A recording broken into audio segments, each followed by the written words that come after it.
How many folks out there love the 80s? 1980s music, 1980s fashion. I may want to check your sanity. 1980s television, hit or miss. 1980s football, 1980s college football. You can't go wrong. Welcome in, everyone, to the Voice of College Football on a Friday night. It's 10 o'clock Eastern Time. Where are you? Well, it doesn't matter. The only thing that matters is that you can hear my voice and that you can listen to the best in discussion, debate, and analysis with your contribution, of course, here at the Voice of College Football. Appreciate you all being here. And if you are stumbling across our platform for the first time, or you have yet to take part in this series, you are in for a treat. This is our Disputed National Championship Series right here at the Voice of College Football. In the past, I have reviewed and dissected disputed national championships. Check out those videos posted a few years ago. If you search on the front page of this channel, the main channel, 1983, 1980, 1983, 1990, 91, 94, 97, 96, I believe is there, and also 2000. It's been a long time since I produced those videos, but have a fun time doing this, and I believe it's necessary. If you understand the way college football has been constructed, structured, organized through the years, and the amount of authority and weight and decision-making power given to individuals in situations in which there is no clear-cut champion many times, most of the time, especially as we go back through the years, this is needed. Justice needs to be served. And in many cases, it's impossible to wield perfect justice just because of the lack of games against the better teams in the country, the lack of head-to-head competition that we were robbed of most of the time. So this is not complete justice, not in any way, because of course the schedules aren't perfect. They're not equal. They're not equitable. And the records certainly aren't. But we are making at least an educated, more than a guess. We are making an estimated, educated calculation of national championship seasons and the justification of national championships. We have gone through the playoff era. We've gone through the BCS era. We have made our way through the 1990s, and we will go through the 1980s. Check out the previous live streams. Tremendous discussion and debate from all of you. I will let you know that between 2014 and 2022, that's the college football playoff era, no national championships were impacted in any way. All of them confirmed for good measure, although each and every season there are teams that had a fair and just argument to be selected to the playoff that were not. So that's the issue during the playoff era. Not that we are going to in any way dispute national championships during the playoff era, but teams that made the playoffs. I'm not necessarily questioning the teams that made the playoffs, but there were teams every season that had just as much of a resume justification to reach the playoffs. Now, going through the BCS era, it starts to come unraveled. In 2013, Florida State's confirmed. In 2012, Bama is confirmed. However, also Oregon and Ohio State. In 2011, Bama confirmed, yes, but LSU.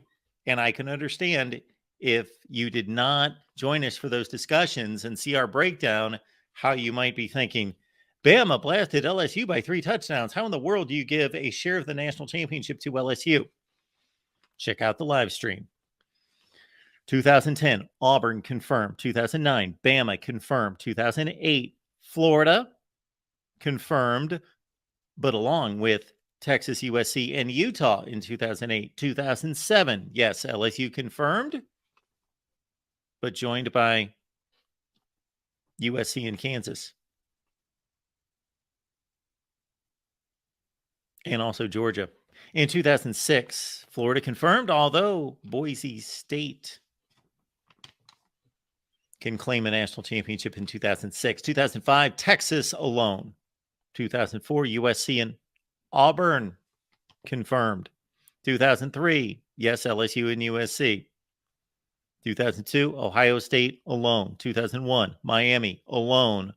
Although, as is the case in many of these cases and many of these seasons, we are not negating a national championship for the team. We are adding national championship claims for other teams. And we're also pointing out a number of teams that earned a bid to the championship game just as much as the other team.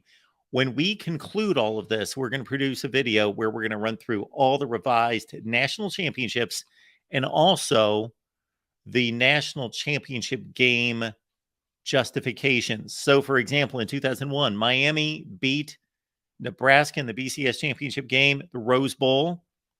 Well, Oregon, Illinois, and get this, Maryland had just as much of a claim to play in that BCS championship game as Nebraska. 2000, Oklahoma confirmed. 99, Florida State confirmed. 98, Tennessee confirmed. Although who could have played Tennessee? A number of teams. 97, Michigan, Nebraska, both confirmed. 96, Florida confirmed, but joined by Florida State and Ohio State. 1995, Nebraska. 94, Nebraska, Penn State. 93, Notre Dame. 92, Bama confirmed. 1991, Miami and Washington. 1990, I got to admit, we finished up that live stream and I'm still going through the process of our elimination process where we look at record, we look at head-to-head, and then we look at the justification of the resume. Now, we are not dissecting schedules down to the T and saying, well, both these teams went 12-1. They both played Power 5 schedules. They both played really good football teams and both beat 5-ranked teams, but one of their schedules is just that much better. Therefore, they're the national champion. No, we are not doing that. And we are also not making a determination on who would have won a game between two teams. We are not doing that. I'm not saying that you can't do that, but that's not a justified national championship. Just because Mark believes that so-and-so would have defeated so-and-so, we're going to name them the national champion. No. For as much as we have an opinion here at the Voice of College Football, and we could name a national champion based on that. No, this is strictly a resume revision of the national championship season. So we appreciate you being here. We're going to go through the 1980s, then we're going to take your calls. We've left the link in the description section of the videos. We've also left the link there in the chat. And if you would like for me to respond to comments, questions, we've got the super chat available as well. Yes, and way beyond the importance and even the excitement surrounding revision of these national championship seasons in the 1980s is, of course, that we have a new line of keychains and coasters available here at the Voice of College Football. So go to thevoiceofcollegefootball.com. We will leave the link in the chat. Go to thevoiceofcollegefootball.com and you get your keychain for $3. You get your shipping for free. Use promo code FOOTBALL. And the coasters are $29.95. I believe you get 5, maybe 6 coasters. Check them out. Give them a look. We're going to display them before we get started right here. Again, keychains, coasters, the Voice of College Football. We're excited. Check them out. There are the keychains and the coasters looking sharp. The keychain is featuring the black with the red lettering with the Voice of College Football featured prominently there on the keychain at $2.99 for the keychain and the Voice of College Football coasters. And I believe you get, again, I'm going to have to verify how many of those on the coasters there at $29.95. A big sale on right there. Voice of College Football keychains and coasters. Please check them out. All right, let's get to it. Let's get to it. 1989, shall we? And much of this is going to remind me of games. I've not looked at this. I've not prepared. I've not prepped, not done any pre production in regards to what we're seeing here. So, this is a first look for me. Not that I don't know what happened in these particular seasons. Of course, I do know what happened in each season, but this is going to be a refresher course for me as well. Call it a bit of a workshop here at the Voice of College Football. This is when we get down to it with all of you. All right. So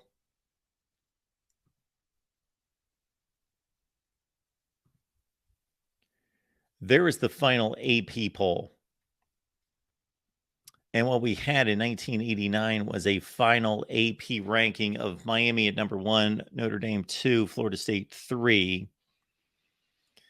And Florida State lost 2 games, and one of those was to Miami. I don't remember if that was, I don't believe that was a wide left or right. Colorado at number 4. So, and Tennessee at 5.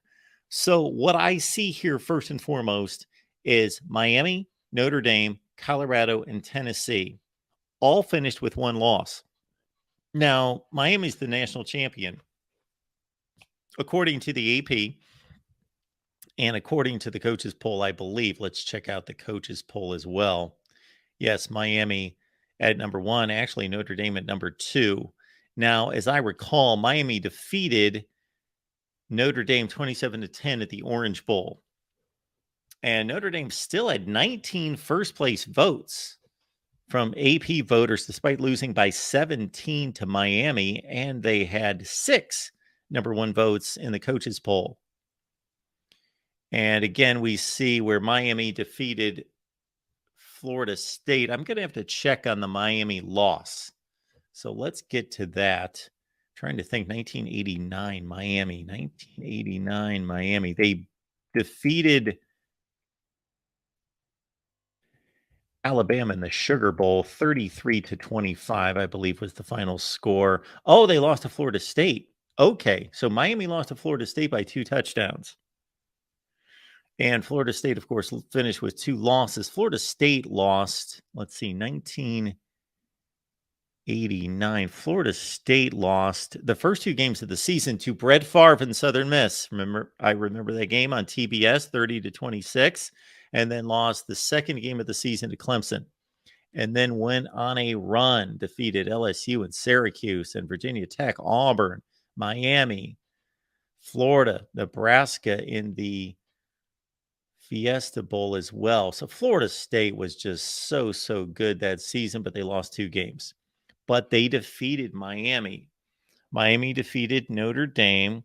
Then we've got Colorado. We've got Tennessee as well, all vying right there.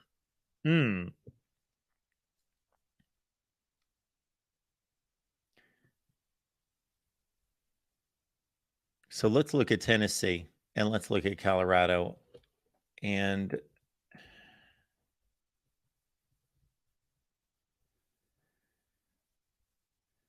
Tennessee lost to a 10th ranked Alabama team 47-30. They defeated, Arkansas in the Cotton Bowl 31-27. Remember that well. And Tennessee was the SEC champion, tied with Bama. And they lost that game. That's what sent Bama to the Sugar Bowl. And Bama had a chance to win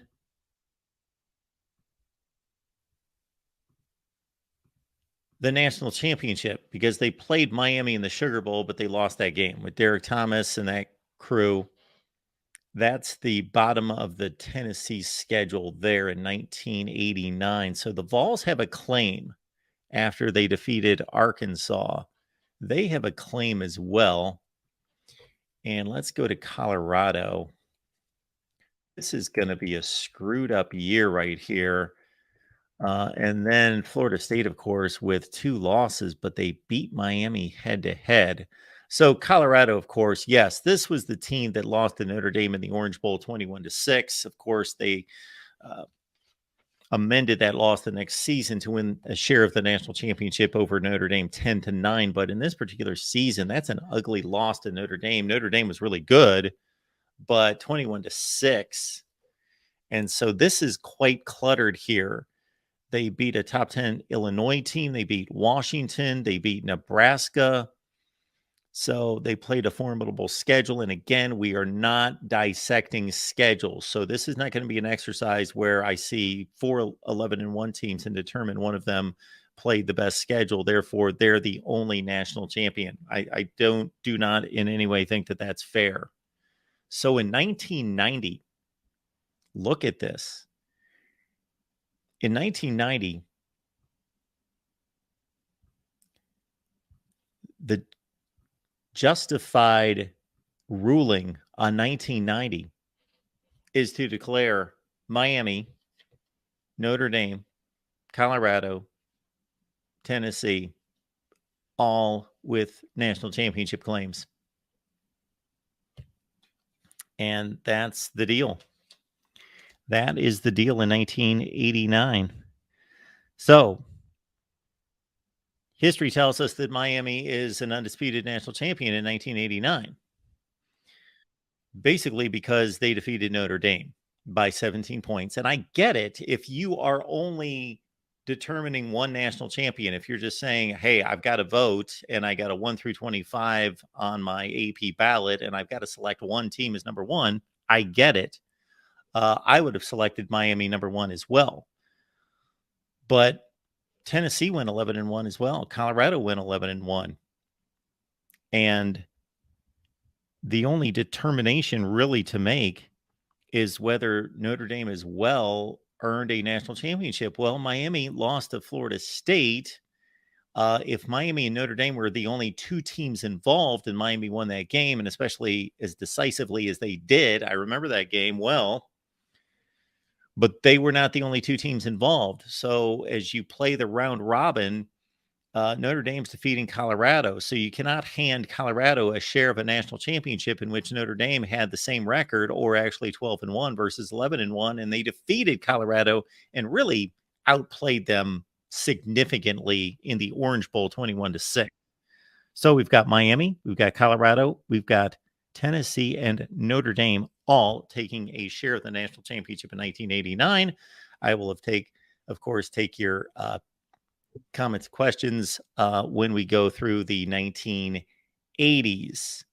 And of course, your super chat contributions, we will take those if you want to leave any comments or questions that you would like me to field. All right, let's get to 1988. I believe this is going to be clear cut.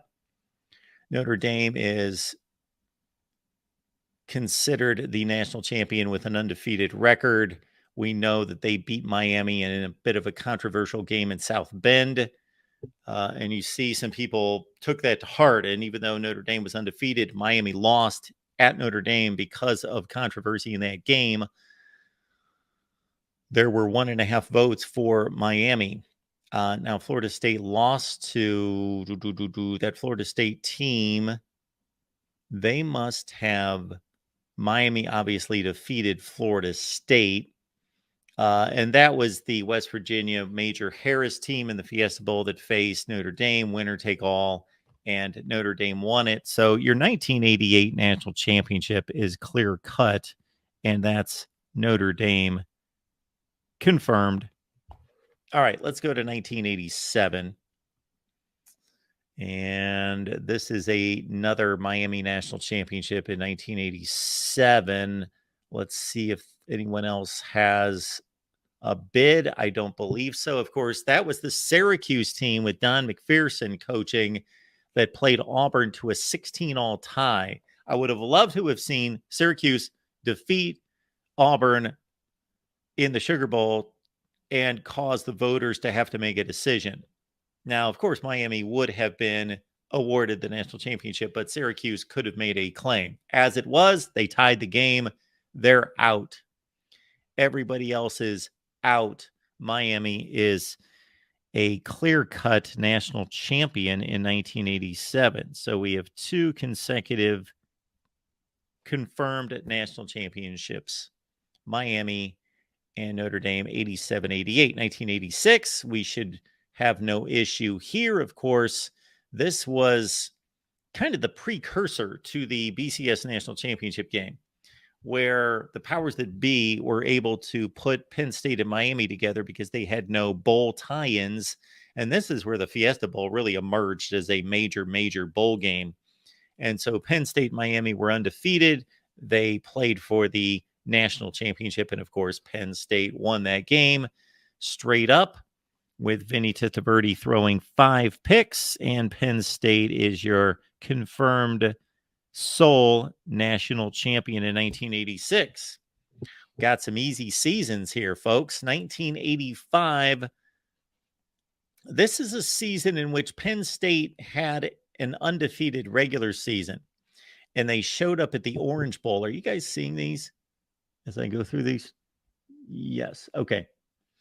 So in 1985, what we had that particular season was, again, Penn State was 11-0. They showed up at the Orange Bowl to take on Oklahoma, the Big 8 champion, for most likely the national championship. Oklahoma had lost to Miami. So Miami had a bid in as well. So if Oklahoma had defeated Penn State to knock them from the ranks of the unbeaten in the Orange Bowl, and at the same time, and this is what was intriguing about for as flawed as this system was. Number one, in sending teams to bowl games to play teams that were ranked 15 spots lower than them, and for the vague quality to the national championship race and the national championship conclusion many times. The one interesting portion of this, among others, of course, the debate's always interesting, but was that many times the Sugar Bowl and the Orange Bowl were played at the same time on New Year's Day. They were the nighttime games. So you had early in the day the Cotton Bowl, the Fiesta Bowl, and at various times the Gator Bowl. And in the late 80s, television started to determine, okay, we can make this a full day of football, not just the 4 major bowl games, but we can have some early games like the Gator Bowl moved into a New Year's Day time slot. And so did the Hall of Fame Bowl late in the 80s. And then it was just a few years removed that the Hall of Fame Bowl turned into the Outback Bowl. And then you had the Citrus Bowl and / Capital One Bowl. And that became a New Year's Day bowl game as well. As I mentioned, at the Gator Bowl, and you had a full day with 7 bowl games. This was kind of at the end of an era, and still the Sugar Bowl and the Orange Bowl were the 2 games played at night. You had the Cotton Bowl early. You had the Rose Bowl playing at 5 o'clock Eastern time. Then late night, 8:30, you had the Sugar and you had the Orange playing at the same time. So the intrigue was many times there were teams competing for national championships, but they weren't playing each other. They were playing on opposite networks. ABC had the Sugar Bowl, and NBC had the Orange Bowl. Don Criqui, Bob Trumpy versus the Keith Jackson crew doing the Sugar Bowl on ABC, playing at the same time. And this is just a few years into the Sugar Bowl actually moving from a mid-afternoon game in the early 80s to a nighttime game, and it's squaring off against the Orange Bowl. And that was just fascinating in that you many times wanted the 2 teams playing in those 2 games against other teams to be playing each other. Such was the case with Oklahoma and Miami. Miami defeated Oklahoma early in the 85 season. Miami, I believe, so Miami had lost a game. I'll have to look that up. 1985. I'm trying to think who defeated Miami. Either Florida or Florida State. I think it was Florida. Anyway, Miami had a loss. Oklahoma had the loss to Miami. So it only made sense that if Miami in the Sugar Bowl defeated Tennessee, that they would be the national champion because they had a head-to-head win and an impressive 2-score win at Norman over Oklahoma. However, Tennessee just murdered the Canes and Vinny Testaverde 35-7. Oklahoma defeated Penn State rather easily, 25-10, I believe was the final score. And so Oklahoma had a national championship there. So despite the records lined up there at 11-1, You had Oklahoma besting Penn State head-to-head, so they take an undisputed national championship in 1985. Tennessee had 2 ties. They did get a vote there for their 4-touchdown win over Miami. And Michigan had its highest final ranking ever under Bo Schembechler here in 1985, but they lost to Iowa in the famous 12-10 game against Chuck Long and company. Their tie was against, I want to say, Illinois. But anyway, Michigan lost to Iowa. Otherwise, Michigan would have been in line had they not given up a last-second field goal on the last play of the game at Kinnick Stadium. Michigan would have been playing in the Rose Bowl. So it's kind of strange that they finished number 2 in the country, and they didn't get to the Rose Bowl. 1985 was Iowa going to the Rose Bowl, and they got shellacked by UCLA. Otherwise, Iowa had a claim going into New Year's Day at 10-1. Had they won the Rose Bowl, there wasn't a whole lot of consideration there for Iowa playing a 2-loss UCLA team, but they would have had a claim. You see the logjam there with Florida 9-1-1. Ties were, of course, part of college football at this point, and were not taken out of the game until 1997. And but Michigan had its highest final ranking under Bo Schembechler, but they did not have a chance to win the national championship. And they defeated Nebraska actually in the Fiesta Bowl, but they got 1 vote there in the AP. How did the UPI shake out at this point? Yes, folks, if you're a bit younger, you may not be aware the UPI was at this point the second poll. And that went Oklahoma with a consensus. So Oklahoma was the national champion there, without a doubt, in 1985. Again, Miami blew it. They could have won it by themselves. 1984. Oh boy, here we go. 1984, folks. You ready for this one? In 1984, so this was an odd situation. So there you see, BYU won a national championship. They finished 13-0. So based on record, they are the national champions. However, wow, they played a horrible schedule. Horrible schedule did BYU play in 1984. Just think about how ludicrous it is that a national champion played a 6-5 team to win the national championship. The matchup in the Holiday Bowl was BYU and Michigan, and Michigan played them to the wire. It was 17-all. BYU scored late, won 24-17. So this is a rough one because the record, again, BYU undefeated. It's much like UCF in 2017 or Boise State in 2006, although Boise State defeated an Oklahoma team that was a top 5 team in the country in the Fiesta Bowl. And UCF played and defeated an Auburn team that defeated number 1 Georgia and number 1 Alabama and went to the SEC championship game. BYU had no such game, nothing close to that. They did not play a team that you would guesstimate to be in the top 35 in the country. All right, so we have a bit of an issue here. What I would need to look into would be Florida. So look at Florida with 6 first-place votes. This Florida team was on probation, but still receiving votes and still eligible to receive votes in the AP. Now, Washington could have ended all this. I'm sorry, no. Washington went to the Orange Bowl. It's kind of strange that the Pac-12, the best team or the highest ranked team in the Pac-12, didn't win the Pac-12. Washington tied USC. USC went to the Rose Bowl against Ohio State. Washington went to the Orange Bowl and played Oklahoma. Oklahoma at 9-1-1 going into the Orange Bowl was considered to be, they were a favorite against Don James' Washington team, number 1. And number two, they were basically, despite a loss and a tie, considered to be the best team and considered in line to receive the votes to win the national championship had they won that game. But that was the infamous game in which Boomer Sooner came off the rails, and they lost to Washington 28-17. So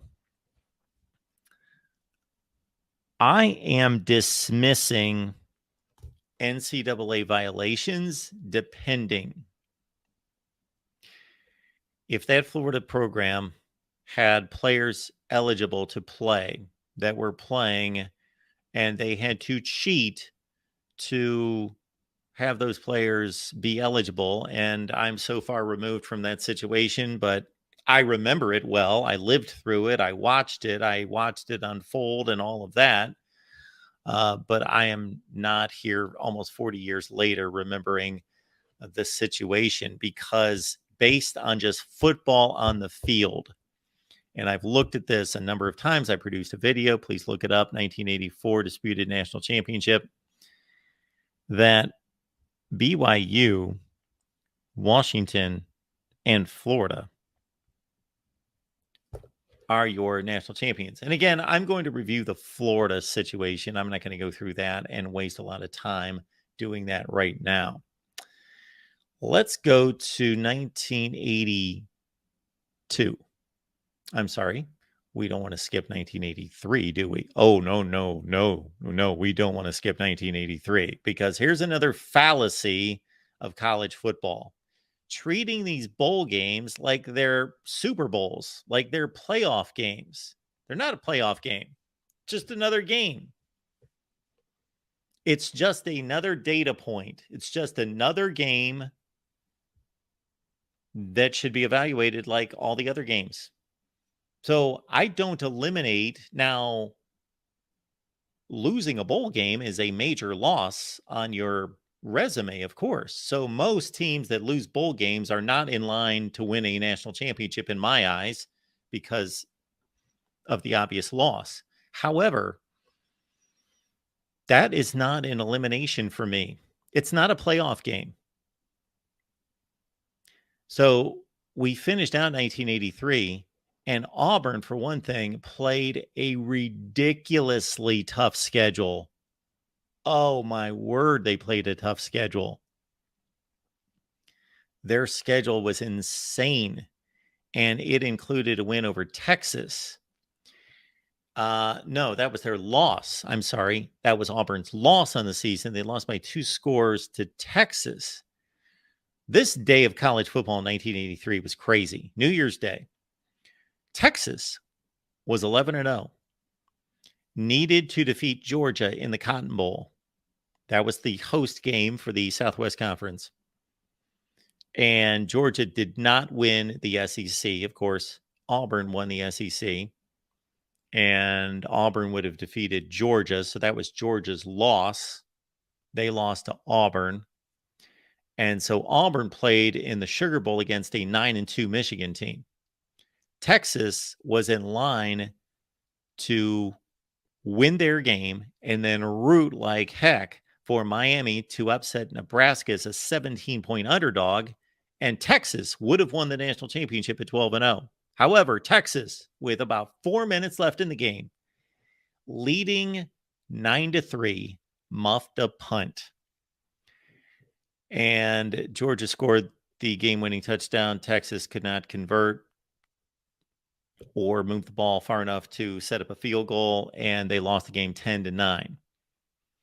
So again, with the mentality that everyone had at this point, that these bowl games were like playoff games, as soon as Miami defeated Nebraska, they were the number 5 team in the country going into New Year's Day. Well, they shot them all the way to the top. And was that a significant win? Obviously, it put that program on the map.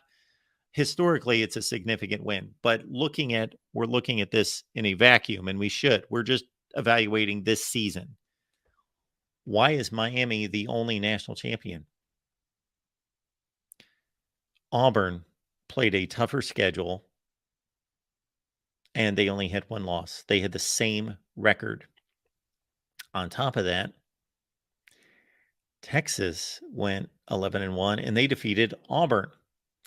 I got to think that if Auburn would have lost to somebody else, not named Texas, and Texas having lost that Cotton Bowl to Georgia, that made it easy for voters to say, well, Auburn lost to Texas. Texas lost today. So we can't give a national championship to a team that just lost a bowl game. And Texas beat Auburn. So that knocks them out. And Nebraska went for 2. Of course, Nebraska could have won the national championship by just kicking the field goal or the extra point. So what you have here basically is what do we do with Georgia?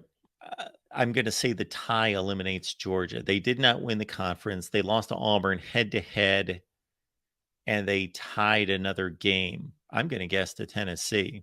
That would be my guess. What was Tennessee's record?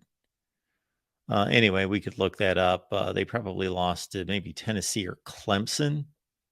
Yeah, Clemson went 9-1 with one tie, and Clemson and Georgia used to play all the time. That's going to be my guess. They tied Clemson. So Georgia's eliminated with the tie. Otherwise, we've got a national championship of not just Miami. Auburn earned a national championship just as much. And if Auburn did, and Texas did, and the team with the best record in the country that lost one game on a 2-point conversion try is Nebraska.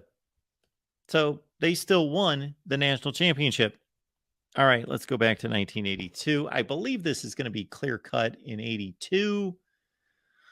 Clemson beat Nebraska in the Orange Bowl to complete an undefeated season. At this point, Clemson was not. Oh, I'm sorry. I'm thinking 81. 82, Penn State. Okay, this is going to be. All right. Yikes. Look at that deal. All right. Penn State lost by 3 touchdowns to Alabama sometime in October in Birmingham. That SMU team took on a Pitt team that was 9-2, Dan Marino and company, in the Cotton Bowl and won 9-3. I played softball tonight, and man, my elbow. Anyway, Nebraska, they defeated LSU, the SEC champion, in the Sugar Bowl pretty easily. And I get the scores mixed up because they played LSU 2 years later in the Sugar Bowl. One of them they won 30-15. The other one was, I believe, 28-10.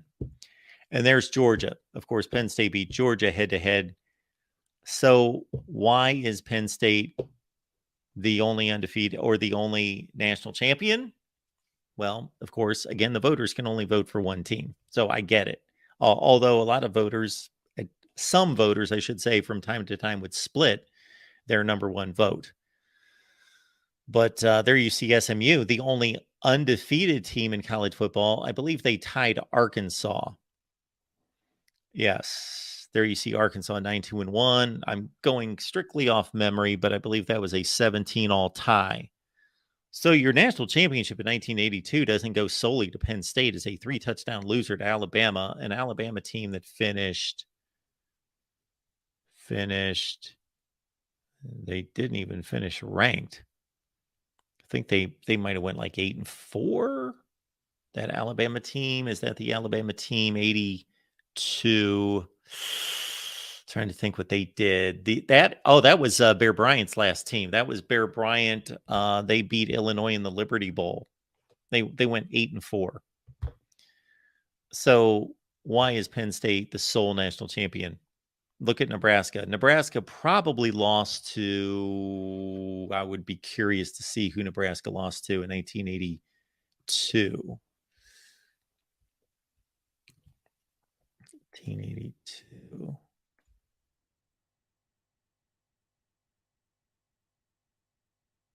Used to always lose to Oklahoma. Oh, no. Okay, boy, that game's coming back to me. Yes, this was a CBS game. This was a great game. Nebraska lost in Happy Valley 27-24. Kenny Jackson caught the game-winning touchdown pass. Yes. Oh, boy. Well, so Penn State's got the tiebreaker on Nebraska, but they lost to Alabama by 3 touchdowns. And then you've got Georgia there. And SMU. I just.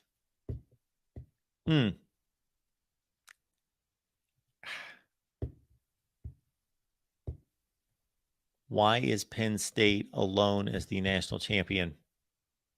I know they defeated Nebraska and Georgia. This is a tough call. Maybe it's since they defeated both Nebraska and Georgia, you know what? We'll give it to Penn State. But we've got to include this SMU team. Southwest Conference champions, did not lose a game. Your 1982 champions, even though they probably cheated, they were not on probation at the time. Penn State and SMU in 1982. All right, 1981, I believe this is clear cut with Clemson. They won the Orange Bowl. They beat Nebraska by a touchdown. There you see the Texas team 10-1-1. They defeated Alabama in the Cotton Bowl and nobody else. That Pitt team 11-1. They defeated Georgia. Wait a minute. Yes, they defeated Georgia. Georgia could have won 3 consecutive national championships with Herschel Walker, but they lost 2 Sugar Bowls to Pitt and Penn State in 81-82 that cost them. This is clearly Clemson's national championship in 1981.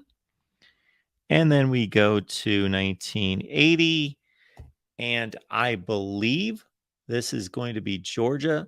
They were matched up against Notre Dame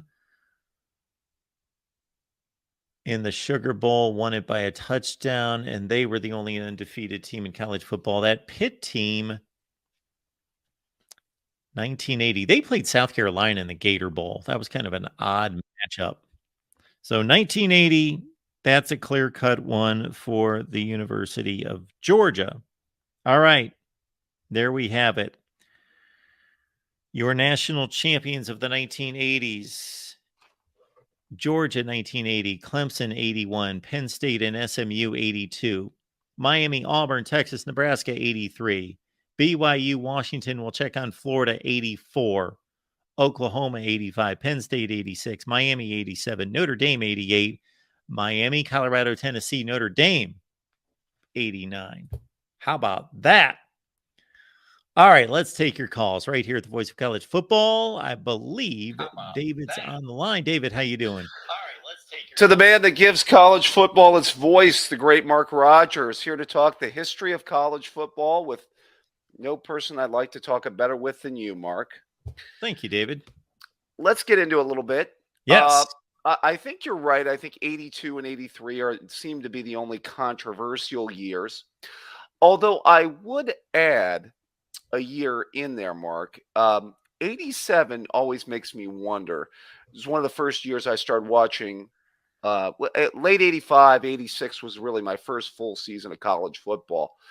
But 87, I followed that season pretty closely. Obviously, the 80s was an era of mediocrity for the Buckeyes, as we remember the 9-3 Earl years. But what I do wonder, and I watched that Sugar Bowl between Syracuse and Auburn that year. Yes. And you remember Pat Dye kicked a field goal late to tie that game. I wonder if Syracuse wins that game, do you think they would have gotten a share of it with Miami that year, or do you think the voters would have passed them by? I think the voters would have passed them by. Yeah. We would not have passed them by tonight, but the voters at the time would have passed them by. I do believe. Okay. That would have been interesting that year. You remember watching that game, by the way? Oh, yeah. Yeah. I remember it well. Well, I don't remember it like play by play, but oh, yeah. I was watching that at the same time. Miami was disposing of Nebraska in the Orange Bowl. Oh, no, it was Oklahoma. 87. Was that Oklahoma? 20-14. Was that when Oklahoma ran the wait a minute. That was Oklahoma. Yeah, because remember, Miami had Oklahoma's number for 3 years in a row. They beat Nebraska in 89 and 91 in the Orange Bowl. Okay, 87, yeah, Oklahoma. I think the score was 20-14, but it wasn't really that close. You know what's interesting? Miami's national titles were tied to three 2-point conversions in the 80s. 83, Tom Osborne doesn't kick, and he lets Turner Gill throw a pass. Sure. And I always wondered, did you think, were you surprised Osborne didn't kick at the time, by the way? Yeah. He, I thought it was a gutsy move. I thought it was a bold move. I think that everyone would have patted him on the back had he pulled it off to complete an undefeated season and not bail out with the tie. But strategically, the tie was the way to go, of course. And then you look at it 2 other years, 87, the first great Miami-Florida State game. Bobby Bowden went for 2 late in that game Yeah. and had a pass knocked down. Would have been interesting if Bowden would have kicked. He had said that he had thought about kicking, I had heard after that game, and that would have created some controversy that year, by the way. I don't know if you remember that game in Tallahassee that year. Yeah, I think it was 26-25. Yeah, great game. It was interesting. Bowden beats him in '89, but he loses 2 games that year. Yeah. And then he loses all those meaningful games to Oh, them. You know what I mean? yes. If Florida State would have had a kicker, Yeah. how different it could have been. Well, that run starting in '87, that was his run of what was a 14 straight years of finishing in the top 5, the final Mhm. rankings, which I just Yeah. think is one of the most incredible runs in the history of college football. Yeah, it is. I find it interesting with the 2 controversial years. I got to throw this out there. A one-loss SEC team and a one-loss Miami team, and that's just crazy because that Auburn schedule Oh, didn't it blow away that Miami schedule, Mark? yes. Yeah, absolutely. We'll pull it up here. Yeah, the schedule that Auburn played that year was really tough. Let's see. So 1983 Auburn, you've got okay. So these unranked teams, we're not going to know unless we go look it up how good they were. But we've got to think. Well, first of all, I know that Tennessee and Florida State were at least good teams. So they lose Right. the game to Texas. Wonder who did the call on that game? CBS game uh, versus Texas by 2 scores, and they lose to Tennessee or they beat Tennessee and Florida State. They were good teams. The next 3, not so much. Then they have this home stretch of Florida, number 5 in the country, Maryland, Yeah. number 7 in the country, Georgia, number 4 in the country, Bama, number 19 in the country, and then defeat a top 10 Michigan team. Yeah. I mean, and then the undefeated Texas team that year. I mean, that's an incredible run. And then Yeah, they that don't. Tennessee team finished 9-3. They finished safely ranked. So even though they weren't ranked at the time. In Miami in '83, didn't they lose to an average Florida team? Wasn't that their only loss? Yes, they lost 28-3. And then they didn't. Did they have any quality wins other than Well, Nebraska? well, Florida wasn't average. They went Oh, were they? 9-2-1. Oh, they were pretty good that year. Yeah. I didn't know if they were good. There's the Auburn win over Florida 28-21. Okay. Yeah, let's see Miami. Because I didn't think they had many quality wins outside of beating Nebraska in that No, Orange Bowl. they didn't. You've got again, I think they played that opening night game on ESPN. Anyway, it doesn't show there. They lost to Florida by 25. Houston, Purdue, Notre Dame in 83. That was a Jerry Faust team. They were number 13 at the time. I guarantee they didn't finish number 13. I think they went 7-5. Duke, Louisville, Mississippi State. These were not good teams at the time. Cincinnati. Okay, West Virginia. West Virginia lost to Florida State in the Peach Bowl that year. They were a decent team, but they didn't finish number 12. Right. East Carolina, there's the Florida State game, and Florida State was not quite Florida State yet. They were good. Right. That was not a great Florida State team. we'll see their record here in a second. Florida State went 8-4. Right. There's East Carolina 8-3. There's West Virginia 9-3. You know, they beat some decent teams, but nobody really in their class until they played Nebraska. Yeah, I just well, remember everybody made that Nebraska team out to didn't they make them out to be like the greatest team thing ever, Oh, Mark? yes. I mean, Rozier had 2,000 yards rushing, and they had that great offensive line, and they ran the option and all that. Yeah, they were a 17-point favorite in that game. That was almost like a Super Bowl III kind of situation. Yeah. Pride of Boardman, Bernie Kosar tore them up that night. Oh yeah, he did. He did. They were up 17-0, and then they were up 30-17, and Nebraska scored 2 late touchdowns. Yeah. They rallied. Yep. See, 82 was also to the other controversial year, Mark. You know, do you think that the voters just had something against that SMU team? You know? I just don't know that they completely respected, even though the Southwest Conference Yeah. just What? came through couple decades of, a lot of Texas, Arkansas, highly ranked teams playing for, major bowls and championships. Well, wasn't you know this better than I do, Mark? But wasn't in the '80s the Southwestern Conference kind of thought of as like the SEC, or maybe even a better at that time? Mm, maybe earlier, not by the time we got into the 80s. Well, I thought by that early '80s, it was. I mean, you had some strong teams. I mean, didn't Arkansas and Texas and Texas and Arkansas. SMU? Yeah. Texas, Arkansas, SMU. Yeah. That was the conference. Okay. Yeah. Yeah. That I think that Pitt team that Marino had his last year wasn't very good. That they beat in the bowl game, if I'm not Well, mistaken. they were 9-2 going into that game. Oh, were they really? I thought Yeah. I thought that because I thought I was watching that 30 for 30 on the Elway to Marino, Yeah.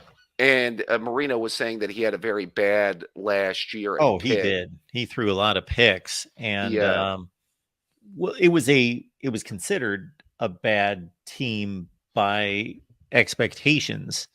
They were number 1 in the country to start the season. They had just, that's a team that the previous season beat Georgia in the Sugar Bowl to finish number 2 yeah. behind Penn State, and they were favored against Penn State, were upset against Penn State, and that's what won Penn State, of course, a shot at the national championship. Well, Penn State had what, two really quality wins because they beat Nebraska at home that year, and then the victory over Georgia. Did they have any Yes. other high quality other than that? Uh, Those are the two that well, probably no, were their best wins that year, I would I think. got to think that they played, all those Eastern teams. They played West Virginia Yeah, and Syracuse and so forth. So here's Penn State.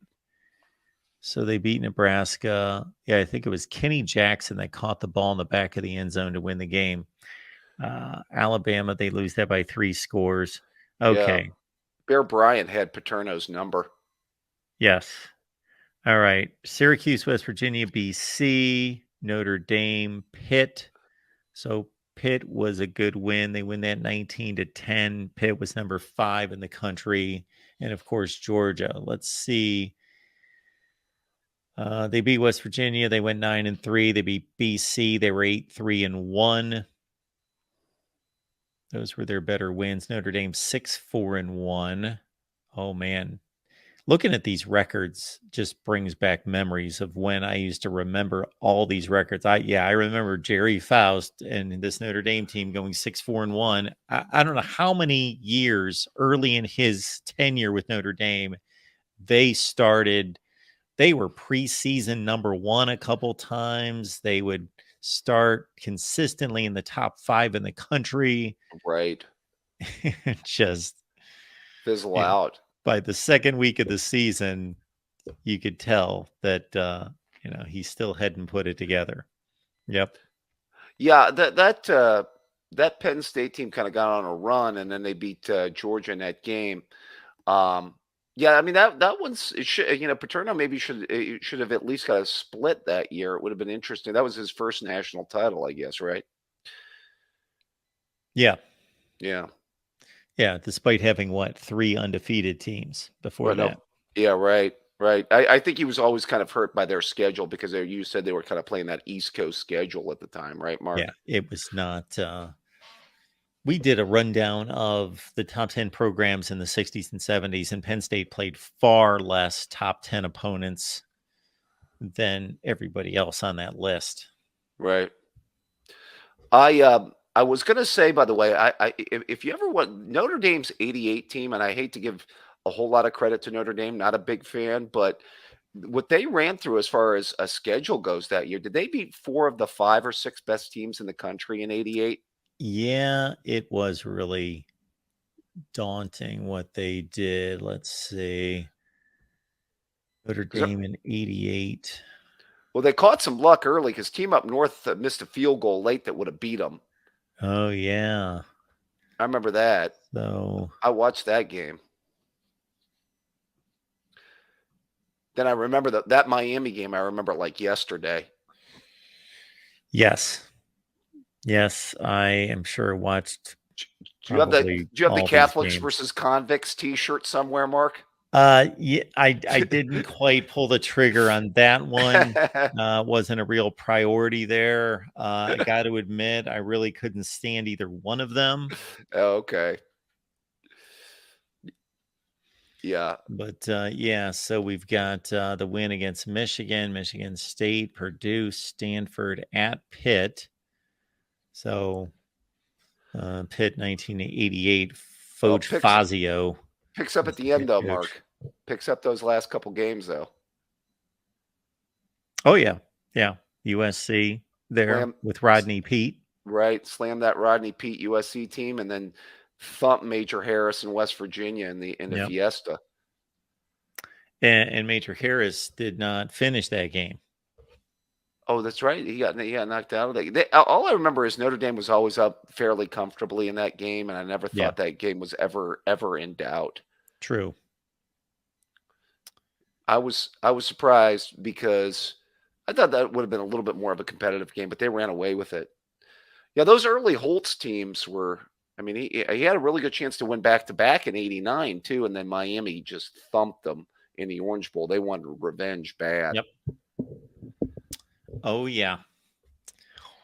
All right, David. Anything else? No, just an interesting review of the '80s. Are you gonna keep on forging on here, Mark? Are We are you going to gonna? keep going. We're Oh going to wow, the dark ages. We may, cross the Renaissance. Who knows? We're just going to jeez, keep going. you're gonna go back to the days where horse and buggies were brought to games. Then as far as well, maybe your largest fan base can chime in on those Exactly. early 1900s. You're You going to want know, to stay far, far away from, episodes 8 and 9 when we get into the 20s and 30s, because yes, yes, Michigan's going to take over. yes, those 1907 years when nobody had running water or uh, everybody was riding a horse and buggy. I'm sure the team up north fans will be chiming in at the time. Yes, we may need to set up a watch party and check those out. All right. All Well, right, David. it's a pleasure. Have Thanks a for good one, being here, Mark. man. Take care. All right, we will keep it rolling here at the Voice of College Football. We got our guy Jackson Johnson on the line. Jackson, what's going on tonight? Nothing much. What's going on with you, Mark? Oh, I'm just trying to make things right in college football. Well, I'd like to go over a little bit about 1983. All right. And, this comes from a Bama fan. And I'm here to make a case as to why Auburn should be the national champions for 1983. Okay. Because they did one thing that Miami couldn't do, and that was beat Florida.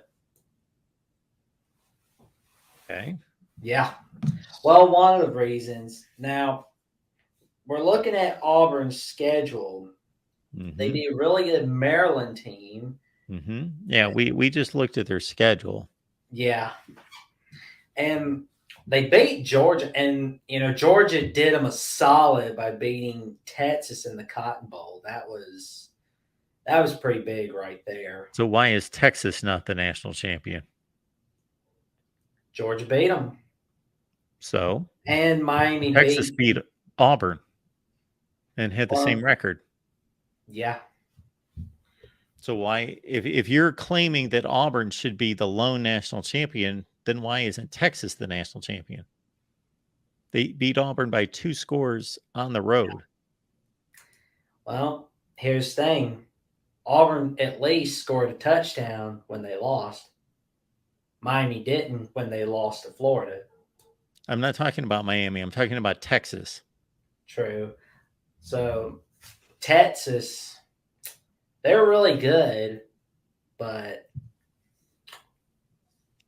it's just like they beat your national champion by 13 points on the road. That's true. Yeah, they did a number, but if Georgia was beaten by Auburn and they beat Texas, but I think we'll have to do like a little Auburn Texas rematch because I mean, let's look at it now. I see that Illinois is number 4. They got manhandled by UCLA in the Rose Bowl. Yeah. They were not doing so hot. Can't do that. But let's see. Well, like you said, Auburn lost to Texas, so I'll concede on that.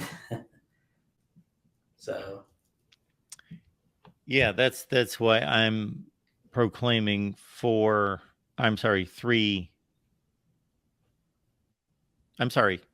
Yes, 4 national champions. Yeah. Oh, there we go. So let's see. Well, Miami won over Nebraska, and it was when Nebraska was going for that little 2-point conversion and missed. I hate that people give Tom Osborne a hard time over that. I mean, you go for the win. That's what you got to do. Well, especially in the big game. They gave him a really hard time at the time because it took another 11 years before he won a national championship. And for a long time, it didn't look like he would ever win one, that was going to be the defining point of his career. So fortunately, he won 3 national championships, and that wiped out that situation. Yeah, that is so true. But let me see. So I see that Georgia tied somebody, and that was against Clemson. Man, Georgia Clemson had some real battles in the 80s. Yeah, they did. They surely did. They played all the time. Oh, man. They got to make that annual again. That'd be cool. So, and Miami won that little tight matchup against Nebraska. Like you said, when you went over the 83 schedule, they didn't have that many big wins. No, nothing close to what Auburn did. No. So I'm thinking it should be like Miami, Auburn, Texas co-national champs. Okay. So I can live with that. Yeah. That'd be pretty cool. I've got Miami, Auburn, Texas, and Nebraska. Ooh. But I can live with year 3. Nebraska's pretty good. I mean, they went for the wins like a champion for sure. I mean, they lost, yeah, but I just hate that people gave Osborne a hard time for that. I mean, if you had to choose between going for the win or going for the tie, I'd go for the win, but that's just me now. But what about you, Mark? Well, they shouldn't even have had a situation where there were ties in college football at the time. There should have been overtime, and that's the way the game should have been played. Right. So. All right, Jackson. Anything else? That's about all for tonight. Okay. Thank you for having me on, Mark. Oh, absolutely. Always appreciate you being here. You always bring your facts to the table. You've done a tremendous job, sir, of reviewing college football history and catching up with college football history. I am always impressed. Thank you, man. I appreciate it. All right, Jackson, have a good one. Talk to you soon. You have a good night. Sleep well. Welcome in, Christopher. How you doing tonight? That was a nice segue, Mark. Straight into am I the one you want to take behind the woodshed? No, not at all. Not at all. I was just going to add a couple things to the Jackson, I guess. You mentioned 1983. To be in all fairness, I don't keep up with things close enough to know, all the things that go on in one season. I remember kind of it came down to Nebraska being the best team, and I guess kind of the way I remember it being, if I remember it correctly, was they had to beat Miami in Miami, and so that when they didn't do that, or at least when they almost did, but I think people kind of thought, in the heat of the moment or whatever, I think they thought that the right thing to do would be to recognize the team that beat the team that was supposed to be the best, So I think that might have entered into some of the decision making as far as who to put as the top. But I think there were people at Auburn that weren't completely happy with that decision because they beat Michigan. And then I don't know if I don't really remember hearing a whole lot from Georgia. Do you remember? Because I really don't. I mean, they beat Texas, and so I would have thought that they might have even had a little bit of a say over who went. But I don't know if there's like one team that really stands out that year. If I think if it was my decision, which I'm not saying it should be, but I might lean a little bit towards Auburn. But, I kind of think the team we might not be looking at as closely might be Georgia, because I think, to beat Texas, I think that was I'm not sure that wasn't as tall of an order as what Miami had to do, to be honest with you. Do you have any thoughts about that? Yeah, so if we could only select one team, that would be, boy, a heck of a difficult decision, because Auburn, I think, fairly clearly played the most difficult schedule. Auburn? Yes, they played a rough schedule. However, they finished with the same record as Texas, and Texas beat Auburn by 2 scores right on the Plains. So does that kind of maybe put Auburn in the front seat there then, or? Well, why doesn't it put Texas? Well, see, there you go, though. I mean, it would, except that Texas didn't finish. I mean, they did, but, I don't know what the reason was. I didn't actually see the two teams finished 11. And my point is that the two teams finished 11-1, and Texas beat them by 2 scores at Auburn. Right. Well, I don't know. I think if you have a title game, I think there's not a title game. Well, in a way there is. I mean, no, not in a way. There's either a title game or there's not a title game. And in 1983, there was not a title game. There were bowl games. Right. Those aren't championship games. They're just bowl games. They aren't championships. There is a championship at stake, though. So I'm kind of a little bit. But yes, it's a championship. Yes, if you win the Rose Bowl, you are the Rose Bowl champion, but you are the champion of the Rose Bowl, and that has no other impact on any other game. It's not like winning the AFC championship where you are the champion of that entire conference. If you win the Rose Bowl, you are simply the Rose Bowl champion, meaning you defeated one other team. That doesn't give you any kind of authority or placement over other championship, other bowl game winners. Since you brought it, sorry, my phone goes off sometimes. Since you brought up the Rose Bowl, and we know it was UCLA that pretty much dominated that game, and since BYU beat UCLA barely, but they did, and then they also beat Missouri, I'm kind of thinking, despite the fact that they were only 11-1, I think kind of your thought process, I would think that might kind of lend some credence to them, maybe not being the national champion necessarily, but beating the 2 teams that I guess that Illinois couldn't beat to get it done. I mean, that seems to me like that's if nothing else, it's a way to kind of put BYU maybe ahead of at least them. And the one thing I remember about 1984, which you may or may not remember, I don't know. I mean, it's been long enough ago. It's hard to really remember all the things that went on. But maybe talk about Georgia. Well, Georgia lost to, who was it? I think South Carolina, beat Georgia. And then South Carolina went on a tear, and then they lost to Navy. think they finished 10-2, and then Navy was only like 4-6-1 or something. But Navy had previously been beaten by Air Force, and so I don't know. I mean, and that's not so far off this track to say that. Well, I know it wasn't BYU beating South Carolina, and I don't know if they had that option or not, but they did beat, and BYU didn't play Navy, but they did beat Air Force. And so to me, it's like, I don't know why we're having such an issue with, oh, well, BYU, they didn't pay anybody, respectable, or I don't really look at it that way. I kind of think that we're not really giving fair credit to what they did for that year. But I kind of understand your point. I mean, they had to play Michigan, but it was still a decent team. I mean, it wasn't like a team I felt like that didn't have the potential of actually beating BYU. And so we can say, oh, well, it wasn't a very good Michigan team, and maybe feel justified by that. But, even if it wasn't the very best Michigan team, it was still a quality football team. And I don't know why we have to be so, what's the word? Well, why we have to kind of make it to where BYU didn't play a good team, because I don't know that's really true. Maybe you can help me understand that. Yeah. So you gravitated from 1983 to 84. So just BYU. So you're talking about 1984.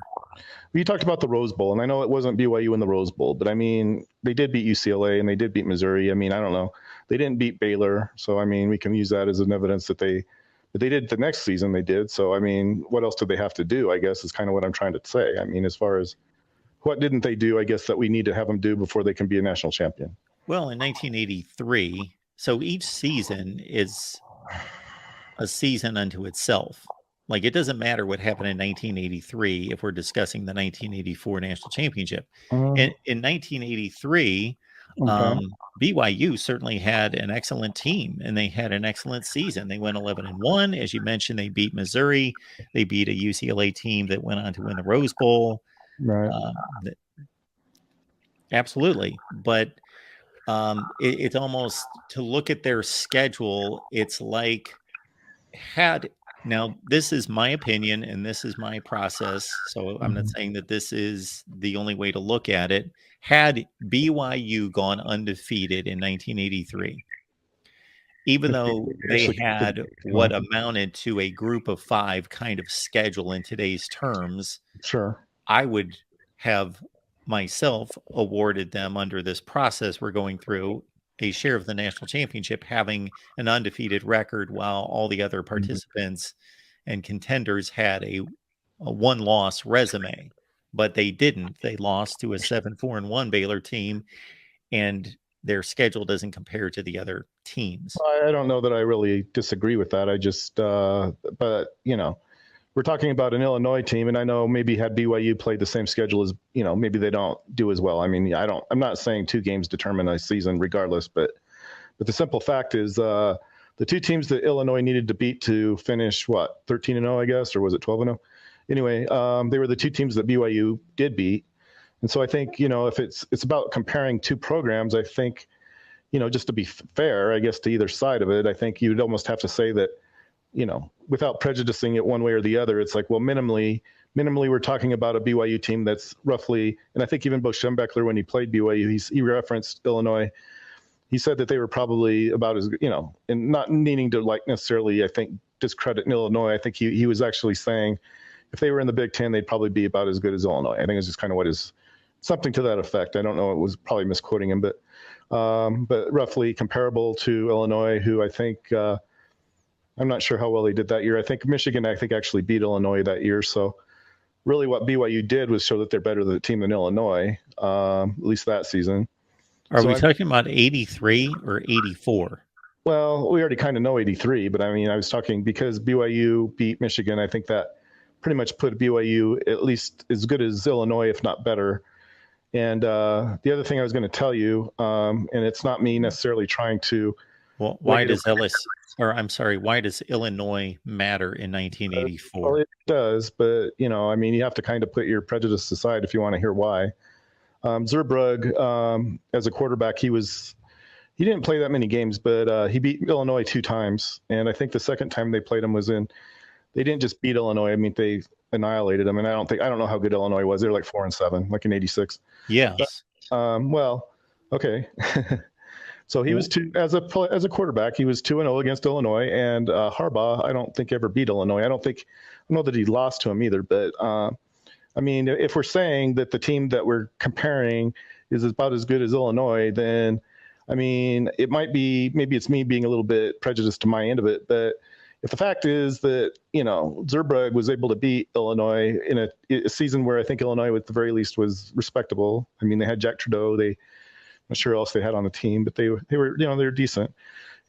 I don't really understand why we have to get into these arguments about, oh, well, they didn't have Harbaugh, or, they didn't have whoever it was. When you say we get into these arguments, who are you talking about?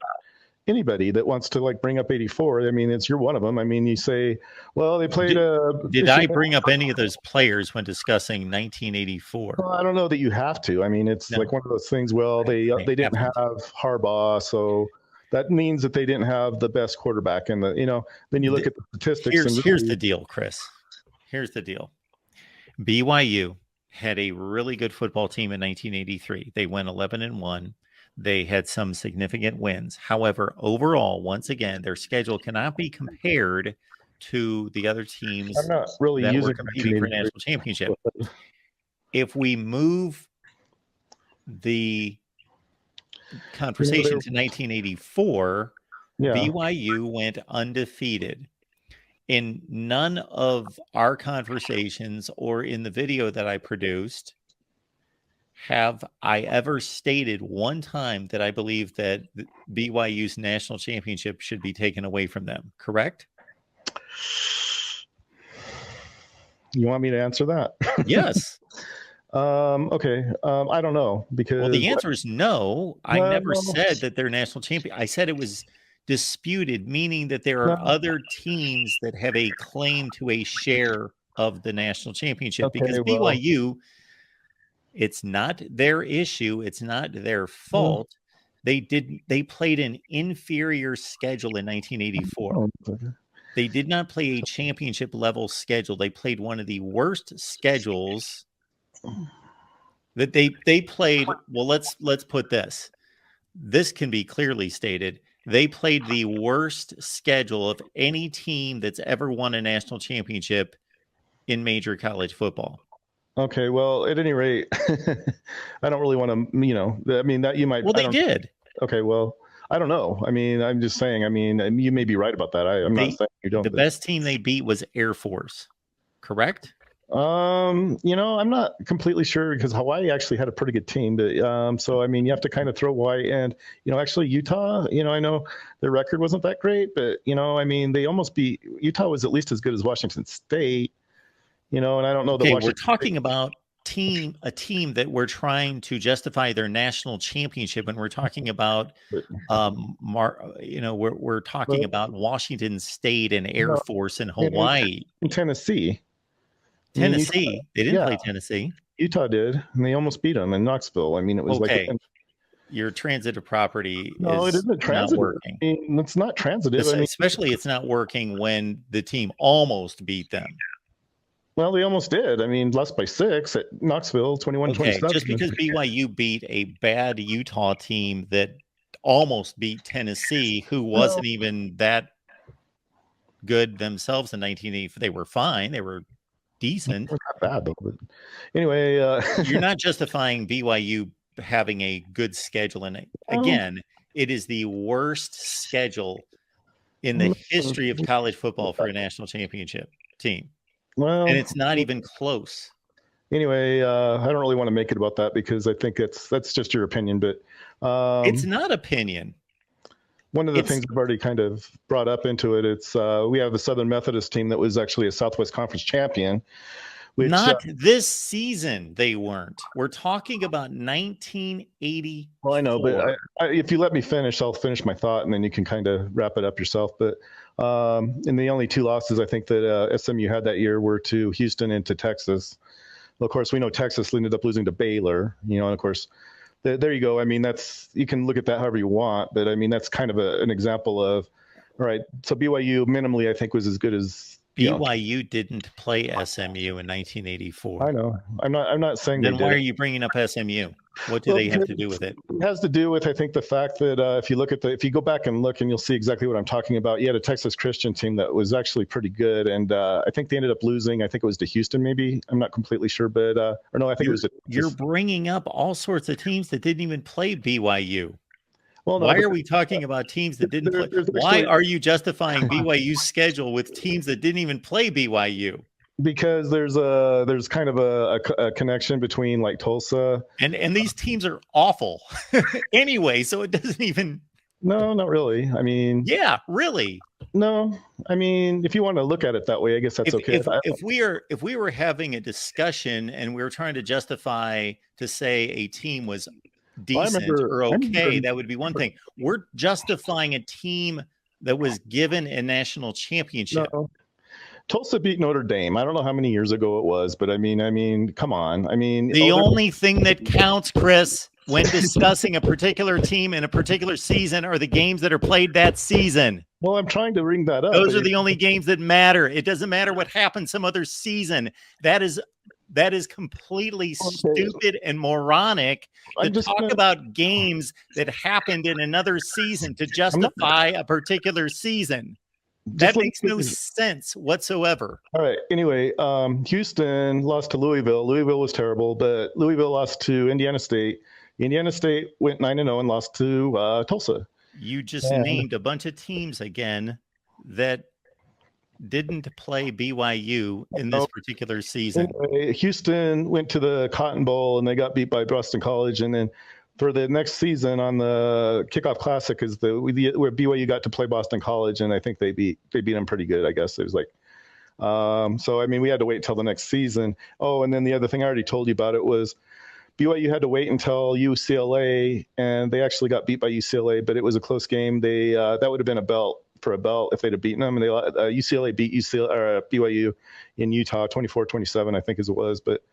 So BYU lost that game, but the thing is Washington beat UCLA the next week, I think it was, and then BYU, I think, or no, I don't know when it was, but then BYU beat Washington real bad, 31-3, I think.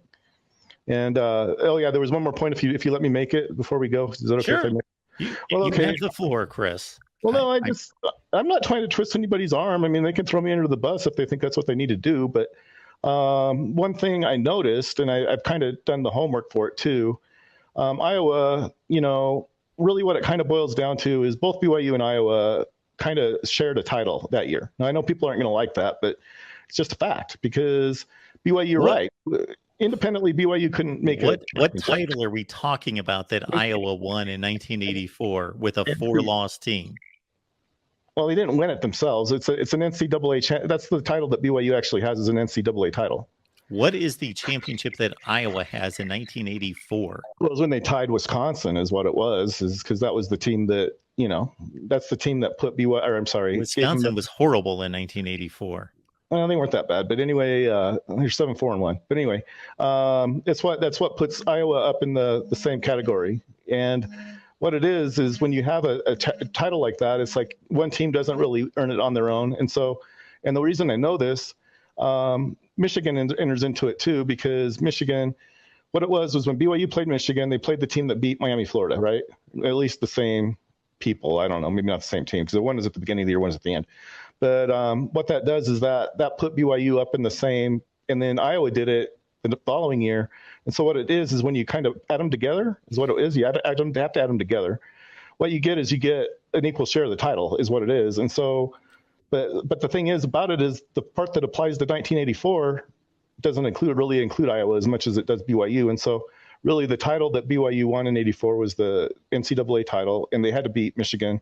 And if people want to say that's not really fair, when Kansas beat North Carolina 2 years ago to win an NCAA title, North Carolina wasn't a whole lot better. I mean, 6th in the ACC. We cannot compare the two sports. Well, I don't know that you can, because there's a tournament that's played. Well, yeah, but retroactively applied from 1985, Michigan won 5 successive games against. In other words, if you use Michigan as the what to compare, you cannot use teams and games that are played in other seasons to justify anything that's going on in another season. Ordinarily, that's probably true, Mark, but in this case... No, not ordinarily, always. Well, regardless, Nothing to do with.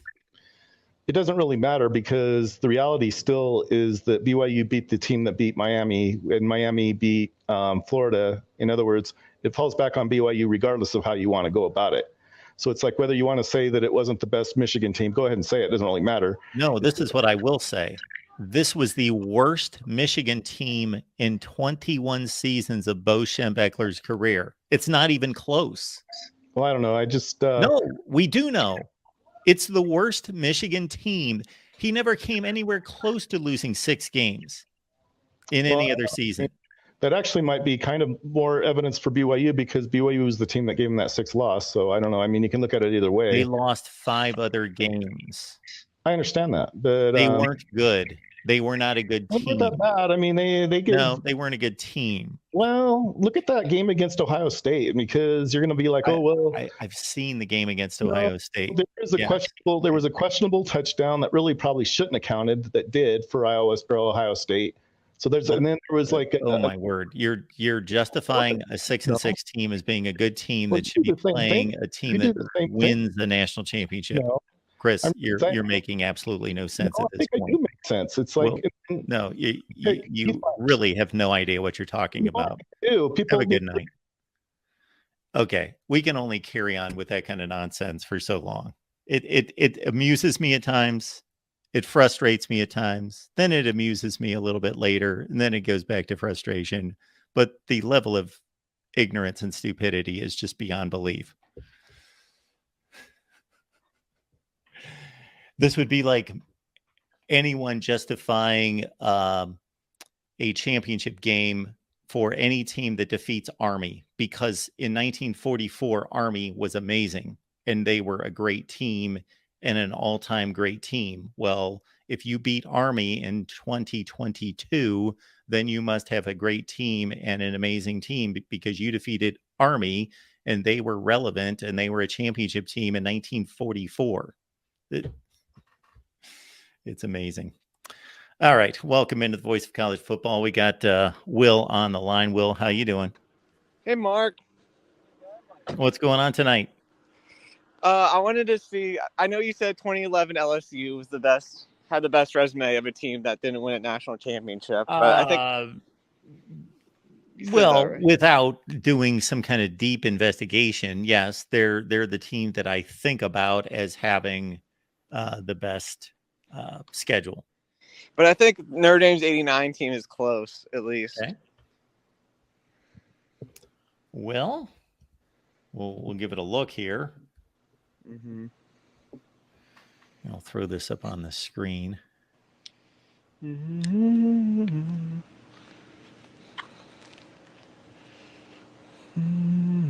What do you got going on tonight?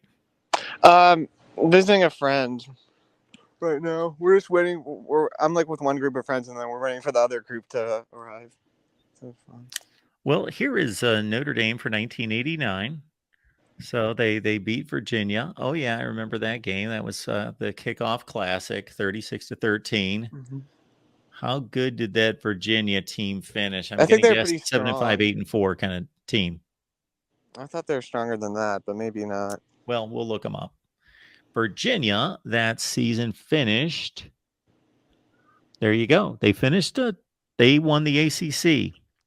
They went 10-3. Mm-hmm. And they lost, yes, to Notre Dame, Clemson, and Illinois by 10 points in the Citrus Bowl. That was a strong Illini team with Jeff George, right? Yes, that was Jeff George's senior season. All right, so let's get off of Virginia's schedule, go back to Notre Dame. All right, Notre Dame then beat number 2 Michigan. That Michigan team went on and won the Big Ten and went to the Rose Bowl. Lost to USC, and that was the big Rocket Ismail game, correct? Yeah. Yes. Our buddy Dave's Not Here was at that game. Michigan Our fan. buddy who? Dave's Not Here. He's in the chat sometimes. Oh, okay. Yeah. He said he was at that game. All right. Michigan State, 1989. I think we're talking 7-5. Possibly, yeah. If I remember correctly. Fairly close game, 21-13. Michigan State 8-4.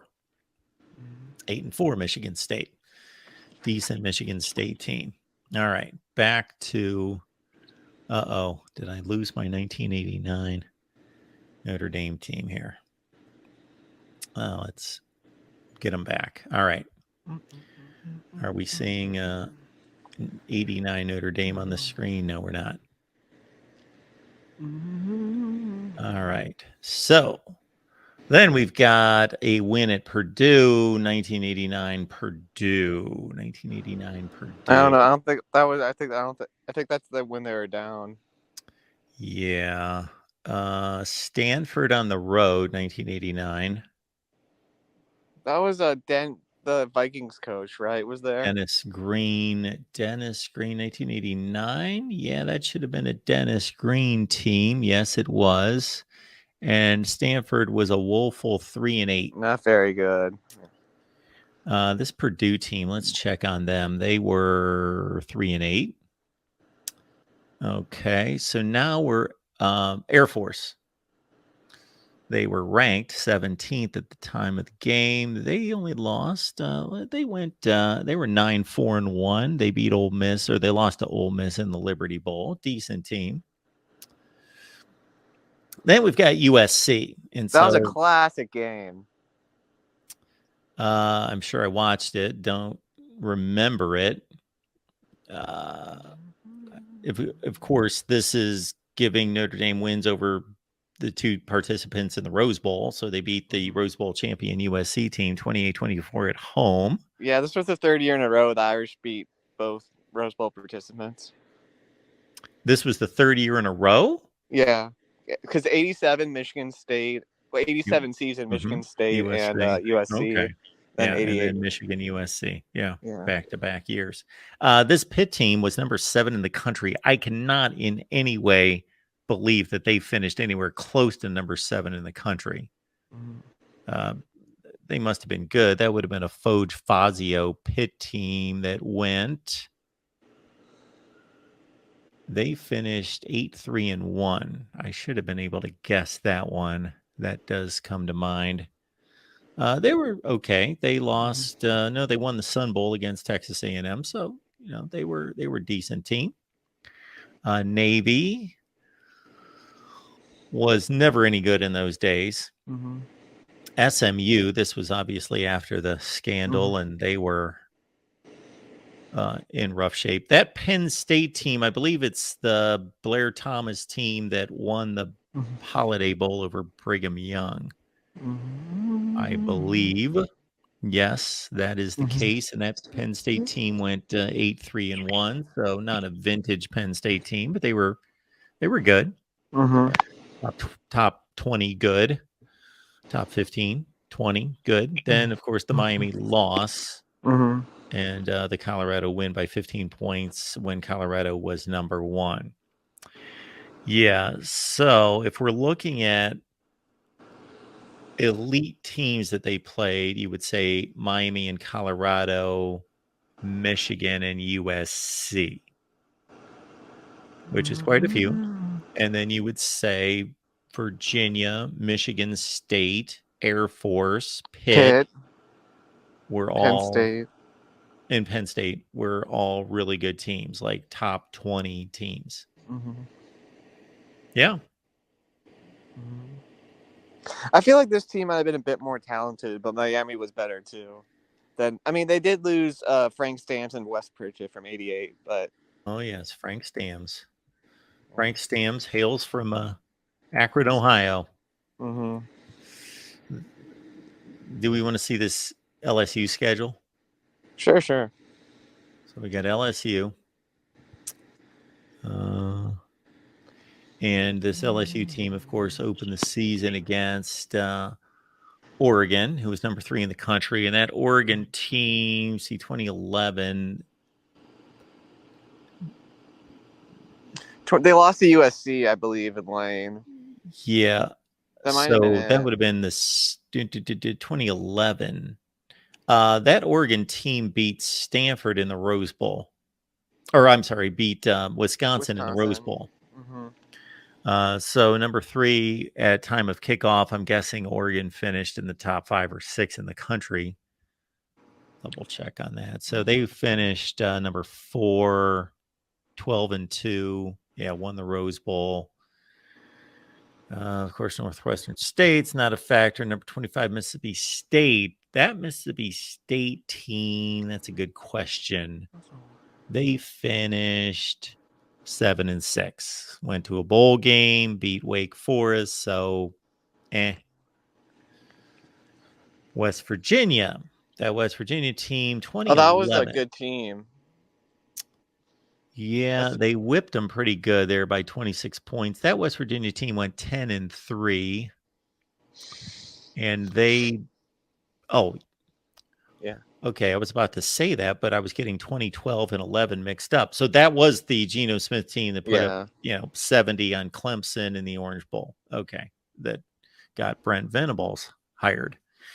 I'm going to guess Kentucky was no good because they were never any good at that point. Florida in 2011. That Florida team was not a good Florida team that they beat by 30. They weren't awful. Was that the Georgia Southern team or no? No, they beat Ohio State in the Gator Bowl to finish 7-6.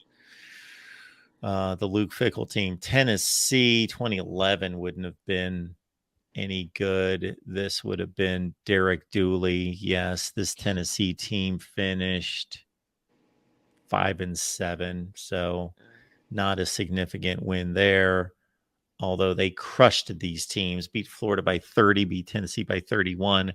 Auburn, this was obviously the year after they won the national championship and Cam Newton took off for the NFL. I believe they went 8-5 and beat Northwestern in the Outback Bowl. Yes, 8-5 for Auburn. So they were okay. They were a top 25 kind of team. Okay.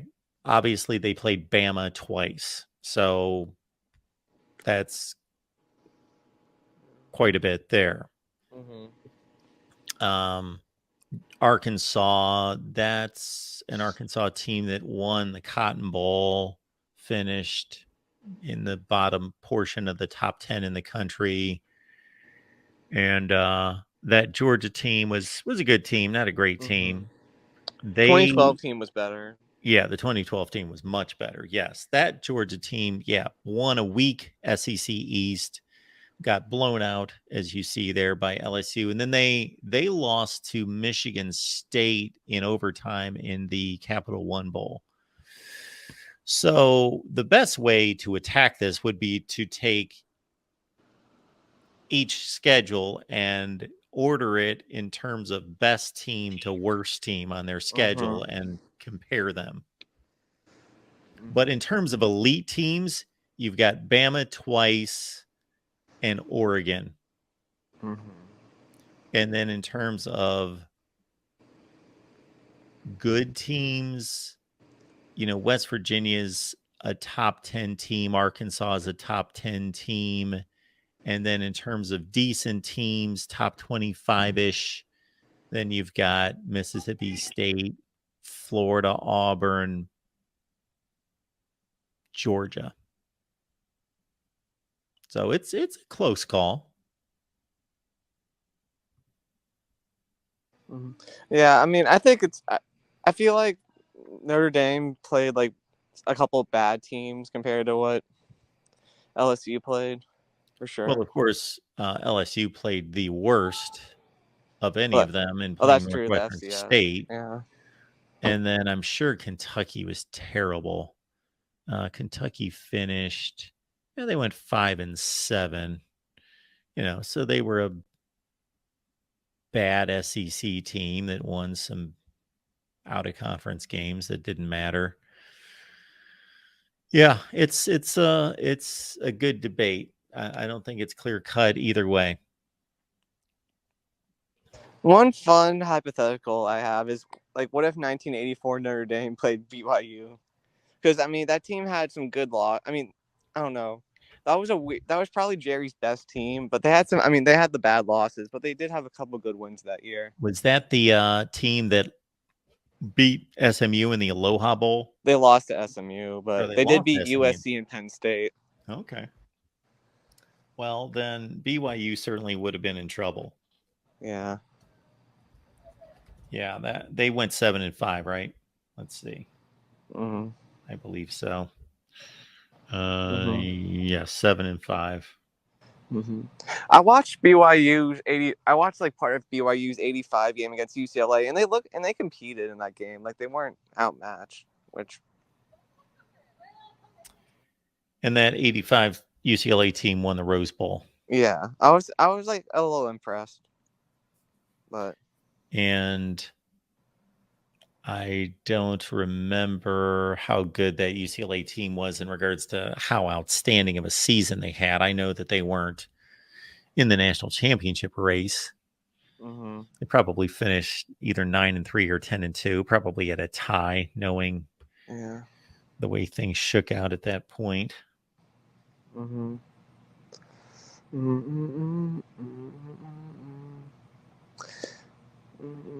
But yeah, it would have been interesting to see how I that would have team would loved have done under Lou. But Yeah, I would have loved to have seen BYU play anybody that year. And again, not their fault. Just I would have loved to have seen them play somebody. So did they Edward, just not want to go to like a Fiesta Bowl? Or were they locked into the Holiday Bowl with the WAC? How did it all work? yeah, back then they were playing in the Holiday Bowl every year. Okay. From 1978 through, ironically, that changed the next season. I don't remember what changed with the contracts, but the next year's maybe they didn't win the WAC the next year is what happened, but that was the first year that they didn't play in the Holiday Bowl. They played at the Holiday Bowl every year from 1978 through 84. What is that? 7 consecutive Holiday Bowls. And they played in the Citrus Bowl, I remember, the next year against Ohio State. They played the Buckeyes in a couple of bowls too, right? Because I know they played them in. They played them in 3 bowl games. Mm. Yeah, the 82 Holiday, the 85 Citrus, and the 93 Holiday. Yeah. They won all 3, right? The Buckeyes? Yes. Yeah. Yeah, that BYU team the next season after 84, the 85 team tied Air Force for the WAC title. Air Force had a habit of beating Jerry. Yeah, that's right. And I don't know why the Holiday Bowl being what it was as the WAC championship, I don't know why Air Force went, because BYU beat them head to head and they had the same conference record. Did BYU play a better team than Air Force did, or? Well, they played Ohio State, who was finished in the top, 12 or 13 in the country. Air Force, this was the Air Force team, that went. Shoot, who played in the Holiday Bowl in 85? This contract must have changed. Yeah, this is all coming back to me. That Air Force team went 12-1. They beat Texas in the Blue Bonnet Bowl. Oh, wow. Yes, I remember. Was that Fred Akers still? That was Fred Akers, and that was Fisher DeBerry for Air Force. Yeah, Fisher DeBerry was there forever, right? Yeah, he had a nice career. They finished number 8 that year. 12-1. They lost to BYU by a touchdown. It was their only loss. Beat Notre Dame by 6. We do want to direct you to our merch store, because I got to say, I'm excited about the coasters and the keychains. And we have done our best to not only produce those recently, but also give you a screaming deal. So the keychains are $2.99 and the coasters are $29.95. And when you go to the voiceofcollegefootball.com and find your coasters and find your keychains, please use the promo code football, and you will get free shipping. And also, we want everyone who is currently a Patreon member and a member here on YouTube. So if you have a membership here on YouTube with us at the Voice of College Football, and you also have a or a membership on Patreon, you're going to get a free keychain as well. So free keychains for our Patreon members and for the folks over on our YouTube membership as well. So thank you so much for being here. And again, we will be here Monday night for the Big Ten Live show and the USC show. Tim and Rick, Sunday night, Trojan Conquest Live. And who knows, I may pop up on Saturday or Sunday if I've got something to say and I want to go live with all of you. Otherwise, please make sure you're locked in. Please subscribe if you're not subscribed. And most of the people that I talk to, despite having 40,000 subs, which is not a huge number, but I'm just stating that even with 40,000 subs, it's amazing how many people watch these videos and these live streams that are not subscribed. So please subscribe to the Voice of College Football. All right, here we go. Welcome into another edition of Disputed National Championships right here at the Voice of College Football. Love doing this. Please check out our previous live streams as we went from 2022 all the way back through all the playoff era of 9 years and the BCS era going back to 1998. Now we've arrived at 1997. We're going to go through each and every season, even the seasons in which it seems to be clear-cut that there is a national champion, one national champion. We will even review those seasons, and it might take 13 seconds, but there's many other ones that are highly, highly complicated, and they're going to get more complicated from this year going backwards for the obvious reason that we had no BCS championship game that did not, most of those years, solve anything or completely solve anything, but it eliminated a lot. So if you objectively look at these seasons, objectively look at the results and measure the results, the BCS championship game was not a true championship in the manner that we are accustomed to in American sports with a Super Bowl, World Series, NBA championship, where there is a standing structure that leads us to a formatted playoff system that is not chosen by individuals, that leads to a championship series or championship game. These were two teams that were selected and thrown together, but at least that was an improvement from what we are now dealing with in 1997 and going back. All right, your national champions in college football. I will read them off. I'm not going to go through all the contingencies because I will post a video after we're done, which is going to go through all the seasons and confirm who has won the national championship here at the Voice of College Football. Who is the Voice of College Football national champion or champions for that year?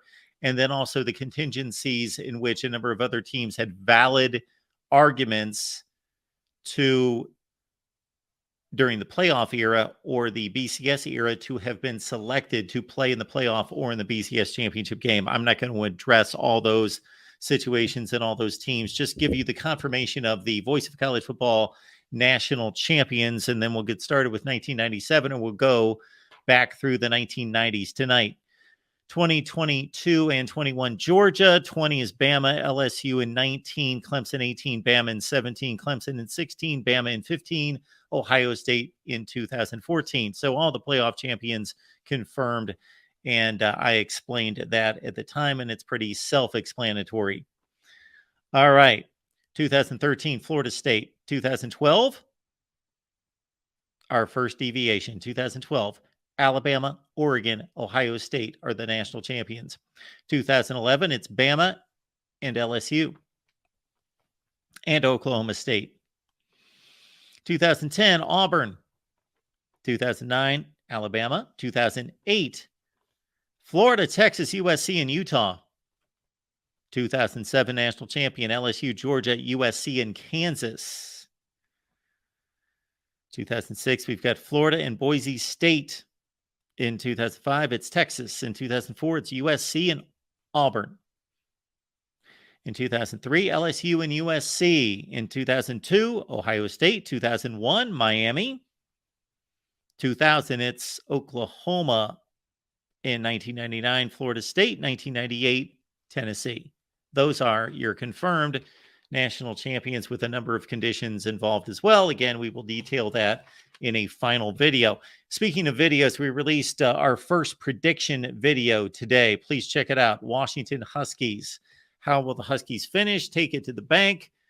There you got the wins and losses. Take it to the over-under and make all sorts of money. No, really, please don't do that. My record says that you would make a lot of money, but you never know about the year 2023. All right, let's get right to it. Let's go to 1997. It's kind of a warm-up for bigger lifts that we're going to have to do later. So 1997, cut and dry, but we'll review anyway quickly. In 1997, and we know what the controversy is here, but we know what is right and proper. Michigan, Nebraska split a national championship, or in the eyes of Nebraska fans and Michigan fans that are logical and reasonable, they each won a national championship. They won a whole national championship.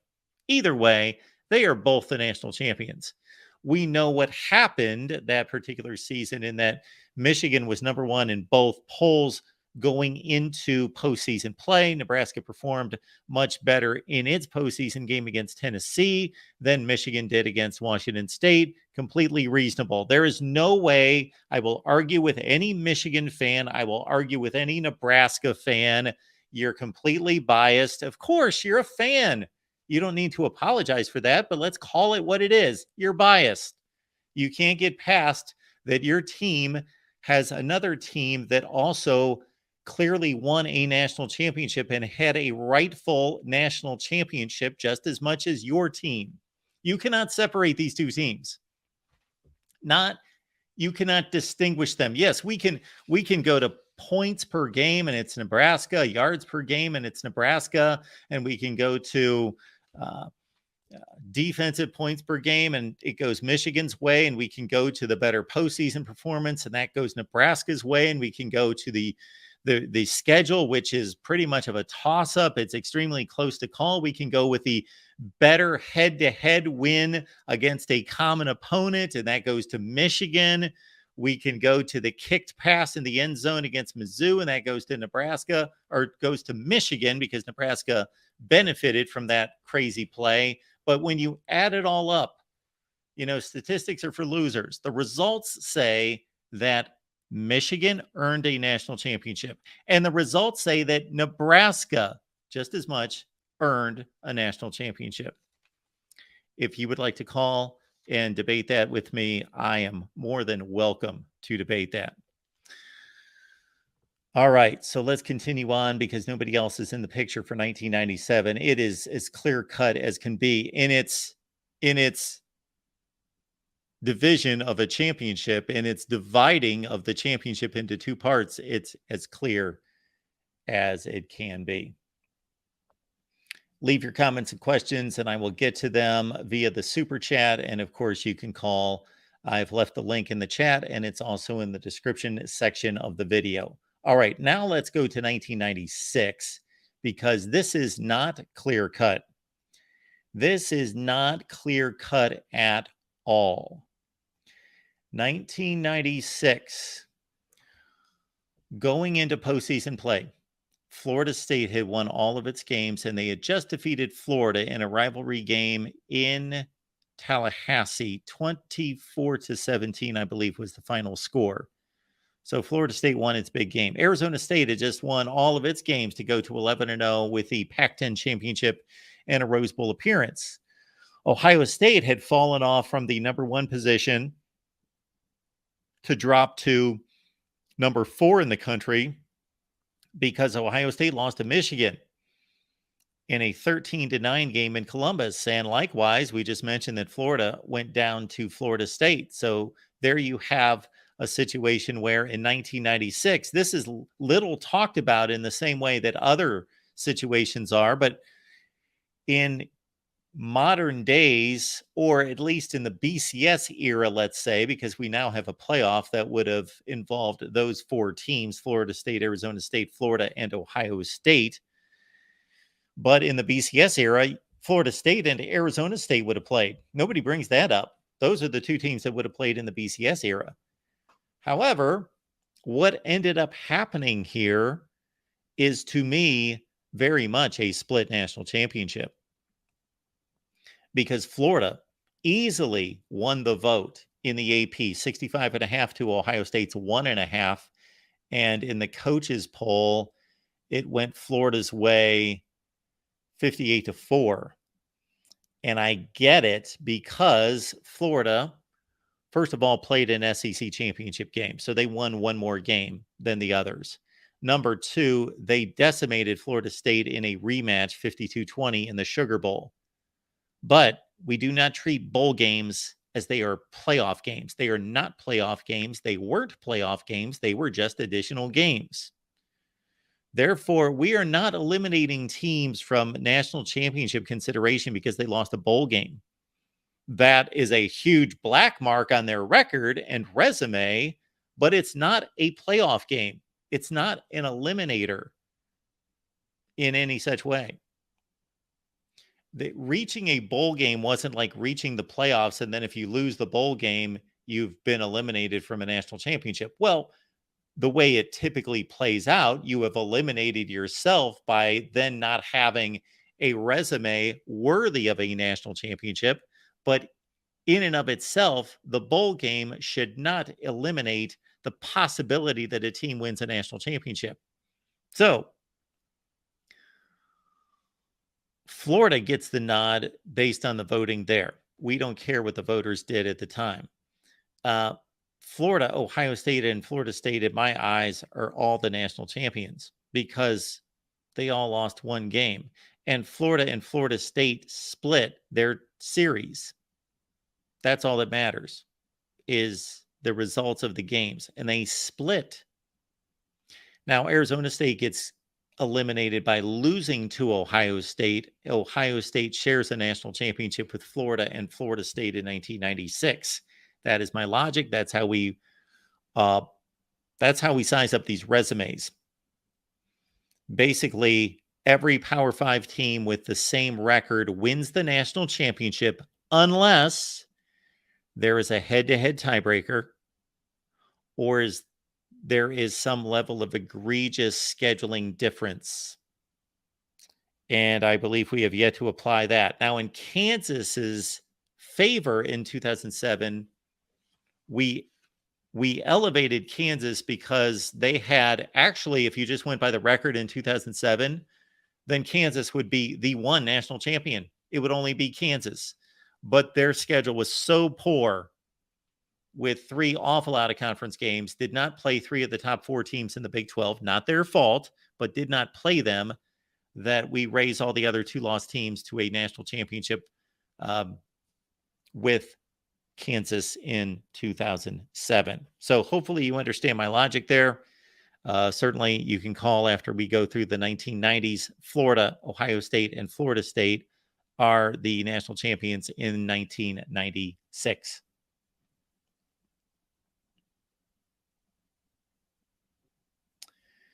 We go to 1995. And in 1995, this is going to be rather clear-cut as well. Nebraska and Florida showed up at the Fiesta Bowl as the only undefeated teams in major college football, and Nebraska annihilated Florida. They are the national champion for 1995, period, and done, not even close. Nebraska 95 consensus champion. Once we go to 1994, we are going to have a very similar situation as to what we had in 1997. Same situation.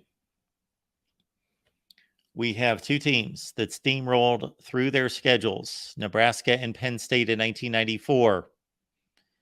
Penn State, at one point in the season, you will see it. Let's see. This, it might have been in the coaches poll. No, it was Week 9 against Illinois. See it right there. Penn State's number 1 at that point.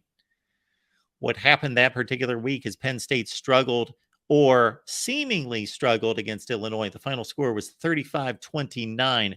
Penn State had a huge lead. They gave up points in the fourth quarter. The game was never really in doubt, but Penn State got penalized by the voters and dropped to number 2. They never recovered. Nebraska won both polls. So, Michigan fans, Nebraska fans who were upset about 1997, consider you could be Penn State of 1994, in which you won all your games. You played in the Big Ten. You played against a tough schedule. You won the Rose Bowl by 18 points, and you did not win either half of the national championship. You did not get voted number 1. You lost in a landslide to Nebraska, 51.5 to 10.5. And the other vote in the coaches poll was 54-8. So 1994, again, we can dissect this if you would like to call and run it down with us. But Penn State is elevated to national championship status in 1994, along with Nebraska.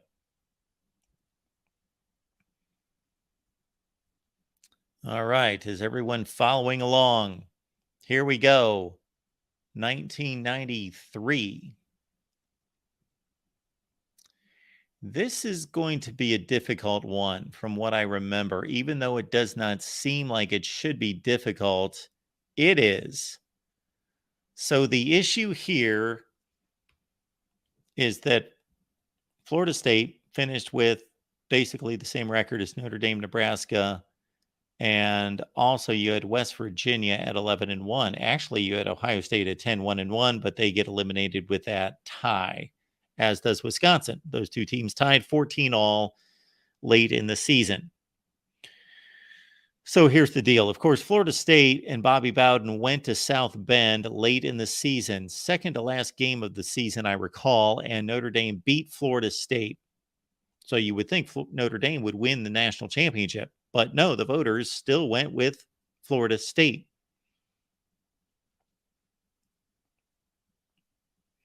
Nebraska was undefeated through the regular season and was paired against Florida State in the Orange Bowl. And it was a great game. It was a low-scoring game.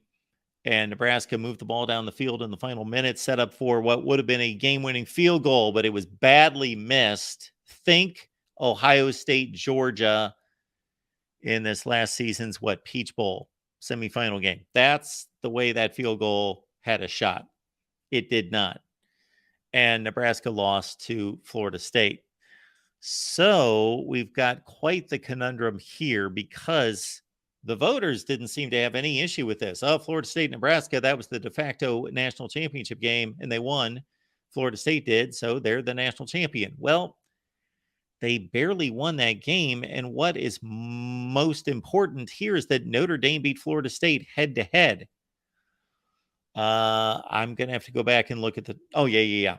The Notre Dame loss is a famous one, of course. They lost the game following the Florida State game in November. They lost to Boston College. It was not a bad Boston College team. There you see them at number 13 in the final polls at 9-3. Good Boston College team beat Notre Dame on a last-second field goal. So Notre Dame finished 11-1 after they beat Texas A&M in the Cotton Bowl. That Texas A&M team finished number 9 in the country at 10-2. They were number 7 entering the Cotton Bowl. And there you got Nebraska at 11-1. Now, the issue with Auburn there at 11-0 is that Auburn was ineligible for postseason play. So we determined in 2012 that Ohio State would be eligible. If we were really going to be exhaustive here, we would want to look into the Auburn violations at the time. So did Auburn gain an unfair recruiting advantage? Did their cheating enhance their performance on the field? Meaning in 2012, Ohio State didn't gain anything from their players, quote unquote, cheating, breaking rules. They profited themselves monetarily. They traded awards for tattoos. So there was not cheating involved that aided performance. It wasn't like it was a recruiting violation that allowed a player to come to campus. It's not as though there was a grade that was changed to keep a player eligible. So hopefully everybody follows me there. The Auburn thing, I got to look into that. But as it stands right there, you've got 4 national champions. Let's look at Notre Dame. Yeah, we know who lost all those games. We know who lost the games. And had Auburn played as many games as the other teams, meaning they did not play an SEC championship game. This was the last. No, I'm sorry. This was 1993. Auburn was not eligible for the SEC championship. So they didn't play an SEC championship game, nor did they play a postseason game. So that's 2 possible losses. They would have had 2 opportunities to lose against good competition. Florida State, Notre Dame, Nebraska, and Auburn. The only thing to be decided there would be whether Nebraska is eliminated based on the loss to Florida State. And if anything, you eliminate Florida State based on their loss to Notre Dame. And you've got Notre Dame and Auburn as the national champions. Notre Dame and Auburn, the 1993 rightful national champions. 1992, I believe, is going to be clear cut from what I remember. Yes, so Miami and Alabama played in the Sugar Bowl. Miami was a pretty substantial favorite. They got blasted by Bama and Gene Stallings, 34-13. Bama finished 13-0. They are the only undefeated team in college football, aside from Michigan, but they tied 3 games, of course. So you've got Alabama 13-0, your 1992 national champion. Easy. Your 1991 season. This is going to be another edition of 1994 and 1997 revisited. Miami blasted everyone, finished 12-0. Washington blasted everyone, finished 12-0. Had a resounding win in the Rose Bowl over Michigan. Just clobbered Michigan. Like it was 34-14, but it was worse than that. Like Washington was great. Miami was great. And there you see Miami won 32-28 in the votes total in the AP, but in the coaches poll, Washington won 33.5 to 25.5. Actually, they were down. A very interesting vote going into postseason play where Washington had one less number 1 vote, but Miami was the number 2 team despite having more first place votes. So somebody voted Miami down for whatever reason. Anyway, it didn't matter. They split the national championship. That was valid. That was the right thing to do. And 2 exceptional teams. And they are each the national champion according to the Voice of College Football here. 1990. Okay. Let's get into this one. All right. So one component that was not going to be part of this is trying to decide bad officiating and trying to filter through bad officiating. So we are not going to do that when it comes to Colorado's win over Notre Dame in the Orange Bowl, in which Rocket Ismail returned a punt for a touchdown late in the game that would have surely won the game for Notre Dame because Colorado just flat out could not throw the ball downfield. They threw the ball for like 45 yards a game. So they got the ball. Had Notre Dame scored and there not been a clip called on the Notre Dame punt return, Notre Dame would have went up, 16-10. and Colorado would have had to score a touchdown to win, and they had like 45 seconds left in the game. So you still can't decide it or call it based on that. Even if you say we're going to override bad calls and Notre Dame would have won that game, you can't say that because Colorado still would have had the ball with 45 seconds left to play. But most likely they would have lost. But let's throw that out. They won. As a side note, I personally believe that Miami was the best team in the country that year. Miami and Florida State played one of their infamous wide right games. So between Miami and Florida State, wow. Yeah, Miami was the team that just blasted that number 3 ranked Texas team who could have won the national championship with a win. But Miami just annihilated them. So your national championship is Colorado 11-1-1 and Georgia Tech 11-0-1. And we haven't even hit on the bigger controversy, and that's, of course, the down play that gave Colorado an extra opportunity to defeat Missouri because the yard marker was screwed up and they got an additional play. If you're unaware of the deal, look it up. But we also have to consider that Colorado, I believe they downed the ball or they spiked the ball because they thought they had an extra down earlier, correct? Anyway, regardless, they were stopped on what was 4th down, but they thought it was 3rd down, and therefore they were given another 5th down, and what everyone thought at the stadium was a 4th down, and they scored to win the game at Missouri.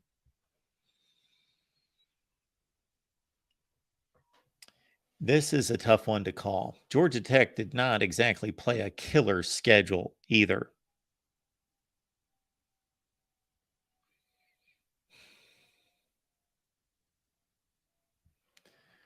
So we can either award Georgia Tech sole possession of a national championship because they've got the undefeated record, or we could say Colorado played a much more difficult record or schedule, defeated Notre Dame in the Orange Bowl. Georgia Tech's opponent was a Nebraska team that finished 9-3.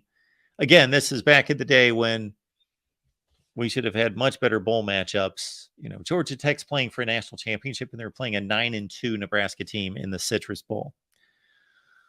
So I believe it's Colorado, and I believe it's Georgia Tech, as was the case right there. There it is, 39-20 in Colorado's favor, as opposed to the coaches' poll, which went with Georgia Tech 30-27. And there you see Miami getting 2 first-place votes. So your national championship in 1990 goes to Georgia Tech, and it goes to Colorado as well. All right. We did have some issues the other night, if you caught the end of our show, in regards to some of our video feeds. So what we're going to do going forward is if we bring on a caller to discuss and we're not familiar with that caller, we'll just treat it like a radio call, and we will just bring on the caller and we will just listen to the audio, and we will keep me on a full screen. So we've got Nathan jumping on the line here at the Voice of College Football. Nathan, we appreciate you being here. Hey, I appreciate everything you do. Well, thank you for that. I appreciate it. How's it going tonight? It's going good. It's going good. Just watching some preview videos after work for the college football season, and I saw that you were going live, so I had to jump on as a PSU fan. Yeah, so what do you got for us tonight? So it's 2 years before I was born. I was born in 96, but my dad and mom talk endlessly about 1994 and Penn State and how they deserve to have a title for that year. So what I was curious about is, if you were analyzing this from a 2023 standpoint and you were looking at it from, okay, strength of opponent, strength of schedule, and basically, trying to seed up the teams for a college football playoff matchup. Looking at the games in that season and just, knowing what you know from the records that the teams finished with. Yep. is there any type of I mean, is there any type of legitimacy in what they're telling me about how this was just ridiculous and it was a popularity contest, and Penn State should have been and not clear cut, but at least a split national champion that year? Well, of course, they should have been a split national championship because you got two teams playing in major conferences, and Penn State had a very legitimate schedule that we will pull up here and take a look at. I think they Absolutely. started off the year that year. I think it was a college football game day matchup against Arizona. Correct me if I'm wrong, but So that, I believe you're talking about 1999 was when yeah, they played Arizona, correct? Yeah, 98 I or definitely 99. could be off. Yeah. This is the schedule from 1994 for Penn State. So they demolished Minnesota 56-3. They played a USC team that actually didn't finish to be that good overall, but started off number 14. They beat them easily by 24. Look at that Iowa game. They beat them by 40. They just had a killer offense with Kerry Collins at quarterback and Keyjana Carter at running back, who almost won the Heisman Trophy. The Rutgers game, they won by 28. They beat Temple by 27. There's a Michigan game. So they went to Michigan, got challenged in that one. I'm sure I watched it, don't necessarily remember it. 31-24. This Ohio State game, my goodness. That was not a good Ohio State team, but they weren't a bad Ohio State team. They finished second in the Big Ten, and they took Bama to the wire in the Citrus Bowl. But this game was a complete just demolition.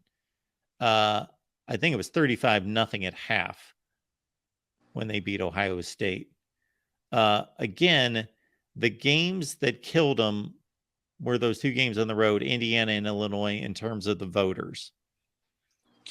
Yeah, that seems pretty obvious to me, as they had two close matchups there where they didn't, stick with what they were doing earlier in the year, and that just sent them down in the voters' eyes. Do you have any idea why it was so skewed in the voting? Here are the things that I think came into play. One is that, especially back then, if there was one team that was considered to be better when the season started, man, it was impossible to get them to move, aside from losing. So Penn State started the season at number 9. So they were considered a good team, but it's not like they were considered a serious national championship contender. Now, Nebraska was. And Nebraska lost the national championship on a missed field goal at the Orange Bowl the season before. So they were preseason 1, 2. They were expected to make this run. So it's already planted in the voters' heads that Nebraska's a national championship caliber team. And that, man, this is, and again, you got to remember Tom Osborne had been coaching for a long time, since the early to mid 70s, and had no national championships, had a great career, but he kept losing big games. And so he was the sentimental favorite here. And the other thing that hurt Penn State is that Rose Bowl game. Now, they did pretty much all they could do. They won by 18, and actually that game was 38-13 in the fourth quarter. So they won it by more than that would indicate that final score. But Oregon wasn't regarded to be that good. They were 8-3. So they finished 8-4. So if they could have played somebody a little bit higher in the rankings in the Rose Bowl, that would have helped them too. It really makes you appreciate the way that they have it today, where all of the best teams are guaranteed to at least match up against, one of the 4 other best teams in the playoff. It makes you appreciate how we've kind of consolidated the matchups a little bit. Oh yeah, it's a much better system. There's no question about that. And then just to look at Nebraska, I don't remember any close calls. I'm sure they had them. They beat West Virginia, top 25 team, by 31. UCLA was pretty good. They beat them by 28. I don't know that UCLA finished as strong as that would show, number 13 in the country at that point. Yeah, looks like they didn't have a one-possession game. No, they did not. So yeah, that back-to-back Indiana-Illinois run for Penn State really hurt them. Yeah, that did them in. And they're playing a Miami team. You gotta consider that from 1983. So it'd been a full decade that almost every year Miami's in the national championship race. So people really looked at that as just a monster of a game versus Penn State playing the Rose Bowl against Oregon. Yeah. So if they win that, they're gonna get it, basically. Yeah. That makes sense. That makes sense, Mark. Yep. I don't like that outcome because Penn State did everything they possibly could, and I think they played roughly just as good a schedule. But again, it was more about the postseason game, and it was about Penn State struggling back. And when I say struggling, again, those scores were a little bit closer than the games actually were, but they didn't look good because neither of those teams were very good. Competitive teams, yeah. Yeah. Yeah, that makes total sense. I need to hear it from someone who wasn't looking through Nittany colored glasses. So I appreciate that. Well, thanks for dropping by, Nathan. No problem, man. I'm always by, and I'll drop by for some more calls more often. Okay. Cool. Thanks, Nathan. Appreciate it. All right, Jackson, you ready to fire off on your thoughts? I'm ready. I want to go over a little bit about the 1993 season. Okay. A little bit about 1990. Now, 1993, that was a pretty good year, but it was a great year for Auburn, but it was not so good in a way because they were banned from the postseason. Yeah. And we had that big game between Florida State and Notre Dame. Notre Dame winds up beating Florida State, and then they were caught celebrating a little too much by Boston College. So Boston College kind of showed them a thing or two, if you will. So, and I know that Florida State went up against Nebraska. Honestly, I never understood why, there's West Virginia, but I guess they considered the fact that West Virginia beat, the big bad Miami, and they considered the fact that they beat Boston College on Black Friday a little bit after Boston College upset Notre Dame. So, and West Virginia won the Big East, so they were unbeaten until they went up against Florida. Man, Charlie Ward was great that year in 1993. Yes. So, okay, so I see that Florida, I know they lost to Auburn and they lost to Florida State, but they won the SEC. So if it was like 2020s or 2010s, Florida would be in because they won the SEC that time. So you're trying to figure out what a BCS or a college football playoff would be? Yep. So it would probably be Florida State, Notre Dame obviously in. Nebraska's obviously in. If Auburn wasn't banned from postseason play, then they would be in. But alas, we kind of have to choose between Florida and West Virginia. So I guess we put West Virginia in because they're not banned for postseason, and they're unbeaten at that point. Yeah. If we're eliminating Auburn, then I think if this were today, we would have had an Ohio State, Wisconsin Big Ten championship game, both of them 9-1-1, and that would have cleared up their tie during the regular season, for one thing. Right. Then we would have had, we would have had an interesting Florida Do you have the results up there? Did Florida beat Tennessee? Yes, they beat Tennessee. Okay, so we would have had a Florida Auburn, or because Auburn was eliminated, we had a Florida Alabama SEC championship game, of course. Right. So that was played, and Florida won. We would have had an ACC championship game of what? Florida State and who in the world knows? Miami. Florida State and Miami playing in the ACC championship game. Oh, Miami was in the Big East in 1993. Yeah, I understand that. I'm talking about if we had this going on today. Oh, my error. I'm thinking in like 1993 for some Well, reason. you can look at it a few different ways.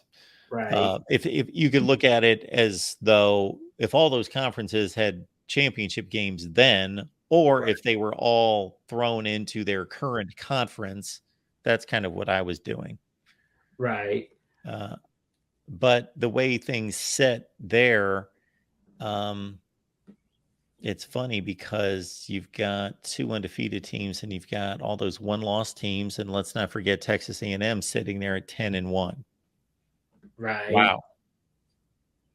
Yeah, I see that Tennessee lost to Florida, of course, and they tied Alabama that year. So there's that. I'm still amazed North Carolina was doing well at that time. Matt Brown in his first tenure.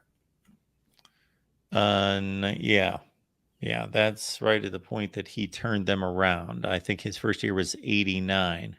Yep. So, wow, you've got 1, 2, 3, 4, 5, 6. We've got 10 teams that have 0 or 1 loss. Oh, yeah. Kind of like a Wild Wild West, so to speak. And then you've got a 2-loss Florida team that won the SEC championship game. Wow. Oh, yeah. You've got 11 teams that you really need to consider for the playoff, or for the playoff. Well, 12-team playoff back then would have made things a little bit easier for everybody. I think everybody would have been happier and nobody would be upset, but oh, wait, there's number 13. I forgot about number 13. Well, shoot, I was saying that Ohio State and Wisconsin would have played in the Big Ten championship game. It would have been Ohio State and Nebraska. That's for sure. But Michigan would have had the last laugh because that year, that was one of the many years that Michigan was dominating Ohio State in the John Cooper era. Yes. But Ohio State would have still played in the Big Ten championship game. True. Yeah, against Nebraska. I don't think it would have been pretty.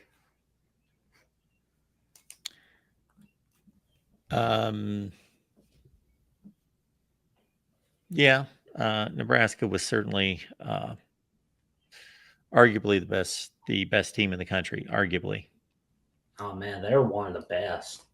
But I'm landing with Notre Dame and Auburn there. And again, I would like to look into the Auburn violations, which I was aware of at the time, but it's been so long, I don't remember what that was all about. Oh, man, like violations. I mean, I remember reading about it a few years back about how it was so bad that they couldn't be able to air the games on television, where they couldn't air games on ABC, ESPN, CBS. They can all air it on like a closed circuit television, or you could listen to it on the radio. Oh, okay. This is coming back to light. August of 93, Auburn was hit with some of the most severe penalties in the history of the NCAA.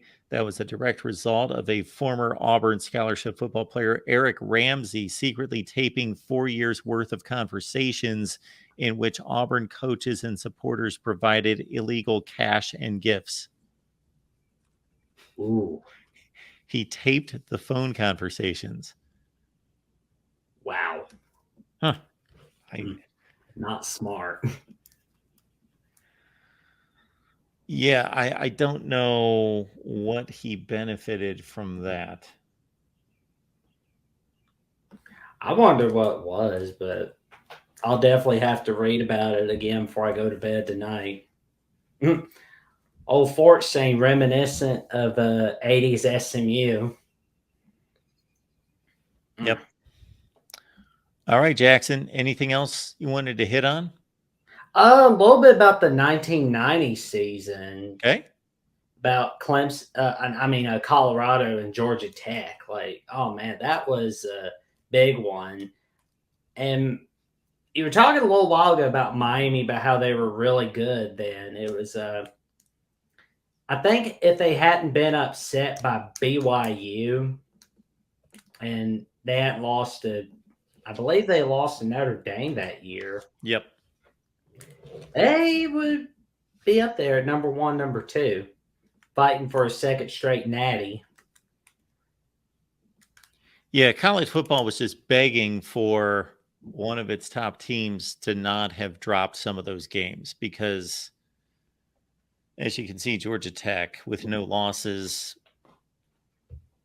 still wasn't convincing anyone, too many teams, that they really, really earned that. Man, that Miami shellacking over Texas, where in the Cotton Bowl, that was pretty funny, man. Like, yeah, the funniest one was the TD celebration where one of the guys scored a touchdown. He runs into the sideline, right? And then he's like a little gunfighter. I'm like, yeah, that was either Randall Hill or I believe that was Randall Hill. Maybe it was Lamar Thomas, but I think it was Randall Hill. Yeah, he just kept going. They were just making a mockery of the rule book. They racked up like 250 yards and penalties. They just didn't care, and it didn't matter. oh man. I hope I see a touchdown celebration like that again this year. Where it's like somebody just runs into the sidelines and then acts like they're a gunfighter from a Western. That's my favorite one of all time. But man, that Colorado 5th down game against Missouri, holy cow. I mean, yeah. Again, man, Colorado, to many people, lost 3 games that year because that would have been a second. Then the Notre Dame Orange Bowl game would have been a third. And wow, it's a tough call for me to make because Georgia Tech was just so flimsy for an undefeated team. right. Well, I do have a little solution for that. Okay. Have Colorado and Georgia Tech play each other. Well, I thought you had a solution for right now. Oh, for right now. Well, in that case, Clemson, Georgia Tech, and Texas, Miami. I don't think I'd want to be in the room for Miami, Colorado. Oof. Honestly, they would have been a 4 seed. Miami would have been one of those 4 seeds that would possibly won it all. I mean, they were acting like, if they were playing like how they played against Texas in the Cotton Bowl, oh man, I would have not been in the room against Colorado for sure.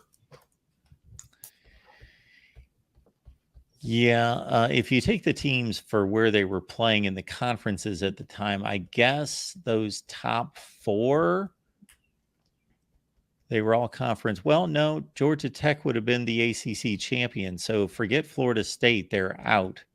Washington would have been the other team involved.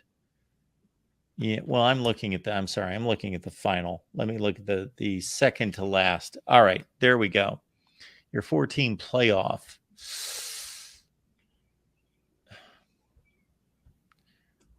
Yeah.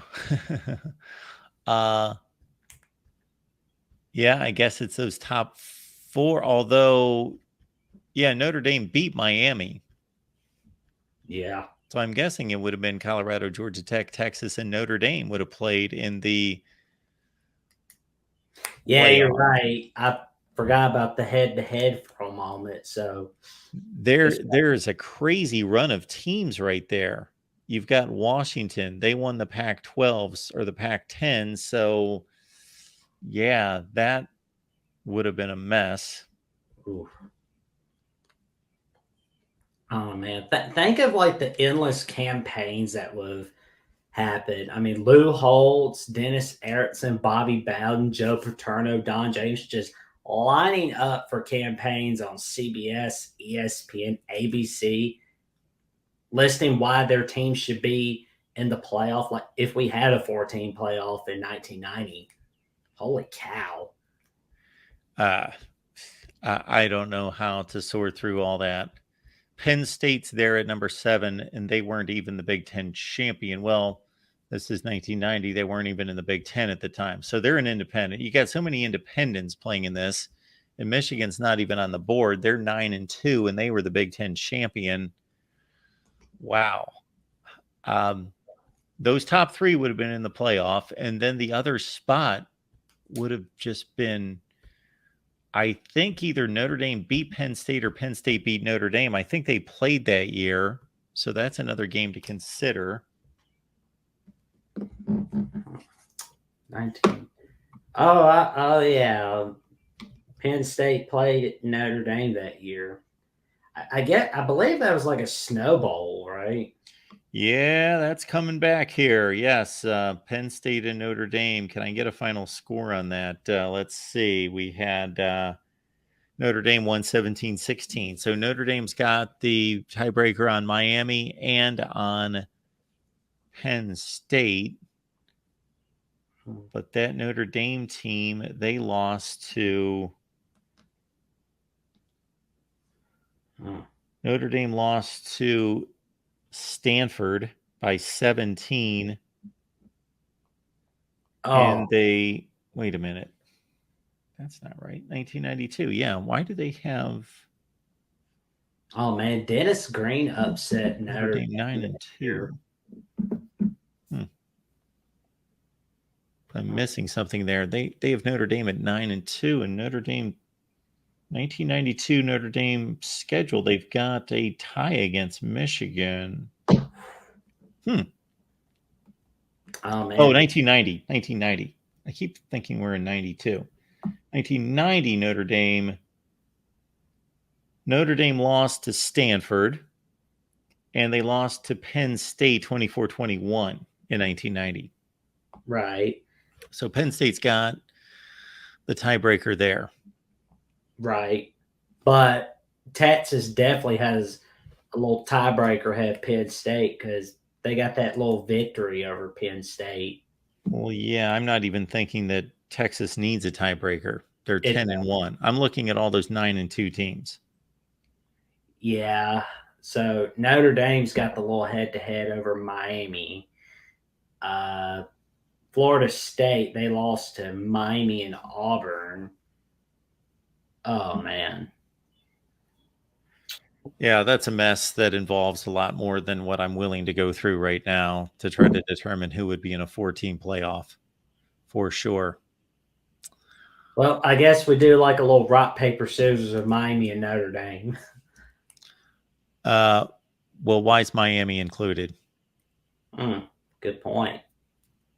They shouldn't have lost BYU, and they shouldn't have lost Notre Dame, so you got to go, Miami. I'm thinking it's coming down to Notre Dame and Penn State and Michigan. Ooh. And I guess either Tennessee or Florida are 9-2. And Washington's 9-2. All those teams have to be considered. For sure. All right, Jackson. Anything else? That's about all. Thank you for having me on, Mark. Of course, Jackson. Have a good one. You too. We will keep it moving here at the Voice of College Football. We appreciate our buddy Terrence stopping by. What if Ohio State made that field goal? Let's see. We're discussing 1990 to 1997, the field goal. What field goal did they miss? I know that they missed a lot of them. We can go through every Ohio State missed field goal between 1990 and 97. None are coming to mind that were that crucial. Let me think. Now, in 1990, they chose not to kick a field goal against Michigan, which would have tied the game against Michigan, but they were playing for a Big Ten championship and trip to the Rose Bowl, so they went for it on 4th down. Tim, I hope you're getting the sarcasm. I hope we're talking about 1990 to 97. So again, 1990 they could have kicked a field goal against Michigan and tied Michigan, but that would have not helped. So Terrence, if Ohio State would have made that field goal, yes, I guess you're talking about the 1990 game where they could have kicked the field goal against Michigan. Got it. All right. Buckeye Mike's here. Welcome to the Voice of College Football. How you doing, Mark? I am doing just fine, Mike. We're searching for an Ohio State missed field goal between 1990 and 97. Oh, there's so many. So what's on your mind? So I was kind of running through the polls earlier, and I think the biggest one that sticks out to me is the one that everybody talks about, is 97. Yes. And I know there was one, it was either 90 like we're looking at now, or I think it was 91, but definitely 97 comes to mind. Is there any way they could have had the matchup between Nebraska and Michigan? I mean, I know and I understand the tiebreakers, but wasn't there another Big Ten team that they could have sent to the Rose Bowl just to have those two play each other? Well, sure. They could have done what they did after that in the BCS, but that wasn't the structure. Those weren't the rules. Those weren't the contracts. That's True. not what was determined. The Big Ten champion played in the Rose Bowl. Now, later, they determined, well, if the Big Ten champion has the ability to move on and has been voted at a place landing in the BCS where they go on to a BCS championship game, then the Rose Bowl gets the second place team. But that wasn't the contract. And they would have violated a contract, and the Rose Bowl could have sued them. So, no. So, not really. That's the whole issue. That it is. So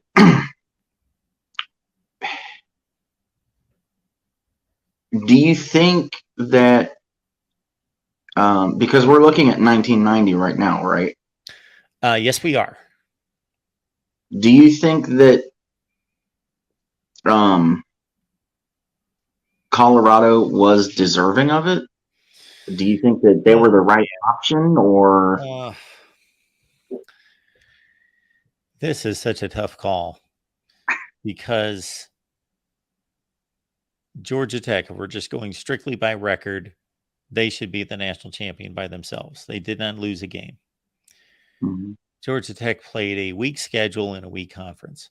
Okay, Colorado, based on what we're looking at right there, technically went 11-1-1, but even that was flawed by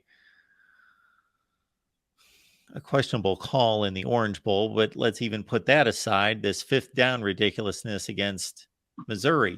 So, however, if you go through the play-by-play, and it's been a while since I've done this, but I did this a couple of years ago. Shoot, it's probably been about 5 years ago because I produced a video. If you go through the officials' mistakes in that fifth down situation, the one disclaimer on the side of Colorado is that they would have known on fourth down that it was fourth down. They would have known on third down. I think I forget which down they screwed up and failed to flip the marker. It might have been between like second and third down. And Colorado would have treated that play differently. But yes, they scored on a fifth down to win a game. So that's kind of screwed up. Do you personally think that there's anyone in this time frame, in your eyes, that doesn't deserve to be champion, or there's questions? Like, I know that's why you started this whole thing, but in your opinion, what do you think it is? Oh, well, I'm naming who, in my eyes, is the champion at each one of these years. So for me, it's more about elevating other teams. So in 1997, Michigan and Nebraska are the champions. In 1996, Florida won the AP and the Coaches Poll championship, but Florida State and Ohio State had resumes that were almost identical. So to me, Florida State and Ohio State deserve a national championship just as much as Florida does. So it's so far going through the 90s, the only team that I've stripped a national championship from is 1993 Florida State. Okay.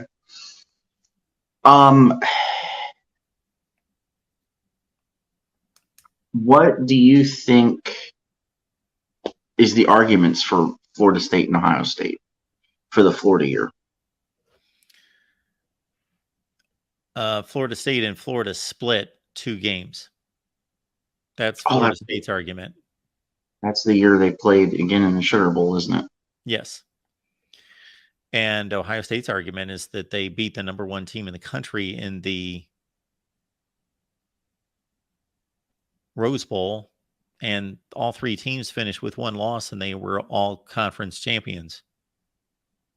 And 2 of them played each other, and they split. The other one did not play anyone. Therefore, the other reasoning would be you include Arizona State in the argument, but Arizona State played Ohio State and lost.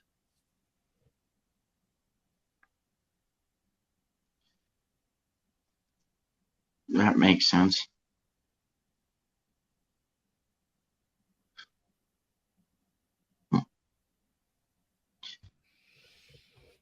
So people are asking who the team of the 90s was, and man, that's a great debate between, to me, it's a Nebraska Florida State argument with Miami getting some consideration, but I think it's mostly Nebraska and Florida State. I personally would go with Nebraska just because of how dominant they were with Osborne, and then the Tommy Frazier years. Those were really good.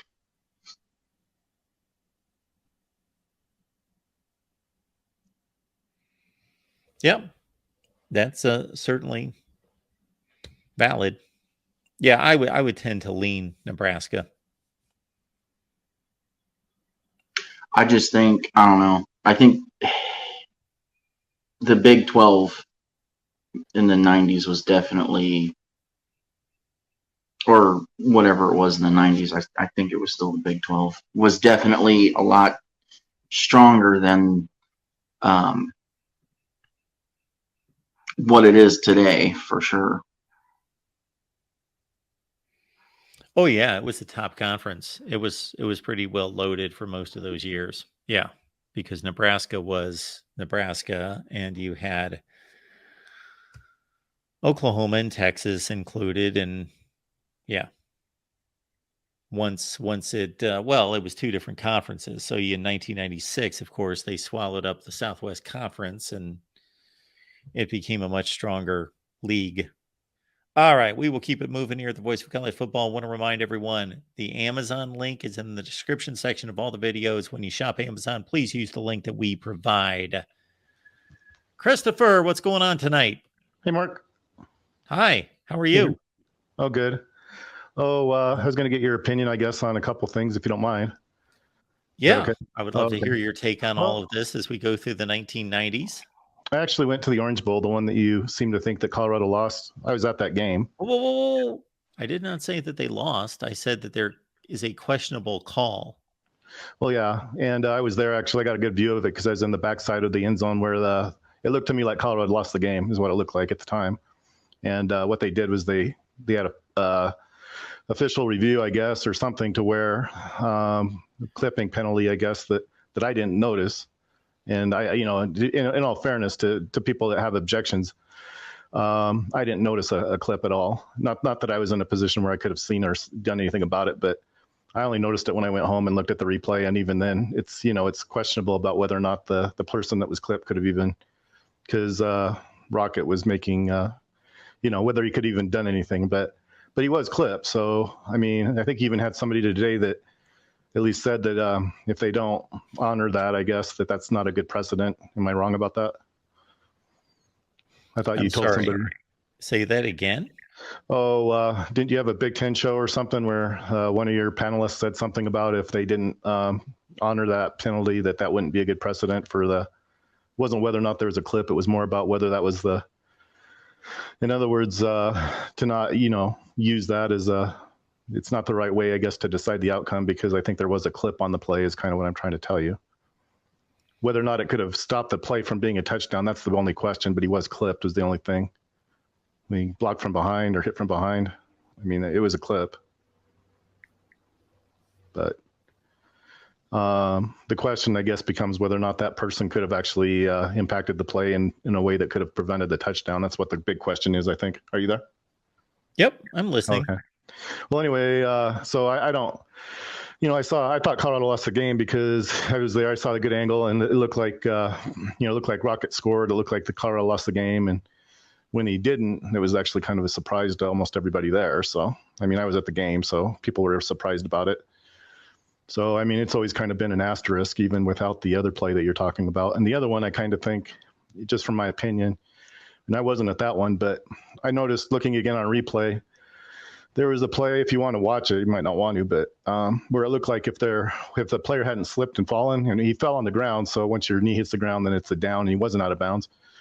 But it looked like he could have scored, is what I'm trying to tell you. And so whether he could have or not, obviously, it's kind of like the Rocket Ismail thing. It's like, well, he didn't score, so he can't really count it. But at the same time, he probably wasn't just going to fall where he was, though. So, I mean, it's kind of, we have a kind of another variable that we aren't really giving credit for, I don't think, because he wasn't going to just fall like he did, and he wasn't probably going to just quit either. So he was either going to score or going out of bounds. So, and what he ended up doing was falling on the ground. And so what they had to do was spike the football to stop the clock. Well, I understand, but that's part of football. You got to stay on your feet. Well, yeah. You can't fall down playing football.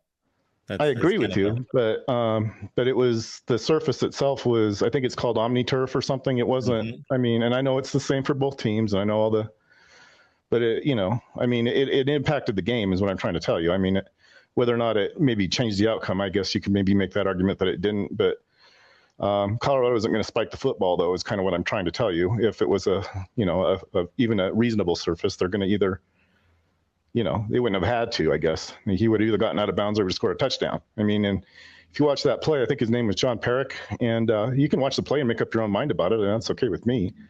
But he couldn't do either one because he slipped. I mean, that's just a fact, Okay. Here's my thought on that, Chris. I have no issue with a Colorado fan who wants to say, man, that was bad luck. Our player was in the open field and could have scored. He caught the football. He slipped. I don't know if it's bad luck. He caught the football. He just wasn't able to, he slipped and fell. I mean, without even being touched. Okay. I mean, how common is that, Mark? Come on. I mean, nobody tackled him. He didn't, he didn't trip. If we are going to rewrite history on everybody who slips and falls, then we've got, man, we're going to be here like endlessly with an endless live stream trying to determine who would have slipped and fell that changed a game. I'm not saying it changed anything. That's part of the game. I'm not saying it changed anything. I'm just saying he slipped and fell. Okay. A normal surface, I'm sure that's probably not what he's going to. So it impacted that play. At the very least, it impacted that play.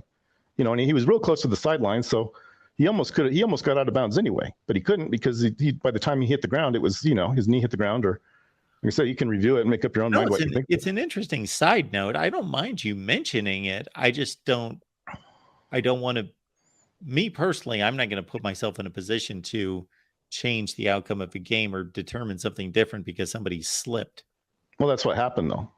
I mean, I'm just trying to tell you. I understand that, but that's part of football. By the sideline, he's either going to try to score or he's going to, and maybe he doesn't score. I'm not even saying he does. I'm saying maybe he doesn't. Maybe that's the end of the game right there. I don't know. The fact was he slipped and fell, and what they had to do, because he didn't get out of bounds, they had to waste a down is what they had to do. So it did cost him a down. But whether or not it impacted the result, I don't know.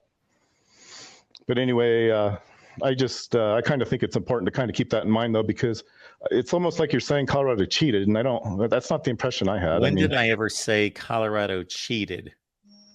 Well, I'm not saying you It did. has nothing to do with Colorado. I've stated a million times, anytime that there's a team in college football or any sport that benefited from a call, they have nothing to do with it. The officials make the calls. They're not out there playing pickup basketball where they're making their own calls. They have nothing to do with it. Well, what it was is I think he spiked the football, and this is the way I remember it. Maybe I remember it wrong. I don't know because my memory isn't the greatest. But yeah, but he spiked the ball on first down. That probably wasn't even the smartest thing to do, really, but he did. So that's where they lost the down, really, was at the first down, not the fourth down. And then I think they ran a ball that didn't quite get in the end zone, and so they had to spike it again. And then they didn't score on fourth down. So that's when, that was kind of where it should have ended, I guess. But they spiked it on fifth down. Or no, I'm sorry. I'm doing something wrong here. But he spiked it on fourth down instead of.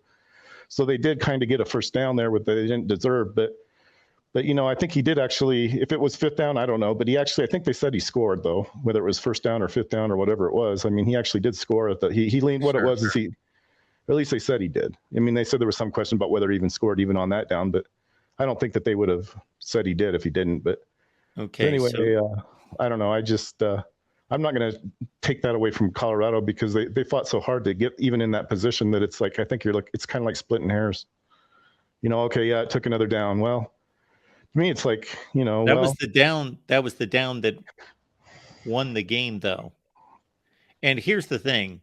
That even though Colorado spiked the ball based on what they were reading on the down marker, yeah, they would have had to spike the ball anyway. They had to spike the ball because of the time. They didn't have enough time. They didn't have any time. Yeah. Yeah, they spiked the ball on third after the third down play. They spiked the ball thinking it's now going to be fourth down because there's only 2 seconds left, when in fact they really spiked the ball on fourth down. Right. No, I agree. That's exactly what happened. I'm not even saying that's not what happened, but the down marker didn't say fourth down, though. It said third. Sure. Yes, okay. It wasn't their fault. Well, I mean, at some point, I don't know who do you point the finger at? You pointed at Colorado because they looked at the down marker and it was wrong? I mean, I don't know. You pointed at the officials. Well. Because they made the mistake. At any rate, I don't feel too bad about it. I think Missouri had every chance to win the game, even with that happening against them and all that. And they still almost did. So, I mean, I guess tip your hat to them and all that. But, that was a tough win for Colorado, I think, going in there and beating Missouri and Columbia. And if you want to make it to where they didn't win it, I guess that's okay. But that's not the way I look at it. But, I'm just trying to base it on what I remember, though. I don't know that it's fair to say that they didn't win. I think they actually did win, but. So that's kind of where I have a difference with you, but I guess. Of course, officially they have a win in the book, but they don't give it a loss. Then don't say they're 9-3. They had to be given a down. They had to be given an extra play that they didn't earn. Well, the game's not played with 5 downs. If it says fourth down on the sidelines, I don't know that he's going to. I understand it's not their fault, but they also wouldn't have had time to run the play anyway. So they did have to spike the ball to stop the clock. They barely got that. Even the spike was kind of questionable about whether he got the spike out on time. It was real close. I mean, it was like within a second. I mean, it was as close as you can get. That Missouri team went 4-7. Right. Yeah, they weren't the greatest Missouri team. No. Well, I mean, I don't know, Mark. Missouri, though. I mean, come on. I mean, you have to beat Missouri. You have to be pretty good. I mean, that's not in this particular season. You didn't. Well, I mean, I don't know, Mark. I mean, you can, if you want to draw the line as like super high, I guess you can try to do that. I guess. Yeah, we're talking about a national championship. The bar is rather high. Well, then you want to give one to Miami for beating Texas. Well, Colorado beat Texas. I mean, what's the difference? No, do not put words in my mouth. Well, what are you basing it on if it's not? I said that I believe that Miami was the best team in America in 1990. I never said about awarding them a national championship. Never said anything like that. I just said that's my personal opinion. I believe they were the best team in America. I never said that I was going to award them a national championship. then I can come back at you and say, well, then if that's true, then I guess BYU should get another title then. I mean, I don't know. I mean, if head to head is what matters, I don't know. I mean, I just kind of, there's a little bit of double standard, I think, going on there a little bit. No, there's not a double standard. You are confusing our exercise here and going through and reviewing these seasons with me just saying I've got a personal opinion that I believe Miami was the best team in America that year. That has nothing to do with what we're doing here. You know, I'm not pushing BYU as a national champion because they got routed by Texas A&M. So, I mean, I wouldn't even like mention it. And the record was about the same. I think they both had 2 losses. So, I mean, I don't know. I mean, if you want to like put one above the other, I guess you can. That's fine. But you know, BYU got beat real bad by Texas A&M. That's just a fact. 65-14. It wasn't even a game. I mean, I think the whole game was dominated. It was Texas A&M was pretty good, but they were 8-4. I think they weren't bad. They were a good team. But I don't know. I mean, I guess it kind of depends on where you want to draw that line, is what I'm thinking. But it's like if you want to give it to Miami, I don't know how you can take it away from Colorado, is what I'm trying to say. I'm not giving anything to Miami. You are not understanding that the exercise we are doing here has nothing to do with the comment that I made that I believe Miami was the best team in 1990. Well, what's the difference? I mean, they both beat Texas. There's a huge difference. I don't know. Here's the difference. Here's just one example. I could use about 50. Do I believe that TCU should have been selected for the college football playoff this last year? Yes. Do I believe that TCU was one of the 4 best teams in the country? No. That's a difference. I understand that. And that's what I'm applying to this season. And I don't even know that I disagree with you on some of that. I actually kind of halfway agree with you. I did kind of for fun. I went back and just to see what they finished at, and I think I actually have TCU finishing 6th after losing to Georgia. I mean, they dropped quite a bit, but yeah. But even in 6th, I mean, that's, you know, you got to kind of tip your hat a little bit to them. I don't know. Sure. There's somebody famous hero or something saying bloodbath or something. Well, to get in a bloodbath, you have to be in the bath. That's kind of the way I look at it. Yes, you know, if he wants to make it a bloodbath, well, maybe it is, but at least they were in the bath. Nobody else was. So, I mean, I don't know. I kind of wonder how fair it is to like throw daggers at them just because they got beat so bad. But if you want to do it, I guess that's okay. I mean, go ahead and do it. It's fine. It's what happened. So I'm more inclined to give them credit for what they did to even be there, but I don't know exactly what went wrong. But, you know, Georgia was a much better team is the way I look at it. You know, it just means that Georgia deserved the championship. That's all I really get from it. They sure did. Well, I mean, and that's what they deserve. I mean, I don't know if that's really a slam on Texas Christian, though. I mean, if it is, I don't really understand why. It's disappointing to see that they didn't play a little bit better in the championship game, but Super Bowls are sometimes that way. I remember before Denver finally won one, it looked like everyone was getting worse. They were kind of a question about whether they would get routed by Green Bay, I remember, and they finally beat them. So I just don't know how fair it is to throw somebody under the bus for being in the title game. I don't know that we're throwing them under the bus. We're basically just stating the obvious that TCU got slaughtered in the national championship game. Sure. Well, although, you know, they put up a fight, though. I mean, I don't know, Mark. I think they sometimes put up a fight? When momentum gets rolling, and especially in the games like football, sometimes it's hard to stop that, you know, when it starts getting kind of going that direction.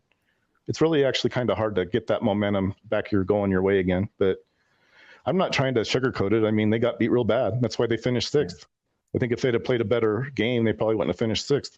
We could go week to week through the schedule last year and find few games in all of college football that ended 65-7. That were 58-point games. So Tennessee should have been there, but it doesn't matter if they get routed by South Carolina. Well, we'll ignore that. You know, it doesn't really matter. It's only if TCU loses that we're going to make a note of it, I guess. I mean, I don't know. I mean, that's kind of what I mean. It's like we need to put Tennessee in there instead of TCU, even though they got routed by South Carolina. We're not going to really be fair to either team. We're just going to. I mean, that's kind of the way I look at it.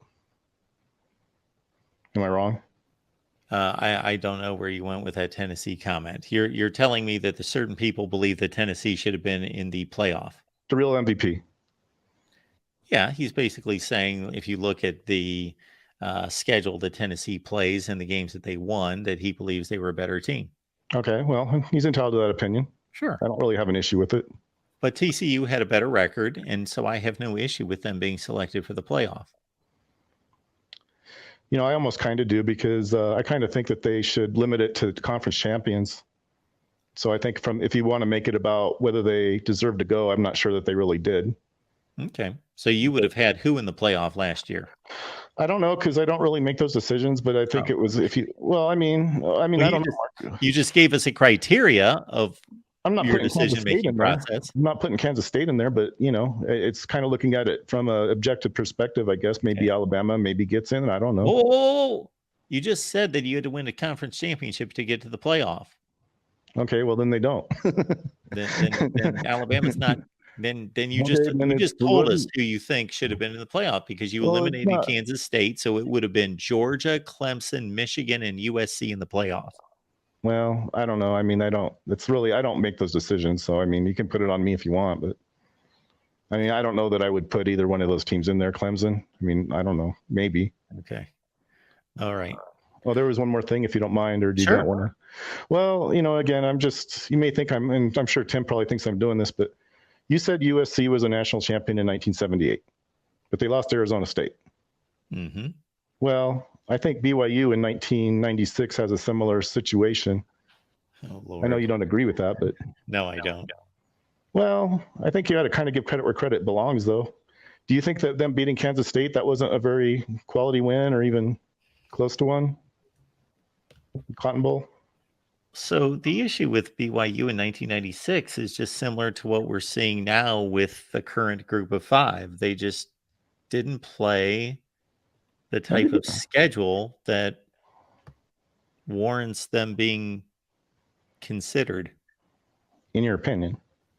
You didn't think Wyoming was any good? No, it's well beyond my opinion. They played in the mountain, they played in the WAC at the time, of course.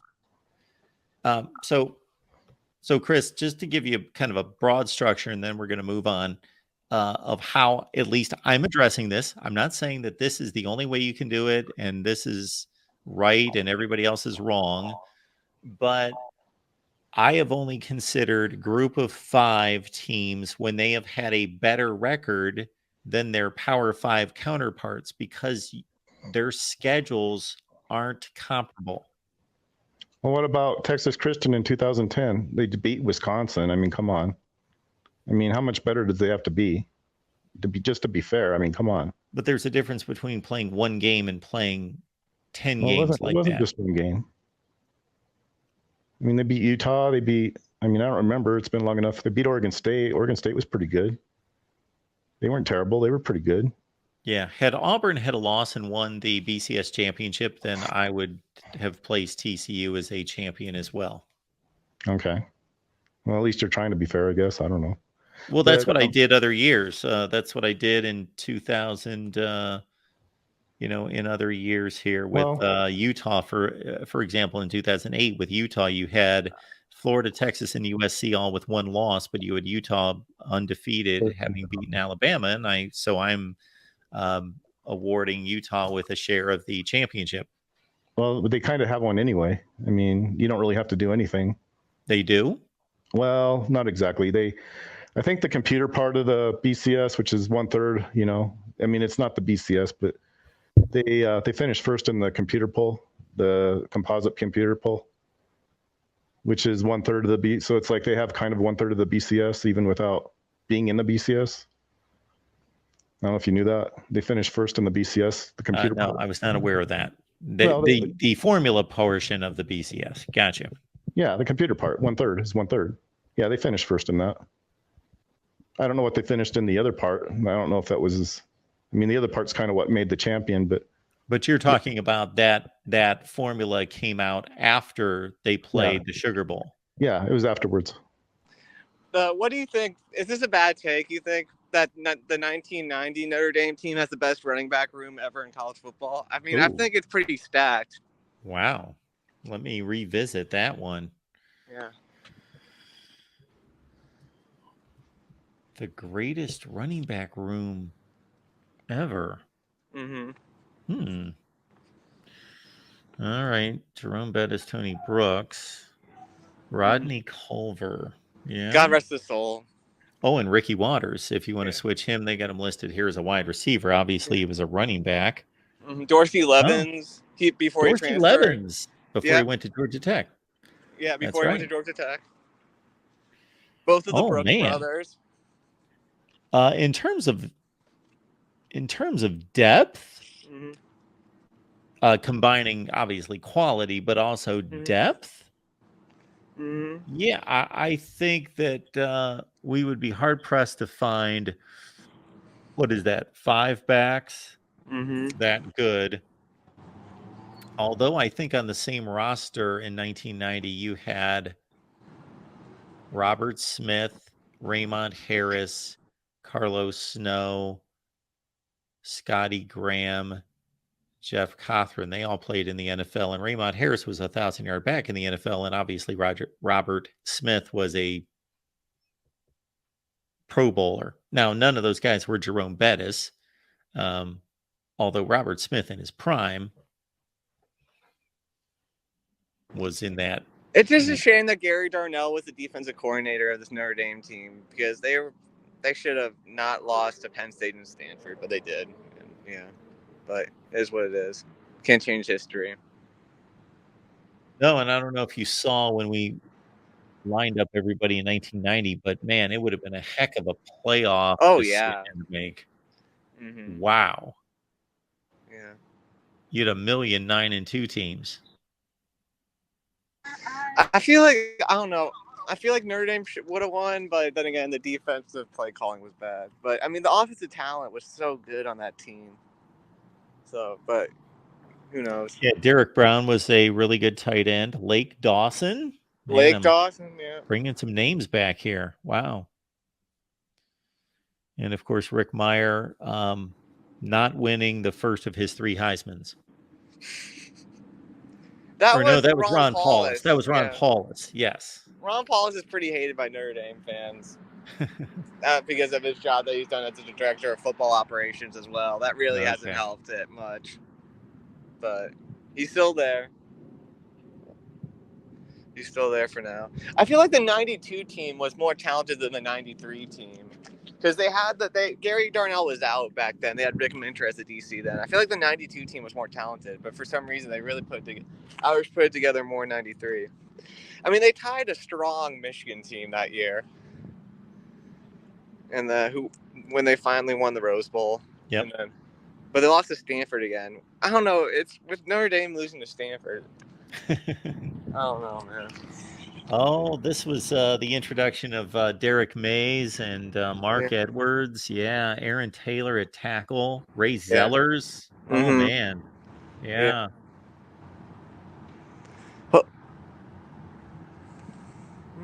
Bobby Taylor was a heck of a cornerback, and Ronaldo Wynn at D end. Brian Young, of course, was a great NFL player. Hall of Famer. Yeah, man. I remember watching like one of those a Michigan game back in the day, and then Bobby Taylor just tattooed John Collins, man. Todd Collins? Todd, yeah. Yes. So what happened to Notre Dame recruiting after Lou Holtz left? Man, these teams were loaded. I don't know. Maybe it was just the academic restrictions. Because I feel like I heard like Davey made Lou retire because like he was saying Lou wasn't really caring about the academic. He was like kind of not all in on the academics. I think that was part of what happened. Sean, by the way, when we get you on the phone, you can explain to me about Utah winning the Pac-12. I don't know what that note means. Anyway. 93 would have been a fun playoff, too. Oh, yeah, it would have been. Do you think Ohio State could have gotten into 93? 93, let's go ahead to 93 because I don't think so. Yeah, let's look at 93. What I think would have been selected would have been. All right, this is 93. Did that move it ahead to 93 or is that still 92? That's 93. Yeah, that's 93. Okay.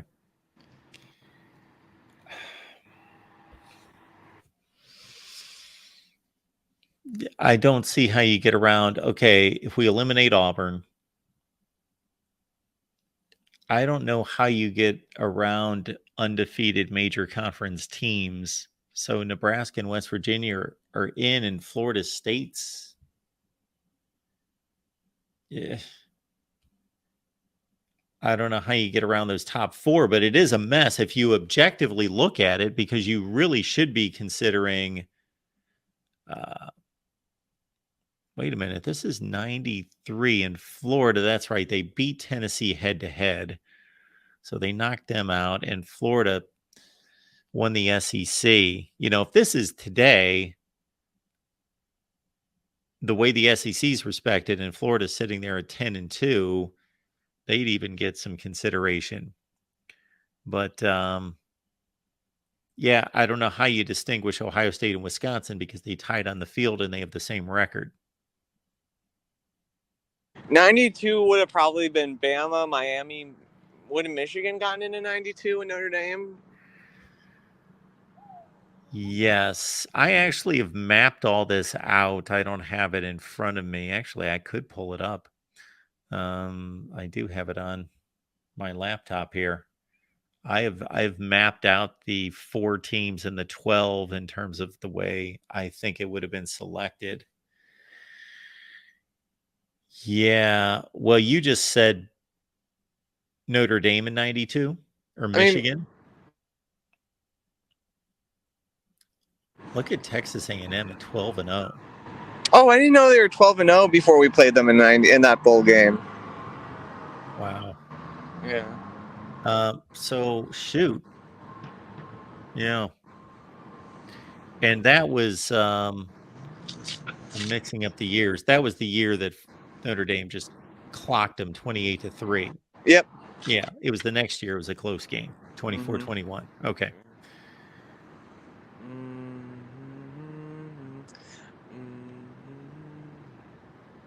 Yeah, that playoff would have been, I guess it would have had to been Miami, Alabama, Florida State, and Texas. Although it would have to have been Miami, Alabama, Texas A&M, Notre Dame.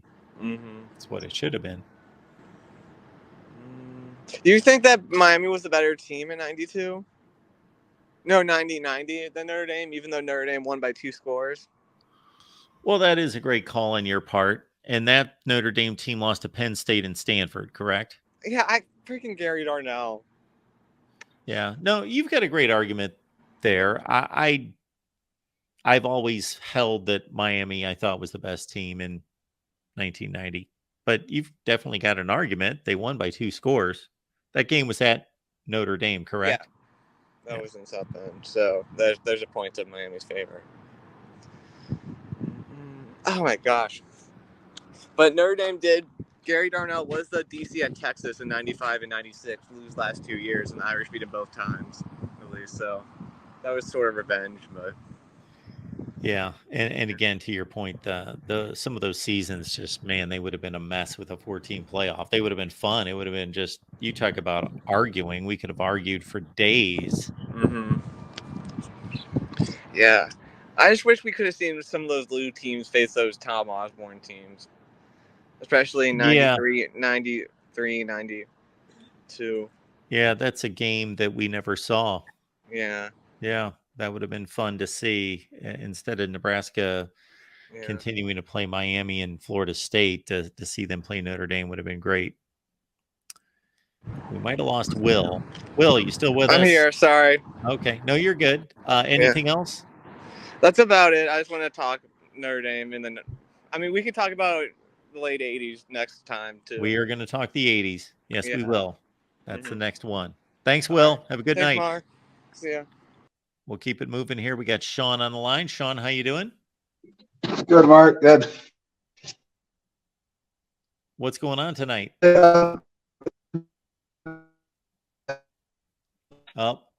Hopefully we can clear up your connection, Sean. We can't hear you. Can you hear me? Hey, Sean, unfortunately, we cannot hear you. Well, we'll give it another try here. You with us, Sean? Hello, Sean. Hey, Sean, you've been waiting a long time. I'm sorry, but we can't hear you. Sean, if you would just give us a call back, give that another shot. We'll keep it moving here, the voice of college football. And then, Beverly, thank you so much for the super chats. I will answer those questions. Give me just a second. Let's go to David first. David. Oh, yes. By the way, I hope you got a good cardio session on Saturday, Mark. You're looking good, man.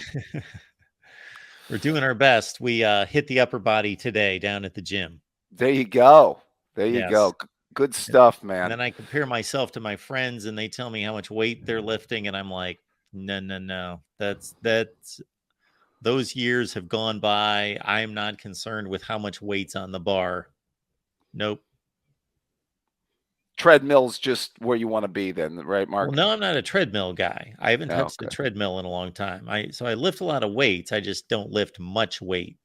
Got it. Yeah. Got it. Okay. All right. Well, you're in my wheelhouse, which is 1990s college football here, which is just what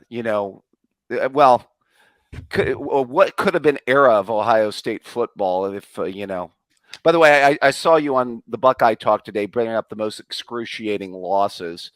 A 1998 Michigan State will always hold a special place, and wow, you would change that game.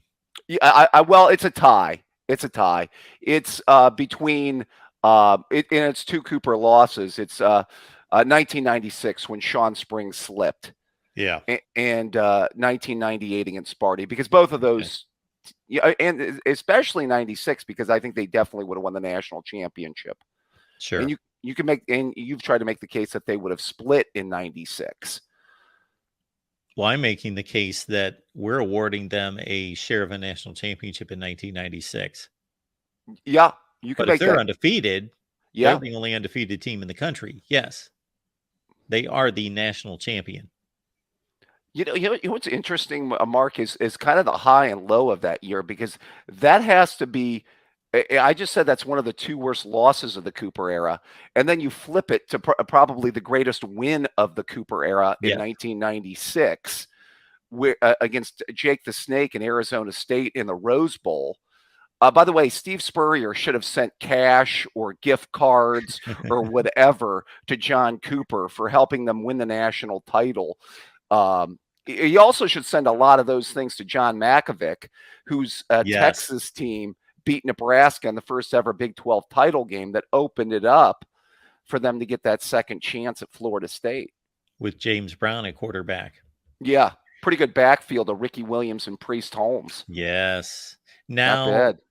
I don't know if you felt this way, but it was just an odd feeling for me, having grown up with, of course, the Michigan game being everything. And so wanting Ohio State to win a Rose Bowl, because I had never seen them win a Rose Bowl in the games that I had seen, that they were at that point 0-2 in the Rose Bowl.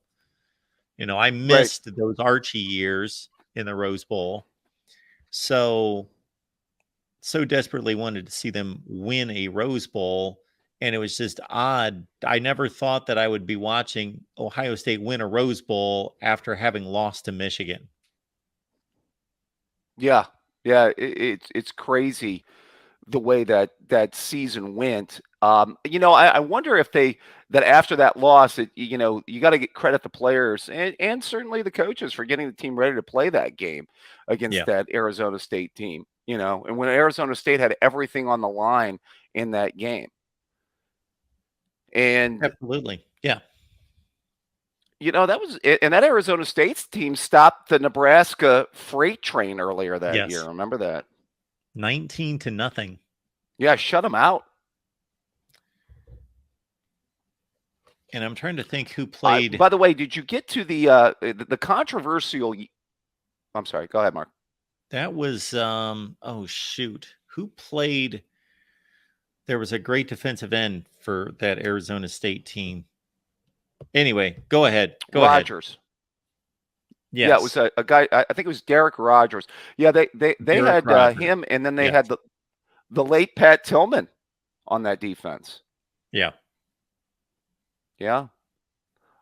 The late Pat Tillman.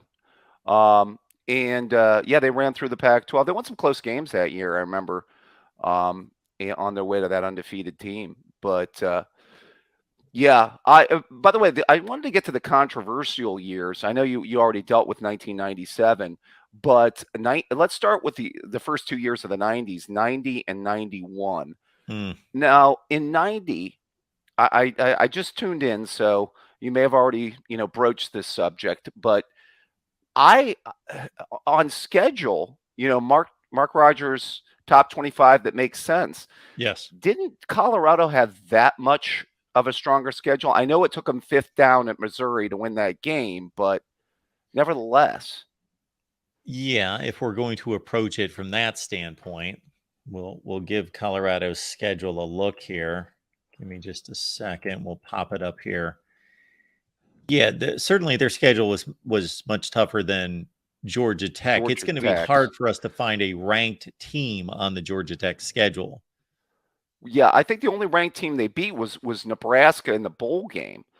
I remember that they had who was it that Colorado beat? They beat Nebraska. Obviously, they beat Notre Dame in the bowl game. I remember that loss to Illinois.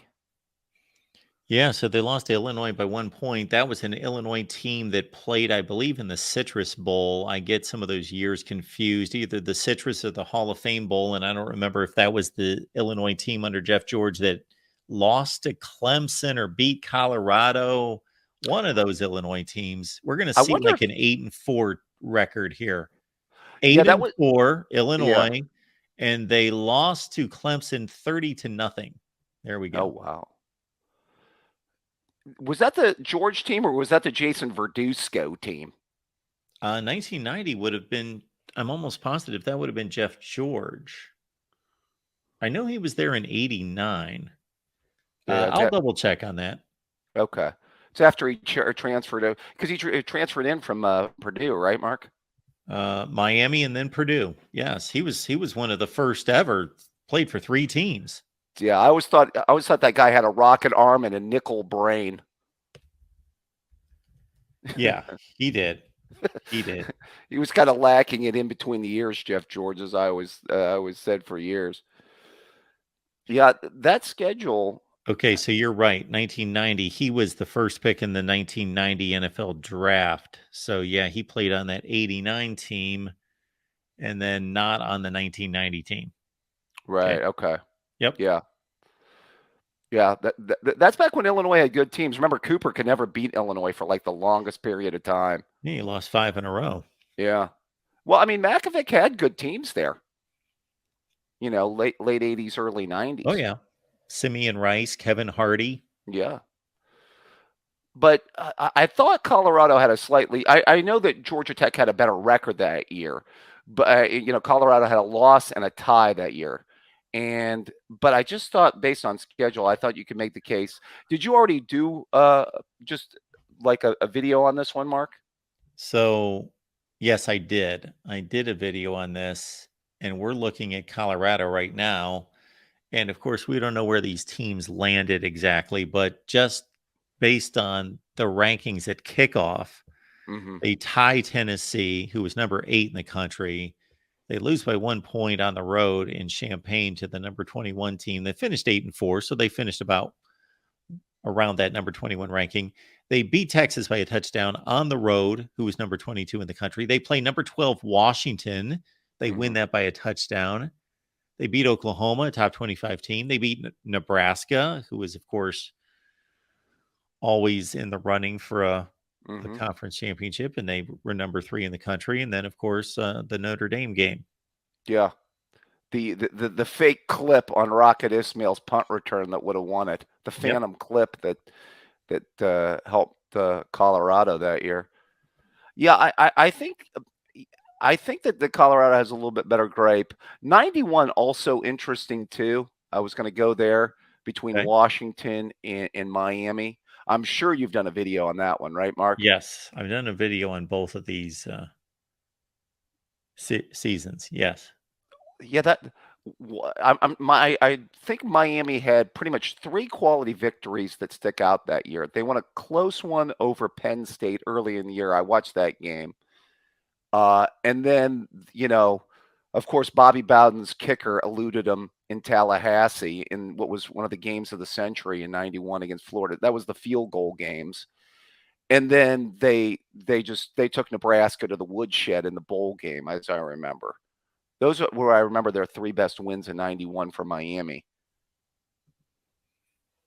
Yes, we're still on Georgia Tech here. I just went Oh, there. okay, my bad. real I quick. No, skipped that's ahead on you. okay. You transitioned us, but I had already clicked on this Georgia Tech schedule. I was just curious. Maybe a little bit better than I gave them credit for. Yeah. Clemson was number 15 in the country. They beat them by 2, Mhm. and that's the Clemson team that destroyed Illinois in the bowl game. And that I remember this. I remember Jim Nance calling this game on CBS between number 1 Virginia and Georgia Tech.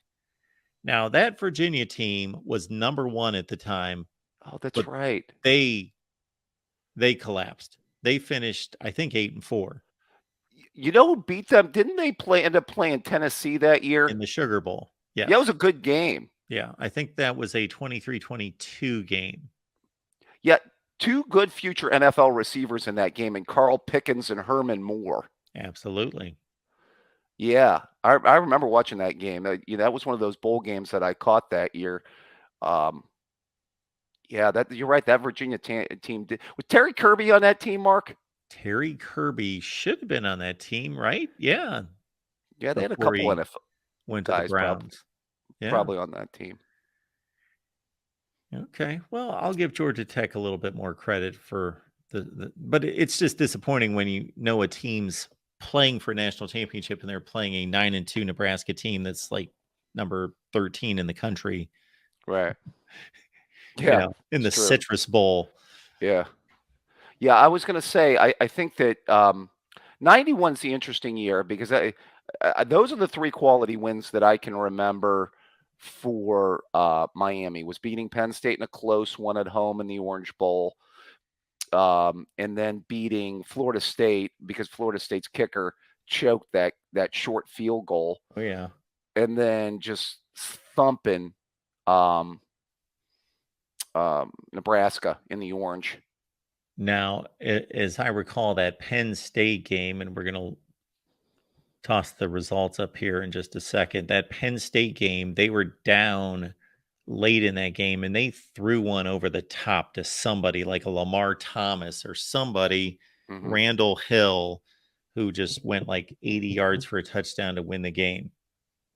Yeah, it was those were the 2 one-possession games I remember from Miami in 91 that were really good games. Was Penn State and, of course, the Florida State game. That Houston game, that was one of those imposter Houston teams that went down to Miami, and the game was really hyped, and David Klingler at quarterback. Oh, yeah. And then they got shellacked. Okay. Yeah, I mean, I thought that their schedule was decent. Now, Washington that year, I'm trying to think of anybody, if they played anybody in non-conference and how good the Pac-10 was. Because I don't know if they beat a really good USC team in 91. And, how good the Pac-10 was in 91 outside of Washington. Yeah. Yeah. I'm sorry, quickly here. Syracuse was one of their wins in the Big East, and they were a 10-2 team. But other than that, look at the rest of that. Look at the rest of that conference. That's when they were just forming the Big East. So look at the records in conference. They still hadn't even. They had to merge like old schedules and new schedules and just kind of slap it together. So they didn't even really have a full conference season. There is kind of odd. Yeah, Syracuse in the early 90s, they had those good teams. I still remember Ohio State thumping them up in the Carrier Dome in 92, the Marvin Graves team. Kirk Herbstreit at quarterback. Yeah.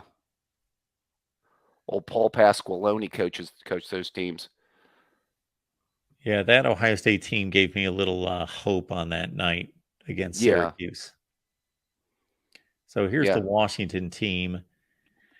Well, they went out to Nebraska and won by 15 points. Okay. if you see that there. And they beat Yeah. Cal, who was number 7 at the time. Now Cal finished 10-2. Okay. They beat them by a touchdown. Yep. And none of these teams were ranked at the time. They Well, only played 2 ranked teams at the time of kickoff. Well, they closed strong, thumping Desmond Howard in the Rose Bowl. Oh, they sure did thump them. Yeah. That score looks better for Michigan than it actually was. That game was 34-7 for one thing, and Michigan scored late, and Washington could have scored late and just knelt down at like the 8-yard line. Yeah. Yeah, well, that Washington team with Entman and Brunell at quarterback, didn't they have that tailback that was good too? I think was it Napoleon Kaufman? Napoleon Kaufman. Yeah. Yeah, the team up north did get their revenge next year when Tyrone Wheatley went off on them. Yep. They did. Very good of you, sir, to acknowledge that. They did. That was a good Rose Bowl game that next year. Yes. 38-31, I believe. Yeah, that was a kind of that classic Big Ten, Pac-10 battle where, Washington had the passing game with Brunell, and they had the running game with Wheatley. So, yeah, I think 92 seemed pretty clear cut. I think that there was no real controversy 92 as far as I can remember, Mark. No. I think those were the 2 undefeated teams, and then Alabama, in a surprise to a lot of people, took them behind the woodshed. Or did you see that one coming? No, I did not.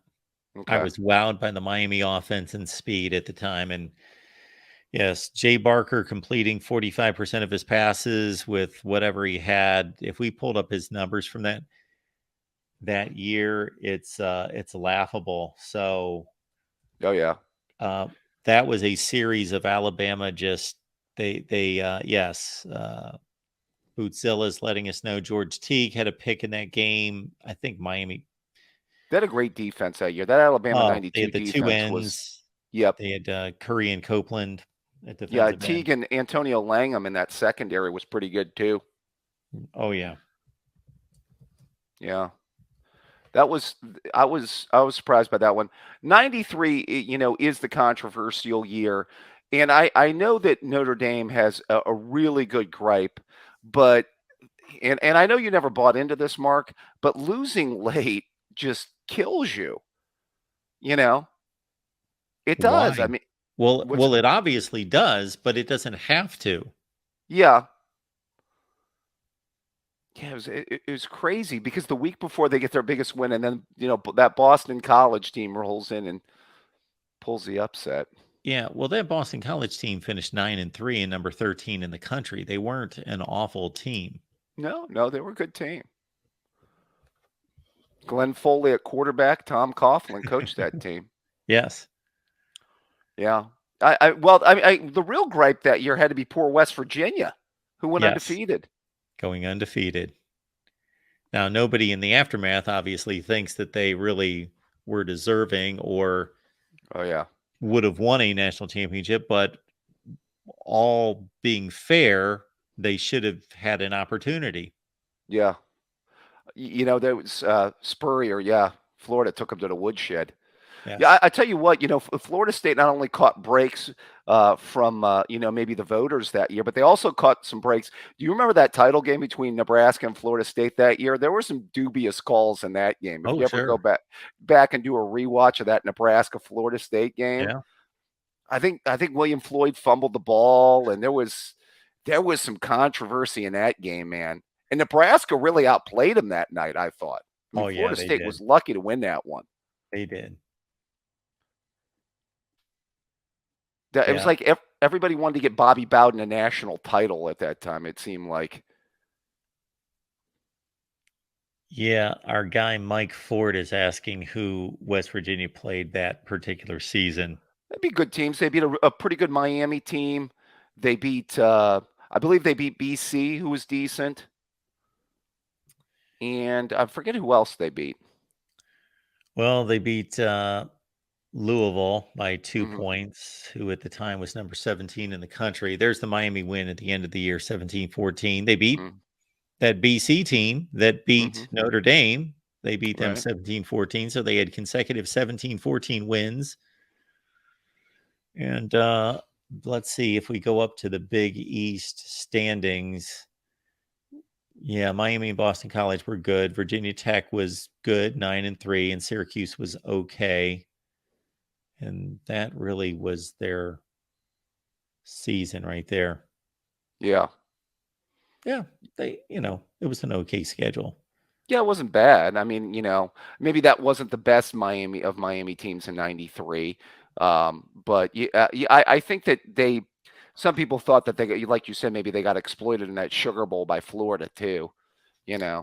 Now our West Virginia contingent, they will swear that West Virginia didn't approach that game correctly because they were so let down about not playing for a national championship. That's what they will tell you. Everybody says that. I remember, I mean, and you know what? And I respect Alabama, but remember, I never bought when Alabama was disinterested in playing Oklahoma in 2013 and they didn't Yeah. care. So, I mean, yeah, and, who cares? And then they lost and they were like, oh, we didn't care about that game. Really? I mean, come Yeah. on. Yeah. I don't like we don't. Yeah. We didn't care about that game. Yeah. To me, that's just BS. I am with you. The real year, by the way, controversial. Last year I want to get to, Mark, was that '94 year. I mean, I'm not a huge Penn State fan, but I feel for Joe Pa in '94. Oh, I do too. We reviewed it, and if you look at the results, you can see why the voters did what they did. Is that Nebraska, I believe, had one game that was somewhat close, but they pretty much pummeled everyone. Penn State was en route to doing the same thing, and then they stumbled and struggled late against Indiana and Illinois. That's it. Yep. Yeah, the Indiana game, I think, was that game because Penn State was number one, I think, for a large portion of that year. And, well, the Indiana game was misleading. They scored like a meaningless touchdown at the end of that game. I remember watching that game, and they were that both kind misleading. Of what's that? Both of those games were misleading. The final score, 35-29 and 35-31. Right.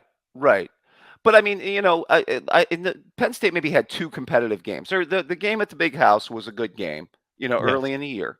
And then they did have to come back to beat Illinois. Those were their only two real competitive games. And Nebraska had one competitive game, and it was pretty much their bowl game. They did take to the woodshed that undefeated Colorado team, which was very impressive. Yeah, here's Penn State. Penn State starts out the season, after they completely shellacked Minnesota. They've got a number 14 USC team that didn't finish quite that high at 38-14. And then they just truck everyone. We obviously remember what happened in Happy Valley. I was explaining that to somebody who called in that was wanting to know about Penn State in '94. A good Ohio State team, certainly nothing close to vintage, just a good team. Right. That actually got better after that game. Yeah. Cooper got his first victory over the team up north that year. Might have saved his job actually in '94. So, David, in addition to those two close calls, and again, on the scoreboard, close calls against Indiana and Illinois, what also hurt Penn State is that Oregon showed up at the Rose Bowl at 8-3. Yeah. But they beat them by 3 scores, Mark. They did, and they were up actually. Oregon had to score late to make it 38-20. It was 38-13. Yeah. I mean, but there was a lot of, you just mentioned the Bobby Bowden favoritism. Well, Tom Osborne was playing for a first national championship here. True. That's true. And after all those disappointments against Oklahoma and then against Miami, I think there was something in play there as well. Yeah, but I mean, well, they've done splits before, and they did splits after it. So, but it's not a collaborative effort. If it was, then you would just say, hey guys, you vote for Penn State, we're going to vote for Nebraska, or vice versa. Yeah. I mean, you have individuals voting. Yeah, that's a tough one because that might have been Paterno's best team, wouldn't you say, Mark? You've seen I'd a have to lot look of. at that defense a little bit. I don't know that their defense was really that good. That's true. Their offense was just kind of Yeah. overwhelming with Yeah. Collins and Kanjana Carter and that crew. Yeah. Kyle Brady, I tell you Yeah. that. Bobby Ingram, good underrated wide receiver, Yep. very good player. Yeah.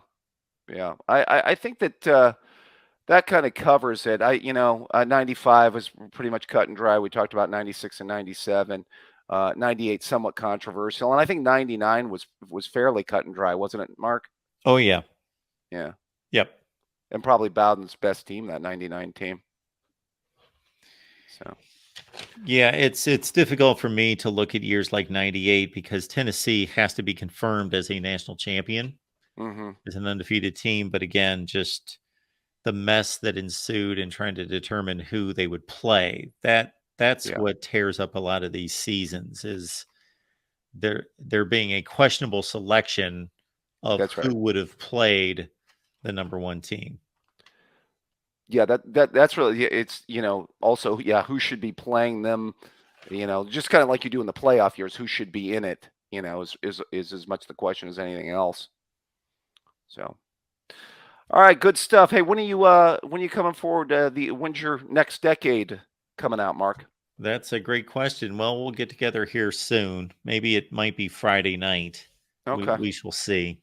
All right. Well, keep up the good work. Keep up the cardio. And you as well, David. All right. You have yourself a good one, my friend. Good to talk to you tonight. Have a good one. Take care. All right, folks. I think that about wraps it up. Other than, yes, I'm sorry. I almost forgot the super chat coming down from Beverly Furl. And this is a really good question that I may not do justice considering it's been so long. But Beverly is asking, Mark, can you break down the downfall of Nebraska football and any factors that stand out to you as to how they went from Bama to Bowling Green?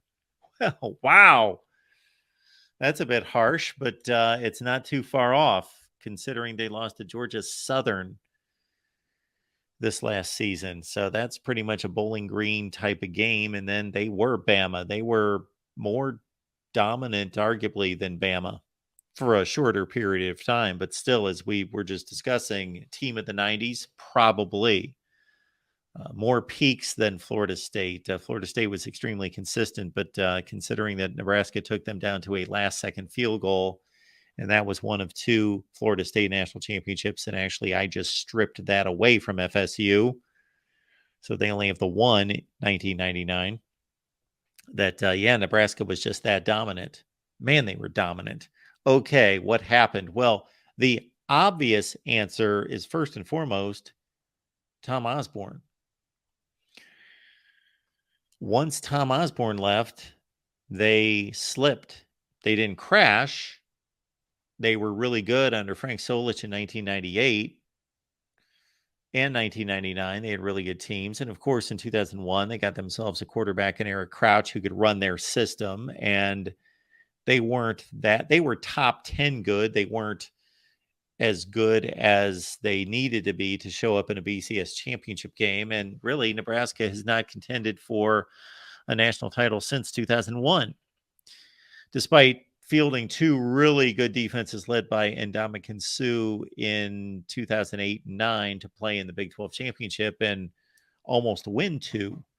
So it's been since 1999 in terms of winning a conference championship, and 01 contending for a national championship. And the only thing I can point to is step number one in that downfall is Tom Osborne. They never replaced him. They went the route, Beverly, of loyal, trusted assistant and did not go out to a national audience and say, let's look for the next Tom Osborne.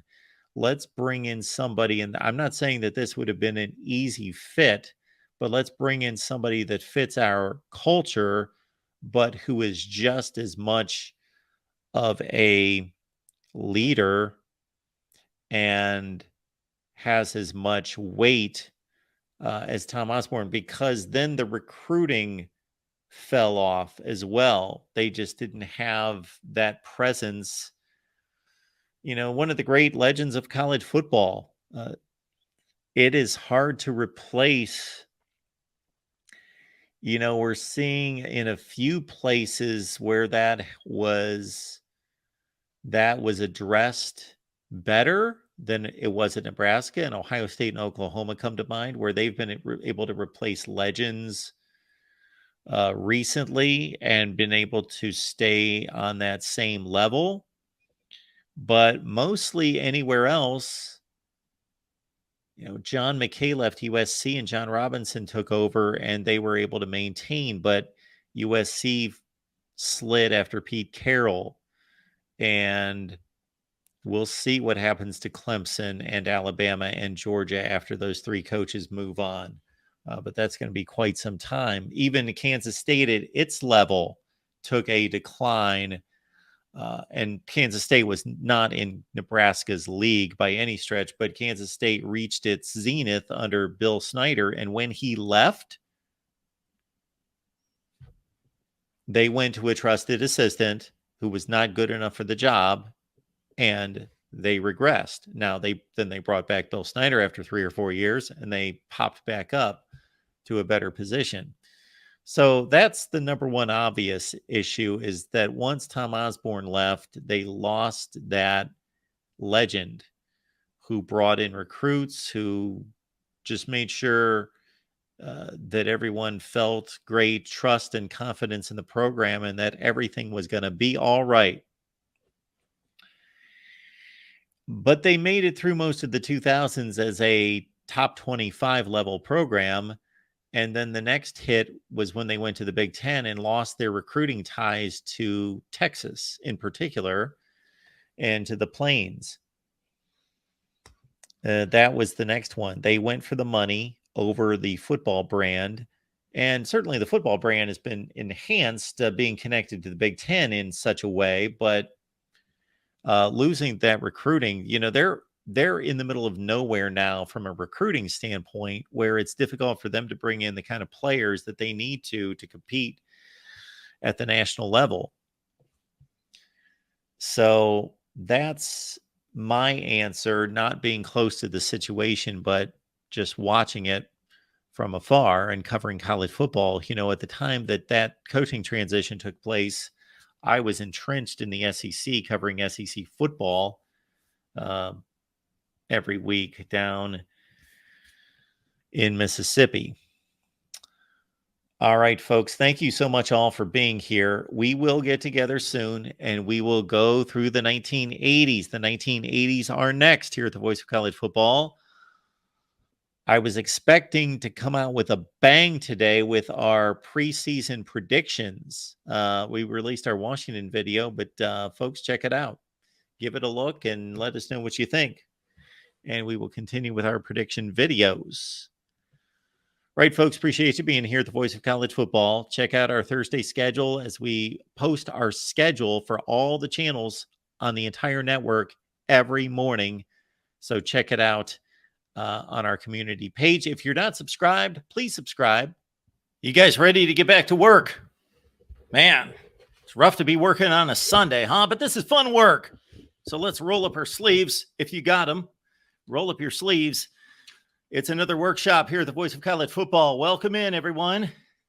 Settle in. Hit the like button before you do anything. Just hit the like button. Get it out of the way. You know you're going to love and enjoy yourself today. So just get that out of the way. Hit the like button. It's the way that YouTube knows that you enjoyed it. And even if you hated my interpretation of what happened in college football, you know what? Still hit the like button. We appreciate you all stopping by on a Sunday afternoon, 5 o'clock, 6 o'clock. Make that 6 o'clock Eastern time, 5 o'clock Central time. That would be the interpretation there. Don't forget to join our guys, Tim and Rick, tonight on USC Conquest Live. That's on the USC channel right here, the Voice of College Football, USC channel, Trojan Conquest Live. And that's at 8 o'clock Eastern, 5 Pacific. All right, let's get back to work. We have made our way reviewing college football seasons from 2022 all the way back through 2006. And what we have discovered is that there are some championships that need to be corrected. check out the initial live stream for our review of the playoff era 2014 through 22. And you may be thinking, Mark, how can you possibly be changing national championships that were won during a playoff? I will say no more. Check out the live stream, participate in the live stream, go back a couple days ago, 2014 through 22, our interpretation of the college football playoffs.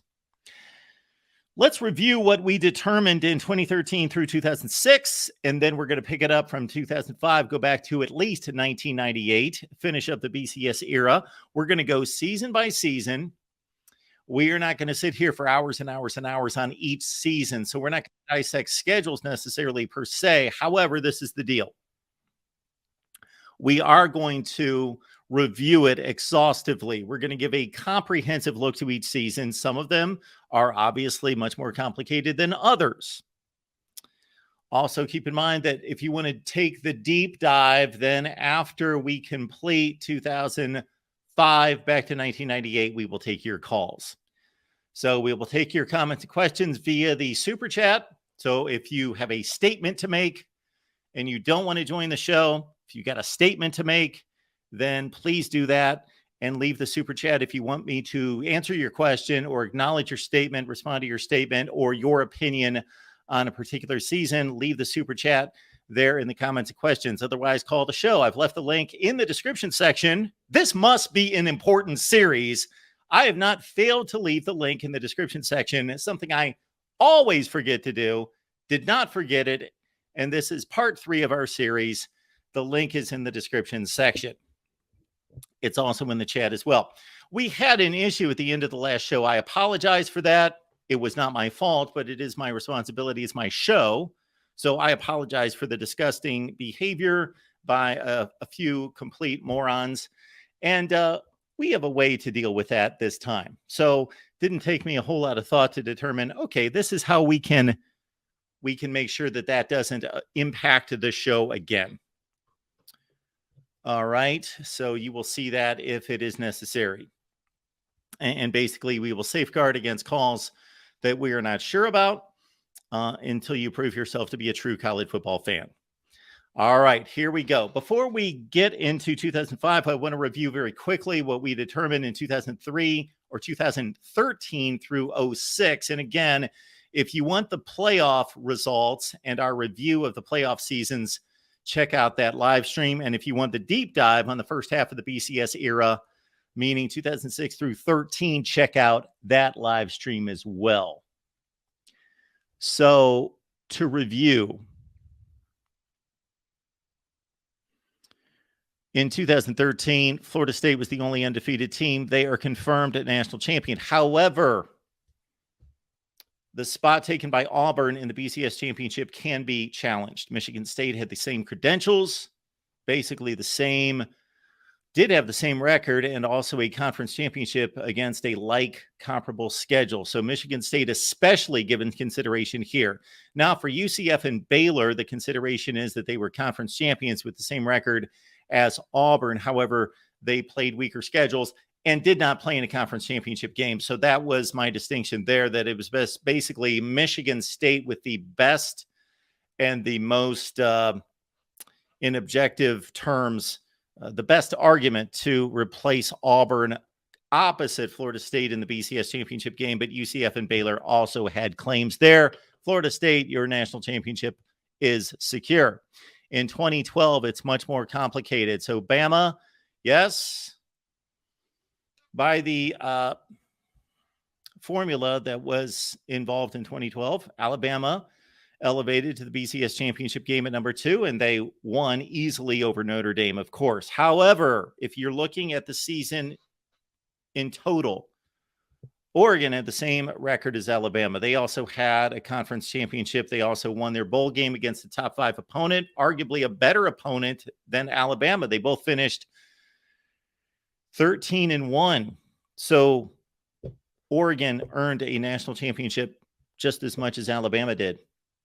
That really can't be debated. We can argue schedules, of course, strength of schedule, but in regards to conference championship, same record, legitimate bowl opponent, Oregon's got the same resume Bama does. So Oregon, you have earned your first ever national championship in 2012. Ohio State, the confirmation for me there is if Ohio State had the same record as Bama and or Oregon, they would not have, in my eyes, a claim for a national championship. However, better record. I'm not arguing best team. So this is not a best team comparison. And if you've missed the previous live streams, we are not into the debate of who would have won a game between two teams. This is not about somebody would have beaten somebody. We don't know that. I don't care who you are. Nobody knows who would have won a game in a game that was not played. I have certain convictions that, for example, if Georgia would have beaten Alabama in the SEC championship game, would Georgia have beaten Notre Dame? None of us know that. But it's reasonable to think, I have no issue with this because I think the same thing, that Georgia would have demolished Notre Dame just like Alabama did, but they didn't. They lost the SEC championship game. Unfortunately, Georgia might have been the best team in the country, if not the second best team in the country, but they have no claim for a national championship. Ohio State does because they've got actually a better record than anybody in the country. The note on Kansas State and Florida is that they could have been placed in the BCS championship game. They had the qualifications, especially Kansas State as a conference champion, to have played in the BCS championship game. It's interesting, the Stanford claim in that as well as a a two-loss team, but boy, a controversial finish against Notre Dame at the goal line. It could have been Alabama-Stanford in the championship game. All right, Alabama folks will be upset about this one as well, 2011. So why would LSU have the right to a national championship just like Alabama? Well, if this is the NFL and we've got a playoff system, then two teams, there could be a sweep within a division, and then the team that got swept in the regular season could play in the playoffs and defeat that other team. And even though they lost the series 2-1, they won the important game in a structured playoff. But this is not a structured playoff. It's a formula that determined two teams playing in a BCS championship game. So consider this. Although Alabama won the rematch, LSU won on the road against Alabama. So the series was tied 1-1. LSU won the road game. LSU finished with a better record. LSU played a better schedule. LSU was also the SEC champion, 13-1 against Alabama's 12-1. Put all that together, LSU earned a national championship under our guidelines, just like Alabama did. And of course, Oklahoma State going on to win the Fiesta Bowl. And many people believe, even myself, that Oklahoma State should have been playing in the BCS championship game against LSU. And again, the argument's not about who's best because we don't know that. The argument is about what's justified. And Oklahoma State, one loss, Big 12 championship. And in a situation unlike the NFL where we didn't see games against these teams in the regular season or a playoff structure, you give the opportunity to the team that did not have the opportunity. You don't give a second opportunity and have two opportunities for Alabama, 0 for Oklahoma State. All right, when we go back to 2010, boom, that's the easiest deal. Two undefeated teams, major undefeated teams. Auburn wins the BCS championship game. TCU's got an argument as an undefeated team, but the argument for me ends right there because the strength of schedule, when we start to look at group of fives, for me, they have to have a substantially better record. They have to have the clear better record to make up for the strength of schedule difference because it's not even close. TCU, credit them. They did all that they could, much like UCF in 2017 and 18, but they did not play a strength of schedule. So Auburn is the national champion in 2010, 2009, similar situation. Bama confirmed national champion as an undefeated team. Boise State also went undefeated, not even close in regards to the schedule. So Bama is your lone national champion. And then in 2008, it's just a mess. So people that are brainwashed by the system of the BCS will say, well, Florida won the BCS championship game. Well, look at the credentials of Texas USC. You're seeing the same credentials as I do. They all won conference championships. Texas officially did not win the Big 12. However, it was a tiebreaker, a three-way tie with Texas Tech and Oklahoma. So they were deprived of the ability to win a conference championship because of a three-way tiebreaker. So you've got the same credentials for three teams. Now, the one issue there is that Florida won an additional game because they had to play in the conference championship game. Just we waited out. Check out the live stream. I'm not going to rework everything that we talked about in the previous stream. This is just a review, but you can see the credentials for Texas and USC. Utah had a better record than anyone, only undefeated team in the country, backed it up with a 2-score win against a number 1 Alabama team that had just lost to Florida by 1 score. So Utah, despite playing the lack of strength of schedule, had the better record and had the undefeated win in the Sugar Bowl 2008. So Utah earns a share. And then 2007 is just even more of a mess. All these teams had 2 losses. LSU, Georgia, USC, West Virginia. And none of them played each other. Nobody played each other. Kansas, as we outlined, did not play the 3 best teams in the Big 12, had a horrendous, god-awful FCS-loaded non-conference schedule. However, Kansas finished with a better record than all those other teams. They went 12-1 and then backed it up with a BCS bowl win. So we're giving Kansas a share in 2007. Then in 2006, we can go one of 2 ways. So it would seem ridiculous to give Ohio State a share of the national championship, and I completely understand that logic. The only reason Ohio State is listed here is Florida won the BCS championship. Boise State, by the logic that we have delivered several times now, would not be given consideration because of the strength of schedule difference, but they had a better record than Florida, undefeated. This is when we give the group of 5 their props, when they go undefeated and then defeat a top 5 team in a bowl game when there's no other undefeated teams. The reason Wisconsin's there is they finished with the same record as Florida. Well, 13-1 versus 12-1. And they defeated in a bowl game the same team that allowed Florida to make it to the BCS championship game. Florida defeated Arkansas, a really good Arkansas team, top 10 in the country. And then Wisconsin beat that same Arkansas team and finished 12-1. Well, if you give any argument to Wisconsin, you've got to give the same argument to Ohio State, and it's kind of a round robin deal. And again, folks, don't go crazy. I am not gifting a national championship to Ohio State and or Wisconsin, but just understand the consideration given there is having the same record. When 2 teams have the same record and they played, then you can just cancel it out and say, boom. And we will run into those situations, 1978, we will run into those situations throughout history where we'll say, okay, these 2 teams went 11-1, they played. So there is a national champion, just one.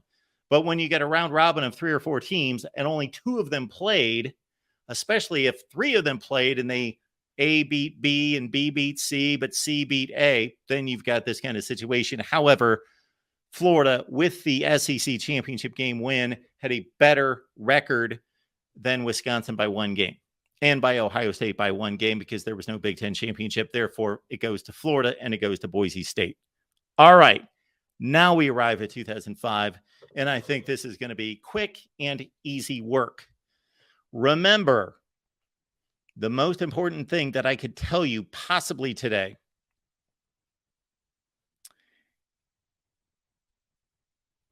is to grab the Amazon link in the description section. It's there in all the videos. Grab the Amazon link. Please use it when you shop Amazon. That's most important. Also, Venmo, PayPal, and Cash App. You can search Mark Rogers TV, Venmo, PayPal, and Cash App to contribute to our show. Let's see if we've got any comments we need to hit on, and no comments yet. If you want your comment or your question to be addressed, super chat comment, please, and we will get to it. All right. In the meantime, let's get to work. So we've got a 2005 season that, again, I believe is going to be rather simple to unfold here. So we had the 2 undefeated teams, and we had nothing else, but we like to be thorough. We've got USC, and we've got Texas, and we've got a national championship game that was a classic.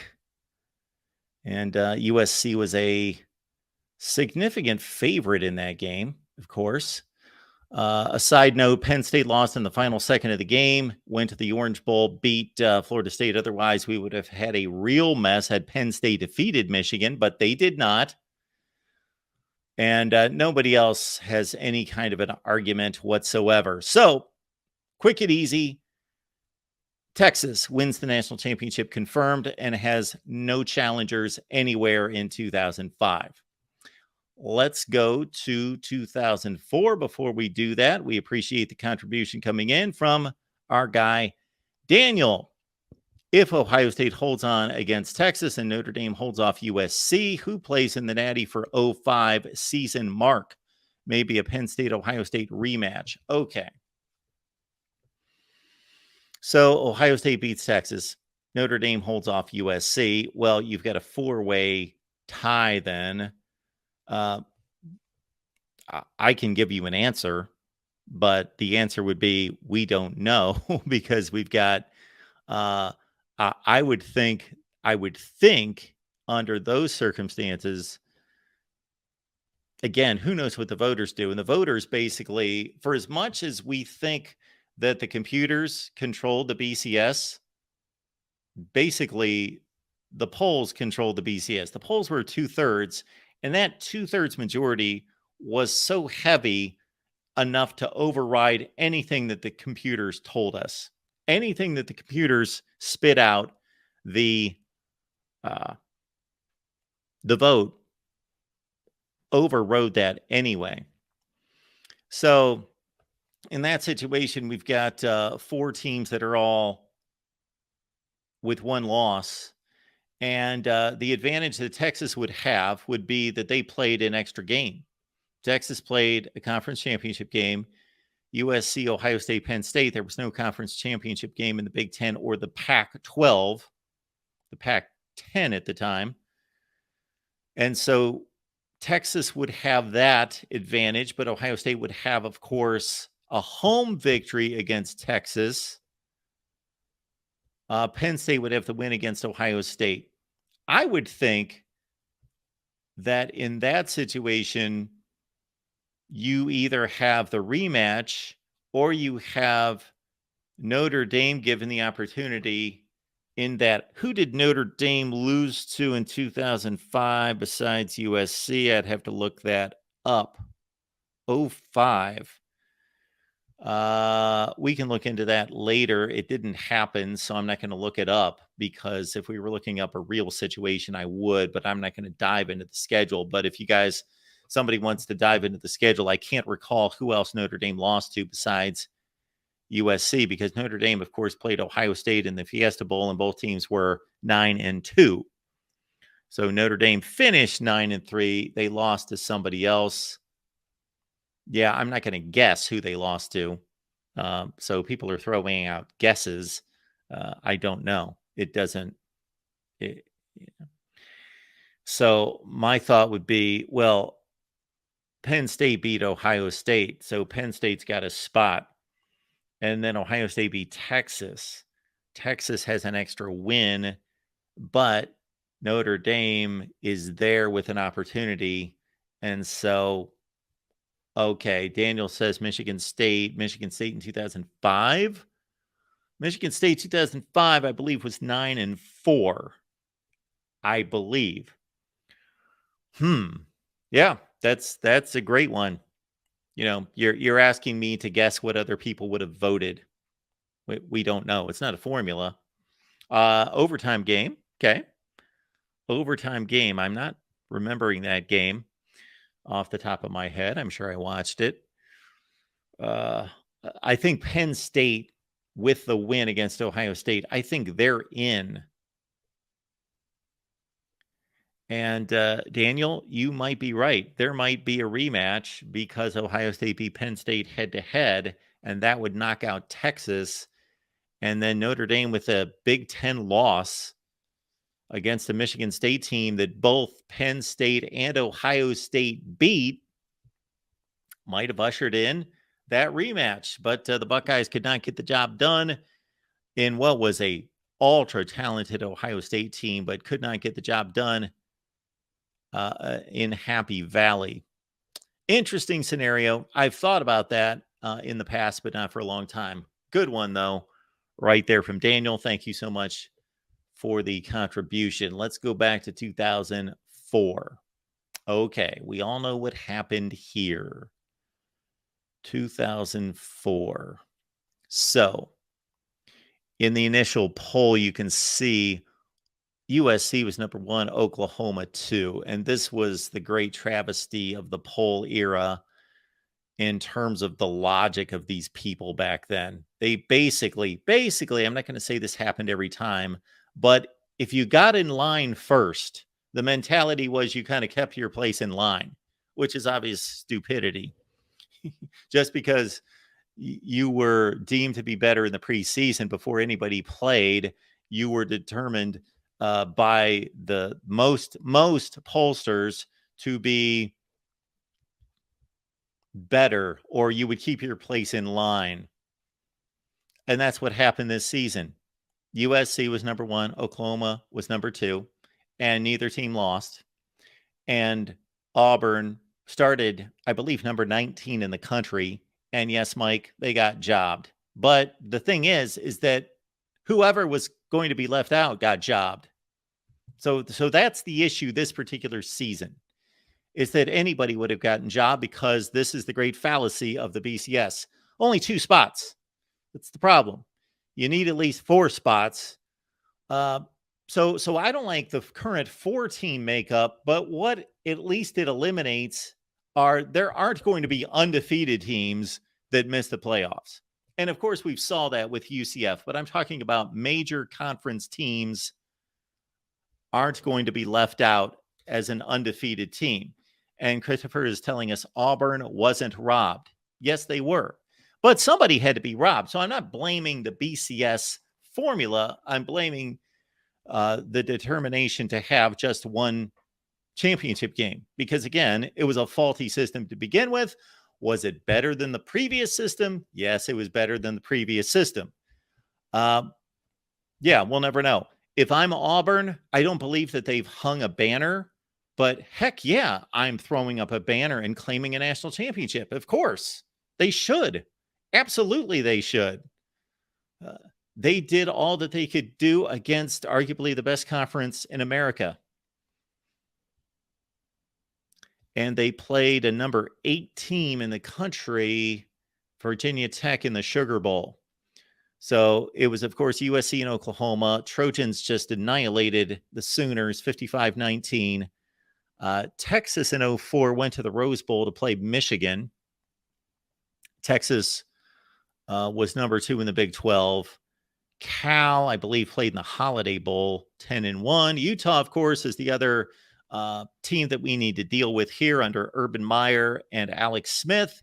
Utah wiped out Pitt. Where's Pitt? Pitt's nowhere to be found. Pitt was 7-4. 8-3. I'm sorry. Pitt went 8-3 and then lost to Utah 35-7.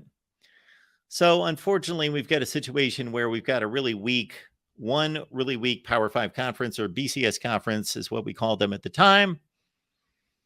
And Utah took on Pitt, wiped them out by 4 touchdowns. And so Utah had its claim at 12-0 after the Fiesta Bowl. So let's look at Utah's schedule. That's really what needs to be determined here would be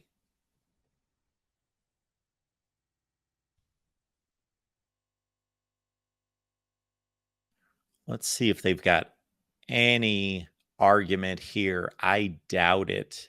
I highly doubt it. But we'll see. Utah's schedule looked like this.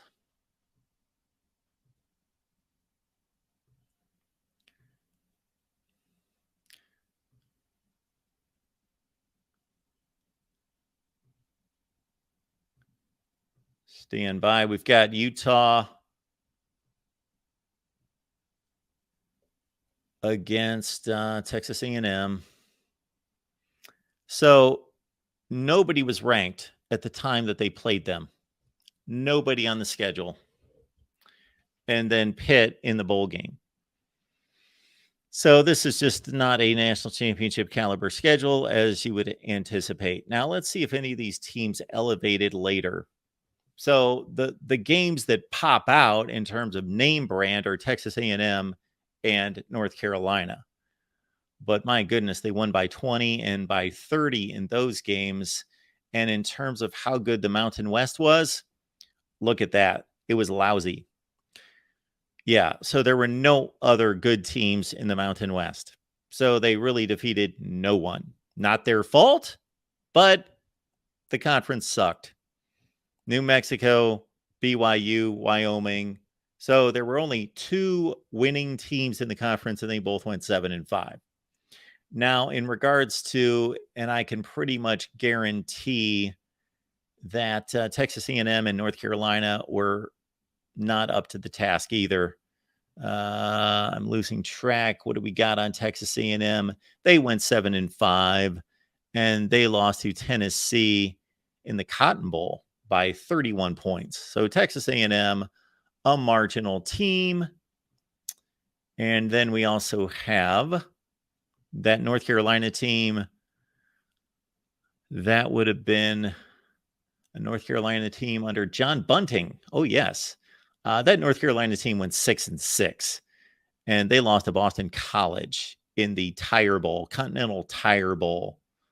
So just nothing there. So there you have it. So our championship goes to USC, of course, and it also goes to the Auburn Tigers. And a side note, consideration to Utah for doing everything that they possibly could to vie for a national championship. Let me mark this down so we don't forget. 2005 is all Texas, and 2004 is USC and Auburn, confirmed, and it's Utah with an argument. Consideration for Utah. All right, let's take it back to 2003.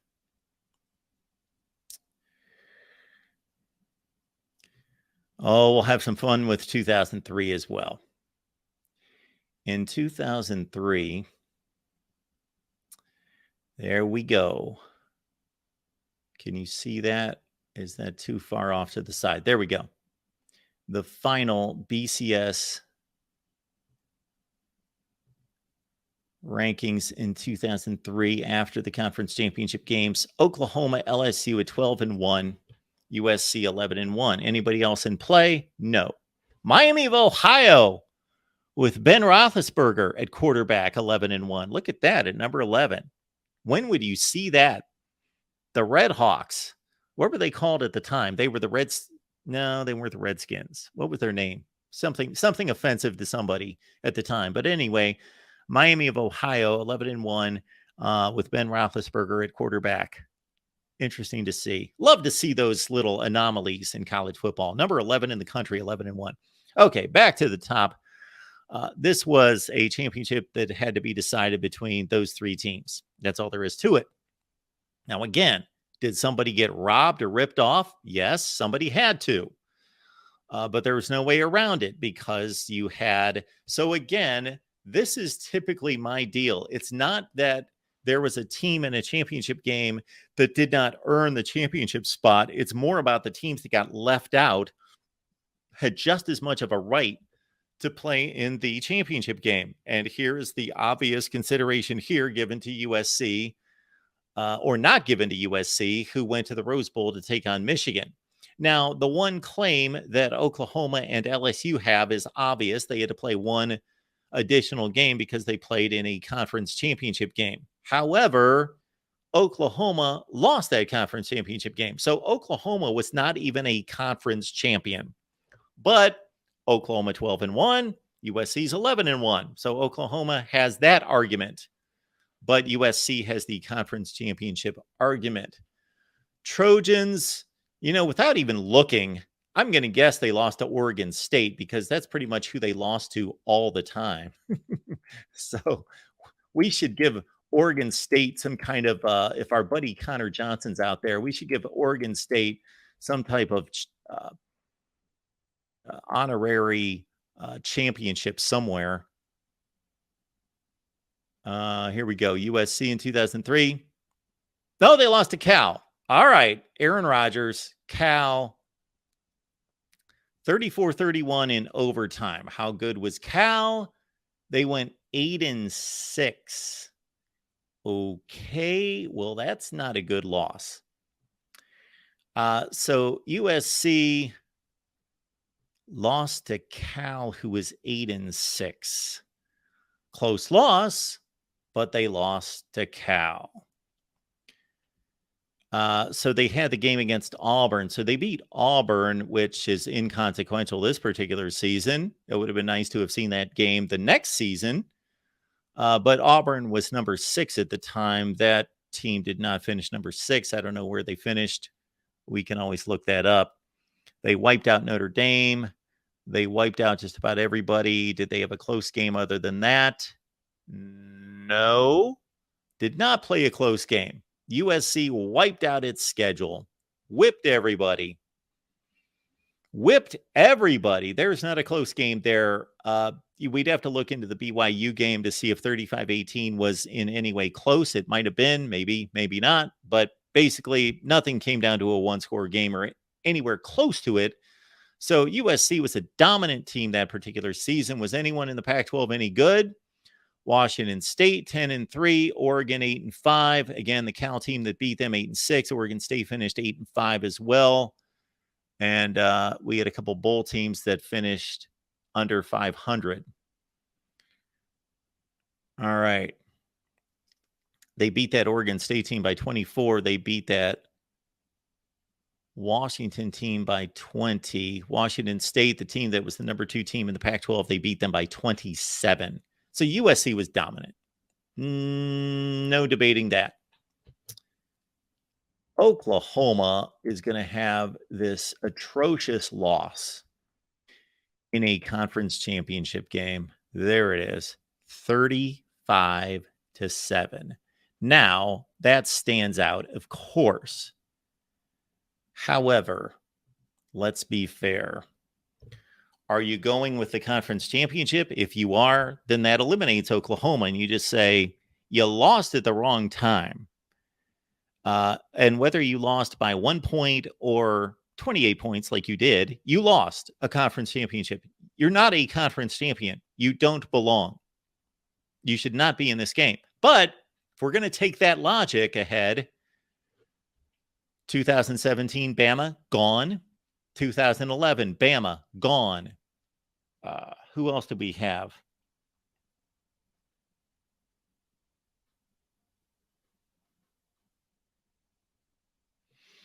Those are the 2 biggest examples. 2017, Bama. 2011, Bama, gone out of any consideration. So we can do that. We can certainly look at it that way. And otherwise, Oklahoma was number 1 in the country the entire season, and they crushed everyone too. At Colorado, 34-20. That might have been a close game. Look at Texas A&M, 77-0. So both teams destroyed everyone. They had a close game at Alabama, 20-13. Let's see, Alabama 2003 would have been a decent Alabama team with Dennis Francione as coach. All right. So at the time of kickoff, Texas was 11, Missouri was 24, Oklahoma State was 14. So I'm not going to nitpick between the Big 12 and the Pac-12. They're similar. I don't see any daunting schedule by either one of them. But, that loss. So Oklahoma, to its credit, lost to a much better team. Kansas State was better than Cal, but of course they got demolished, and USC went to overtime. So what are we going to do with 2003? Well, we know LSU won the national championship. And LSU won with one loss, correct? And USC, well, there's an easy fix here. And it's the same fix that the voters came up with. 2003, you've got two national champions. LSU and USC went to the Rose Bowl, and they were, I don't want to say they blew out Michigan, but they were the far better team. They beat a really good Michigan team that won the Big Ten. LSU and USC, they are both the champions in 2003. That's pretty easy to see. On to 2002. 2002 is going to be nice and easy as well, I believe. I know Georgia was really good that year, but they lost. They did lose a game, and nobody else is undefeated.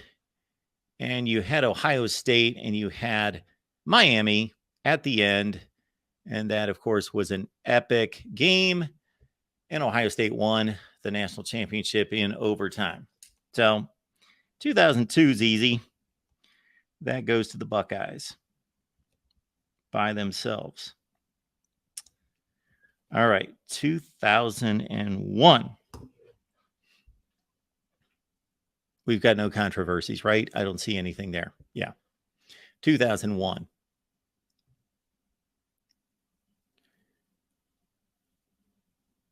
All right. This, I believe, is going to be difficult because Nebraska certainly didn't look like they were up to the challenge. They were not up to the challenge. So what do you do here? Okay. So our deal in 2001 is that Miami was undefeated. All right, you got Nebraska. Did not win a conference championship because they lost to Colorado, giving up 62 points on Black Friday. But Colorado was 10-2. So should Colorado be given the spot above Nebraska because they went on to win the conference championship? Well, they got two losses. Oregon 10-1. Now, again, we're not talking about, at least in my world, we're not talking about who would have beaten whom. And it's easy to think, well, Nebraska got blown out by Colorado, and then they got trounced by Miami in a 37-14 game that is about the worst 37-14 thrashing you're ever going to see. It could have been 70-14 or 70-7. Oregon is the other consideration there. Illinois is a consideration. So Illinois, basically at number 8, nobody talks Illinois. Nobody talks Maryland. But they had the same records as Oregon and one game less than Nebraska, 11-1 to 10-1. So let's look at Maryland. They won the ACC championship, and Illinois won the Big Ten championship. Now, Nebraska played one extra game. Why? I don't know. Don't remember. We will find out. I'm curious as to why Nebraska played an additional game because they didn't play in the conference championship game. 2002 or 2001, Nebraska.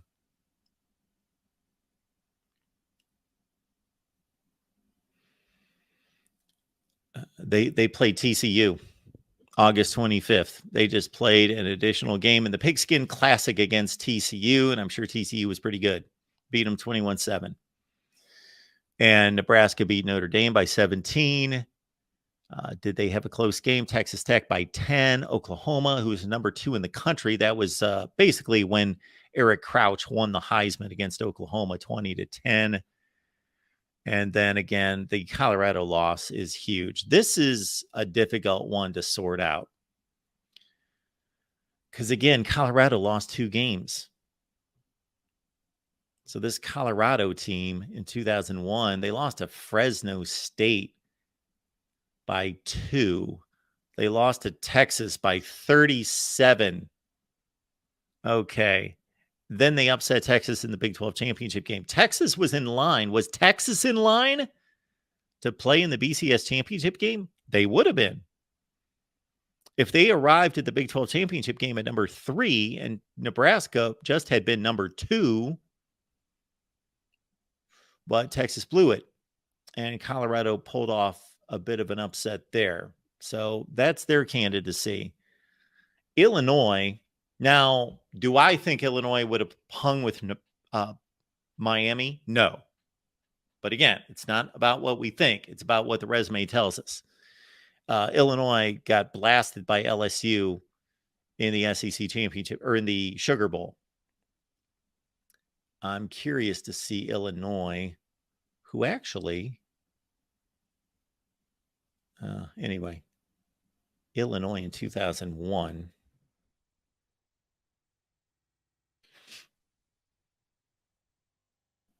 Lost to Michigan by 25.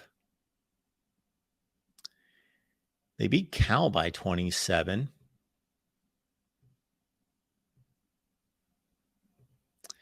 And Illinois also in 2001.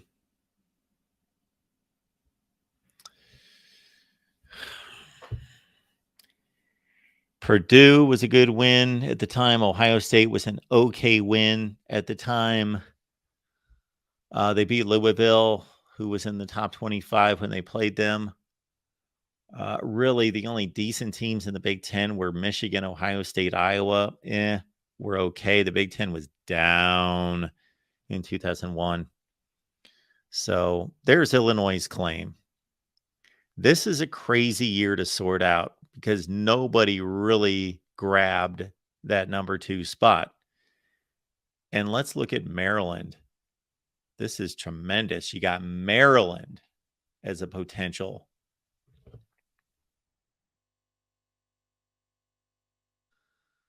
So we've got the Terps. And is this showing? Yeah. Maryland lost to Florida State by 21.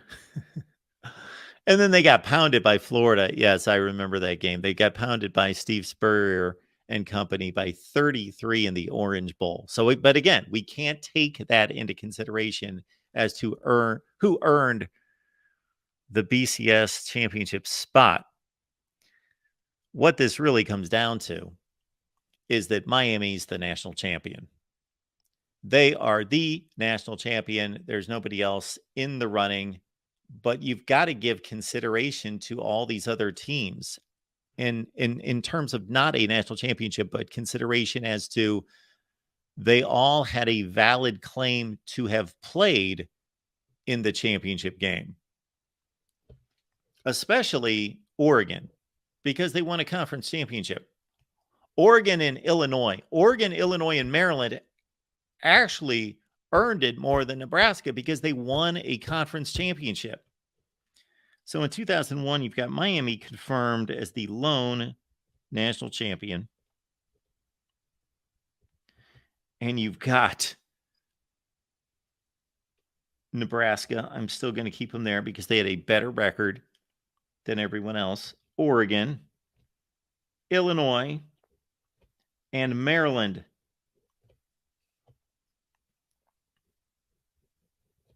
For the consideration for the championship game. All right, let's go back to 2000. And this is a debate, but it's a pretty clear-cut debate in 2000. Let me see if anybody's got any questions or comments. No? All right. 2000. 2000 was another one of these years where you had multiple teams that had an argument, but the moronic BCS formula actually chose the team that had the least argument. This happened a few times, and this is the worst example of it right here. So we're in 2000. When we get through 98, we'll take your calls. Also, leave your comments, questions. We will get to them. Super chat comments and questions. We will address all of those. Okay. Oklahoma's in, obviously. They are the only undefeated team in college football. Okay, does it go to Florida State, Miami, or Washington? You also had Virginia Tech there that nobody talks about. I believe their loss was to Miami. So that's an obvious consideration or an obvious elimination of Virginia Tech. Oregon State at 10-1. They're given no consideration.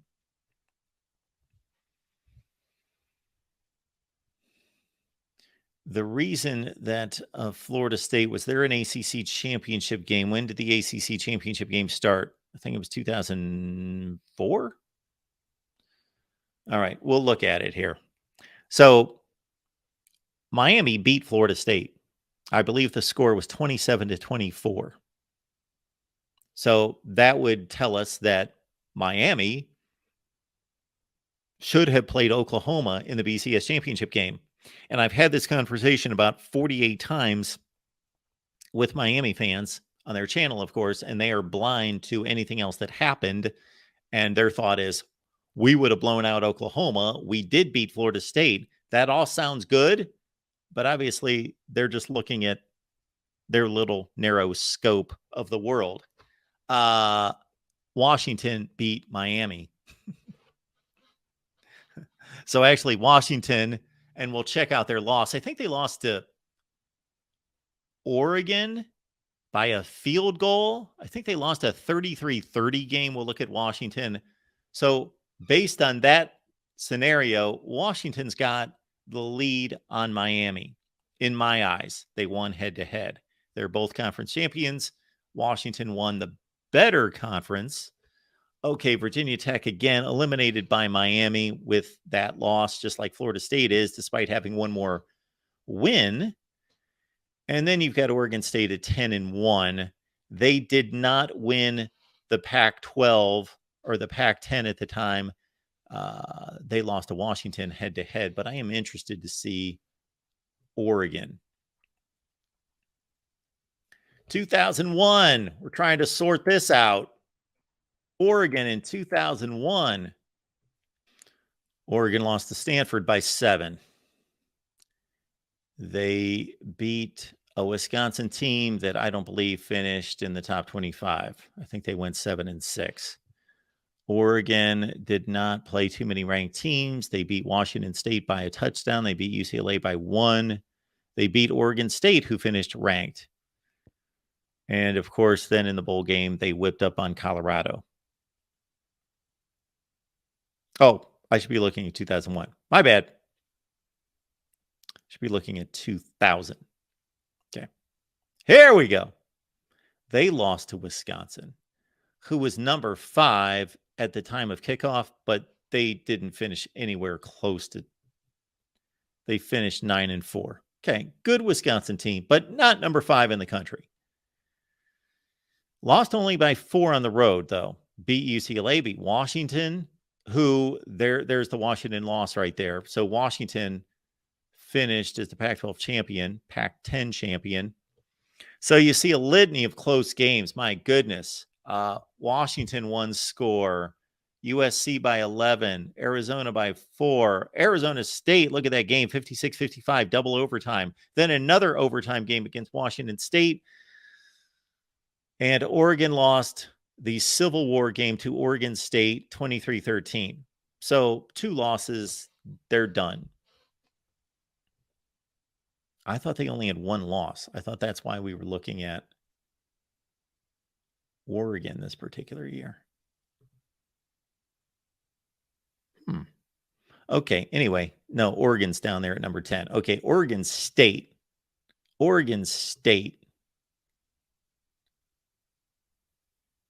lost to Washington by 3. Think how close. Think about this. Let this sink in, college football fans who love crazy stuff.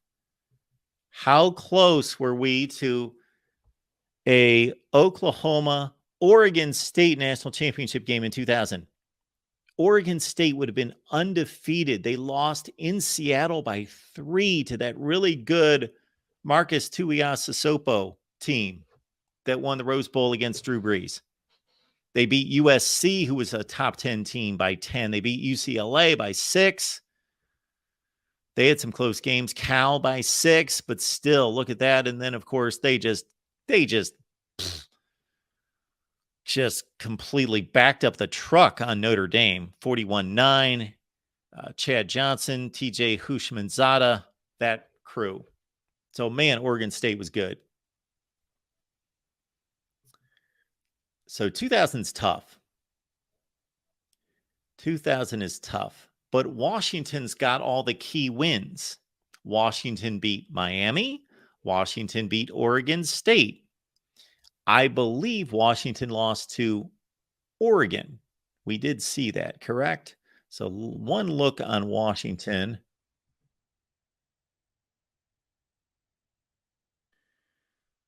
Yeah, they lost to Oregon by a touchdown on the road. But, man, they beat Miami. And they beat Oregon State. And they didn't really just trounce teams, but they won the games. They did not trounce teams. One score game all over the place. So, but this is cut and dry for me. 2000, Oklahoma, of course, won the national championship. And that's confirmed, all alone, undisputed, by themselves, national champion. However, you've got all sorts of teams that could have vied for the spot opposite. And if it should have been anyone, it should have been Washington and not Florida State. And it could have been, a rematch of Oregon State. It could have been Miami. But it should have been Washington. Okay, let's get to the year 1999. This one, I believe, is going to be fairly clear-cut, at least on Florida State's side. Florida State was undefeated. And I believe Virginia Tech was undefeated. Yeah, we've got a layup here. This one's nice. We need a breather. Florida State, Virginia Tech, and of course, the Seminoles won what was really a good game, 29-28 in the fourth quarter, but then they scored 17 points to close it out. 1999 was FSU as the national champion. All right, we conclude with 1998. This is going to be a fun one. And there is really no answer in this one. 1998. Sorry, I didn't show you the 1999 standings because I get confused on these tabs. But there it is. So in 1998, and then we will take your calls and your super chats as well. 1998, here we go. So, as a side note, it shouldn't matter. It doesn't matter. We're not going to include it in our evaluation. It's just a fun fact. Go look up on YouTube the end of the Tennessee-Arkansas game. Also, go look up on YouTube the end of the Tennessee-Syracuse game. Tennessee was one of the most, dare I use the term lucky? No, we'll go with fortunate teams in college football. Syracuse was about to wrap up a game at the Dome against Tennessee. I believe the first game of the season, maybe week 2. And Donovan McNabb, really good Syracuse team.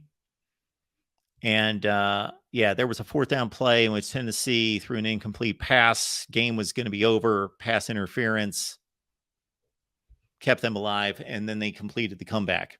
And then the infamous Clint Sterner laid the ball on the middle of the ground at Knoxville at Neyland Stadium. So Arkansas assaulting away a win. Really good Arkansas team that I saw play in person 3 times that year. I saw them play Alabama, Ole Miss, and Mississippi State from the sideline. Arkansas was really good that year, 1998. But they're about to defeat Tennessee on the road. Clint Sterner, the soon-to-be Dallas Cowboys quarterback for a short time, just muffs, just kind of loses where he's at. And I forget if he didn't run into the running back. I haven't seen the play in years. But anyway, he basically fumbles the ball without anyone touching him. And Tennessee recovers with like 90 seconds left. And they score the game-winning touchdown to defeat Arkansas. And then the other thing to consider there, it was a pretty marginal Mississippi State team that faced Tennessee in the SEC championship game. Another game I covered. I was in the press box for this one. Mississippi State was up 14-10 in the fourth quarter. Until about 7 minutes left in the game, and they had a turnover. Leonard Little, I believe, or Al Wilson had a big sack, strip, fumble that led to a touchdown, and then T. Martin hit Peerless Price down the sideline on like a 60-yard bomb to ice it, 24-14. So Tennessee rode the high wire. However, they won them all fair and square. So Tennessee's undisputed BCS champion in the game. Now, who should they have been playing? Well, this is the problem. Good Lord. Ohio State was pretty much consensus number one the entire season until they ran into Michigan State and blew a 19-point lead. 15-point lead. No, a 24-6, 18-point lead against Michigan State and Nick Saban, and lost 28-24 against a marginal Michigan State team. Florida State's loss was to Torrey Holt and North Carolina State by 17, and that NC State team wasn't real good. They were 6-5. Kansas State showed up at the Big 12 championship game at 11-0. They were in line. They lost to Texas A&M in overtime at the Big 12 championship game. UCLA played a game that was made up from earlier that was canceled against Miami at the Orange Bowl, showed up against a decent Miami team, blew a 2-score lead in the fourth quarter, and lost at the Orange Bowl and blew their shot at a national championship. And can you imagine Arizona playing or Wisconsin playing in a national championship game? That could have happened. 6 teams had 1 loss. Incredible. I'm biased, but I believe a lot of people would back me up on this that are not biased, that Ohio State was considered the best team, but they lost. They all lost. And what's really strange about this situation is it was determined, and this was, of course, the first year of the BCS formula, and this was also the first year that Ohio State agreed by Ohio legislation to play an Ohio team every season, non-conference, something that still holds to today. So they added Toledo to the schedule. Toledo was awful. And that dragged Ohio State's BCS formula ranking down to number 3. Or we see it there, number 4. And they won like 59-0. So how you make anything out of that mess, basically Tennessee is the confirmed national champion, and all those other teams have a right to claim that they should have been in the championship game, except for, I believe, UCLA defeated Arizona head-to-head. Ohio State and Wisconsin, I do not believe played that year. We're going to have to double-check that because that would knock Wisconsin's argument out. 1998 UCLA. Can you imagine UCLA in the national championship game? UCLA beat Texas by 18 that year. Yes, they beat Arizona and walloped them 52-28. So Arizona, you're done. You get no consideration in this. And then we wanted to look at, curious about Wisconsin. And of course, Wisconsin and UCLA played in the Rose Bowl. And the Badgers won a good Rose Bowl game, 38-31. Wisconsin lost to Michigan by 17. Okay, and did not play Ohio State. So for all you people that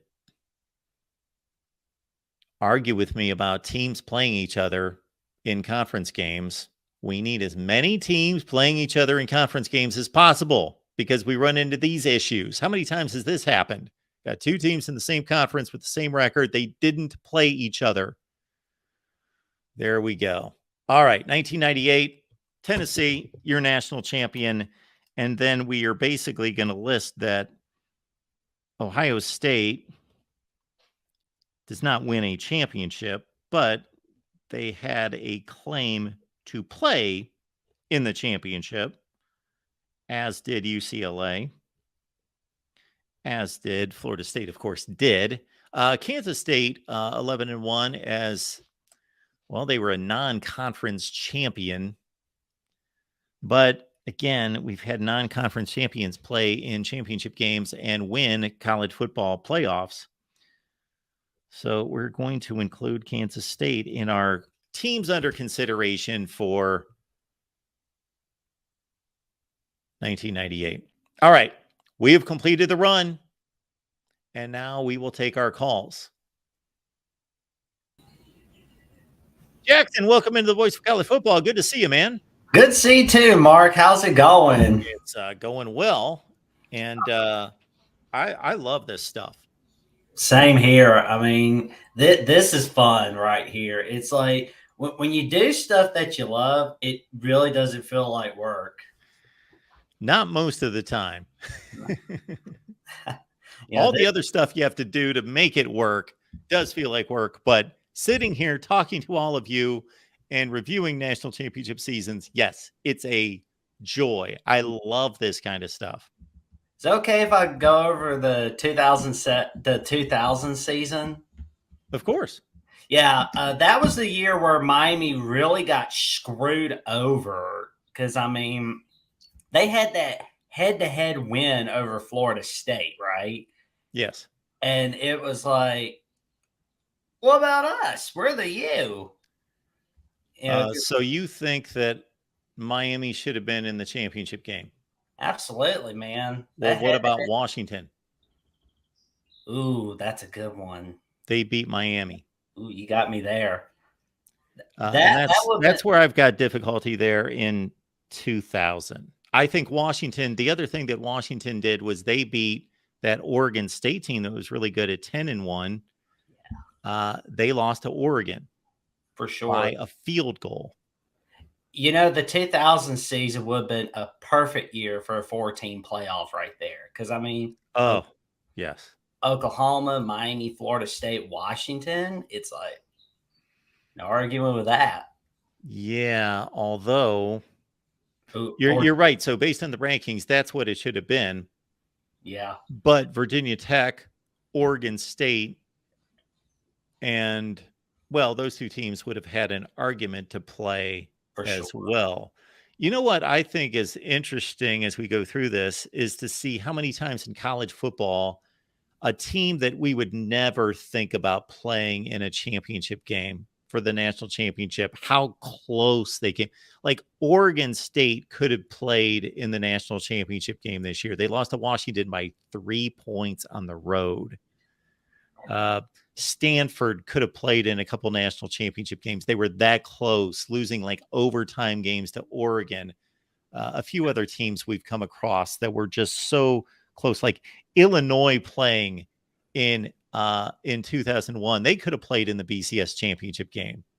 Oh man, like that 01 season, that was another big season. That's tough to. Miami was so much better than everybody else. Oh, for sure. Like there's no debating that. I mean, no, there's really not. And you know that I don't say that very often. I usually say, well, they didn't get to play them and them and them, but that 01 season, you just had a collection of like good teams, and Miami was an all-time great team. And yeah, not even close. Oh, for sure. Like there were a lot of teams getting upset, like, you know, Tennessee getting upset in that SEC title game. And Texas getting upset in that Big 12 title game. Yeah, it's just, if we had a 4-team playoff in 01, like besides Miami and 01, where would you go with a 4-team playoff? What would your 4-team playoff be in 01? Ooh, that's a good question. I mean, well, let's see. Miami's obviously number one. We could put Oregon up there. Yep. And, Nebraska, Colorado sounds pretty good. Okay. But let's have Nebraska play. Well, no. Let's have Colorado play Oregon, and we can have like Nebraska drop them down to 4. Yeah. Okay. Certainly that's a good Final Four, and it makes sense. The only argument I would have is that Nebraska Right. did not win the Big 12, and Right. Colorado lost 2 games. I'm good with Miami and Oregon, but Illinois won the Big 10 championship, and Maryland won the ACC championship game. And they both, or not the ACC championship game, the ACC, and they both went 10-1. Yeah. So we're looking at Illinois. They got shellacked. That one game against Michigan that they had Yeah. where they lost, Yeah, they it got was ugly. shellacked in the big house. Uh, That's it- basically showing me that they could not win a big playoff Yeah. game. Well, yeah, then they got killed by LSU in the Sugar Bowl. For sure. They lost by 13, but it was really 30. Yeah. And Maryland, I'm not, Jackson, when I bring up some of these other teams, I'm just bringing up their resumes. I Right. do not think that Illinois belonged on the field with Miami or probably Oregon, and Maryland did not. They lost by 3 touchdowns to Florida State, Oh, man. but they do have the resumes to make a claim. For sure. And, I do kind of wonder, what if Tennessee didn't get upset by LSU in the SEC title game? They definitely would have been in for sure. Yeah, they would have been in. I mean, Yeah. that big upset that they pulled over Florida at the Swamp. I mean, they got to have the last laugh. Yeah. And that 98 season where we were talking about Ohio State for a little bit, that was one of the 2 years with John Cooper that they beat Michigan. The other one was 1994. That's not in the BCS, of course. But 98, like I said, that's where they got upset by Michigan State and Nick Saban. So, I mean, had Ohio State not stunk it up against Michigan State, they definitely would have been in the national championship. Jason Moose saying gotta be tough year to be. Oh man, that's funny. Yeah, that DeBose era was a disaster for sure, but we're not here to talk about that. Pretty much. He had a couple high points. Yeah, He won the SEC once. yeah, but in that 99 off season is, Yeah. But Kansas State, they got screwed over. Like, I mean, they should have been in a BCS bowl that year. I mean, come on. Yeah, that was really weird. It's just like they deserve it, man. They should have been in there. I mean, it's too bad that they lost the Alamo Bowl to Drew Brees and the Purdue Boilermakers, but Yeah, that was really odd that fell that way. So you had Ohio State. Well, obviously Texas A&M got the bid because they won the Big 12 championship. So Ohio State, Texas A&M in the Sugar, UCLA, Wisconsin in the Rose. Then the championship game was at the Fiesta Bowl, Tennessee, Florida State. So your Orange Bowl was Florida and Maryland. yeah. 98. Let's see. Something like that. I thought it was, I thought Florida and Nebraska and Arizona played in the Holiday Bowl. Yeah, Arizona having a great year. Like, wow, Yeah. that's pretty big. I mean, the last big year I could think of, like, mostly was that 2014 year where Yep. they had Khalil Tate and Scooby Dooby Wright. Oh, yeah. Oh, he was fantastic. Yeah. He used to rack up about 25 tackles a game. Yep, racking up those Scooby snacks. And we see UCLA. That's where the U Part 2 was starting their backstory, where they upset UCLA, took away Natty hopes from the Bruins. And we see Texas A&M. That's the last time. This year will be 25 years ago that they won their last conference title as a whole. Wow. Man, Yeah. that's ooh. So Man, you're reminding me something of Jackson, because this time last year, I kind of went through and said, is this going to be the year, fill in the blank? And that was one of them.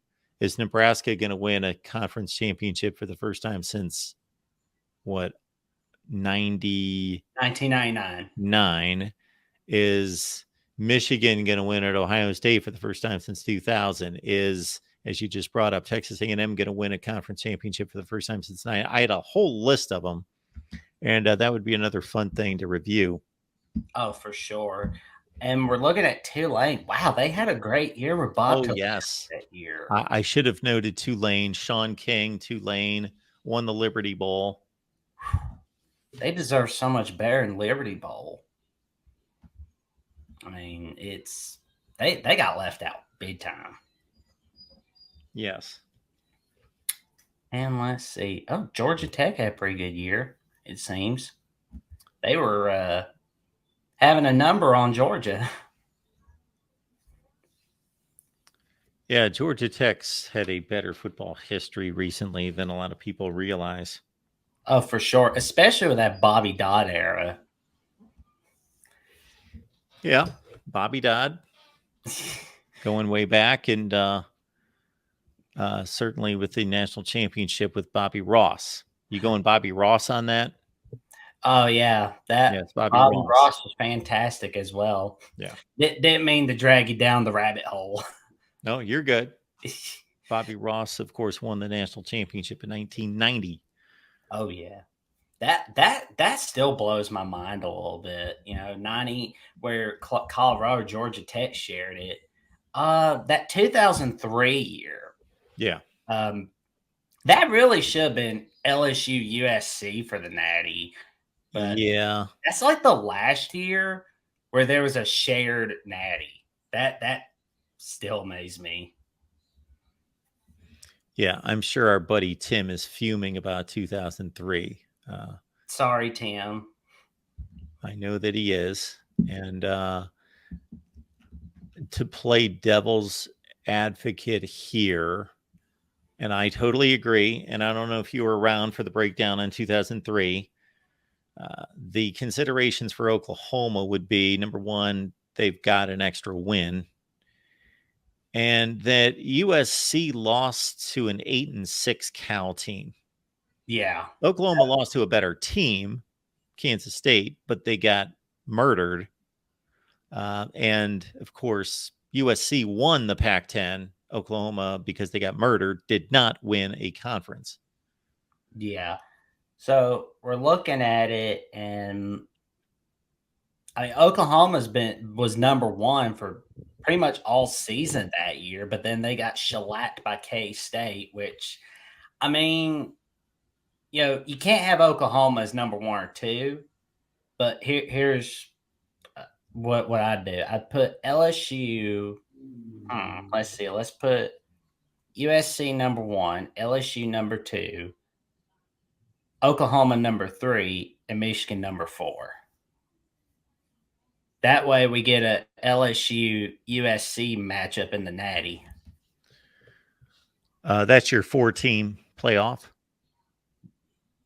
Well, that's my final answer. That would be those four. Yeah, that makes sense. Yeah, Michigan breaks the tie because they beat Ohio State. They've got a conference championship. Texas does not. Yeah. Florida State, though, won the ACC. Tennessee obviously did not win the SEC. That was LSU. So, yeah, that seems to be the logical one, even though Texas would have, Florida State would be the only other team with a bit of an argument. Yeah, but I don't think Florida State's going to like having to deal with LSU or USC from 2003. It's can't watch. Yeah. So there's that. And 2004, now there's no debating about USC, Oklahoma being the top two, because those were two of the best teams in college football. Auburn probably would have been number three because they were unbeaten. And number four, that's a good question. Who would be? It would either be like California or Texas, because it's but Matt Brown would have definitely been going on all kinds of shows on CBS, ESPN, you name it. He'd go on all of them for sure. because he campaigned for Texas to get to the Rose Bowl and basically screwed California out of going to the Rose Bowl for the first time since 1958 at that time. Yeah, that was too bad. For sure. Last Yeah. time Cal won a Rose Bowl was 1937. That's where they beat this team. So 9-0. So That's the last time they won the Rose Bowl. That's the last time California won a Rose Bowl. And the last time they went to the Rose Bowl was 59. Yep. Part of the 58 season. Yeah, so I think you're on track with what the BCS would have shown us. Utah, obviously, they're undefeated. Boise State's undefeated. And Utah's playing, well, they're not playing in a major conference, but again, they're undefeated, and Boise's undefeated. Yeah. Georgia back then couldn't quite win the big game with Mark Richt. That was always his big problem. Let's see. Cal, that would have been amazing to see Aaron Rodgers in the Rose Bowl. Yeah. It's like he's always it's always something, you know. He just gets postseason is his nightmare. Yeah, not to deviate and run off to the NFL, but yeah, Aaron Rodgers, I believe, has lost 3 conference championship games and or playoff games in which he didn't get to touch the ball last, where he scored to walk off the field with a lead, but didn't get to touch the ball either in overtime or on a last drive. For sure. Boise State wasn't unbeaten. Yeah, that's where Boise lost to Louisville in the Liberty Bowl against Louisville. That was the only loss for Boise that year. Yes. That was when our guy Christopher's noting that Boise State was not undefeated. My comment was concerning the regular season. Boise State was undefeated going into what we're talking about, the selection of the postseason. Yeah, it was. But yeah, I do wonder what it'd been like to see. I mean, Vince Young was magnificent that year in 04. And of course, he was fantastic in 05. I mean, when you think of college football in 05, you think of Vince Young. But yeah, that who would be that number 4 team? That would have been a debate. Ooh. Yeah, so 05, of course, we would have had an interesting situation had Penn State not lost with 1 second left against Michigan. We'd have had 3 undefeated teams. I still think it would have been USC, Texas. Penn State didn't play a conference championship game. But yeah, if we had a 14 playoff, wow. I guess it goes to Oregon's got the record. Georgia's the SEC. Let's see, 05. Yeah, Georgia won the SEC championship game. Yeah. It's funny, though. Georgia won the SEC that year, but they lost to 2 of their biggest rivals that year, Florida and Auburn.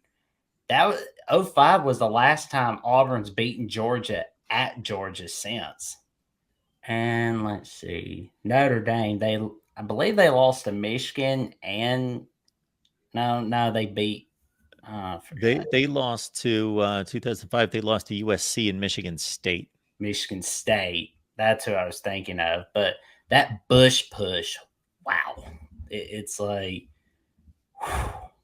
that Notre Dame fans aren't happy about that one. And I don't know if you wanted to go through 2006, but yeah, that was our first year we reviewed.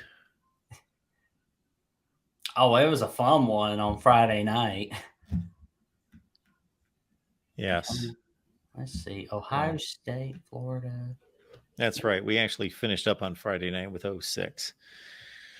But it would have been fun to see who'd be 4. Huh. Michigan's obviously in, but Chris Lake would have been double trouble for that Michigan defense. Yeah, that boy, to determine between, I guess you go USC as a conference champion, but man, Wisconsin's only got one loss. Yeah. Boise State's undefeated. Yeah. That would have been a heck of a 4-team playoff. I don't know what would have happened there with a 4 spot. Oh yeah. Well, there's Louisville. They did very well in those Yep. 6. Bobby Petrino was awesome that year, but he skipped town for the Falcons. But that's another time for another day. Wisconsin, they lost to Michigan. That's the only game they lost. Let's see. Honestly, for number 4, I'd have put USC there because I mean, let's be honest. I got a feeling everybody wants to see Ohio State USC in a playoff game. Yeah, I think it would have been USC, Pac-12 champion, Pac-10 champion. Yeah. Yeah. But, you know, it was amazing that Corvallis, Oregon was just kryptonite for USC in those years. For sure. All right, Jackson. Anything else you wanted to go through? That's about all.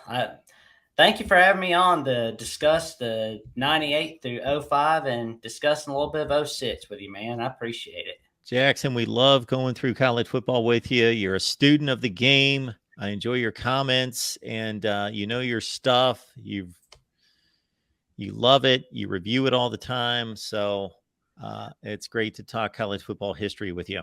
Well, I got some relatives, I'll tell you, that had to get on me about how to stay up for late games here and there. I'm like, why'd you stay up late? There's a late night game on. Yeah. Sometimes family doesn't understand. That's okay.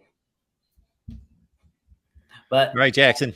Thank you for having me on, Mark. Sure. Have a good night. We will see you soon. See you soon, man. All right, folks, we have left the link in the description section of the video. We've also left the link there in the chat if you want to pick up on the conversation. We've reviewed the rest of the BCS era 1998 through 05. Of course, in series part number 2, we reviewed the BCS in 06 through 13, and the initial live stream was the playoff era. We will pick it up from here in 1997. Which we could do right now, but I believe that we will save that for a future time this week. All right. So we were going live, of course, on Monday night is going to be a live show. The Big Ten live shows coming up Monday at 6 Eastern. And then we've got the USC show coming up live at 11 Eastern on Monday. We're going to go live on Monday, Wednesday, and Friday this week, at least. If not more than that. Monday, Wednesday, Friday, we go live. And we would also, of course, want to let you know to please use the Amazon link in the description section. It's there in all the videos. Keep us going here at the Voice of College Football with the Amazon link. It's the same shopping experience. Doesn't cost you anything. It's the way to go, and put it somewhere where you will not forget it.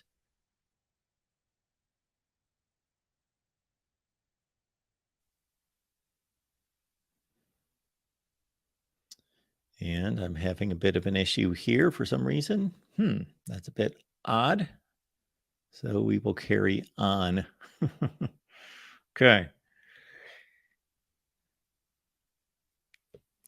Folks, we also have a Discord. So here's the deal with Discord. If you sign up either on Patreon or you sign up here on the YouTube membership, I send you a link, and that connects you with all our knuckleheads on Discord.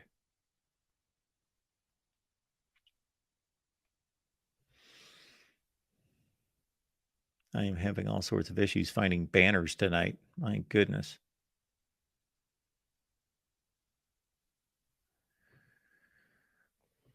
So again, you can join us on Discord. Again, you can sign up on Patreon. It's patreon.com/MarkRogersTV. Sign up on Patreon. or you sign up on the YouTube membership and you see the various tiers and what that provides for you is in terms of benefits. And you get our Discord link.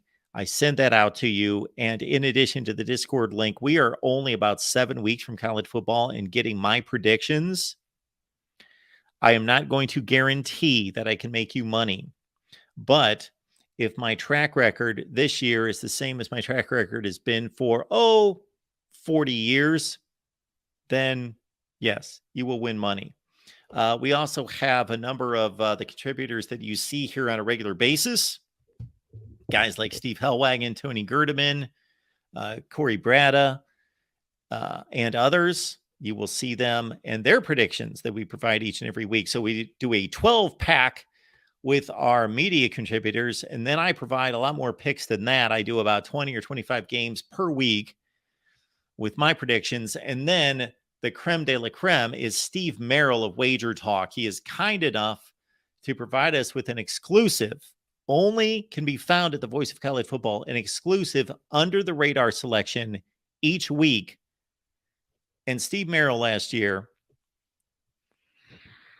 was 13-1 against the spread. That's insane. If you know, try to pick 13-1 against anything at any time, let alone against the spread. Now, I'm going to tell you right now, do not expect Steve to deliver 13-1 again, but that underlines how good he is, that he gives us a prime cut, a prime pick exclusively here at the Voice of College Football each week during the college football season. So you get Steve's under the radar selection, and don't expect him to be selecting the Alabama-Texas game. The reason he went 13-1 last year, he gives you a selection like UTEP and New Mexico State take the over. And I'm like, what? Huh? Oh, okay. Bingo. So that's why it's called an under the radar selection. So we appreciate Steve Merrill, Wager Talk. Haven't talked to him in a long time, but he is geared up to give us another run of exclusive picks here at the Voice of College Football this season. Plus, you get my picks. Amazon link. Before we do anything, Amazon link. Please register that between your ears. Put it somewhere where you will not forget it. And every time you go shopping, use the Amazon link, and you will make me happy. You will make yourself happy because the content will be secure here at the Voice of College Football for months and months and years and years and years to come. So again, the Amazon links in the description section of all the videos. If you do anything for us tonight, please grab the Amazon link, put it somewhere where you will remember it, use it. It's the same shopping experience, and you help contribute to the Voice of College Football. We're going to do the same setup tonight that we did last night, which means we're going to go through all the years during the BCS era. We're going to review every year, and we are going to deliver a revised list of national champions. Some national champions are secure. Others will lose their national championship because they did not earn it against the field.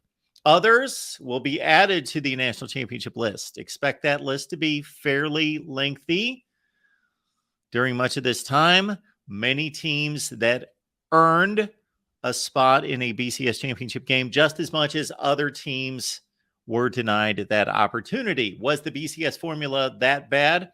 Not necessarily was the formula that bad, but awarding just two teams an opportunity to play in a championship game was not enough.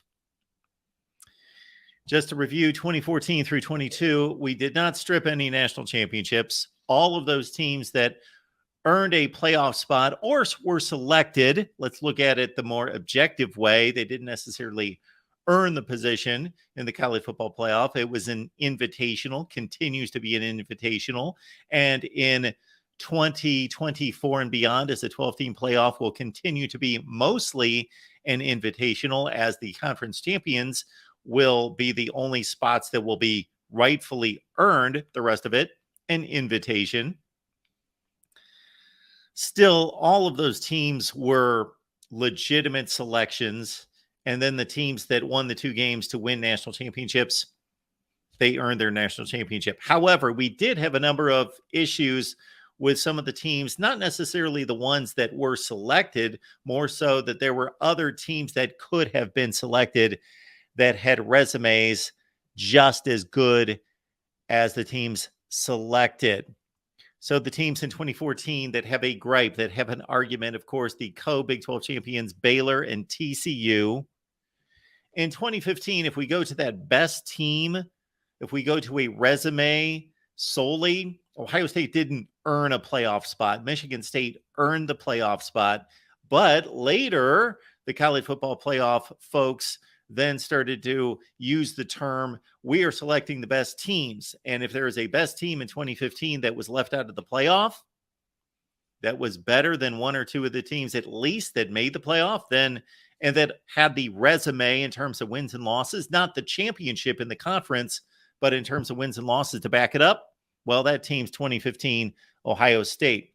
The Big Ten champion of 2016, of course, Penn State won the head-to-head against Ohio State, also won the Big Ten, but did not get an invite to the playoff. They've got an argument in 2016. The teams in 2017 and in 2018 were a Big Ten championship Ohio State team from each of those seasons that had the egregious loss, but went 11-2 with the Big Ten championship and 12-1 with the Big Ten championship. And of course, UCF with the 25 consecutive wins.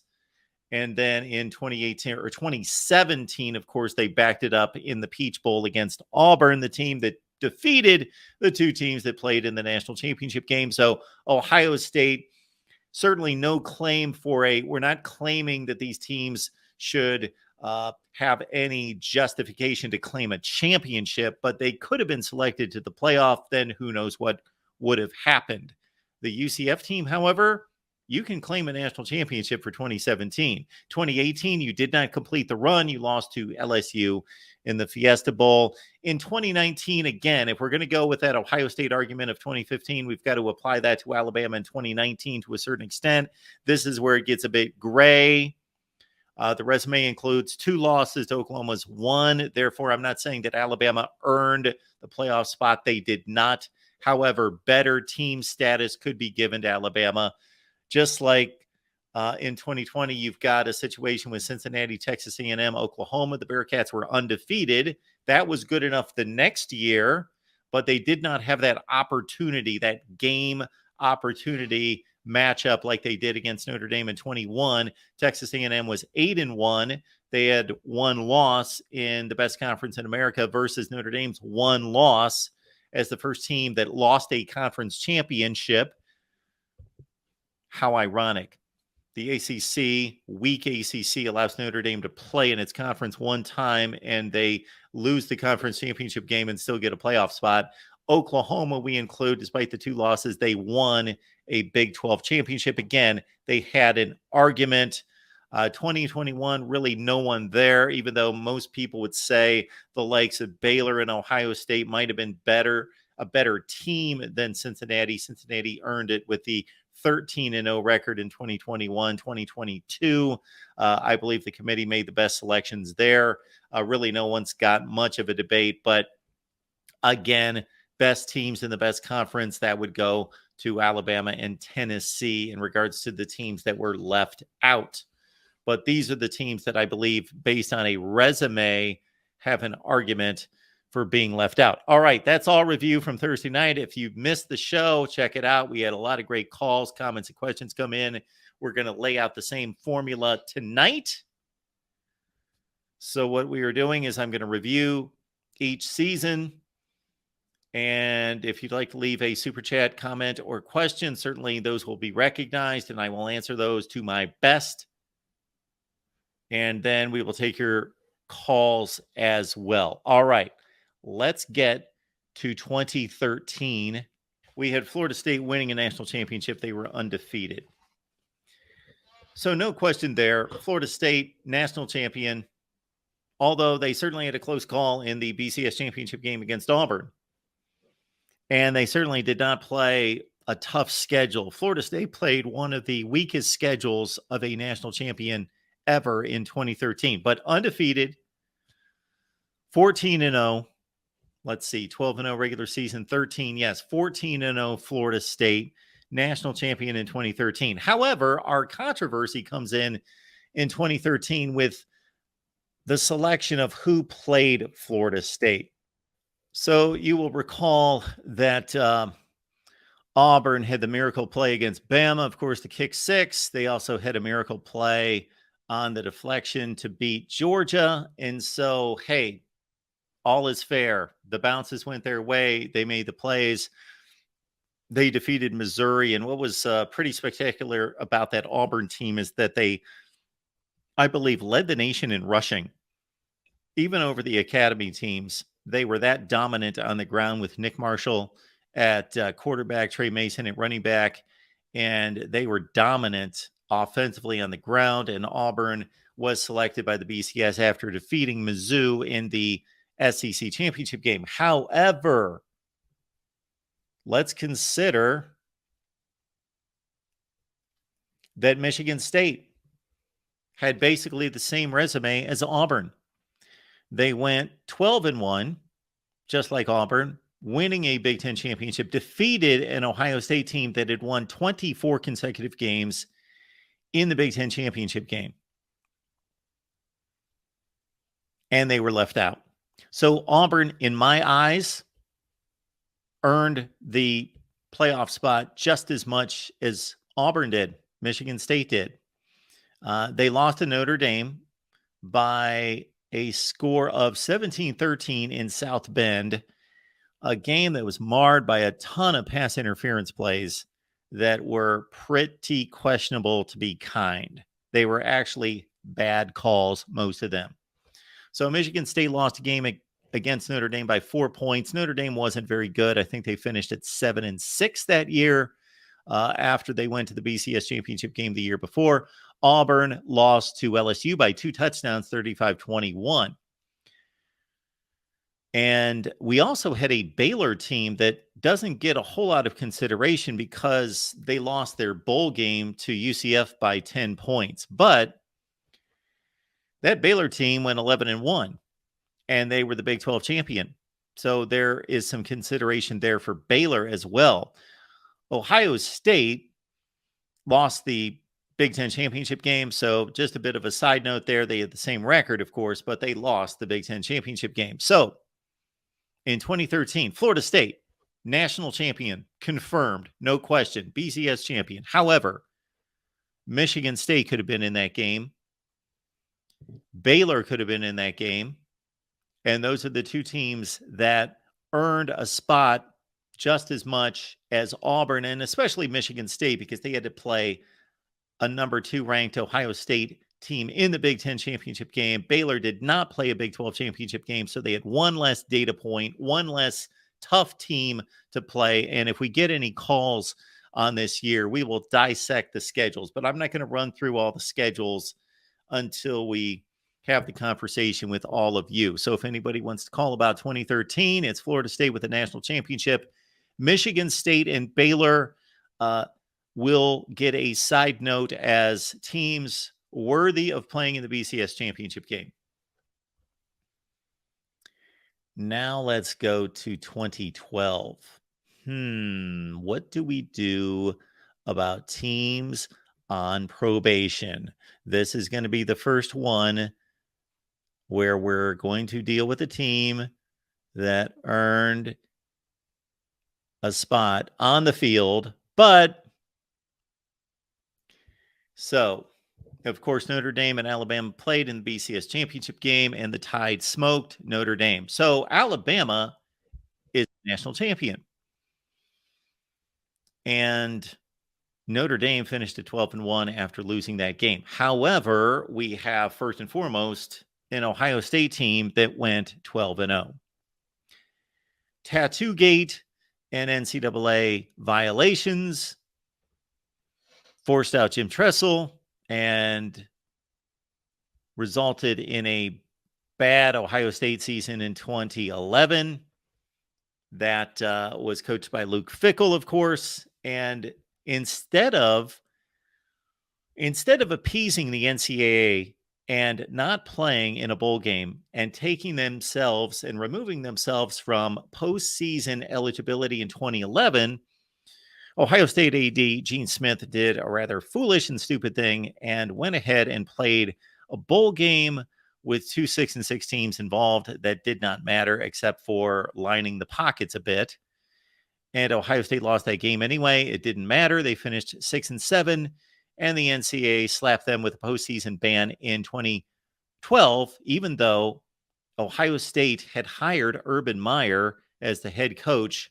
Again, why you go ahead and play that game, I have no clue. And I just think that was one of the most boneheaded moves that I can think of from an athletic director. And it burned Ohio State. So they went 12-0, but there's no guarantee that they would have won the Big Ten championship game. Logic says that they would have. They were certainly the better team in the game. Wisconsin went instead of Ohio State, and they blasted Nebraska with 70 points. And Ohio State drubbed Nebraska that year. So most likely Ohio State would have drubbed Nebraska again. So we've got the matter of Ohio State in 2012. We also have a Florida team that gets little consideration, but look at that. They were number 3 in the country under Will Muschamp. Now they lost the Sugar Bowl to Louisville. So we are not going to give them a co-national championship because they blew it. Any possibility of that happening by our system in the Sugar Bowl, they lost to Teddy Bridgewater, Charlie Strong, and Louisville. Now this Oregon team, however, they defeated Kansas State. So you had a matchup of Oregon and Kansas State in the Fiesta Bowl. Ducks won at 35-17 and were, of course, the much better team in that game. So under consideration for postseason play, you really had 5 strong candidates here with record-wise. Now, if Ohio State would have been eligible, then you've got a nice 6-team playoff for those people that like 6-team playoffs. And again, Oregon State defeated Kansas State. So when it all comes out in the wash after postseason play, Alabama, of course, won the national championship in resounding fashion. However, Oregon finished 12-1 with the same record as Alabama at 12-1. Oregon, I believe, lost to Stanford. That's the reason they did not play in the Rose Bowl. Stanford defeated Wisconsin, but they already had 2 losses, and Oregon lost that game to Stanford. So Oregon's loss was a good loss. They lost 17-14 in overtime to Stanford. Alabama's loss was to Texas A&M, who finished 11-2 and won the Cotton Bowl with Johnny Manziel at quarterback. So Alabama 12-1, Oregon 12-1. Those are your national champions, along with, had they lost a game. So this is my reasoning here. Let's say Alabama and Oregon are 12-1 and Ohio State's on probation and they go 11-1. But since they did not play the Big Ten championship game, could not go to postseason play to play the BCS championship game. Okay, those are 2 high-end, high-leverage games that they could have slipped up and lost, and not having those data points, I would not consider Ohio State. However, Ohio State went 12-0. There could be an argument, I think it's a weak one, but there could be an argument to say Ohio State's the national champion in 2012 because they were the only undefeated team in college football. However, did not play a Big Ten championship game, did not play a postseason game. Therefore, our 2012 national champions are Alabama, Oregon, and Ohio State. So let me mark that down as we have our first deviation to history, 2012, Alabama, Oregon, Ohio State.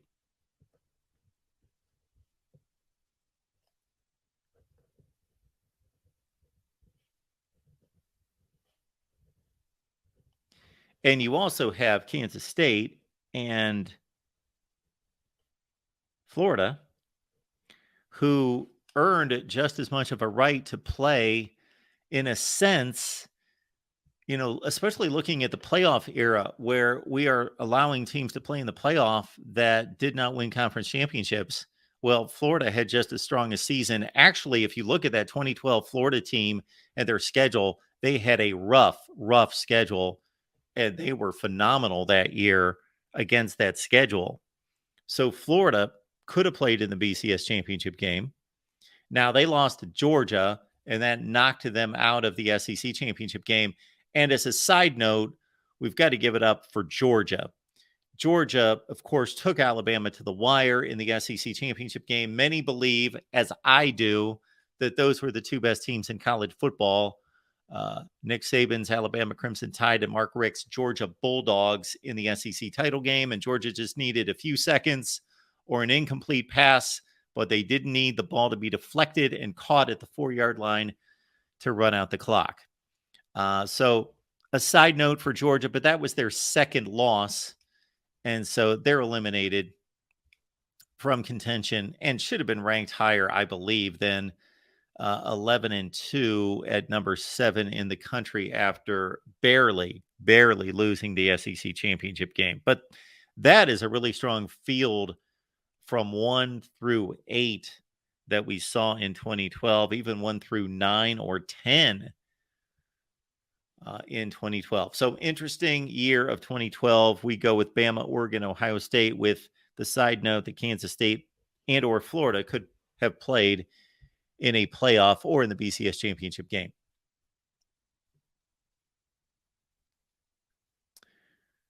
I really don't like this background. Who threw this background up here? Not a fan. Let's go with that. All right. Now let's go to 2011. Maybe I will split up the BCS since this is going to take a while. We will split up. So this is not for the faint of heart. This is a marathon. We're going to do this the right way. Again, I'm not going to dive through all the schedules. We will look at schedules if you make the call and you want to talk schedules. And of course, we'll take your comments and questions as well. Okay, let's go to the BCS in 2011.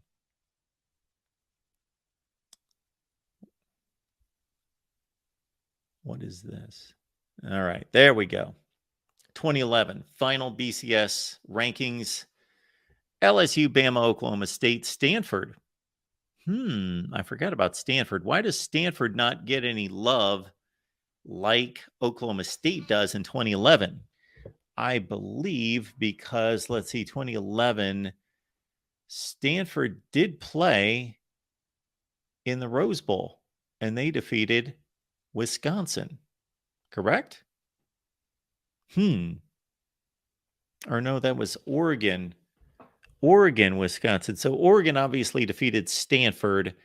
That denied Stanford of the Pac-12 championship. Okay, so let's take it from the top. LSU played a murder schedule, and they made their way through it at 13-0. They defeated Bama in the game of the decade, the century, 9-6 in overtime in Tuscaloosa, but had to face the Tide again, of course, in the BCS championship game. So Bama makes the BCS title game at number 2, did not win the SEC, did not win the division. Oklahoma State, of course, on that infamous Thursday night game at Iowa State after the tragedy, lost that game against a bad Iowa State team. So they had a bad loss. Alabama did not have a bad loss. So on the side of Bama, in terms of an argument, is obviously playing in the best conference and losing to the best team in the country by a field goal in overtime.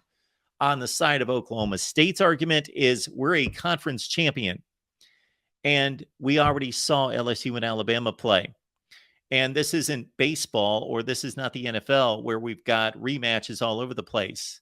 If there's a rematch, there's a thought process that we've already seen that game, and there's a ton of other games that we would love to see, and we are denied those games. So why play a rematch? Again, the Stanford-Oregon situation is mighty interesting because Oregon won the Pac-12. They won the head-to-head against Stanford, but Stanford's sitting there as well at 11-1 without a conference championship, much like Bama we will check out the score of Stanford, Oregon, just to catch up with that one.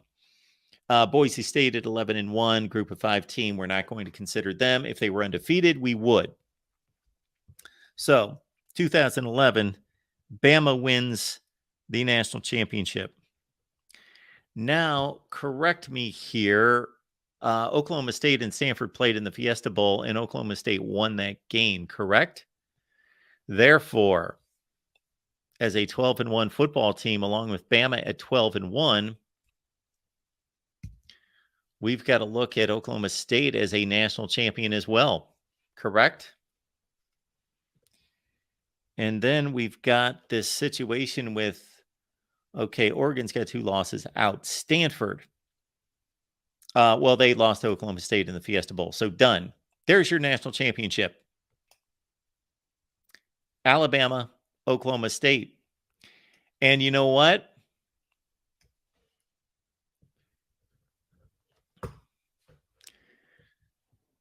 The way we are sizing these seasons up, these championship games, in a sense, no longer become championship games because they are just another data point on the resume.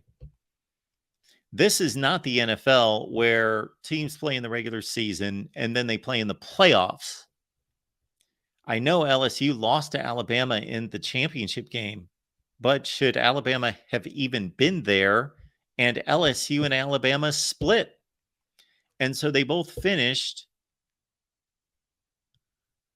Actually, LSU finished with a better record at 13-1 than Bama's 12-1. So a lot of people aren't going to like this, but LSU should get a share of the national championship. They split 2 games with Alabama, and they had a better record, and they were the SEC champion. So your national championship in 2011 is LSU, Bama, and Oklahoma State. All right. Have we received any comments coming in? Yeah, let's get to some comments here. So we've got Nick. Nick, appreciate you being here. My now pregnant GF grandfather. Okay. Hated Ohio State, but since being pregnant when, whoa, okay. Too many acronyms here, but since being pregnant, when she saw a Buckeye logo, she loved it. This must mean Ohio State fans have the logic of a pregnant woman with out of whack hormones. Makes sense. Wow. That statement, for you to conclude that statement, Nick, with the term makes sense, just underlines how ridiculously nonsensical that all is. So you basically put in boldface and underlined how ridiculous that statement is by stating that it makes sense. Okay, but you're contributing here to the Voice of College Football. So, Nick, we will continue to read your comments. So thank you for that. I believe you're a Michigan fan. Jason coming in just with a hello. Good to see you, Jason. Appreciate your contribution. Thank you so much for that. So we will continue on. Let's see if we go through the BCS and we put it into 2 parts. We're going 1998, 13. That is, I believe, 16 seasons. So we can go 98 through 06, 98 through 05. So we're going to go through 06. We'll go back to 06. Then we'll take your calls. Okay. There it goes for 2011. I know that's messy. I know a lot of people don't like that, but follow the logic. 2010, I think this is cut and dry. This is, of course, the Oregon-Auburn year, unless Oregon fans want to claim that Michael Dyer was down, which, hey, I understand. But that's a whole other thing. We are not disputing. These are 2 things we're not doing in this process. We are not predicting who would have won games that weren't played. And we are also not changing officiating. We may note those issues. So this is pretty cut and dry. Auburn, Oregon both go undefeated, win their conferences, and play in the national championship. Auburn wins on a last-second field goal. And the only consideration to be made here is that TCU went undefeated. Now, TCU played Boise State, correct? No, this is 2010. They beat, wow. TCU beat Wisconsin in the Rose Bowl. What do we do with TCU? We're going to have to look at their schedule. We are going to have to look at TCU's schedule. That's all there is to it, because I've got to validate this schedule. We have to validate this schedule because they are 13-0. They won the Rose Bowl. They beat a Wisconsin team that was number 5 in the country that tied for the Big Ten championship. Let's see if Auburn shares this championship. 2010 TCU. This is going to be a tough call. Okay. They beat a top 25 Oregon State team by 9. They beat Baylor by 35. That would have been with RG3. SMU probably was no good. They beat them by 17. They marched through this marginal conference. They beat a Utah team that was number 6 in the country by 40. Then they beat Wisconsin. All right, let's look to see how good these teams were in that conference. Utah went 7-1, went 10-3 overall, and TCU beat them by 40. Air Force was decent, 9-4. San Diego State 9-4. They beat Air Force and San Diego State. Beat San Diego State by 5. Beat Air Force by 31. How good was Oregon State? They started in the top 25, but they finished 5-7. What do you guys say? Thumbs up or thumbs down on TCU in 2010? I just can't pull the trigger. If Auburn or whoever won the national championship would have lost a game and TCU was undefeated, I would give them a share. But with that schedule, I just can't do it. I respect the Wisconsin win. I respect beating Utah by 40. Really good team.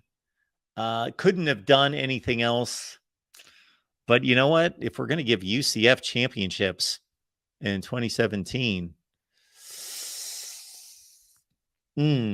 although the national champion had a loss, the national champion here did not have a loss. Okay. The group of 5 tiebreaker in my eyes is that they have to have a better record to garnish any kind of consideration. So, TCU, sorry. No championship for you in 2010. It's just not there. All right, let's go to 2009. Again, we're going to go through 2006, and then we'll take your calls. Here we go with 2006. What am I doing? Not with 2006, with 2009. 2009 was, of course, Alabama, Texas. And this is, I believe, going to be really cut and dry here. What's going on with the BCS? Oh, why are they not showing the... Oh, there's the final. Okay. All right, this is 2009. Really, the only consideration, Cincinnati, TCU. We'll get to them in just a second. So 2010 was Auburn by themselves. 2009.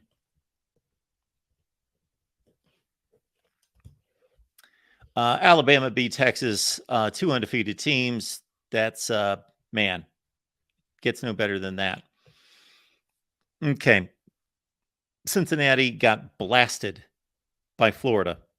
Got completely trucked. Done. TCU and Boise State played in a bowl game. I believe the Poinsettia Bowl.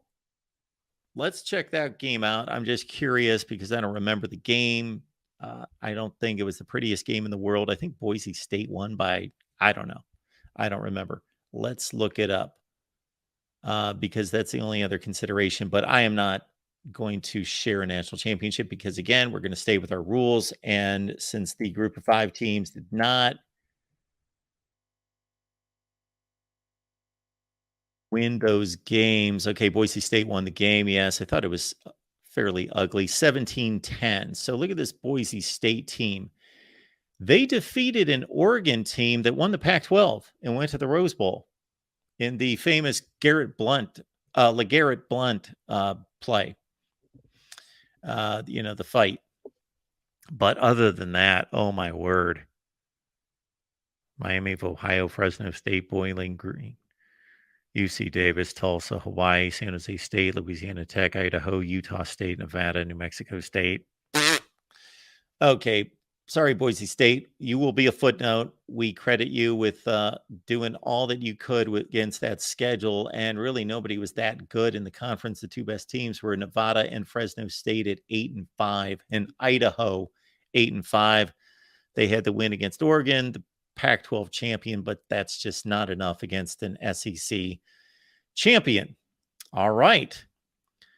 So 2009 is simple. It's Bama. Or, yes, 2009, Bama. I lost my...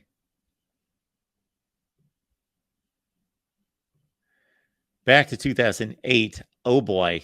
These next two are going to be pretty ridiculous to try to sort through. Here we go. 2008. There it is. Look at all those one-loss teams. Good Lord. What happened? I got the wrong.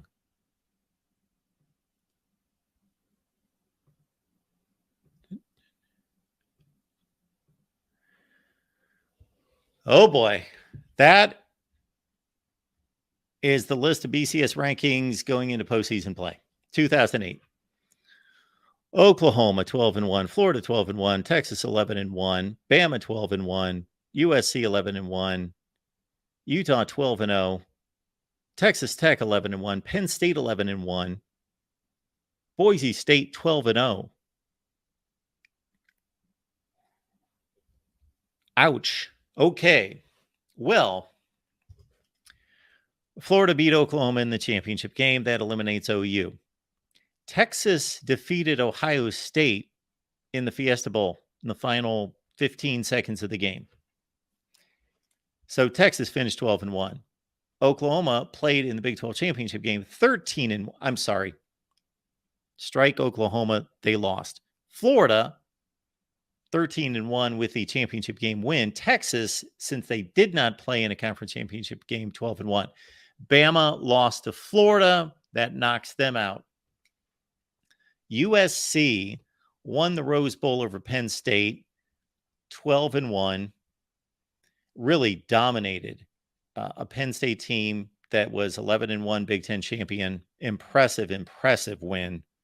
Forget the final score, 38-24. It was a blowout. Utah beat Bama, who was number 1 and 12-0 going into the SEC championship game. Utah beat them by 2 scores in the sugar and finished undefeated. And of course, Utah at that point was not a Power 5. They were a Group of 5 team. Texas Tech, I believe, got upset in their bowl game to finish 11-2. Otherwise, we might be awarding Texas Tech, and God rest his soul, Mike Leach, with a national championship. But I believe Texas Tech, I'm going to have to check on Texas Tech. I believe that's this year they lost to... They got upset in a bowl game against like Cal or Arizona State. And then we got to check on Boise State. So let's look at Texas Tech and Boise State. And I'm curious about the Utah schedule as well. Although, again, since the national champion has 1 loss, Utah had none. Let's give this a look. 2008 Texas Tech. Taking your calls after we go through 2006. This is, yes, there's the loss. Oh, they lost to Ole Miss. I remember that. Cotton Bowl. Yes. Yeah. So Texas Tech, done. 2008 Boise State. And Boise State was good. Man, they were ripping off the wins, huh? Oh, they lost to TCU. So that's interesting. They played back to back. So that's the game I was talking about the Poinsettia Bowl. Then they played in the Fiesta Bowl. Okay, so Boise State's out since they lost the bowl game. Now let's check out Utah. Shoot, wrong year. 2008 Utah. Okay, this schedule is not going to be anything great. That Michigan win, Michigan was awful. That was the Michigan team that went 3-9. Okay, so that's not anything. Oregon State, we'll have to look them up. They weren't ranked at kickoff. TCU, so they got a nice win against TCU, but only 13-10. Nice win against BYU late in the season, Hoops number 16, and of course that Alabama win. And because, again, the national champion, Florida, was 12-1, I'm going with Utah here because they were 13-0. With the Group of 5 schedule, if they had the same record, they would be out. But that's not the case. So your national champions of 2008, Florida, step aside because you've got to include Florida, Texas, USC, and Utah.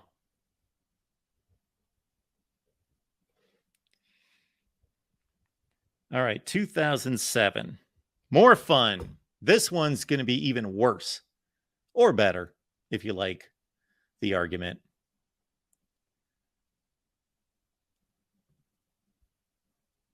2007.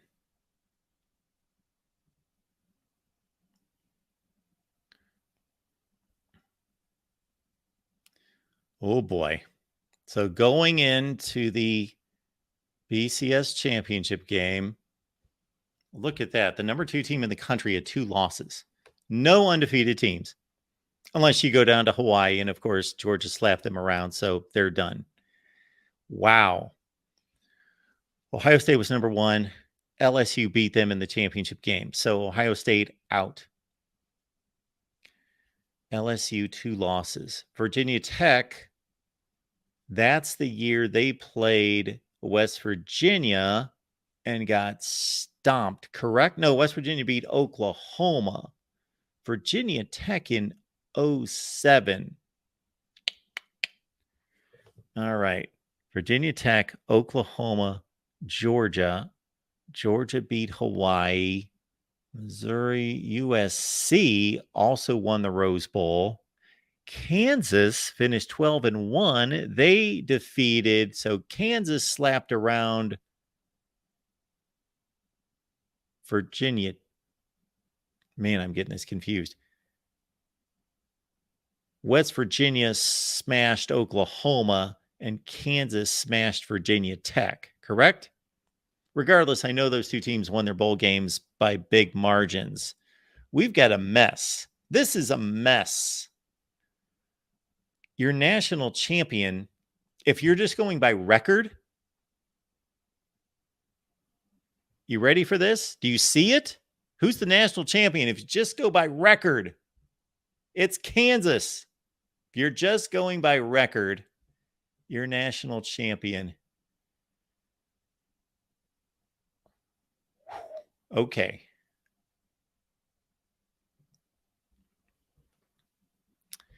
But the Kansas issue is they didn't play in the Big 12 championship game, and they lucked out in scheduling this year. I've looked at this. They didn't play the top teams in the Big 12. Not their fault. And of course, Kansas being Kansas played absolutely no one non-conference. Look at that. Central Michigan, Southeastern Louisiana, and Toledo and FIU.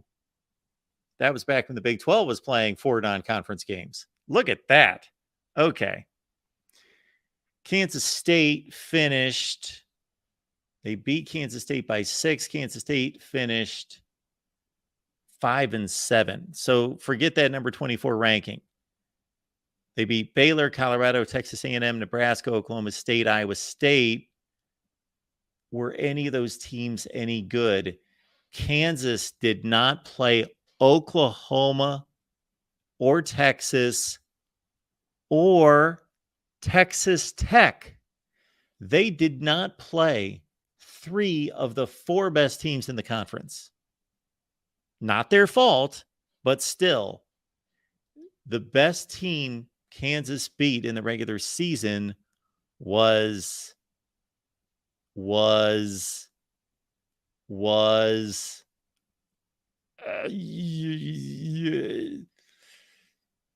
Oklahoma State 7-6, Texas A&M 7-6. Nebraska went 5-7 that year. Kansas played a horrible schedule.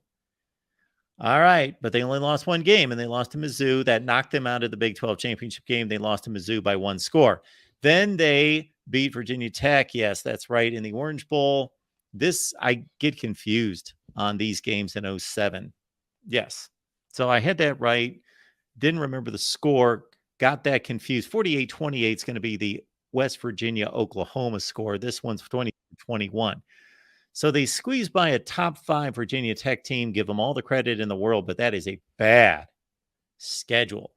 So Kansas cannot win the national championship by themselves. No way. 2007. And so then the rest of these teams. So this is going to hopefully be a conversation that somebody's going to want to have, because I think the national champions are LSU, Georgia, who did not play in the SEC championship game because they lost to Tennessee, who played LSU. We would have loved to have seen Georgia and LSU play in the SEC championship game. And I do understand the argument that LSU lost 2 overtime games. They still lost the games, so they're losses. But in regulation, they tied these games. If it would have been 10 years earlier, 11 years earlier, they would have been 11-0-2. So Georgia gets a share of the national championship. USC and Kansas. While we're at it, Arizona State, just curious. So Arizona State was 10-2, and I don't remember what they did. They lost to Oregon and USC by 12-20. Then they lost their bowl game against Texas, so forget about them. All right, that's a messy 2007 with 4 national champions. Okay, 2006, then we take your calls.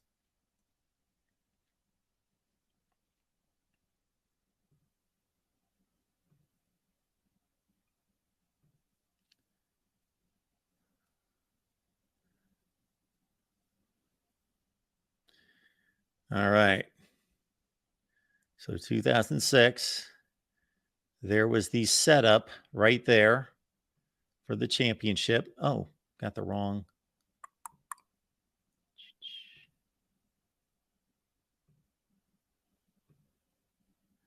Bam.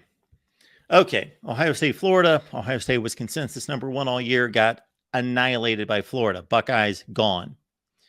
Okay, of course, there was the battle or the argument that Michigan could possibly play in the national championship game since they only lost to the consensus number 1 team by a field goal in Columbus, but that did not happen. Florida rightfully in winning the SEC, and this is not the SEC of today in regards to perception. This was an SEC that was debated to be possibly the number 1 conference, but not necessarily. But Florida defeated Arkansas by, I believe, 10 points to get the number 2 spot. And really, Louisville in 2006, they went on and defeated Wake Forest in the Orange Bowl. Wake won the ACC, yes, and Louisville beat them in the Orange Bowl. But you got to consider this is Louisville of the American Conference, or the Big East at that point. And I don't know that we can award Louisville part of this national championship. That Wisconsin team, that's an interesting little side note there. That Wisconsin team, they finished 12-1. They beat Arkansas in the Capital One Bowl. Michigan went to the Rose Bowl. So you had a real logjam in the Big Ten where Ohio State went to the BCS championship game with no losses. Michigan, with one loss, went to the Rose Bowl. And Wisconsin, with one loss, losing to Michigan, went to the Capital One Bowl and beat Arkansas, who lost the SEC championship game. So if you're looking at records, Florida went 13-1. Louisville, I'll double check. I believe they beat Wake Forest pretty handily in the Orange Bowl to go 12-1. Wisconsin 12-1. Boise State, that's the team that beat Oklahoma to finish 13-0. So they're going to have a claim for the national championship. Let's check out Louisville. Curious about Louisville.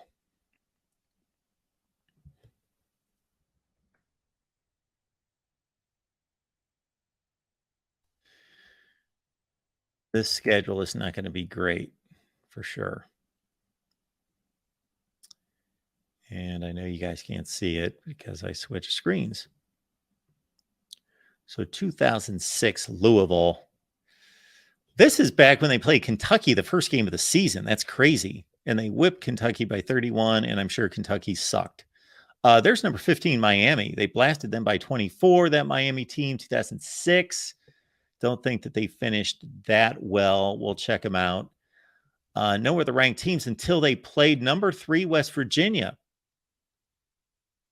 Beat them by 10. Lost to Rutgers. I remember that one. Yes, ESPN. I think that was a Thursday night game. Lost to Rutgers, who only, I believe, lost one game that year. And then decent wins against South Florida, Pitt, Connecticut. Okay. And then there's the Wake Forest game. They won by 11 in the Orange Bowl. Let's see how good these, where are the Big East rankings or standings here? So West Virginia, yeah, they were good. They went 11-2. Rutgers went 11-2. So those are quality wins. And South Florida is a decent win at 9-4. I did not see them play Cincinnati. Yeah, they did. They beat them by 6. This Miami team faltered. I'm almost positive. Yes, they went 7-6. So our national championship, and I'm sure Jackson is just ready to pounce on this. Our national championship of 2006. Oh boy. I'm going, man, the Big East was a Power 5 conference at the time. It was by far the worst. It was the pick your poison, the Pac-12 or the ACC of 2006. But defeating West Virginia and Miami and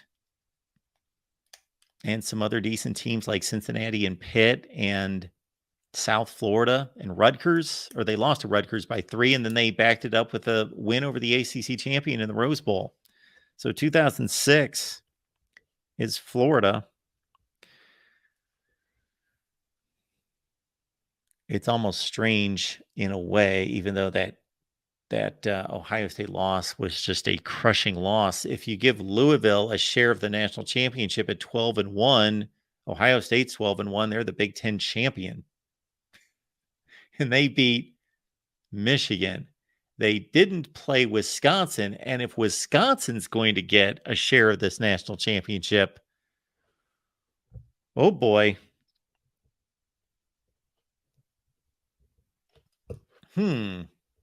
That's where it gets tricky. And Boise State, yeah, they beat Oklahoma. They're the national champions. So I got to tell you, got to think through this 2006. Everybody thought 2007 and 2008 would be difficult, and they were, but there's a logical summation of the teams that should be on the list. 2006, it's Florida, obviously.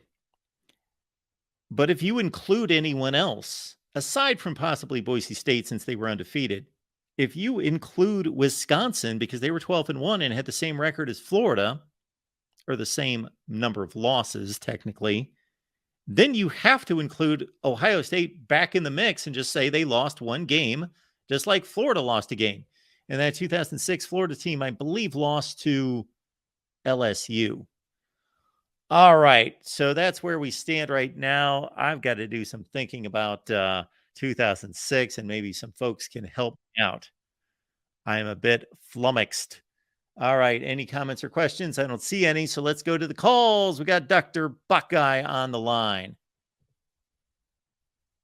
David, how you doing tonight? We cannot hear you. May have hit the mute button. My bad. You're good. How's Okay. it going tonight? Excellent. Just interesting reviewing some of these years. Gosh, 06, we'll start at the top. Everybody I know was begging for the rematch that year, or some people were begging for the rematch. I thought at the time, I mean, Florida was a one-loss SEC champion. Although, by the way, once you get to 2004, and you're going to imagine, by the way, once you get to 2004, you talk about that Auburn team, you'd say an undefeated Auburn team, an undefeated SEC champion is not going to play for a national championship. Imagine telling somebody that today, by the way. About Oh, that absolutely. I say that all the time. About that I 04. say that all the time. So, David, Yeah. of course, we're going to talk about what you want to talk about, but Sure. I just got to throw the scenario by you, because Yeah.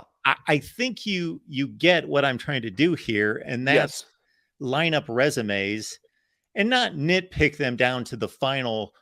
Oh, well, your eighth best win was against the 7-5 team, and their eighth best win was against the 4-8 team, so you win the national championship. As long as they're comparable records, or in the group of 5 scenario, or I like in Kansas having missed the 3 best teams in the conference that year to a group of 5 type of schedule, with just that awful non-conference schedule that Kansas played, that you have to be one game better if Right. you're a group of 5, or if you play that horrendous of a schedule. But here, either Florida is solely the national champion, Yeah. or since Boise State has the one game on them as an undefeated team, plus they backed it up against Oklahoma, a Right. top 8 team in the country, Yeah. that it's Florida, Boise State. But as soon as you introduce the possibility of Wisconsin at 12-1, because they've got a 12-1 record, They do, as a Power 5 team, then you've got to reintroduce Ohio State, because there's no way you can award Wisconsin with a share of a national championship without putting Ohio State back in the mix. Well, yeah, Ohio State did not play Wisconsin that year. So, Yes. I think Wisconsin's, if you look at Wisconsin's quality wins, I think they had a decent win over Penn State. Their only loss was in Ann Arbor. And then they did beat Darren McFadden's team in Yes. that Arkansas team, which was a decent win. So, I mean, and then I'm trying to think of, by the way, Boise State's quality wins other than beating, which I think was a very good Oklahoma team. I don't know if that was the best of the Bob Stoops teams, but it was, Adrian Peterson was on that team. Tough way to lose his last game at Oklahoma. Yeah, here's Wisconsin. Yeah. As you mentioned, they go to the Big House, they lose by 2 touchdowns. Right. And the rest of these Big Ten teams, 2006, well, Penn State was Penn were State. okay. They were okay. Right. That Penn State team, 06, I think they beat Tennessee in a bowl game. Yeah, they did. Yeah, they beat Tennessee in the Outback Bowl. Well, yeah, that was kind of sandwiched in between. Like Paterno's last 2 good teams were that 05 team, which I think which we lost a tough one to. I actually think 05 Penn State was probably one of his top 5 or 6 teams I've ever seen him have.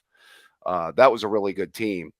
Almost had controversy that year if Carr wouldn't have put 1 second on the clock and allowed Henny to throw a pass to Manningham to beat him up there. But yeah, I think that they were a decent Penn State team, because there was 3 really, really good Big Ten teams in 06. And obviously that we know the top 2 were, and then Wisconsin was like a solid 3rd team, and Penn State was like a okay 4th team. Iowa was kind of a little bit, they were okay, but they were kind of down a little bit from maybe some previous, Kirk teams. Yeah, so this schedule is not good. Yeah. Yeah, I don't know if you looked at the Boise schedule, if that's that much better outside of Well, I beating. don't think it's better, but No. See, so Arkansas might be the best team that they beat, and then Penn State. It's close between those two, yeah. See, and really nobody else was that good. And look at that non-conference schedule: Bowling Green, Western Illinois, and San Diego State. well, see, if you look at Florida's, they ran the gauntlet that year, Mark. Yeah, They they in did. the SEC. Although, and the crazy thing about it is, and I would say this to Urban, I watched Florida play 5 or 6 times that year, and I got to be honest with you, they got lucky to win a lot of games. They lost by 10 points at Auburn to a good but not great Auburn team. They barely beat a mediocre Florida State team by a touchdown. And I'm thinking to myself, we lost to this team by 27 points. Yeah, I mean, I'm serious. I mean, we I made know. Chris Leak look like, Joe Montana and Tom Brady had a baby or something. I still think that month off and bad coaching cost him that game. And yeah, and I mean, based on the conversations I've had with people that should know, yeah, they made Ted Ginn way too much of a centerpiece in the game plan. And so once they lost him on the opening kickoff, like half the game plan was gone. yeah, maybe true. I've always stipulated that actually the best Tressel team was the year before. His most talented team was his 05 team. They just had Yeah. to play a tougher schedule in 05 because they had to play the greatest Texas team of all time in 05 and probably one of the 5 or 6 best Penn State teams I've ever seen. And And they still only should have beat that Texas team. Yeah, right. If Hamby catches the pass, they beat that Texas team. And they only lost those 2 games by a combined 10 points to the number 1 and number 3 teams in the country. There's not a lot of disgrace in that. Not at all. Now, Yeah. this 06 Boise State schedule is not good. Yeah. I was There's trying nothing there. to think of who they beat. Hawaii went, it's right there. Hawaii went 10-3, Yeah. and the rest of these teams. But they Yeah. went undefeated. Right. Yeah, I mean, by the way, I was going to point out too, that 08 year is also really, really interesting. I didn't want to gloss over 07. 07 is just the ultimate in craziness, by the way. I mean, we backed in. I mean, after we won up in the big house and, dispatched of Lloyd Carr in his last game up there, although he did go out on, I guess, a high note by beating Tebow in Florida. By the way, one of the only 2 coaches Urban lost to in a bowl game was him and Dabo Sweeney. Yes. That's Yeah. right.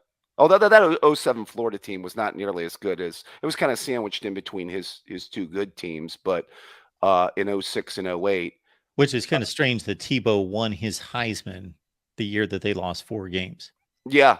Well, I just showed you he probably had to carry that team in 07 because they weren't as good defensively as they were in 06 and 08 probably. But yeah, the 07 year was just crazy. I mean, I think there's a lot of teams with claims. LSU, by the way, the last national champion or the only national champion I can remember to win the national title with 2 losses. Yeah, and they're going to be the only one outside of a lot of these crazy claimed national titles from way back, even prior to the 70s. You would Mhm. have to go back to the 50s or 60s. Yeah, I mean, I actually, it's interesting that they actually played LSU more competitively in that game than they played Florida. That game, swayed on a couple of plays. We talked about my feelings about that 07 team and them, getting into that game, kind of just by dumb luck because everybody was losing. I mean, Missouri had a chance to get in and they lost. And there was a bunch of teams that lost at the end of the year that allowed West them to get in. Virginia. West Virginia, yeah. Dave Wanstedt went in there and beat him in Morgantown late in the year. And then Rich Rod had to go take a job, right, Mark? Yeah, had to go take a job. And yeah, that just could have been much different had West Virginia defeated Pitt, a 4-7 Pitt team. That conclusion to that season was so crazy that Ohio State was number 7 the Yeah. week that they beat Michigan, having Right. lost to Illinois the week before. That's right. Sitting at number 7, never played another game, not only made the championship game, but made it at number 1. Well, yeah, that was basically by default because everybody had 2 Sure. losses at the time. It was a wild year. The year of Appalachian State to our largest fan base there. The first game ever on Big Ten Network, wouldn't you know it, right, Mark? Well, it's a good way to get started. Might as well have some drama. Yeah, there you go. Yeah, but there was everybody. Stanford, Harbaugh got his big win at Stanford by beating USC early in the year that year. That was a Yes. crazy year. 40-point spread in that game. Yeah, that was wild. I would say '08 is the most intriguing year. There's a lot of good options. It's tough because Texas beat Oklahoma, you know, and then Oklahoma gets that big win over Texas Tech. Texas loses Heartbreak Hotel with Michael Crabtree catching that pass to beat them. There was just some fun Big 12 football that year, in '08, by the way. Yes. Some really interesting games that year. Yeah. First crazy is 07 is the 08 trying to do it the way we're trying to do it here is just as crazy, if not crazier, in determining a final champion. Yeah. Yeah, I think we played that SC team. They were a great football team. You can make a case for them. You could make a good case for Texas, especially considering they beat Oklahoma, Yeah, and that's why I'm saying it's, to me, Florida, Texas, USC, and Utah. Although we had that Texas team, and that was the rubber match of us versus Texas. Heartbreak Hotel at the end with McCoy hitting that pass to Crosby to win it. Yeah, and that was also Beanie Wells with 130 yards at halftime and then leaving the Yep. game, who was just running it down their throats. Yeah, Beanie had a very interesting '08 after having a great '07. Always seemed to find his way on the sidelines with some type of ailment. Yeah.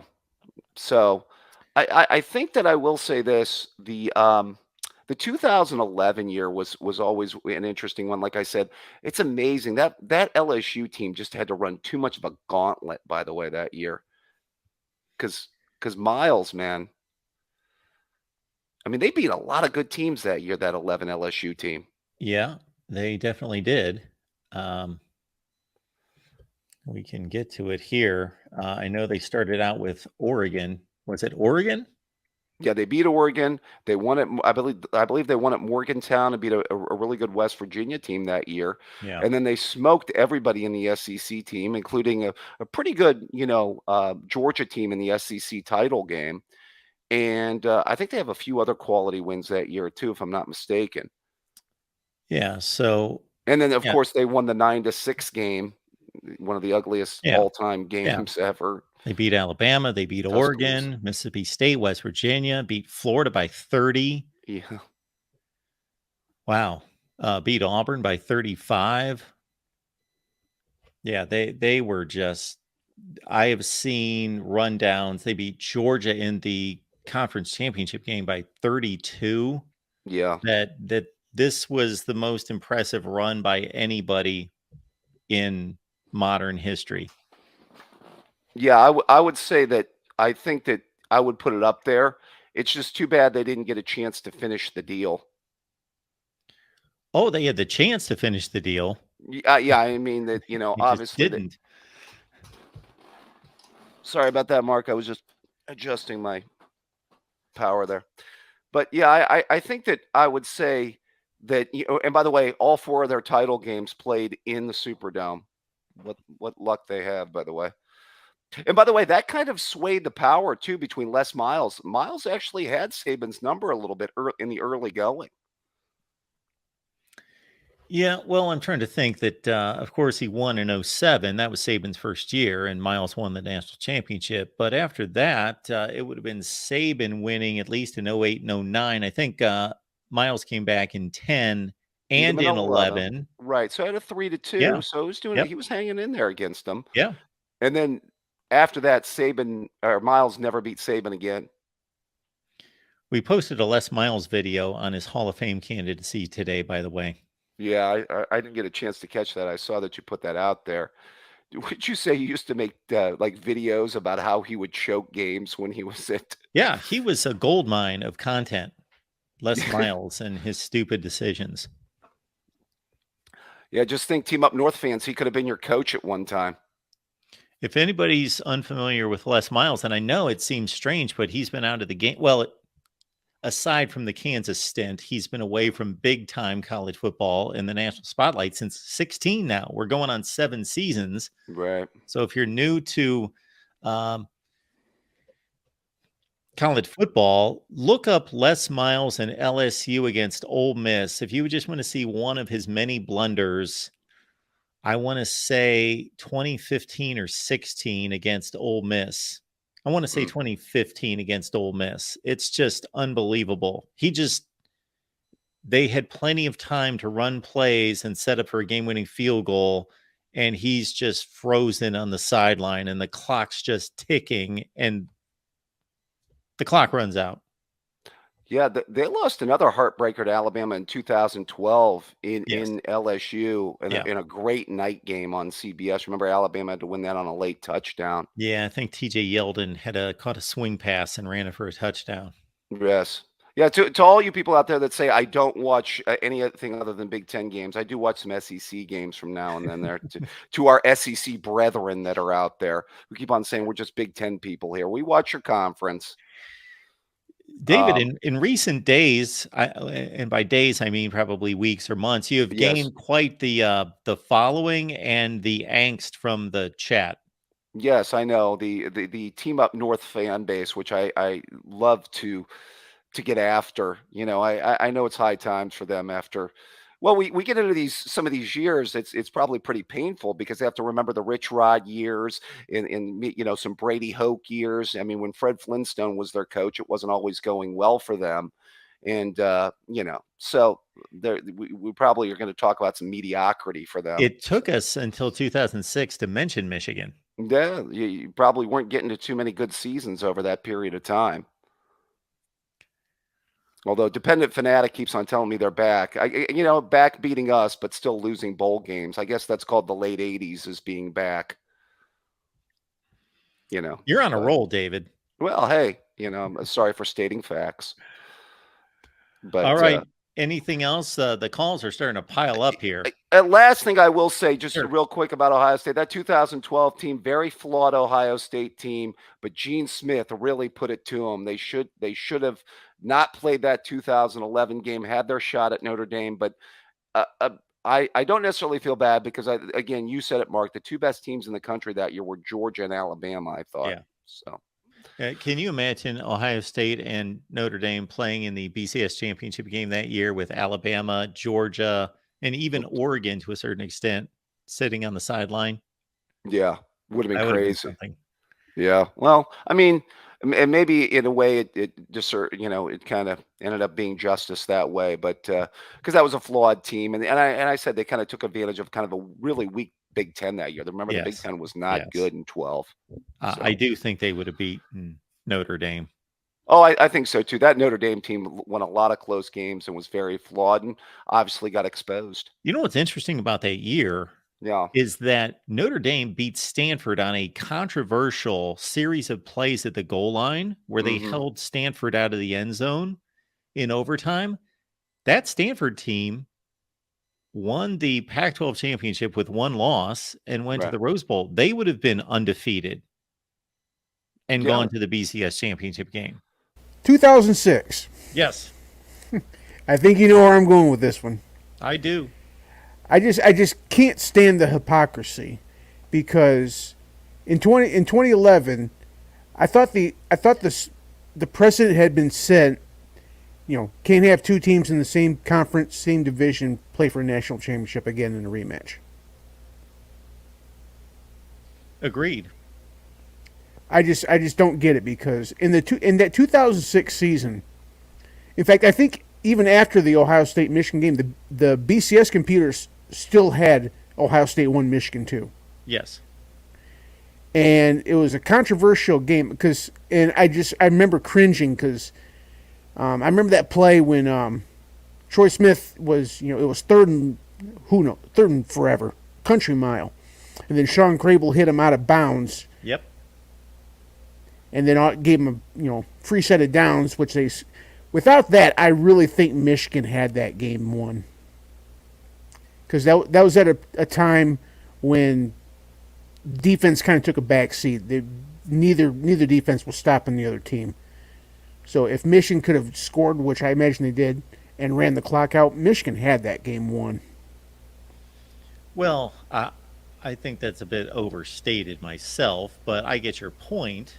That I mean, there's obviously going to be some assumption, but they would have had the opportunity, yes, to win the game, where as it stood, they didn't have the opportunity to win the game. Ohio State ran out the clock with the 3-point lead, so it's not like Michigan had the ball down 3 and driving down the field with an opportunity to win. So even though the score was a 3-point game, it wasn't a 3-point game with the game on the line, Michigan with the ball. Ohio State ran out the clock. But to your credit, yes, that was a play that could have changed the game. Yes, Michigan would have gotten the ball, and we don't know. Yeah, I mean, but it just seems like at least late in the second half, neither defense could stop the other team's offense. So based on that, I was pretty confident that Michigan could have scored. Well, Michigan had stopped Ohio State's offense. Apparently they didn't. Technically they did, but in the literal sense, no, because of that stupid play. And Michigan was a top 2 team. I mean, I remember that season. Well, Wisconsin only had 1 loss too. The Big Ten was clearly, without question, the best conference that year.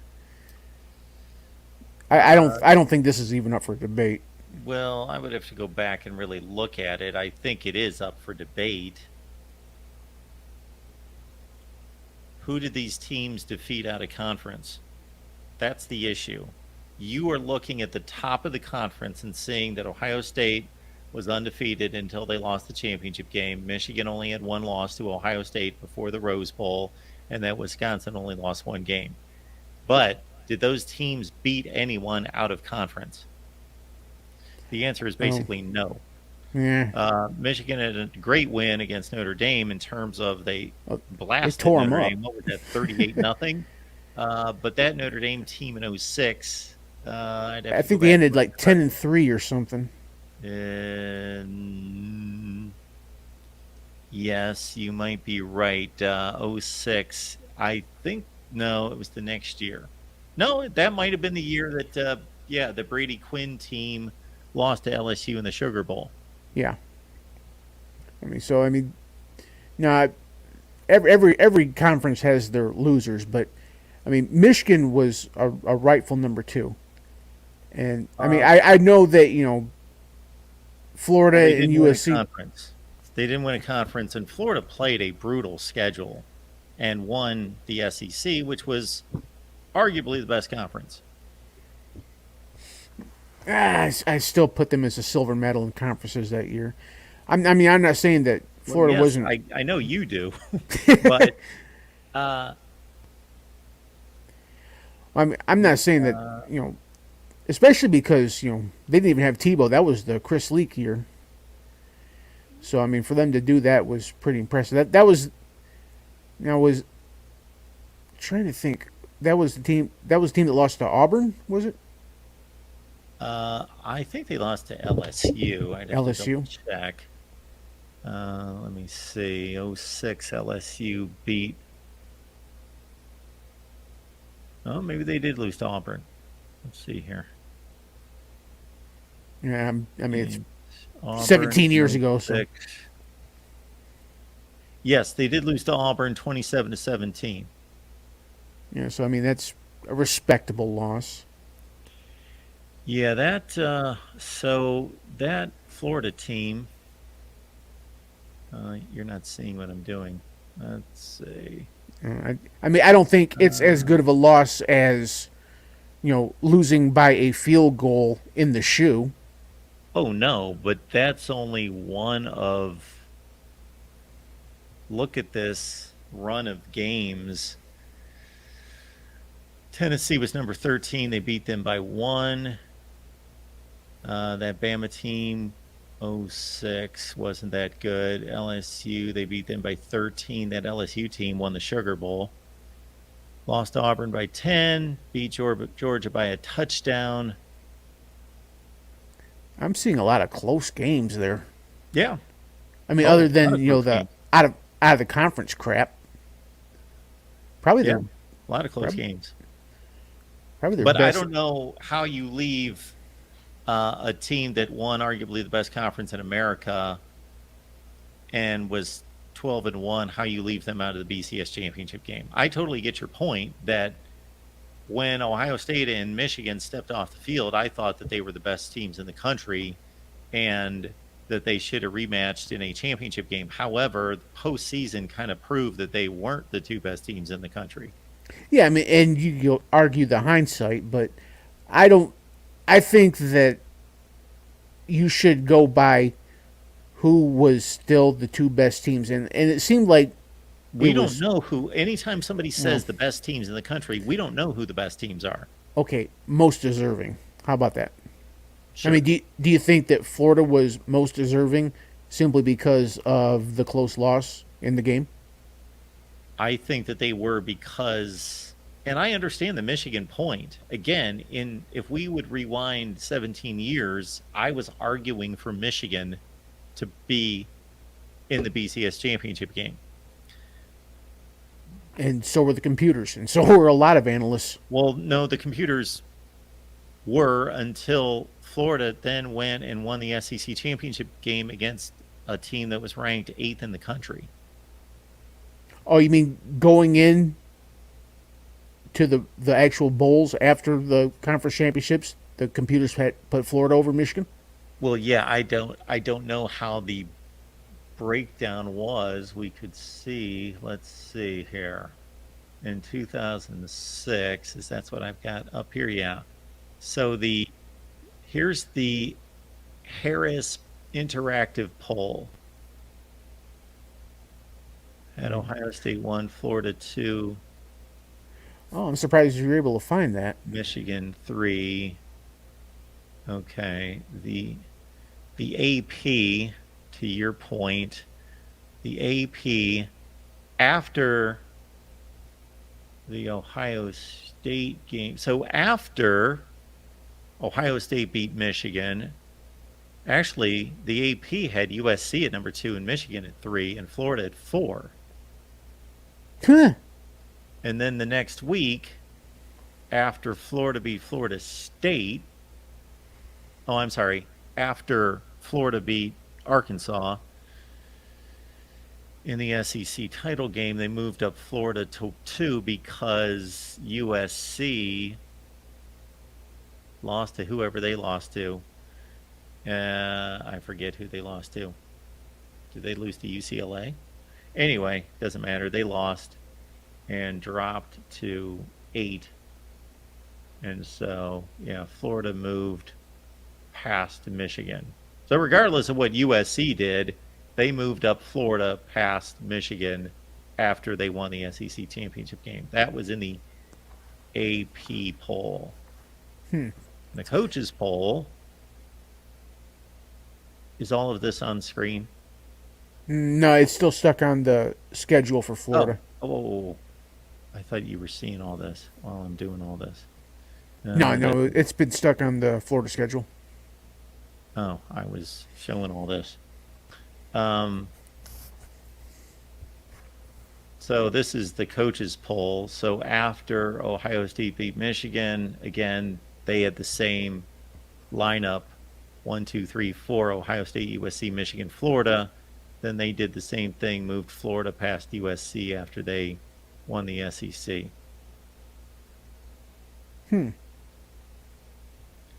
So those are the human polls. Now, the Harris. Well, I was remember thinking that it was the computers that liked Michigan, and the human voters were like in Florida. Yeah, that I don't recall. I just know, as we just saw, that Michigan still had the number 2 spot after losing. Yeah, so I mean, I would have liked to have seen a rematch based on that, but I just think that this seemed like the first year in my recent memory that politics started playing a role in who gets it. I mean, more than just the typical X's and O's, but it started becoming more about feelings and ratings and appeasement. Yeah, but I don't know how you can argue that though. That I think that's your feeling. I'm sure it probably just is my feeling. Well, I'm not saying you're wrong. I'm saying how do you know? Because Florida did have the argument of there shouldn't be a rematch. We won the SEC. We won an extra game, etc. And if you Yeah. want to go through the schedules, I Well, I think I mean, Florida played a better schedule, but they're close. well, I would say that no two Florida wins were on par with Notre Dame and Wisconsin. Oh, whoa, whoa. Well, Would you say that there were two? What LSU was probably their best win? well, yeah. From a record standpoint, they don't have uh, a win on par with Wisconsin. We did look at Wisconsin's year, and that was nothing to write home about in terms of their schedule. Um, you're right that Wisconsin had the best record. Now again, there's Florida, and I unfortunately don't remember where all these teams landed. Like Tennessee, I don't think finished in the top 13 in the country. No. I believe they finished like 9-4. I'm almost positive they finished 9-4. Yeah, that Tennessee team lost to Penn State in the Outback Bowl. LSU won the Sugar Bowl over Notre Dame. So both LSU and Michigan crushed Notre Dame. That Auburn team was good. They weren't great. They lost that game on the road by 10. Georgia, Mark Richt, not one of his better teams. And that was a neutral field. Always is. Yes. And to your point, a lot of one-score games, a lot of tight games. Shoot, they beat South Carolina by 1 point. Yeah. They beat Vandy by 6. Yeah, they were squeaking by. And that Florida State game, which normally would be a big win, that Florida State team, I'm almost positive, went 7-6. So they weren't anything great. Yeah. Tennessee was 9-4. Kentucky was 8-5. Georgia was 9-4. They beat them. Arkansas finished 10-4 after they lost to Wisconsin.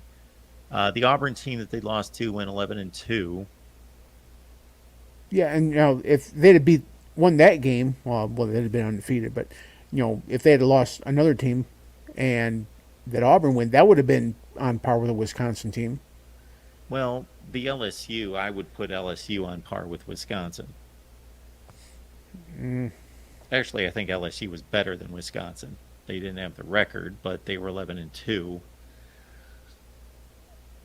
So I get your points, and I agree with your points. I'm not arguing with them, although I'm playing devil's advocate. I figured that. I do think that, and you're right, the same logic was not wielded 5 years later. Yeah, and that's my biggest gripe. Be consistent. If you just don't want a rematch for a national championship, fine, I get it. Don't do it. Especially because I don't think there were a lot of people wanting to see that. Considering the fact that the first game with LSU and Alabama, that could have been sponsored by Sominex. I remember watching that game. I'm going like, oh God. Is that how I'm we're trying supposed to be selecting teams because we don't like how they play? Like we would have during that era, especially, we would have had 2 teams from the Big 12 playing every championship game. if they were 12-0 and 11-1. And the thing that I will say about the Bama LSU matchup, as opposed to Ohio State Michigan, those were the two best teams in the country. That's difficult to debate. Like I would put a mortgage on it. They were just those were two NFL teams. Like they were so good. Like I said, Oklahoma State would have gotten trounced by either one of them. I don't know if I go trounced. I think they probably would have lost to Alabama. I know they would have lost to LSU. Yeah, that But- LSU team just smashed maybe one of the greatest schedules. Not maybe one of the greatest schedules, one of the most difficult schedules ever. Yeah, I agree with that one. I guess I just kind of, give them an asterisk on that loss given the circumstances. And just, I don't know what it is about Iowa, but I mean, everybody, talks about how hard it is to win in Kinnick. I've seen a lot of championship dreams go down in Ames for some stupid reason. I mean, I don't think it has the same mystique as Iowa City, but I've seen Ames kind of ruined. I think they've done it to Oklahoma once or twice. That Iowa State team went 6-7. Oh, they're not good. I mean, and there were times where, Iowa wasn't really good on paper, but for some reason, well, I mean, when we we lost them on a late last second field goal, they weren't great. When they just blew the doors off of Ohio State, they weren't that. I mean, they were good, but they weren't great. So I mean, something about these Iowa teams, they might not be 10, 11 win games or 11 win teams, but for some stupid reason, I don't get it. You just can't play in their stadiums. It just something weird happens. So based on that, I've seen teams play Iowa State in Ames, and on paper they should win, even on the road, but just something happens. And keep in mind, the tragedy that just happened. I would have still had Oklahoma State over Alabama personally. Oh, I would too, based on merit, but I don't think there's any. Like if you're asking me my opinion, those two teams would have beaten Oklahoma State by 3 touchdowns. But if you're asking me who deserved it, who earned it, well, Alabama already got its shot. Oklahoma State only had 1 loss. Stanford only had 1 loss. I don't think anybody was really blowing the horn for Stanford, though, were they? I don't know that Stanford didn't play a better schedule than Oklahoma State. I'd have to go through it, but I'll take your word on that one. Well, the reason that Oklahoma State was getting all the love is because of the circumstances, number one, of their loss, and number two, because they won the Big 12.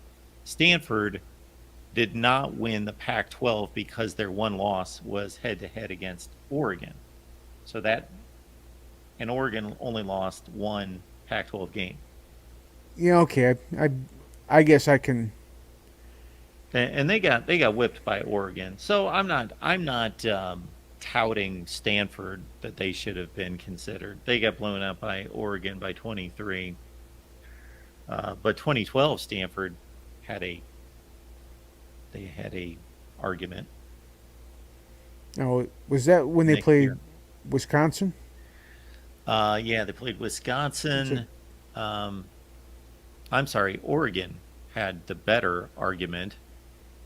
So the Oregon team that did not play the year Alabama and Notre Dame played in the BCS championship game, that Oregon team went 12-1, beat a top 5 Kansas State team in the Fiesta Bowl, and their 1 loss was to a 1-loss Stanford team, 17-14 in overtime. Yeah, and I was a big fan of that Kansas State team. I think, was that miracle run with Colin Klein? Yes. I remember thinking, it almost kind of reminds me of the 2010 Auburn team where their quarterback pretty much just strapped the team on his back and carried them to as close to the promised land as Kansas State's ever going to get, at least. Yeah.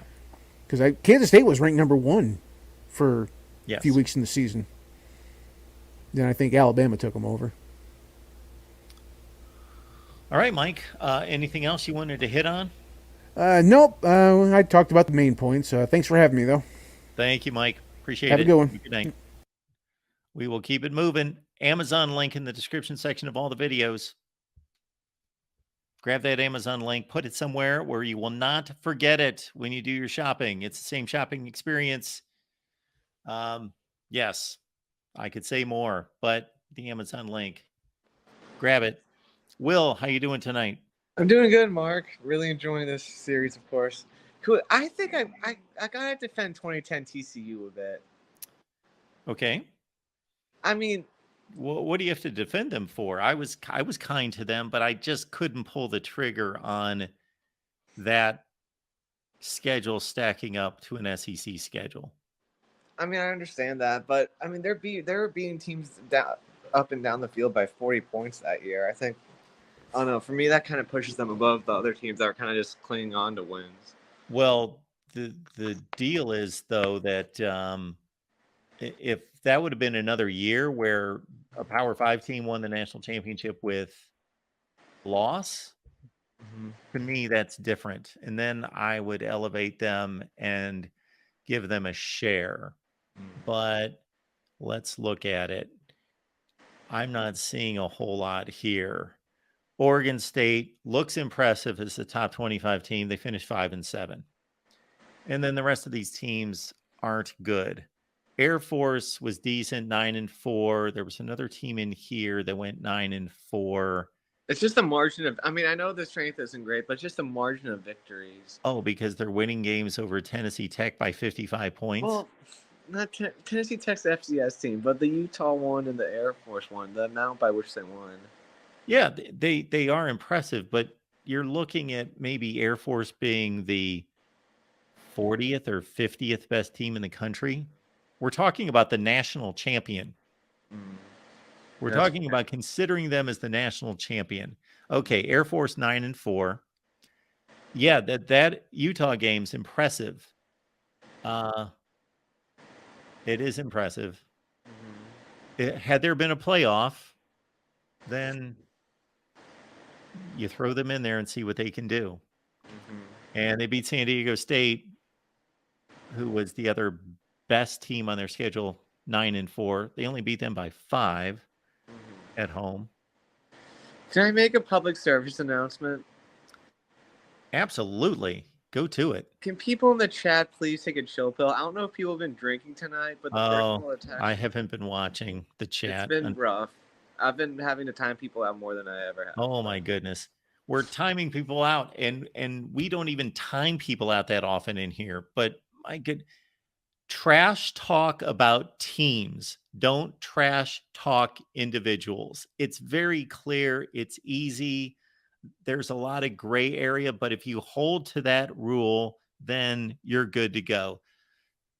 Tell all these folks that their teams suck in whatever creative fashion you can. That's much better than sucks if you can do it, if you can test your brain to that degree. Otherwise, there's no reason over college football or really anything else to be attacking people. I'm sorry for anybody out there that's had to be exposed to that. Thank you, Mark. And of course, every time. There you go, Christopher. Ohio State sucks. Okay, sure. I always think it's fun to look at 2012. I mean, the ending really sucked, but the journey was fun. A lot of hugging my dad after these nail-biting victories. But I think it's fun to. I know we did this in 2018, but I think 2012 is kind of fun to. I thought it was fun to compare Ohio State's schedule to Notre Dame's. Okay, we can do that. No, Ohio State did not play a good schedule that year. I know that their big non-conference win was against Cal, and was Tedford still there? That's a good question. I believe so. I believe that was pre-Sonny Dykes. Tedford, I believe, was still there. I'll double check. Ohio State only beat that Cal team, and I think Cal went 3-9, and Ohio State beat them by a touchdown. They also played, interestingly enough, a Blake Bortles UCF team. So anyway, we can dive into those schedules.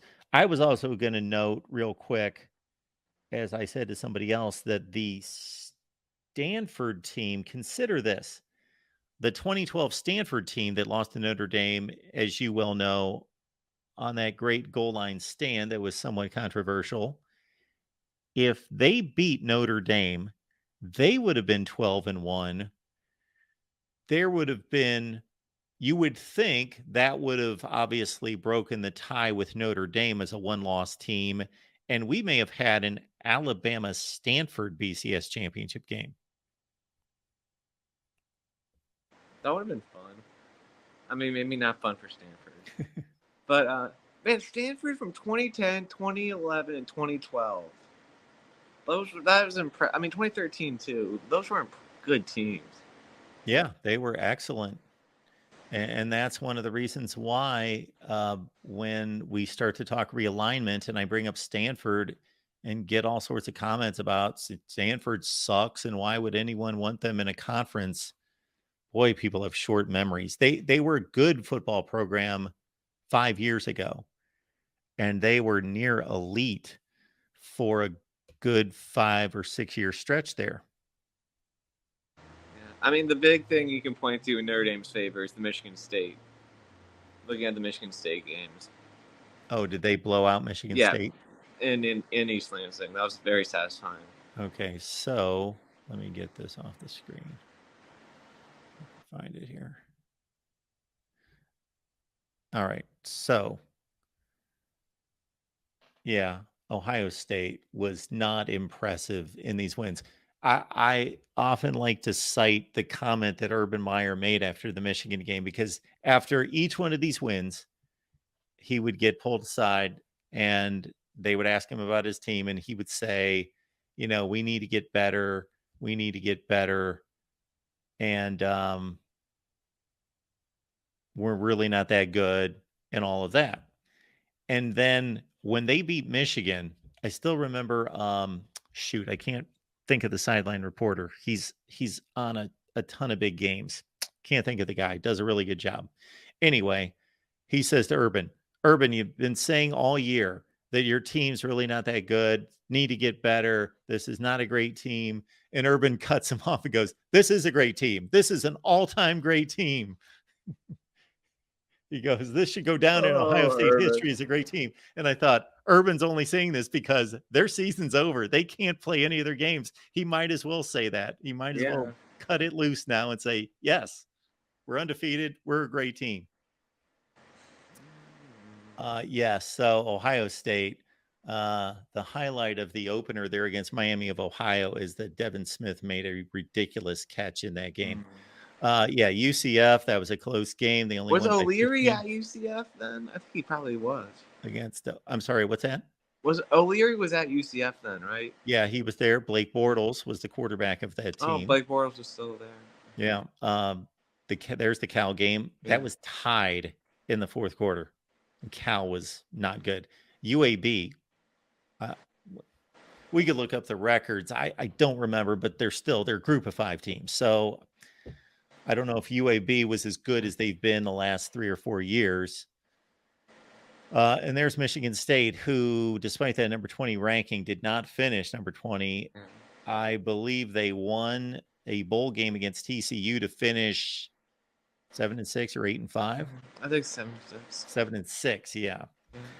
Nebraska went to the Big Ten championship game, and so that is who Ohio State would have played in the rematch in the Big Ten championship game, and they did perform in that game. That game was a rout from start to finish. They did crush Nebraska. Nebraska had a bad defense that year. Oh, they did. They had a bad and they had the other Martinez at quarterback.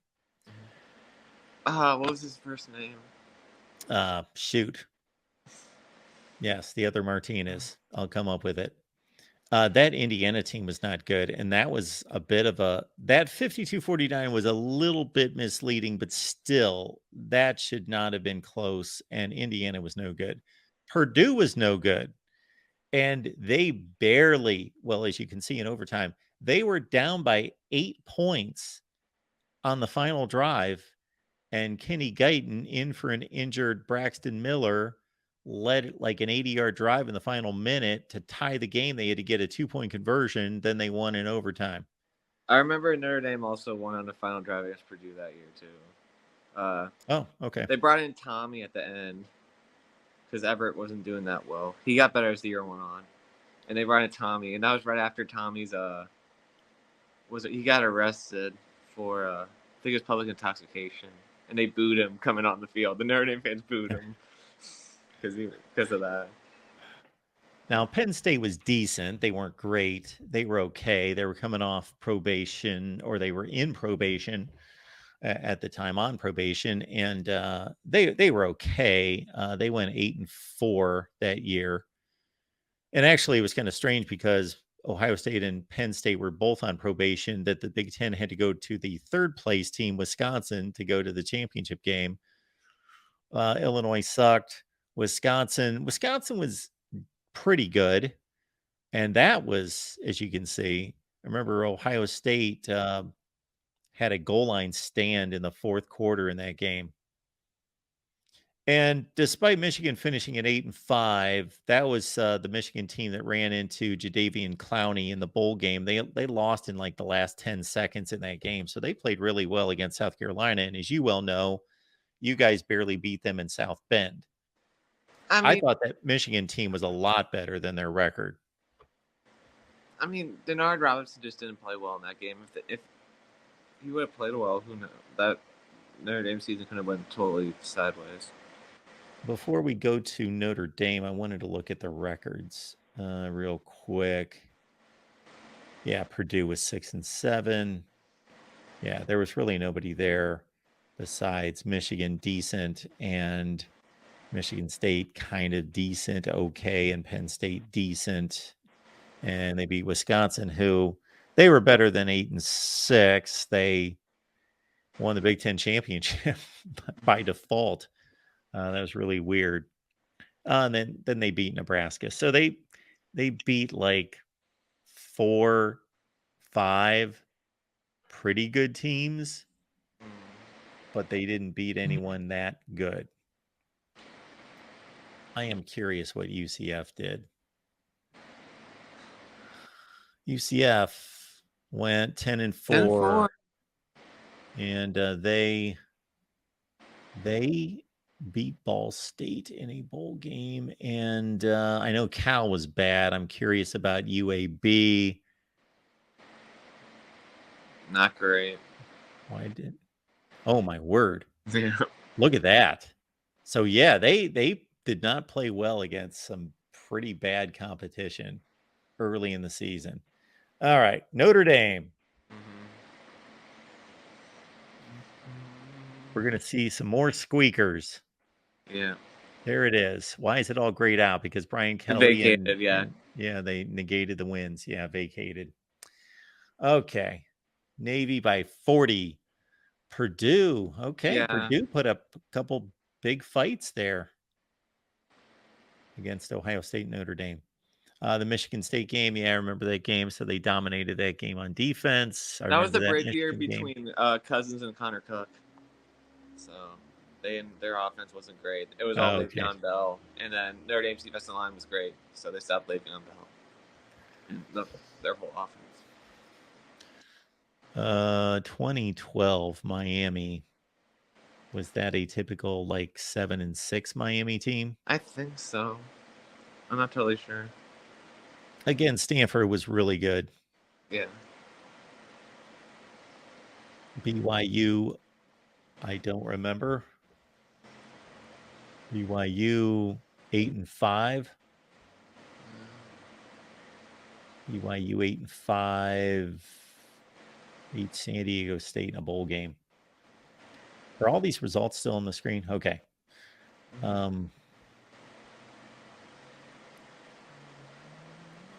Oklahoma. Yeah, that was a memorable game. Okay. Well, yeah, I do remember that now that I see the score. And of course, they lost to Johnny Manziel in the Cotton Bowl, but still a good team. They had a nice team. Yeah. The Pitt, oh my gosh, the Pitt game almost gave me a heart attack. Oh, the Pitt game. Pitt.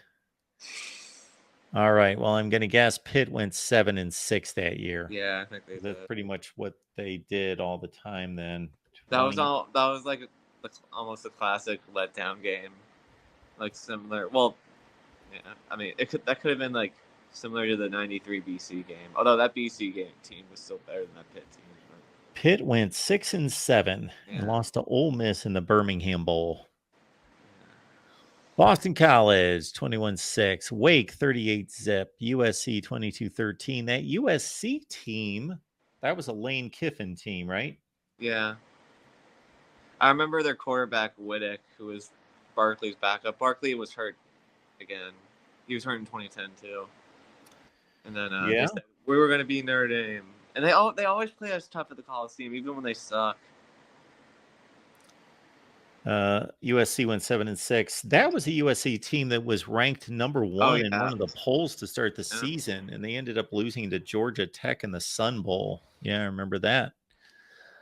And then, of course, the BCS championship game. Yeah, I feel like Kelly could have prepared the team better, but I don't think. I mean, it could have been like a 14-point game if he prepared the team better, maybe. Yeah, I would say that Notre Dame played a better schedule. It's strange that they both played. Of course, this is before the ACC contract, that they both played Michigan, Michigan State, and Purdue. And you would say Notre Dame definitely played better against Michigan State, although, well, they both played on the road.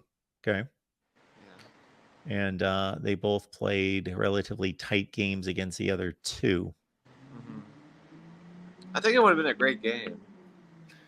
I think so, too. I'm going to say Ohio State would have won, but I'm biased, so I will admit it. But I would not have been surprised had Notre Dame won the game. How good was the Ohio State offensive line that year? How good was the offensive line? Well, they had Carlos Hyde at running back. Their offensive line was actually some of those. They had 3 or 4 of those guys played on their national championship team 2 years later. Yeah. So they had a decent offensive line. It was more that Braxton Miller still wasn't. He was a really good player. He won the Big Ten MVP, but just not, a polished quarterback was one issue. Yeah. Well, I don't know. I just don't know if Notre Dame could have scored, but I think it would have been a low-scoring game, probably. Yeah, probably. Yeah. All right, Will, anything else you wanted to hit on? No, that's pretty much it. I want to make an argument next show that I think I can make an argument that the '89 Notre Dame team played just as tough as a gauntlet as the 2011 LSU team. So that'll be a fun. Oh, okay, we can do that. Yeah, and both teams only had one loss at the end, so that'll be fun. We can definitely do that. Thanks again for your time, Mark, and this is a lot of fun. Appreciate it, Will. There's some of these games I'm like, oh, I cannot believe. I'm like that I forgot about. Like I forgot about that LSU Florida bowl game. I'm like, oh my gosh. I mean Louisville Florida bowl game. I'm like, oh my gosh, I couldn't believe that Louisville won that game. Yeah, that one surprised me. And Florida, for all the grief that Will Muschamp takes, that team was really good, and they played a tough schedule. Yeah. And then remembering all those Thursday night Big East games, even though the Big East was terrible, those games were so fun. So yeah, they were fun too. But yeah, thanks again for your time, Mark, and have a great rest of your night. Sure will. We'll keep it going. Good to see you. Let's keep it moving. There we go. Here we go. We got Tim on the line. USC Tim, fight on. Guys, it's been so long, Mark. I forgot what I was calling for. Well, we'd like to give you got there. Time. I guess I should go rapid fire, but if I went rapid fire, then no. All those calls were great. I'm not saying that at all. But I mean, literally saying, I think I literally forgot what I was called for. But remember one thing about that TCU game against Utah, the 47-7. That was also at Rice Eccles, and that's one of the hardest places to play. Period. Yeah. And that a 47-7 win at Rice Eccles when you have a pretty solid Utah team. I mean, that's a pretty damn impressive win. Trust me, going into that place, even when they don't have strong teams, you're playing at altitude. You're playing at could be possibly cold weather at that time of year. I think it's a great win. Oh, it's But a great win. I called really because of that 2008, because I brought this up so many times in the past. That 2008 team is historic defense. It's up there with, 2001 Miami and 2021 Georgia. Like literally, it's probably one of the generational defense. That's how good that defense was. And as much as I'm trying to bang the drum for Utah, and it's kind of hard to do because I just don't see any of those teams you had up there scoring points on that team. That team, just the linebackers alone on that team were insane. And the one hiccup they had, we do have it right there. Yeah. The one hiccup they have is after, probably flying high after that was one of the greatest games of Coliseum I've ever seen in my life. Yeah. The dismantling of Ohio State. They were flying high, and they played a horrible first half, and they were reading their own press clippings, and they tried to dig themselves out and came up 7 points short. That was or 6 points short. That was painful to watch. But it's weird that loss was so early in the season, and they never brought them up above 5 the rest of the year. I mean, voting was absurd that year. Yeah. So they were, number 5 going unbelievable. into UCLA. One loss on the road early in the season, and look at those scores, Mark. It wasn't like they were squeaking out wins. If I told you that USC was going to beat Ohio State 35-3, Washington 56-0, Notre Dame 38-3, that wasn't a great Notre Dame team. But I'm just saying, going and beating these teams, they were dominating teams. They were number one. Pretty much. I see that Arizona score 17-10 is about the only one that pops out. I can't remember back then. I'll tell you what, that's clearly an anomaly. Was somebody hurt in that game? I mean, I've got no idea. Let's see how good Arizona was that year. They went 8-5 and beat BYU in a bowl game. So they were decent. Everyone has those years. I mean, Georgia struggled against some pretty mediocre competition last year as well. Sure. I wouldn't say they weren't the best team in the country. I mean, it just happens. That's the problem. And you look at that, you look at Georgia struggling last year. You look at USC losing to Oregon State on the road after a big emotional win. That's where you got to remember, I don't care how good your team is or how good your coach is. These are games played by 18 to 23-year-old guys. Yeah. That, that's the mastery of being a great coach. That's how Nick Saban did what he's done for the past, the run he's had at Alabama. It shows you that you have to keep your guys tight because they're going to slip up to inferior competition. And that's why what Nick Saban came out and said the whole thing earlier, this a couple weeks ago about how they would have been the favorites in a game, the playoffs. So why weren't they in the playoffs, et cetera? It's because we see year in, year out, you see great teams get upset by teams that aren't as good. And that's why we have the playoffs. You at least win your division, and hopefully your conference and then get into the playoffs. So there's not much of an argument, but I just wanted to make the point that 2008, the fact that USC did not play in 2008 with that defense. And the thing that's so hard to figure out is even in the chat today, I heard, well, they don't play defense in the Pac-12. And I used to say that, but even back in the 2000s, which was completely wrong. Some of those Stanford defenses, definitely the USC defenses, were really, really good. And Cal, some of those Cal defenses were insane. And to make blanket statements like that, well, they don't play defense. And then USC has a historic defense and they're left out of the game. Okay. Well, there's a couple things working against them in this, and for right or wrong or not their fault, but one would be, what did Oklahoma and Florida accomplish that USC did not? They played conference championship games. So USC can't control that. That has nothing to do with it. I know, but that's still part of the process. Who did they evaluation. play? And who did they play? Who did they play in the conference championship games? Florida played Alabama. Mm-hmm. who was undefeated and number Who, one in who, the country. who lost to Utah. So they probably Well, won. that's after the fact. We're talking about a decision that was made prior to postseason play. Yeah. Well, again, a 7-point Well, loss. yeah, I understand you being upset about this, and you have every right to be. And I just awarded USC a national championship. Well, I appreciate it, Mark, but you know, I know no one cares what I think, but hey, that's why I got a YouTube channel. I can just say whatever I want and, award whatever I want. But yes. So number one, that again, they didn't play a conference championship game. So they're sitting on the sideline while those other two teams are impressing against top competition. And then the other one, what else did I have in my mind that they did not get accomplished there? Who did Oklahoma beat? Who did Oklahoma beat? I believe Missouri. And also you got to realize that Oklahoma, so the SEC's at this point considered the best conference.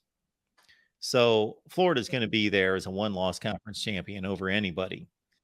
And the other thing is that Oklahoma had that round robin with Texas Tech and Texas, and they both went 11-1. So when you got 3 11-1 teams, those are two really impressive wins. While, and again, I'm on your side through most of this. I'm just explaining to you what might have been going through the voters' minds. I got a big point for you. Let's go up to the, hang on just a second. Let's go up to the Pac-12 standings. So that's going to be my point. USC played everyone in their conference. USC played everybody in their conference. They played everyone? Did they beat that Oregon team? You see. I don't remember that score. Go back to yeah, they did. They beat them 44-10. Well, I mean, they played 9 conference games. And back then there were 10 teams. And so that means USC played everyone in their conference and lost 1 game to Oregon State on the road by 6 points. Okay. So they beat the second best team in their conference. Right. Okay. So that would, therefore, they pretty much won their, if you want to call it. Now, back then, did the SEC play 9? No, it's 8, just 8 conference games. They played 8, but then they played a conference championship game. Okay. So then a 9th game, really. Yeah. So USC played 9 conference games, and they played 9 conference games. Yes. And then Oklahoma, did they play 9 conference games? No. All right. So one of the 3 teams played 9 conference games and beat, because I don't think Oregon State was the second best in the conference. They're tied for second. My bad. They're tied for second best. So USC had the best record in conference, won the conference, played 9 games, just like the 2 teams you just named. Absolutely. But I'm guessing that if you were an Oklahoma or Florida fan, that you would be making those same statements. I'm trying to play mediator and give you the argument for the other teams. No, I get you. And if this defense wasn't as good, what's the best metric for defense, would you say, Mark, in college football? One of the best is yards per play. Yards per play. You want to guess what USC's yards per play in that game, that season were? 4.2. 3.5. Yeah, that's when dumb. I tell you this was a historic defense. I'm not just throwing that because I'm a USC fan. 3.5. That's I don't know what that's better than 2021 Georgia, and I don't know. I actually don't know if it's better than 2001 Miami. I'm going to guess that it was, but I don't know. I know Georgia was around 4 flat. And the rush defense, I don't remember what it was. It was disgusting. It was like 70 yards a game or 77 yards a game. Yeah. I mean, I did a comparison of all the, well, I didn't do a comparison. I'm sorry, of this team. Go ahead.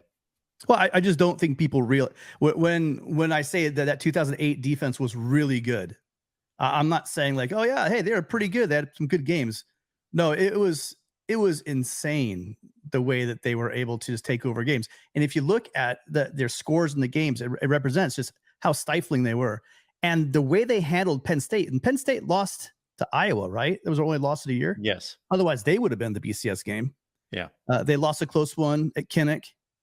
And like you said, I was at that Rose Bowl. My brother and I were hammered by halftime because we were drinking so much because that game was just done. At halftime, we went there, we just started celebrating. And Carroll really called the dogs off in the fourth quarter. They ended up scoring like 17 garbage points, but it would have been a heck of a lot more if USC, if he had left all the starters in and really laid one on. I think he had too much respect for Joe Pa to do that. And quite frankly, Pete Carroll rarely did that to anyone unless they were the lovely Bruins. But that Rose Bowl to me was an exclamation point on anything that he wants to say. Well, were they really? We had Utah and these others. What USC did to that really good Penn State team was all the validation I need for that team, along with that historic defense. I don't think Tim Tebow's scoring a lot of points against that defense. I don't.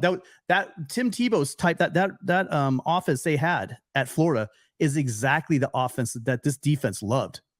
The only way you could really score on this team is if you had really good passing attack. I mean, elite, like Aaron Rodgers level elite passing attack.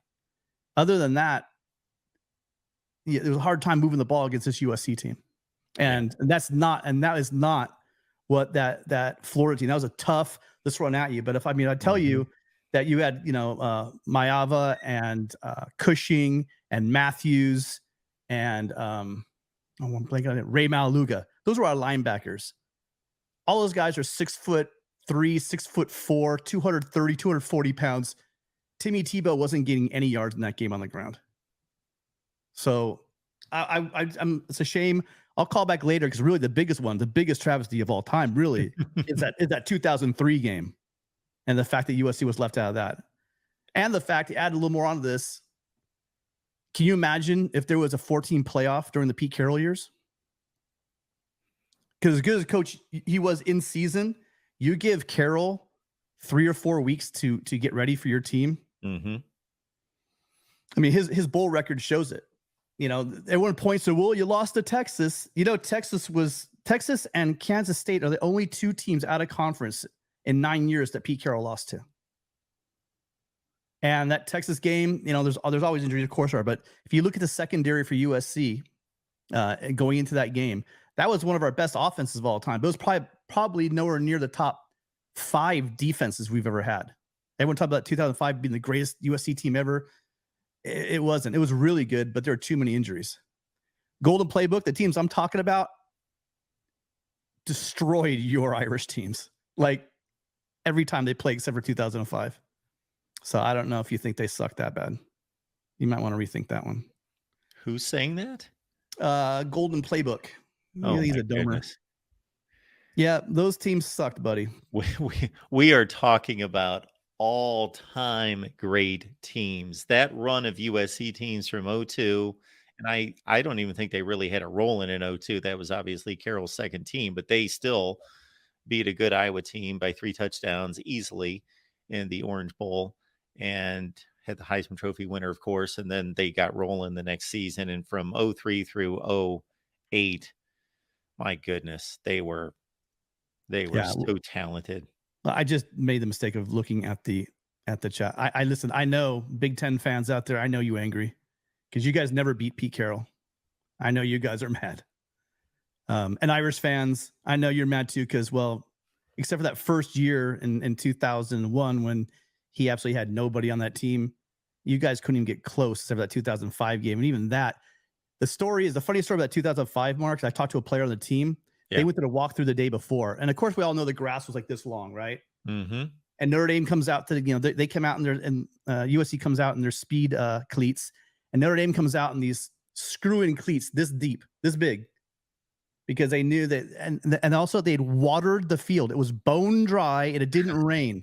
They watered the field before. These guys, these Irish, along with their green jerseys, they pulled every little stunt they could to try to slow USC down, and they still lost. It was a great game, though. They lost, but did you ever see that Zibikowski punt? You know what I'm talking about? When he runs back for a touchdown?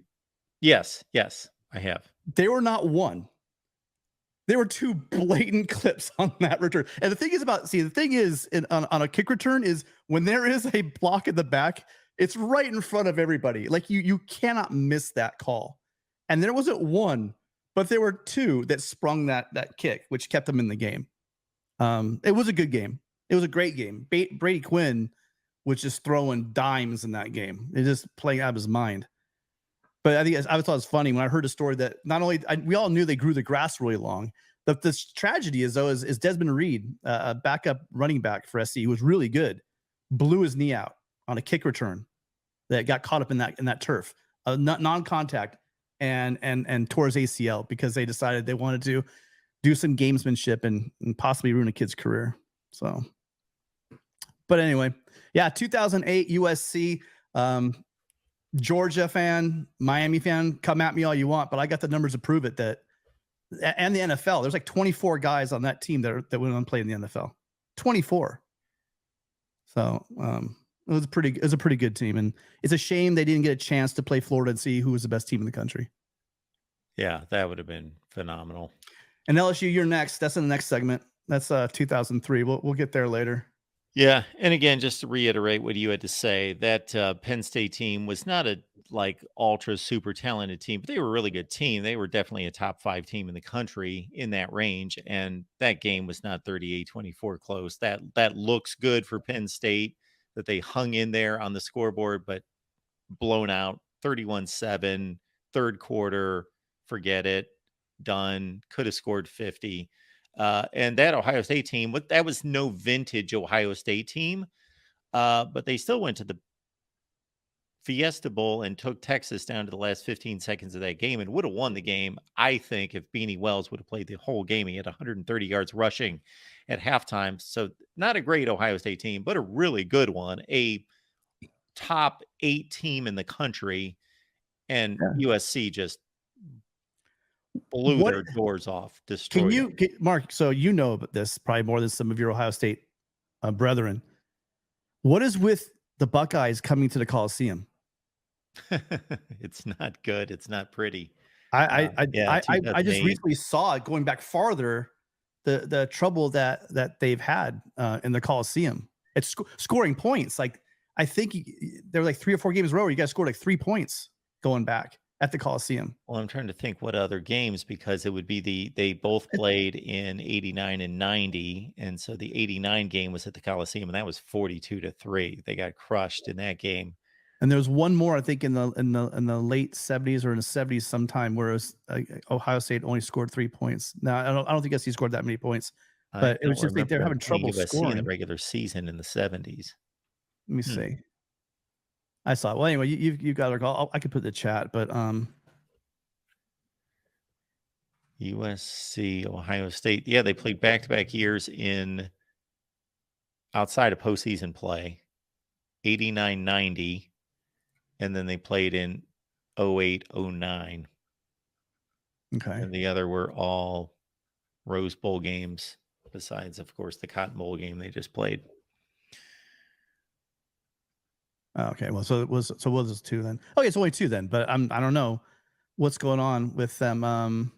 Well, that 08 Ohio State team, again, was not a vintage Ohio State team by any stretch, but they were really good, and the team was loaded with NFL players, plenty of NFL players on that Ohio State team, and they did tie Penn State for the Big Ten championship and did take a Texas team that finished number 3 or 4 in the polls, 12-1, down the last 15 seconds of the game in the Fiesta Bowl. But that 89 team, that's just when John Cooper started. That was the second year, and they were okay. They got better that season, but they finished 8-4. They were not a great team, but they were okay. So this is why you didn't know, because you're not old enough. You have to go back to 1964 and 63. They also had a home and home. Okay. In Columbus, the Buckeyes beat the Trojans 17-0. But the year prior, in 63, Ohio State again only scored 3 points, and USC scored 32 at the Coliseum. So if you total up those 3 games, the Coliseum, over decades, of course, looks like just over decades and decades. And then another one in 60 and 59, In 59, Ohio State scored 0 points. They lost 0-17. So I'm telling you, Buckeyes, you guys got to fight at the end. You got to find the end zones in the Coliseum coming up. What was the game in 1960 in Columbus? 60 was 20-0 Buckeyes. Okay. So it looks like the Trojans can't find the end zone years ago. No. Yes, a long time ago. But back then, USC couldn't find the end zone in Columbus, and the Buckeyes couldn't find the end zone at the Coliseum. But I'm excited. We'll see you guys in 2025. That's gonna be amazing. My second trip to the shoe. I can't wait. Yeah, it should be something else when those two. All right, so all you guys out there, all you SEC fans that say they don't play defense out in the Pac-12, I just named for you in 2008. Probably one of the best, if not, in my opinion, humble opinion. I think it's 2001. I think 2001, Miami with their players, and the jury sold out the NFL with some pretty amazing dogs. Yes. The USC guys played a long time in the NFL, but none of them are Hall of Famers. You have Hall of Famers from the Miami team, and we'll see what the Georgia team. But as far as in college, what that 2008 USC football defense did. Just historic, and people need to realize that. I think that 2012 season was by far Brian Kelly's best season. Okay. I think 2020, 2018 was pretty good, but I think 2012, obviously we got stomped by Alabama. Alabama was dominating, college football for the last 12 years, I would say. When you say that was Brian Kelly's best team, do you mean that was his best coaching job or that was his best team? I would say that was his best coaching job, probably. Yeah.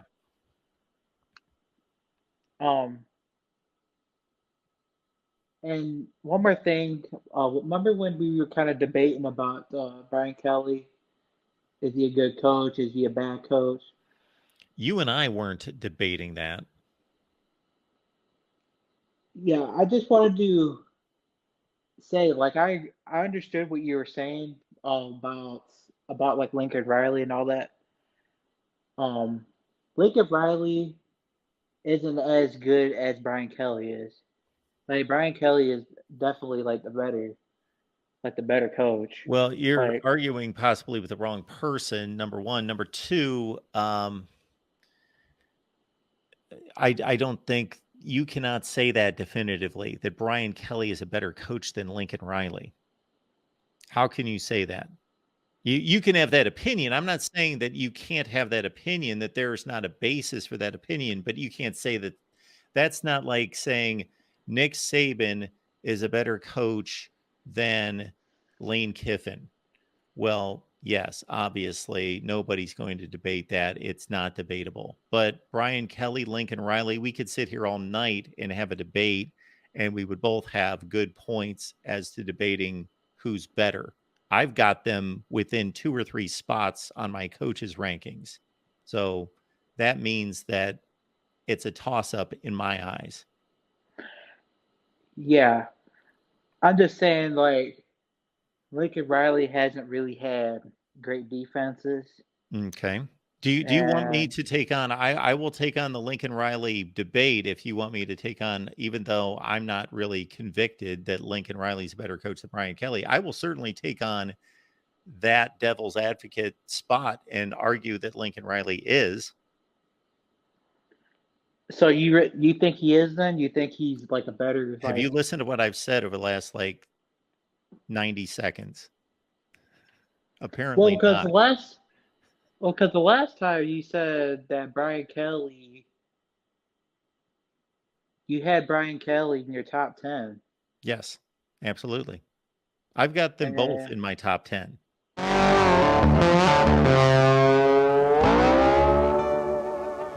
National championship justice is what we seek to deliver right here at the Voice of College Football. We appreciate you all stopping by.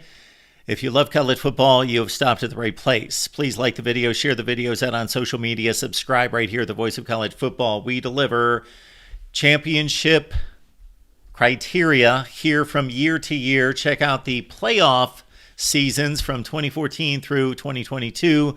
Those videos as we go back in time, and our first plunge into the BCS era, 2013. Of course, Florida State earned a national championship, undefeated season, ACC championship, and a BCS championship win, the final of the era against Auburn at the Rose Bowl in dramatic fashion, trailing 21-3 and coming back for a final second win. All right, Florida State earns the national championship.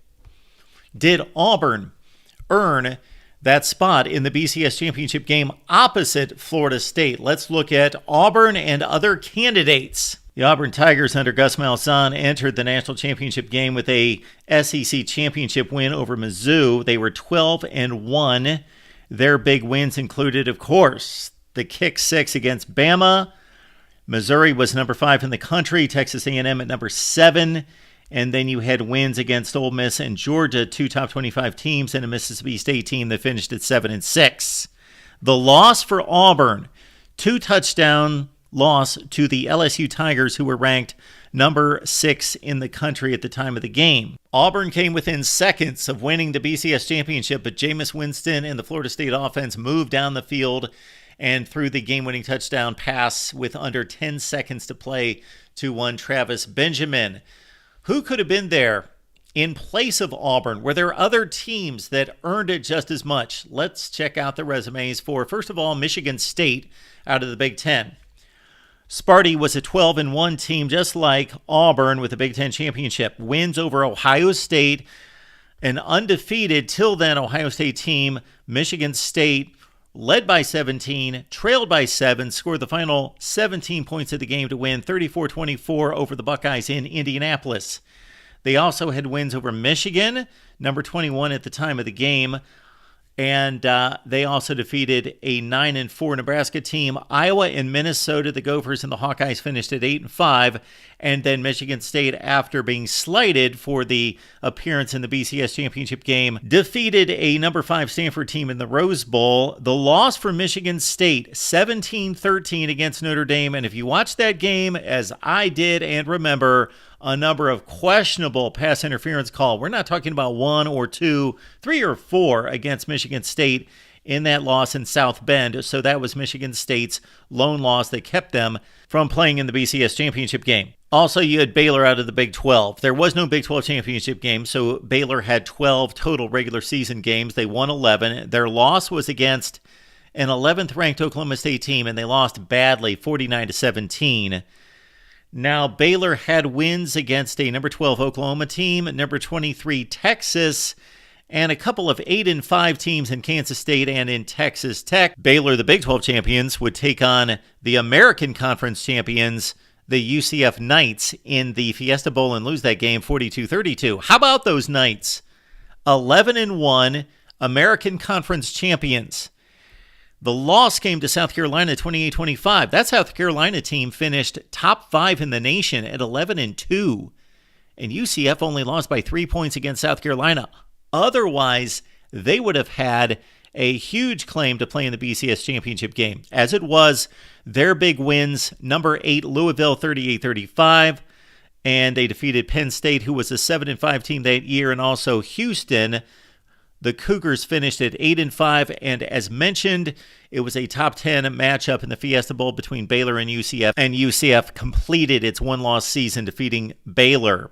Elsewhere in the American Conference, Louisville finished 11-1, and of course that one loss was the UCF by a narrow margin of 38-35. So close losses by other one-loss teams could have changed the BCS championship landscape.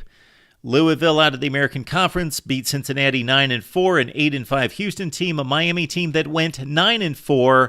Now that win against Miami, of course, came in the postseason down in the Russell Athletic Bowl, and Louisville won that game easily over the Canes 36-9. So your 2013 national championship is set. It cannot be disputed. Florida State is the national champion. However, their opponent in the final game, Auburn, that could be disputed, and we just laid out the reasons why. Michigan State has the best case as a Big Ten champion with the same record as Auburn. And then we also have the resumes of Baylor out of the Big 12 And then the American Conference pair of UCF and Louisville. Louisville would be eliminated with the loss head-to-head against UCF 38-35. So other candidates for that national championship game appearance against Florida State, but the Seminoles take the undisputed crown in 2013. Leave your comments down below.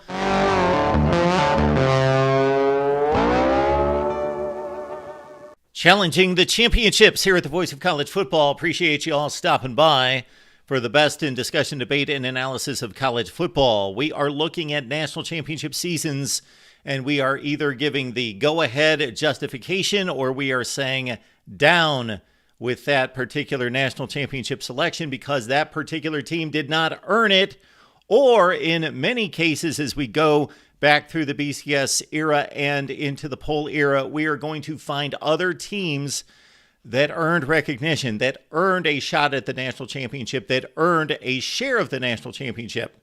All right, check out the first video where we looked at 2018, 19, 20, 21, and 22.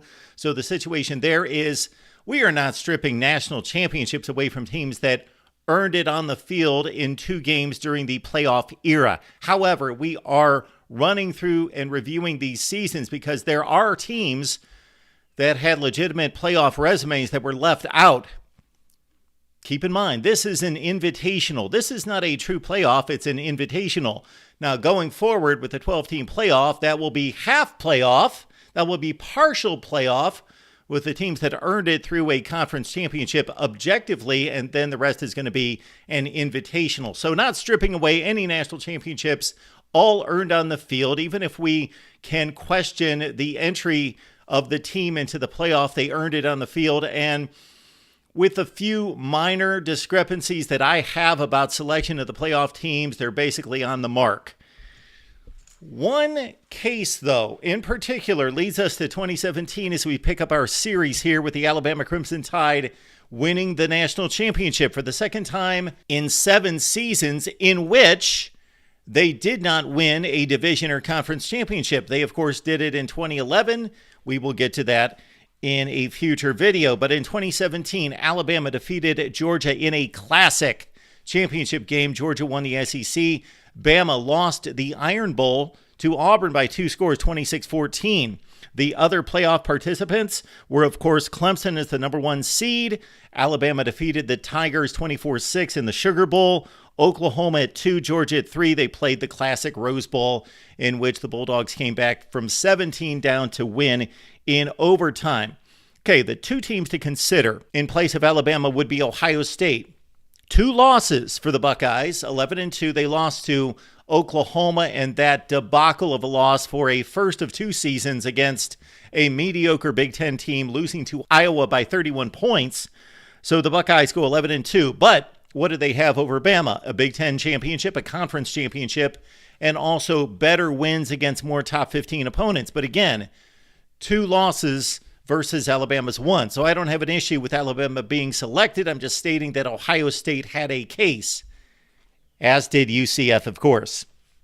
For the first of 2 consecutive seasons, UCF at 12-0 staked their claim. 2 wins over Memphis. The Tigers finished number 20 in the nation. UCF at 12-0. And what is ironic and what is rather amusing to me about the conclusion of the season, of course, is that UCF matched up against Auburn and won the game against the SEC Western Division champ in the Peach Bowl. Of course, Auburn was the team that won 2 games over number 1 teams in November. Number 1, Georgia, then 2 weeks later, number 1, Alabama. UCF defeated the team that defeated the 2 number 1 teams and the 2 teams that competed in the national championship game, and UCF did it in the same stadium. So all recognition goes to UCF. They did not play a strong enough schedule to be considered, in my opinion, for a playoff against these 4 other teams. However, do I recognize them to a certain extent? Yes. Do I believe that they have a valid claim? Do I believe that they are justified in hanging a banner? Yes. I said UCF hang a banner even before they decided to.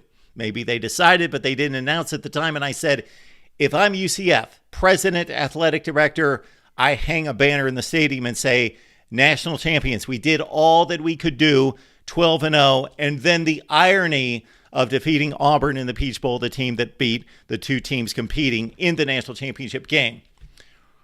A side note would be Wisconsin, of course, 13-1 after the Orange Bowl win against Miami, 12-0 going into the Ohio State matchup in the Big Ten championship game. Wisconsin lost by 1 score. So matchup Wisconsin and Alabama, the Badgers playing in the Big Ten Western Division, and a weak non-conference schedule did not match up in regards to a strength of schedule, but the Badgers did have just the 1 loss and lost just by 1 score, 6 points to Ohio State in the Big Ten championship. 2017 justified in Alabama winning the national championship, but consider the resumes of Ohio State and UCF. Let's move on to 2016. Bama, undefeated, 1 seed. Clemson, 2 seed. Ohio State, 3 seed. Controversy there, of course.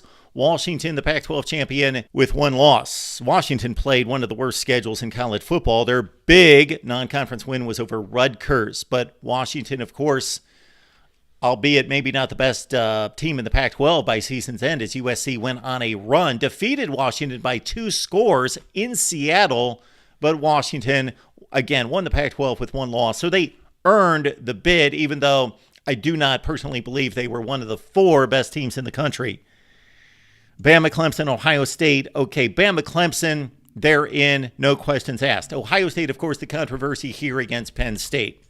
Penn State won the Big Ten championship. Penn State defeated Ohio State in Happy Valley 24-21. So Penn State should go in, right? That was my claim at the time, and it continues to be. Although I understand the Ohio State case, and I believe that the committee tried to make their best judgment, that Ohio State had the better season. Again, Penn State won at home, close, 24-21, odd game, blocked kick, late. Ohio State dominated early. Penn State lost 2 games. They lost to Michigan by 39 points. They lost to a marginal Pitt team. Ohio State only lost 1 bizarre game, and that was the Penn State game. Ohio State had a big win against the top 5 Oklahoma team on the road. Penn State had no such win. And then Ohio State also went on the road to defeat a Wisconsin team that played in the Big Ten championship game. So Ohio State had the better resume. Penn State, the obvious, with the Big Ten championship, and the head-to-head would be the team that I would have selected and placed them at number 4 in the playoff seedings. Hey, we've got to recognize Western Michigan and PJ Fleck. Consider a MAC team playing in the New Year's Six. Will we ever see it again? 13-0. They defeated Northwestern, a decent Wildcat team in 7-6, and another Big Ten team in Illinois, and Western Michigan played a respectable 24-16 game against Wisconsin in the New Year's Six Cotton Bowl. Penn State, again, should have been in the playoff, but Ohio State had a valid resume. The national championship complete with Clemson winning over Bama as a classic 1-2 matchup, 35-31, valid national championship for the Clemson Tigers. We move on to 2015, and 1 and 2 were switched. This time, Clemson was the number 1 seed as the undefeated team, in Alabama, the 2 seed with 1 loss to Ole Miss. The other bids went to Michigan State at number 3 and Oklahoma at number 4. This is a clear situation in which earned and deserving clash with eyeball test and talent evaluation, as Ohio State was coming off a national championship season. Almost all those players came back, but Ohio State lost the one game that they could not lose. If they would have lost any other game on the schedule, they would have gone to the Big Ten championship game, most likely won over Iowa, completely overmatched in the Rose Bowl, and Ohio State would have made the playoff. But they lost the only game that they could lose or could not have lost. They lost to Michigan State on the final play of the game against a backup quarterback in a 17-14 game. So consider Michigan State's luck in this season. They lost to a 5-7 Nebraska team. They lost, or they won a game against Michigan at the Big House, the infamous, one of the most mind-boggling plays to conclude a college football game ever, in which the Michigan punter botched the snap, threw the ball, tossed it up in the air, just had to fall on the ball to end the game. And of course, Michigan State had that remarkable win. That knocked Ohio State out of the playoff. Otherwise, Michigan State would have had 2 losses, even with a win over Ohio State. So the best teams did not make the playoff, but hopefully the best 2 did in Clemson and Alabama against Again, Ohio State better than Michigan State and Oklahoma, but they did not earn it. We can make a consideration for Houston, the American Conference champion at 12-1, and very close to having an extremely strong case, but they slipped up against the UConn Huskies 20-17. Iowa finished 12-1 and came that close to making the playoff. They would have knocked out Michigan State, of course, but lost the Big Ten championship game on the L.J. Scott touchdown at the goal line. 2015, valid. Clemson, Bama, with a classic championship game, one of two in consecutive years. Of course, Bama won the first 45-40. And then 2014, okay, we get back to some controversy here. This was the first year of the playoff. Bama turned out to be the 1 seed. Oregon, the 2 seed. They both had 1 loss. Then you had Florida State, the only undefeated team in college football, as the ACC champion. And Ohio State, of course, got the bid at number 4 in a controversial fashion because the Buckeyes had lost earlier to a 7-6 Virginia Tech team.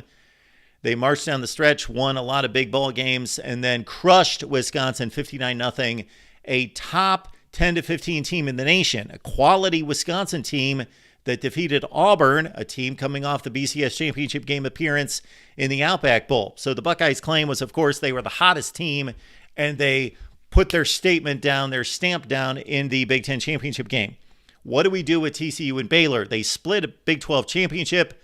The Big 12, shame on you for not determining a championship, for just claiming maybe they didn't foresee this situation, but they should have. That's what they're paid to do in the league office, and especially that commissioner's office, is determine situations like this. So they did not determine a champion. So when your league does not determine a champion, who do you select if you're a playoff committee when you've got co-champions?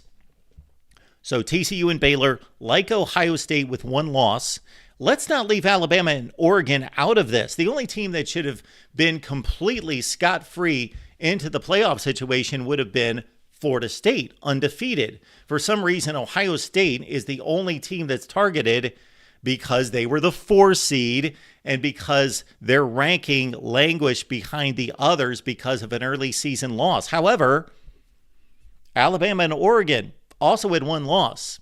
So it was really a comparison, or should have been a comparison, between Alabama, Oregon, Ohio State, TCU, and Baylor. So TCU and Baylor fans, sometimes I come across these fan bases and they have an angst against Ohio State. Well, it's not Ohio State's fault. It's the committee's selection, number 1. And then, of course, it's Alabama and Oregon with 1 loss as well. The right team was selected. Ohio State won a Big Ten championship game. They had to play an extra data point against a quality team and crushed them. However, I understand, and this is the reason we're doing this series, I understand the plight of TCU and Baylor, conference champions with 1 loss. There should be an expanded playoff. Conference champions should be included.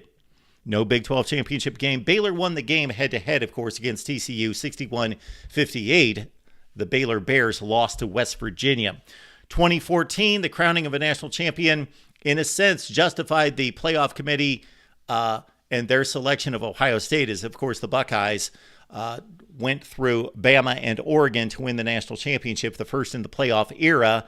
And again, justified in a sense, but I tend to look at, of course, what happened on the field prior to the selection, because we cannot look at hindsight, that being 2020. We are marching through each and every season. And even though we have yet to do it now, we will name different national champions, whether we are going to strip a national championship at times, or we will replace a particular team, or we will add to shares of national championships. We are recognizing the national championships that were earned right here at the Voice of College Football. Your comments below. We've looked at 2014 through 2017 in the playoff era. Now it gets really good as we go to 2013 and the BCS championship game on back through history right here at the Voice of College Football.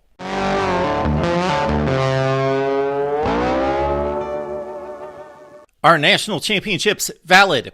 Yes and no. Some are, some aren't. Welcome to our new series here at the Voice of College Football, challenging the national championships. Of course, if you've joined us in the past, you know that I don't necessarily give validity to all the national champions that have been voted on In the past, we have 3 basic eras of national champions. Over the past 9 seasons, we've had a college football playoff. And I am going to tell you right out of the gate, right up front, I am not going to dispute any of these national champions. They competed on the field against 2 of the best teams in the country. They earned a right, as selected by a playoff. They had one of the best resumes in the country to be selected among the top 4. Even if I disagreed with that 4 that were chosen, they then went out that particular season's national champion and defeated 2 of the very best to earn that national championship.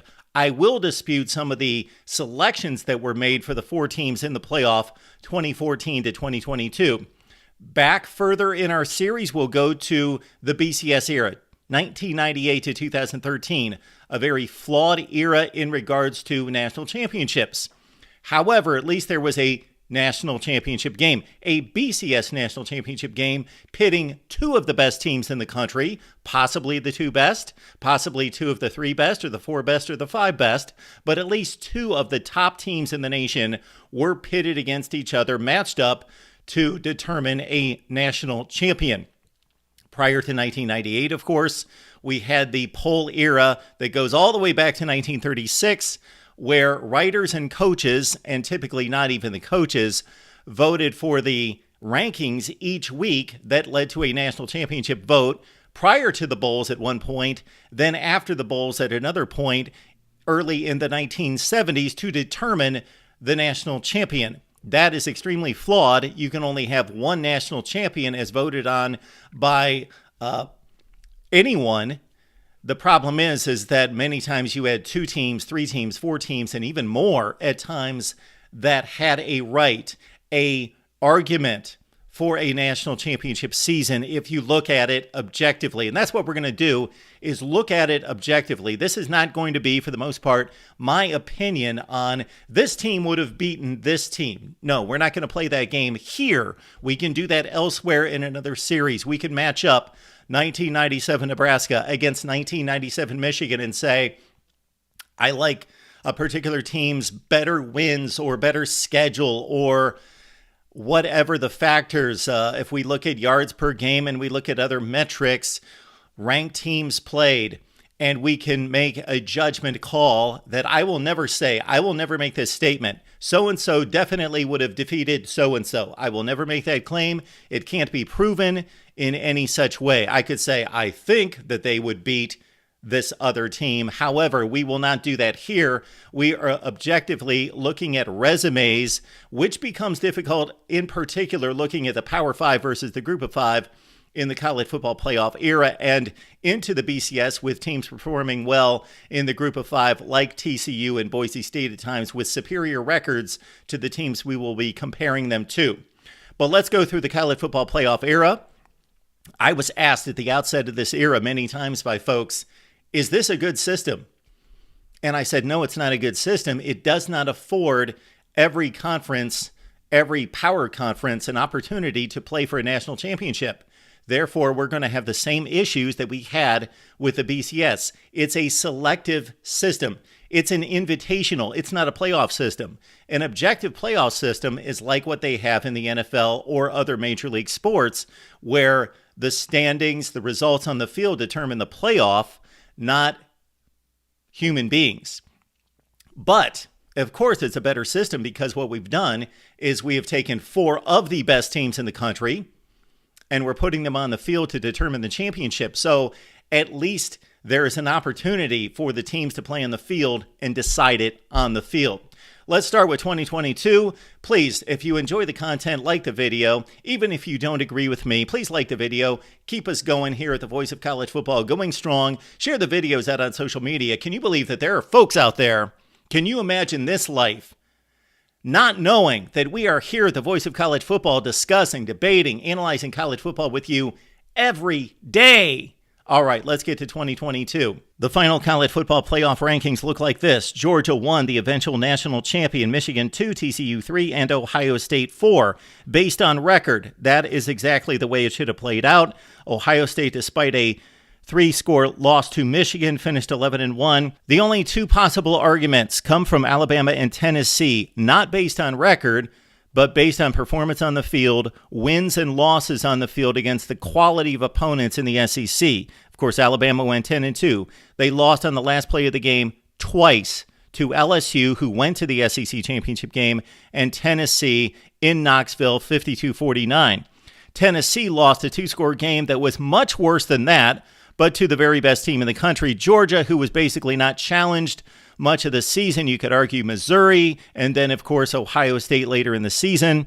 And then, of course, Tennessee was blown out by South Carolina. So the College Football Playoff Committee got it right. Georgia, Michigan, TCU, and Ohio State, with the Bulldogs, of course, marching on to a national championship. 2021 saw, of course, our first group of 5 team reach the College Football Playoff. I thought that this would never happen, but lightning struck in this such way. Cincinnati had the exact game that they needed to play to reach the College Football Playoff and show the committee that they could defeat another top team in the country. Consider that 9 years earlier that Notre Dame and Cincinnati signed to play a game with no thoughts by either side, certainly the Cincinnati side, that this could determine a college football playoff berth. So Cincinnati, unlike UCF, which we will see in 2017 and 18, got an opportunity and seized that opportunity. And then Notre Dame went out and made the case for Cincinnati by finishing 11-1. So Notre Dame won all of its games, but lost to Cincinnati head-to-head. Therefore, the Bearcats made that college football playoff appearance at number 4. Bama at 1 is the SEC champion, upsetting Georgia, who finished at 3. Michigan, the Big Ten champion, at number 2. Again, the only claims would come from Notre Dame, but of course they lost the head-to-head to Cincinnati. Now, some people that believe in overall strength of schedule could point to Notre Dame playing a much tougher schedule than Cincinnati. Do I believe that Cincinnati was one of the 4 best teams in college football? No, I do not. Based on purely my opinion, I think Ohio State was probably one of the 4 best, but they lost on the field to Michigan and Oregon by 2 scores to Michigan. They did not earn a playoff position.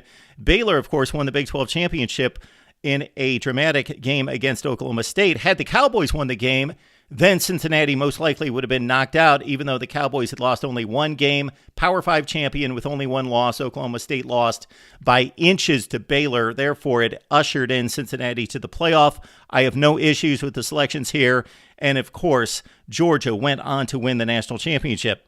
2020 was obviously a controversial season from the start, and it meant controversial selections into the playoffs. The pandemic wreaked havoc with our world and with our college football season. Ohio State, for example, only played 5 regular season games, but many believe that they proved with a championship game against Northwestern, strong wins in the regular season, and then, of course, backed it up in the playoff with a 3-touchdown win over Clemson, that they earned a right despite playing far less games than everybody else in the playoff. But the playoff looked like this in 2020. Bama, which proved to be the best team in the country by far, number 1, Clemson, Ohio State, and Notre Dame. And of course, the Irish played that season as an ACC member. That's, of course, another issue that we've addressed many, many times with the ACC and Notre Dame. That should not have happened. Notre Dame should not be playing in the ACC for 1 season, hightailing it after that. And they won the ACC regular season. They were the number 1 seed leading into the championship game and became the first championship game loser to reach the college football playoff. Did the committee get it right? The other candidates were basically Texas A&M. Texas A&M, the Aggies went 8-1. So from a record standpoint, they had the same 1-loss record in terms of the loss column as both Clemson and Notre Dame. They did not go to an SEC championship game because Bama was in their way, and they lost to Bama by 4 touchdowns. Had Texas A&M played Bama tougher, they most likely would have made the 4-team field, because Notre Dame got blown out in the rematch with a healthy Trevor Lawrence in the ACC championship game, 34-10. Texas A&M's only 2 good wins. They beat a really good Florida team that took Bama to the hilt in the SEC championship game. Their only other win against a winning record team was Auburn, who finished at 6-5. So Texas A&M had a weak, if there is such a thing, SEC schedule. The only other team I can serve up with some type of argument would be Oklahoma. They finished at 8-2 as the Big 12 champion, so they would be a conference championship team and could get that nod over Notre Dame there despite having one more loss. They lost early in the season to Kansas State and Iowa State, and the key there against the Cyclones was that they avenged that loss in the Big 12 championship game. Had that been in more dominant fashion than 27-21, maybe Oklahoma would have made a claim. In 2020, you also had the Cincinnati argument. The Bearcats were undefeated at 9-0, and we found out just a season later that they would earn a college football playoff appearance, but they did not have that Notre Dame opportunity in 2020. In terms of rankings, the two best teams that they played were Army and SMU. And consider in 2020, there were a lot of teams that snuck into the top 25, both during the season and at the conclusion in the rankings, Coastal Carolina, BYU, that would not necessarily have finished ranked had they played a legitimate schedule. 2020 was just odd. A lot of group of 5 teams, Louisiana included, found their way into the rankings. So the rankings less valid than typical, but Cincinnati certainly proved in the Peach Bowl where they outplayed Georgia, and had they managed the clock better, would have finished the season at 10-0 and then caused a very interesting UCF kind of situation at the conclusion of the season. But the Bearcats played the Bulldogs well down to the wire, 24-21, had that game late and blew it. So Cincinnati at 9-0 could have made the playoff field. In the 2020 selection, despite the arguments that I think are valid from Texas A&M and Oklahoma, the 4 that were selected are the teams that I selected in 2020. 2019 is a classic example of taking the 4 teams that earned it over the 4 best teams, and I'm fine with that. I want the resume to win out. However, sometimes there are teams in college football that we understand they're loaded with talent, they're loaded with future NFL players. They are just simply dominant teams that ran into a loss against a really good team, maybe had some injuries, maybe had some breaks go against them, but man, eyeball test, I totally understand the eyeball test. I don't back it because I don't trust everybody's eyeballs out there in committees and such, but I understand the eyeball test because I've seen it with 2015 Ohio State and here with 2019 Alabama. LSU, Ohio State, and Clemson all finished undefeated. They were the clear 1, 2, and 3, but in what order, we don't know because the Buckeyes were number 1 for much of this season, but LSU had a more impressive conference championship win, which vaulted them from 2-1 and set up a difficult Ohio State-Clemson semifinal game. 3 excellent teams there at the top, undefeated. So what do you do at number 4? Well, you've got Alabama with 2 losses at 10-2. They lost to LSU in a great game between Tua and Joe Burrow in Tuscaloosa, 46-41. They lost to Auburn when Mac Jones threw 2 pick sixes. They lost that game on the Plains, 48-45. So Bama had 2 losses. Oklahoma was the Big 12 champion with 1 loss. So they earned the right to go to this playoff. But we soon found out that they were just not up to the challenge. They were not as good as Alabama. I was asked many times after the conference championship games were played, Mark, did the committee get it right? And I said, well, if you want the 4 teams that earned it, they got it right. Oklahoma earned it. Big 12 champion, 1 loss team versus Bama, 2 losses, and on the sideline for the conference championship game. However, the playoff showed exactly what we thought going into it. I said the 4 best teams in the country are LSU, Clemson, Ohio State in some order. Proved out to be LSU most likely. Certainly one of the dominant offenses in the history of college football. But Bama's better than Oklahoma. But Oklahoma earned it. But I said, shoot, Bama, look at what they did against LSU. They took them down to the wire. Can you imagine a semifinal game with Bama taking on LSU? LSU put up 49 points in the first half against Oklahoma. They're not doing that to Bama. Bama was clearly one of the 4 best teams in the country. However, the committee got it right.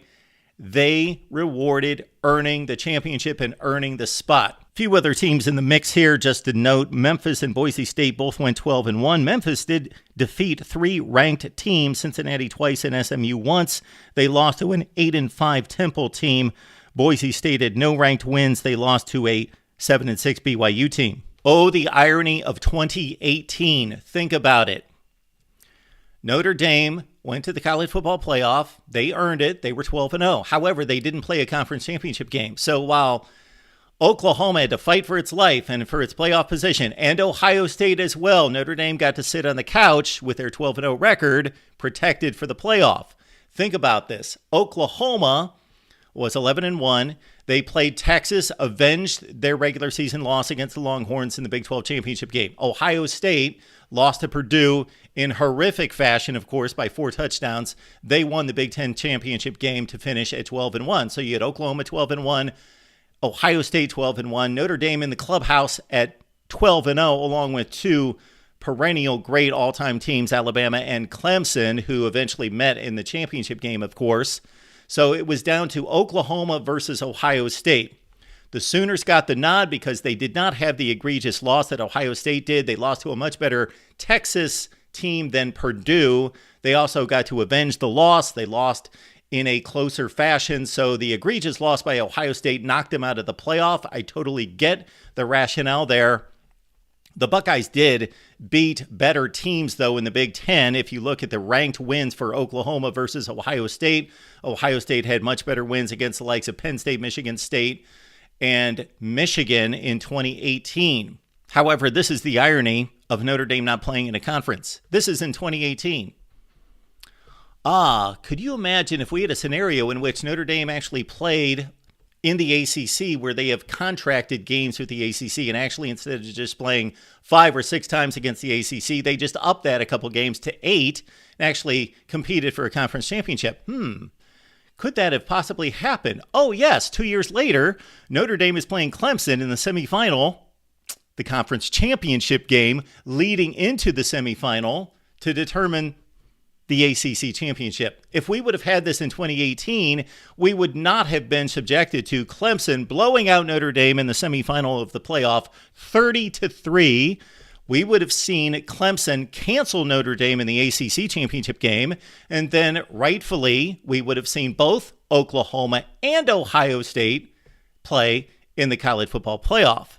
We also had the issue of UCF. The Knights finished at 12-0 for a second consecutive season, and at that point, since they had won their bowl game in 2017, were riding a long, long winning streak. Let's see, I believe it was 25-0 at that point. They defeated Pitt, so consider the Knights did defeat a Power 5 team, not a really good team, but that Pitt team went to the ACC championship game. They did eventually lose 7 games, but UCF did all it could do, but they didn't have that luxury or that opportunity that Cincinnati would have in 2021 of playing the team that they had to play to get into the playoff. So for a second consecutive year, UCF at 12-0 left out of the playoff. But I am certainly one who defends UCF's right to hang banners to say in 2017 we did all that we could, and we will hit on 2017 next here at the Voice of College Football. This is our series where we are challenging the national championships. Please leave your comments below as we diagnose 2018 through 2022. We're going to do another video where we go through the rest of the college football playoff era, 2014 through 17, and then back through time, the BCS and the poll era. There is no end to this, only the beginning of the history of college football for us right here at the Voice of College Football. Leave those comments, share the videos, and like what we do here. Even if you don't agree with me, hit the like button. If you enjoy the discussion, debate, and analysis right here at the Voice of College Football. We love college football because we love the tradition, the pageantry. We love all the hype and the hoopla and the anticipation. We love all that it brings, all the excitement and the debate. And this is one of the great debates. And of course, we love the play on the field, which leads us to this. We have disputed national championships here at the Voice of College Football for a long, long time. We believe that we should be thinking human beings. So just because a bunch of stodgy old writers in 1953 told us that they decided that so-and-so is the national champion, that doesn't necessarily mean that they made a knowledgeable, wise, and fair choice. That doesn't mean we have to validate their opinion. So what we are going to do is we are going to review the entire history of college football, at least going back to the beginning of the poll era in 1936. Maybe we'll venture before 1936. We'll see how it goes. And we are going to review every season of college football and review the national championship. And I am not here to decide who would have won a game between two teams. So I am not going to do that. I am not going to say, well, so and so would have beaten so and so, therefore they are the national champion. No. I'm not saying that's not a fun debate. I'm not saying that that's not a decent discussion to have, to try to measure up teams that could have taken the field last year or could have taken the field 100 years ago and try to determine who would have won a game. But that's not why I'm here. That's not why we are here. We are going to review the results, the strength of schedule, the resumes, and we are going to determine who earned a national championship. This, I guarantee, is going to bother a lot of people, but that's okay, because we are going to take away some national championships. We are going to award and switch out some national championships. We are going to add a number of national championships. Unfortunately, throughout the years in college football, we have not, on a fairly regular basis, had the right teams playing in postseason to determine the rightful national champion. So many years, it is only fair, it's only right, it's only equitable to award multiple national championships. For as much as I would have liked to have seen two particular teams or 3 or 4 teams play to determine the national champion, we should only have one national champion every season. But the results dictate otherwise. They dictate to us in the past that we cannot determine many seasons just one national champion. Again, that's a different exercise. If you want to play the role of the almighty God of college football and determine and decide who would have won a game that should have been played, then go right ahead. We are not doing that here. We are reviewing resumes and we're determining who should be awarded the national championship, whether that's 1 team, 2 teams, 3 teams, 8 teams, whatever the case might be. Now, that seems very black and white, and it is black and white to a large degree. But there is a gray area for a number of reasons. I don't need to detail them right now. We will encounter all those gray areas. What we're going to do is we're going to review all the playoff seasons, 2022 through 2014. And then I'm going to take your super chat comments and questions. I'm going to take your calls. So we're going to review the playoff era. We're going to go season by season. Then I'll take your comments and questions and also take your calls. We have left the link in the chat. The link is also in the description section of the video. So for one of the few times ever I have remembered, because I'm this excited, this hyped up, this is one of my favorite topics. So I have remembered to leave the link in the description section to call the show. But again, we're going to review the playoff era. It's obvious that we're going to have fewer disputes during the playoff era than at any other time. That's obvious. And again, we're going to take your calls, but we're going to review all the playoff years first. So just a warning there, if you call into the show, you may be waiting 45 minutes, an hour, 5 hours. I don't know. We're going to do this. We're going to do it right. We're going to do it for as long as it takes. And when I say this is our disputed national championship marathon, it's going to be a truncated marathon. So I'm not necessarily going to sit here for 48 hours and go through the history of college football. We'll be back tomorrow night. We'll see how far we get tonight. Playoff era first. Before we get going, I will let everyone know that we've got an Amazon link in the description section of all the videos. I would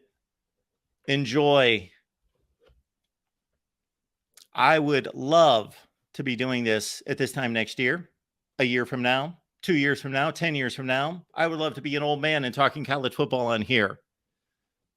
So please contribute to the channel. You can do that a number of ways. And obviously one way that doesn't cost you a penny is to hit the like button. A second way that doesn't cost you a penny is to use the Amazon link that we provide in the description section of all the videos. Put it somewhere where you will not forget it and use it when you shop on Amazon. All right, we will start with the national championship season of 2022. Seems cut and dry, of course, and it basically is. We don't have to spend a ton of time on this.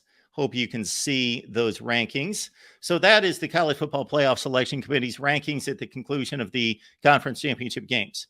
Georgia, of course, marched on to a national championship on the field. That's pretty obvious. The only issue here could possibly be the entry of TCU and Ohio State into the college football playoff. TCU and Ohio State were not conference champions. TCU lost the conference championship game to Kansas State for their one regular season loss, and Ohio State, of course, lost to Michigan. So does Alabama have a claim? Does Tennessee have a claim? They played extremely strong schedules, but I believe that the committee got it right. I believe that these are the teams that earned a playoff spot. Georgia and Michigan clearly, TCU and Ohio State because they had the next best records in college football. Again, if we're looking at the teams that were the best, we can certainly make an argument that at least Alabama and Tennessee were better than TCU, maybe some other teams, but I think it's reasonable to say that Alabama and TCU were better football teams than TCU. However, TCU earned the spot. Georgia, of course, marched on to the national championship, and it's one of the most clear-cut situations we've ever seen in the history of college football. Georgia confirmed as the national champion of 2022. All right, let's go back to 2021. And of course, this was the first national championship for Georgia going back to 1980. And the Bulldogs defeated Michigan and Alabama to win its first of two national championships. The college football playoff seedings looked like this. Alabama, of course, defeated Georgia in the in the SEC championship game by, what was it? 41-24, correct? 17-point win for Bama in the SEC championship game to earn that number one position. Or did Michigan earn the number one position? Well, the committee went with Alabama. No issue with that. Michigan earned their spot with a Big Ten championship. And of course, we had Cincinnati in what proved to be just ironic in scheduling a game at Notre Dame back in 2013 or 2014. It actually turned out to be the game that determined who would play in the college football playoff. So Cincinnati, it could be argued. It definitely could be argued that somebody else should have been in the playoff, that there were better teams than Cincinnati. Ohio State might have been better than Cincinnati. Baylor might have been better than Cincinnati. Oklahoma State lost the Big 12 championship and came within that close of finishing 12-1 and most likely earning a playoff spot. I believe that there were a few teams better than Cincinnati. However, again, not about who is better necessarily, but Cincinnati, despite a weak American Conference schedule and a lot of close calls against some pretty marginal teams, earned the championship in the American Conference, earned the spot, defeated Notre Dame head-to-head on the road by 2 scores in a pretty close game, but they widened the gap in the last 2 or 3 minutes. So then, of course, Bama and Georgia played a pretty epic national championship game. Bama led with about 4 or 5 minutes left. Georgia won the national championship with a great drive at the end of the game, and, of course, the pick six, and defeated Alabama. So Georgia confirmed national championship, and I don't even have an issue with any of the selections of the playoff teams in that particular season. Although, again, I believe that the Big 12 champion Baylor Bears, Ohio State, those two teams in particular were better teams than Cincinnati, but certainly losing multiple games, they've got no argument whatsoever. So Georgia, the national champion, confirmed 2021. All right. We will go back to 2020, which may introduce a little bit of a debate for the first time. Not necessarily about the championship, because, of course, this is a dysfunctional season. The Big Ten and the Pac-12 did not start to play football until a little bit later in the season, didn't play as many games. Of course, the entire non-conference season was wrecked by COVID, and we know what happened to college football in 2020. However, when it was all said and done, the national champion Alabama played only 4 fewer games than they would have as national champion in any other year. The playoff selections were, as you see right there, 1 through 4. Ohio State only played 5 regular season games and a Big Ten championship win over Northwestern. And therefore, really the 3 teams that had an argument to get into the playoff, as you see right there, in my opinion, would be teams number 5, 6, and 8. Texas A&M out of the ACC or out of the SEC. I believe Texas A&M is an SEC team. Yes, they defeated Florida. That was their one big win on the season. They had the one loss that was to Alabama by 4 touchdowns. Had the Aggies played closer in that game against the Tide, maybe they would have gotten the nod over Notre Dame. You also had Oklahoma. Despite losing 2 games, they were 2 games lost in the first 3 games of the season, and Oklahoma was a conference champion. Unlike Notre Dame, Oklahoma was a conference champion. So I believe that Oklahoma has that argument over Notre Dame with the conference championship, because that has been one of the tenets of the playoff era. Conference championships matter. And then finally at number 8, ironic that Cincinnati was given the nod 1 season later, but in this particular season, they were undefeated at 9-0 and acquitted themselves extremely well against a really good Georgia team in the Peach Bowl. And actually, Cincinnati had a lead with about 20 or 25 seconds left in the game before Georgia kicked the game-winning field goal to go up 22-21, safety on the last play of the game. So the argument can be waged, I believe, by Texas A&M, Oklahoma, and Cincinnati. However, Notre Dame did lose a game in the ACC championship game, and I believe, yes, they became the first team to lose a conference championship game. Isn't this ironic? Notre Dame, who does not belong to a conference, refuses to join a conference, should be forced to join a conference. It's not their fault. They can do whatever they want. They're being allowed to. Is the first team to lose a conference championship game and go to the playoff.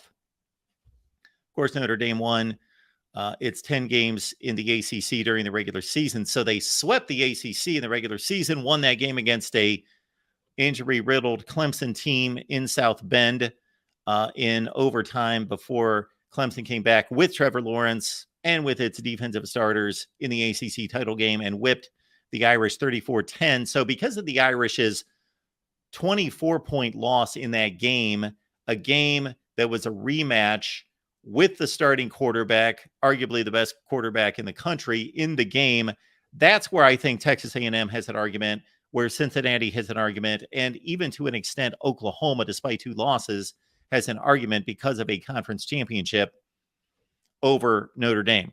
I don't have a huge issue with it. And again, in the playoff, Alabama was by far the dominant team. They routed Notre Dame. They routed Ohio State. They were clearly the best team in the country and won the national championship. So we can argue playoff spots, but Alabama was clearly the best team in the country and won all of its games and destroyed the 2 playoff participants and is the national champion confirmed for 2020. We move back to 2019.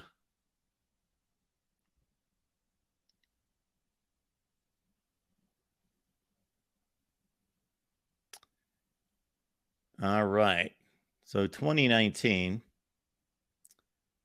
was a interesting situation in which we had LSU, Ohio State, and Clemson all earned a playoff spot, clearly undefeated conference champions. Now, Oklahoma earned that 4th spot as being a conference champion with just 1 loss. Was Oklahoma one of the 4 best teams in the country?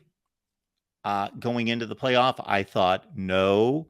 And as it turned out, no. So Alabama, you don't even see Alabama on this list. Alabama going into the playoff was number 13 at 10-2. Alabama was one of the unlucky teams that had to face one of the great teams of all time in LSU. It was a classic game in Tuscaloosa. They lost 46-41. And then they lost the Iron Bowl to Auburn 48-45. Mac Jones threw 2 pick sixes. So if Alabama had not been upset in the Iron Bowl and would have finished the regular season at 10-1, then maybe you've got a situation where Alabama would have been awarded the 4th spot over Oklahoma despite not winning a conference championship, because of course Alabama was in a similar situation in 2017 and the playoff committee opted for Bama over other conference champions, but those conference champions had 2 losses. So here's another situation where I believe clearly Alabama in particular, and even maybe some other teams, Georgia, who lost the SEC championship game to LSU. That almost shouldn't have counted as a loss that particular year. But Georgia, had they played close, that would have been an interesting call.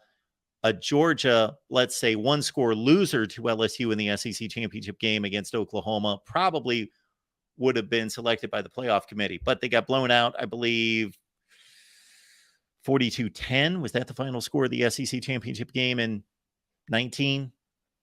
That comes to mind. 34-10, something like that. And so Oklahoma earned the spot. Conference championship, 1 loss. They earned the spot, but there were better teams. And of course, LSU marched on to the national championship. We had a controversial game between Ohio State and Clemson, but LSU was dominant in the first game against Oklahoma. And when I say dominant, I mean they crushed Oklahoma. And then, of course, they were clearly the better team against Clemson, although it was a close game at 28-25 at one point. They marched on to the national championship. So LSU was confirmed 2019 without a doubt. Of course, again, we're going to take your calls. We've left the link in the chat. We've also left the link in the description section. However, we will take it after we get through all the playoff years. And also, if you want me to respond to your comments and questions, just leave us a super chat and we will get to those. All right. On to 2018. And again, we will have a little bit of controversy.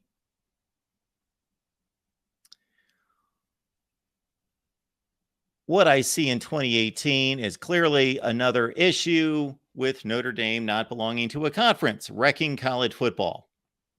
Not Notre Dame's fault, college football's fault.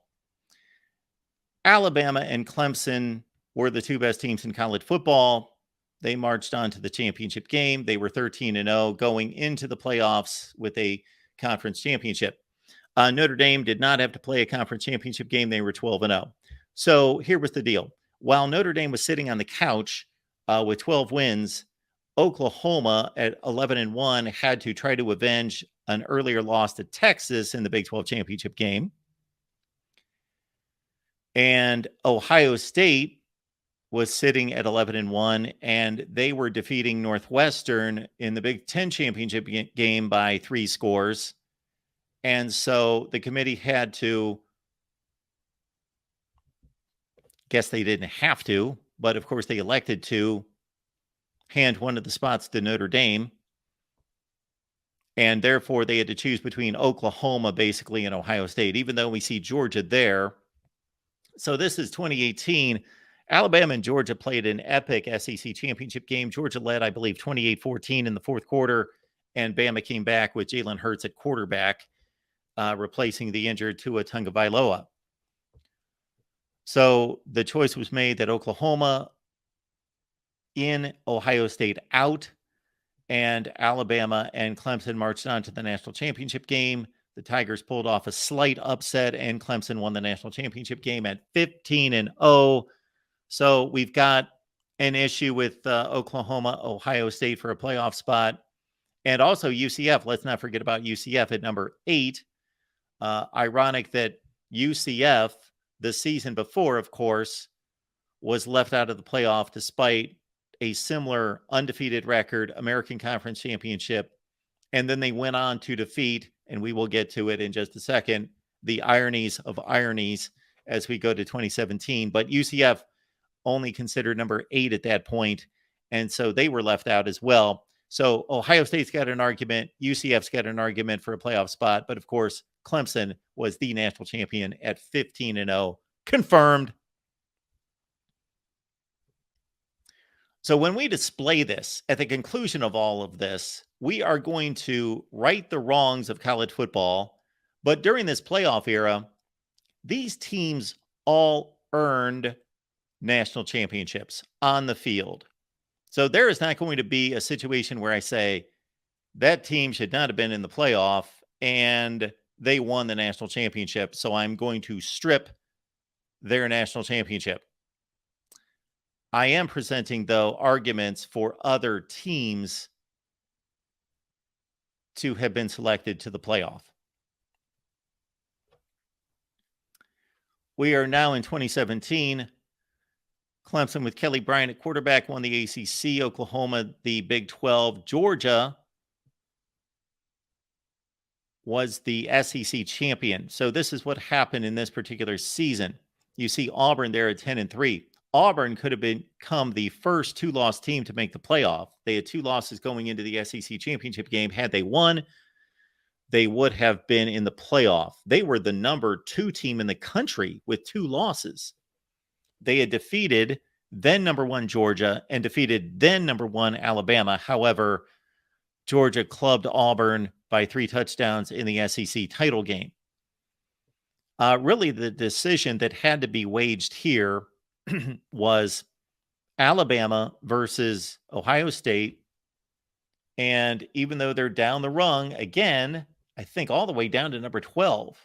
Yep, there they are, UCF. So our situation is Alabama lost the Iron Bowl and did not go to the SEC championship game. Auburn did.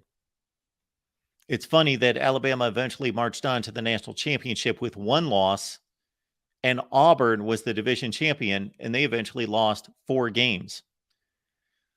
But it was Bama that was selected despite not going to an SEC championship game. That happened, of course, in 2011. So if you compare Alabama and Ohio State, and when we go to our conversation portion of this and we take calls and we take your comments and questions, then we'll dive into schedules. We can dive into schedules when we do that. But as it stands right now, again, the committee went with the 1-loss team over the 2-loss team. Ohio State might have made it had they played a better game at Iowa City, but they got annihilated by the Hawkeyes by 31 points. So despite winning a Big Ten championship, Ohio State left out. Wisconsin, of course, could have knocked out Alabama. So Alabama should thank Ohio State and Urban Meyer for leading the way to make the championship game or making the playoff at all, because Ohio State had to defeat a 12-0 Wisconsin team in the Big Ten championship game. Otherwise, the Badgers at 13-0 would have skyrocketed up into the top 4, maybe at whatever place. They would have made the top 4, certainly. And again, UCF, undefeated at 12-0. They have their argument, of course, not playing nearly the schedule that the other teams do, being in the American Conference. I don't recall exactly who they beat non-conference that season. It was a decent team. You know what? I think in 2018, they defeated Pitt, who played in the ACC championship game. And this particular season, I think their big non-conference win was Georgia Tech, I believe. And so that was the issue with this season. Bama marched on, won the national championship. So Bama confirmed as the national champion. However, did not win their conference, could have been left out of the playoff. Ohio State with an argument. Shoot, Wisconsin had an argument. They lost the Big Ten championship game. Well, Alabama didn't even go to the conference championship game. So Wisconsin played a pretty weak schedule that year, but still Power 5, Big Ten, got to the championship game, only lost by 1 score in a game that Alabama did not even have to play. So in my eyes, nobody considers Wisconsin in this debate, but I do because I just stated why. So the argument can be made by Ohio State, Wisconsin, and UCF that they should have been in the playoff. There's no other team on the board that won a conference championship. Hang on just a second. Who won the Pac-12? USC won the Pac-12.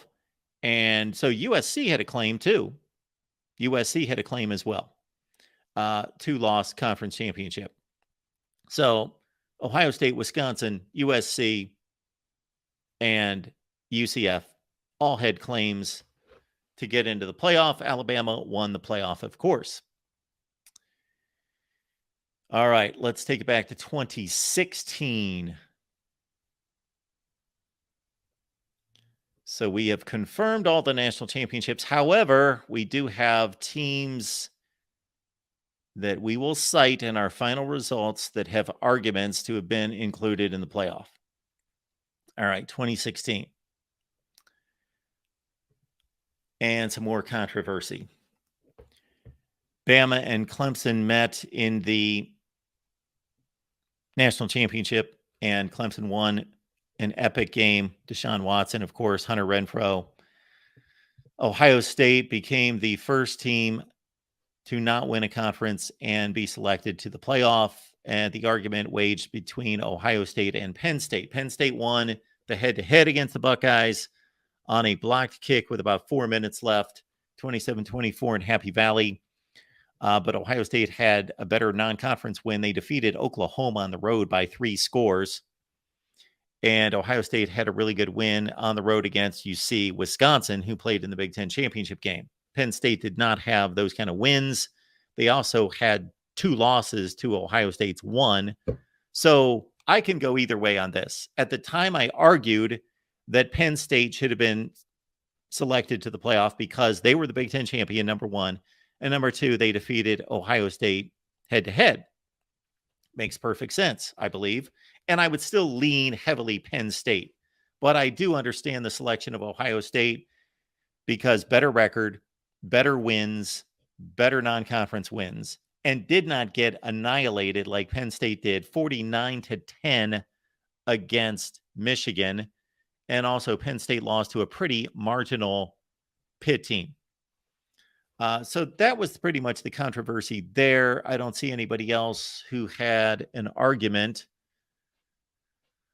I guess the only team that would have had an argument in a different way would be many of your beloved Michigan Wolverines, who lost the spot on the field that concluded the game against Ohio State. Otherwise, Michigan would have advanced to the Big Ten championship game. But we have no idea what would have happened against Wisconsin. So that is 2016. And as a side note, probably the hottest team in college football down the stretch was USC.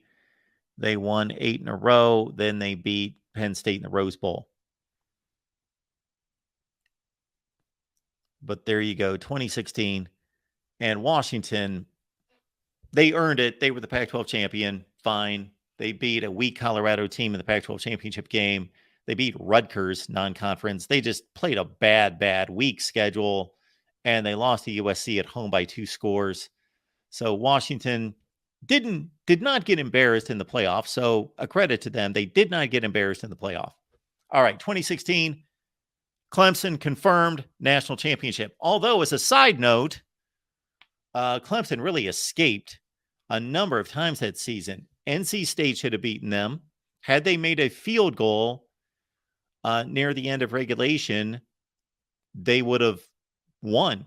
They were kicking a game-winning field goal at Clemson, and if NC State would have made a 35-yard field goal, Clemson would have had a second loss and never made the playoff.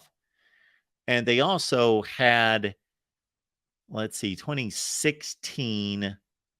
Yeah, that was the Virginia Tech ACC championship game. I thought there was another close call for Clemson.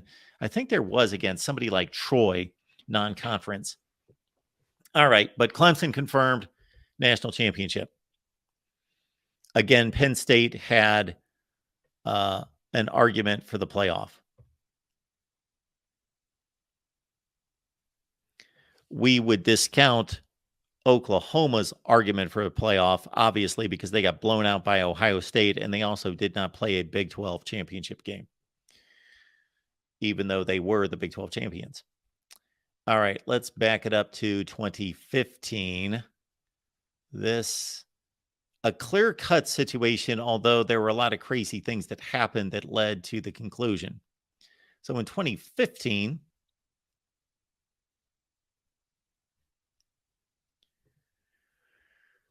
we had Clemson finish 13-0. They were the 1 seed. Bama, the 2 seed. They lost to Ole Miss. Michigan State, the luckiest team in the country. Kudos to Michigan State. Great job. You did win the Big Ten championship fair and square. You didn't do anything wrong. It's not like somebody blew a call or anything like that. It's just Michigan State was not one of the 4 best teams in the country. Oklahoma made it as the Big 12 champion.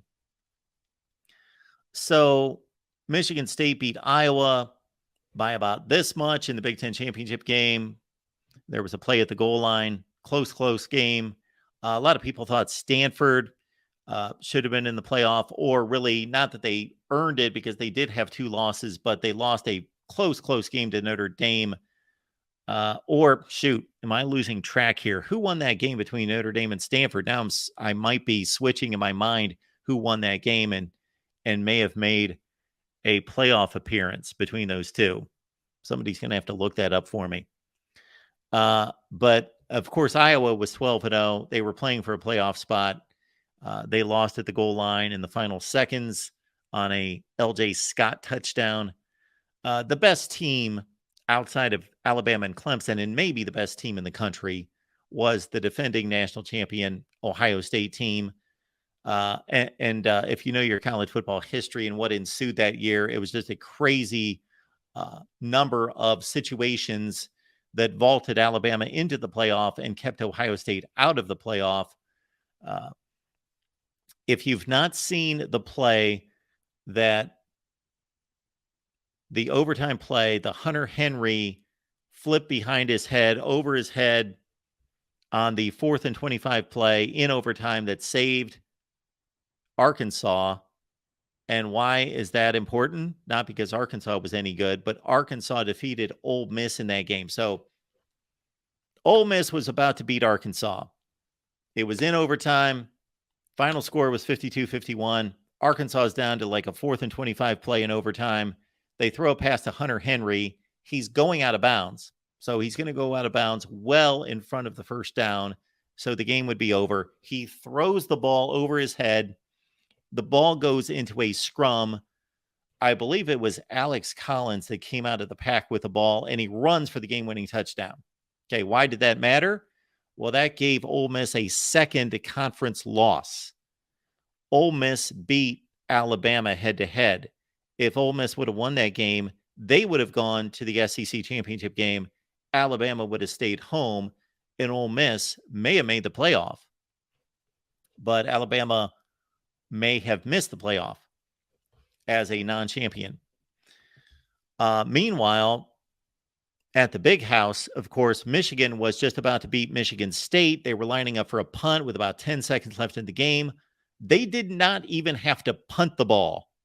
All they had to do is secure the ball. So the punter muffs the catch and flips the ball up in the air. Michigan State catches it on the fly and runs for the game-winning touchdown, one of the craziest plays in the history of college football. And what that did was that kept Michigan State from losing a second game. So even though Michigan State defeated Ohio State on a last-second walk-off field goal, Michigan State would not have gone to the Big Ten championship game. Ohio State would have gone, most likely defeated Iowa and gone to the playoff. However, that would be second Michigan State loss that they pulled out of their rear end. That ushered Michigan State into the playoff, and Michigan State, they got annihilated by Alabama. Ohio State-Bama would have been epic because of the game that ensued the year before. great game, 42-35. And the two most talented teams in the country were Bama and Ohio State. Clemson was the 1 seed. Deshaun Watson kept them in the championship game. Bama won it. So Bama confirmed as the national champion, no doubt, of 2015. And in terms of an argument, really nobody has an argument. Although in ensuing years, the playoff committee would use the term, we select the best team. Well, if they were going to select the best team, they would have put Ohio State into the playoff. They didn't earn it, but they would have put them in the playoff. Michigan State earned it as the Big Ten champion. So not the 4 best teams, but Alabama certainly earned the championship. No doubt about that. Bama 2015 confirmed. Now let's go back to the first year of the playoff. And again, I will take your calls after we review 2014 and take your super chat comments and questions. 2014. And when I take your comments and questions and your calls, we can dig a little bit deeper into, and this is going to be more of a factor when we get into the BCS era and certainly into the poll era in comparing schedules, in looking at schedules and who beat whom, because there was no playoff. All right, on to 2014, the inaugural college football playoff. So there are the 4 that made it. Who had an argument? Well, of course, Baylor and TCU. They tied for the Big 12 championship. There was no conference championship game. Therefore, the Big 12 had co-champions, and the Big 12, as it was run at the time, screwed up again. The Big 12, for a period of time, was not run very well. And this is one prime example. There's a college football playoff starting, and you did not determine a way to distinguish a champion, one champion, knowing you're not going to get 2 teams in the playoff. You can't have a co-championship, you morons. You need to determine who's the champion. Well, the Big 12 did not do that. So they didn't have a champion. They had 2 champions. So who do you select? Baylor beat TCU 61-58. So I guess Baylor is the head-to-head winner of the Big 12 in a sense, but the Big 12 did not determine a champion. Many people who argue for the Big 12 argue on TCU's side. I think much of that has to do with TCU just annihilating Ole Miss in the Peach Bowl and Baylor losing the Cotton Bowl to Michigan State 42-41 in a great comeback by Connor Cook and company. So in our final determination, when we list everything out, we'll post a video where we will confirm and basically revise all the national championship seasons. And in the playoff era, we will certainly note the teams that have an argument who have made the playoff, even though we're not changing any national championships, that both Baylor and TCU had an argument to make the college football playoff. And the only team that has an argument that they definitely made it is Florida State because they were undefeated. So that is 2014. All right. We will take your comments and questions. We will take your calls as well. Before we get to the calls, we've got a question coming in from, I don't know, James. I graduated from a school in South Carolina. I feel like our coach is effing up, though I love him. Whoa, hey, what are we talking about here? Graduated from a school in South Carolina. I believe that's South Carolina. I feel like our coach is effing up. Well, I can't imagine that Shane Beamer at this point is being considered to have that type of evaluation. He's doing a fine job, though I love him. Is Dabo Swinney effing up? Dabo Swinney, one of the best coaches in the country? I think not. Have they had 2 lower than expectation seasons, 2 seasons not meeting their standard? Yes. Every program has those kind of seasons. Is it a big season for Clemson? Yes. It's a big season for Clemson. But thank you so much for the super chat contribution there. To the phone lines. Welcome into the Voice of College Football. Hunter, what's going on tonight? Hello, Hunter. Going once, going twice. All right, let's move it on. We got James on the line. James, what's going on tonight? Hey, how's it going? I'm good. What's up with you? I'm just watching the NBA draft right now. But I had a question. How can we possibly compete with the NBA draft? My goodness. Wow. I haven't watched one of those since about 1992. Yes, sir. So my question for you today is, do you think a national championship in year 2 under Brian Kelly is an unrealistic expectation? I think it's an unreal expectation. I don't think it's out of someone's mind to think that there's a possibility that LSU can win the national championship. Do you understand what I'm saying? It should not be expected, but can LSU win a national championship this year? Yes. Yeah, I definitely think they can.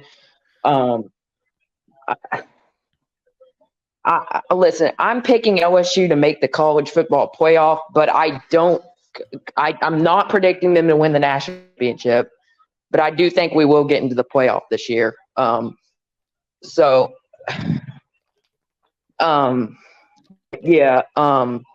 you have an estimation on how that's going to be accomplished? Are they going to win the SEC? Well, my prediction as of now is I think how Ohio State got in last year. They would be going 11-1 and not in dodging their conference championship game. Yeah. I think LSU might do something similar this year. Okay. So I think we'll make the playoff, but I don't quite think we'll win the Natty. But what are the games that you're most concerned with? Well, obviously on the road at Alabama is going to be tough. Yep.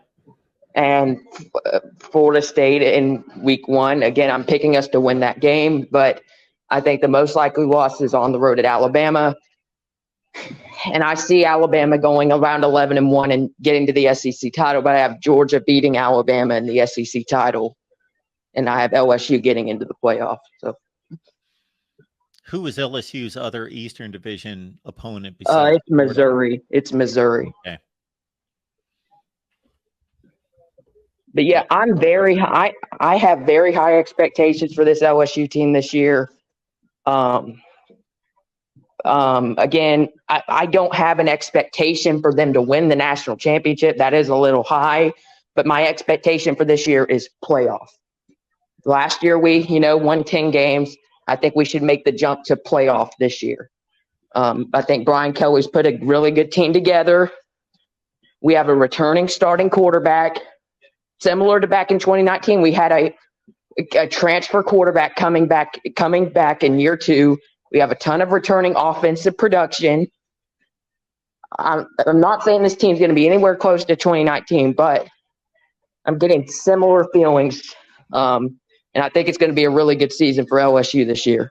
So, James, I got to say that history's on your side in this way. If you look at a lot of great coaches around college football that took over new programs, their second season was typically their jumping off season.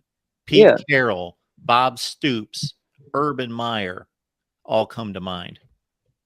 And others. Nick Saban. Yeah. The previous caller there about LSU, and I think your response was right on. I think LSU can win the national title this year.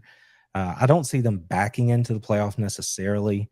I just don't know that the scenario is going to play out that way, given that they did lose 4 last year. They should be improved. But can they? Yeah, I think they can. They have the potential. But my big thing this entire spring, and I've talked about this a lot, is I waffle back and forth between who I think is going to win the West, who is my favorite, and depends on the week. One week it is LSU, the next week it's Alabama. I really haven't given much consideration to the other schools out there.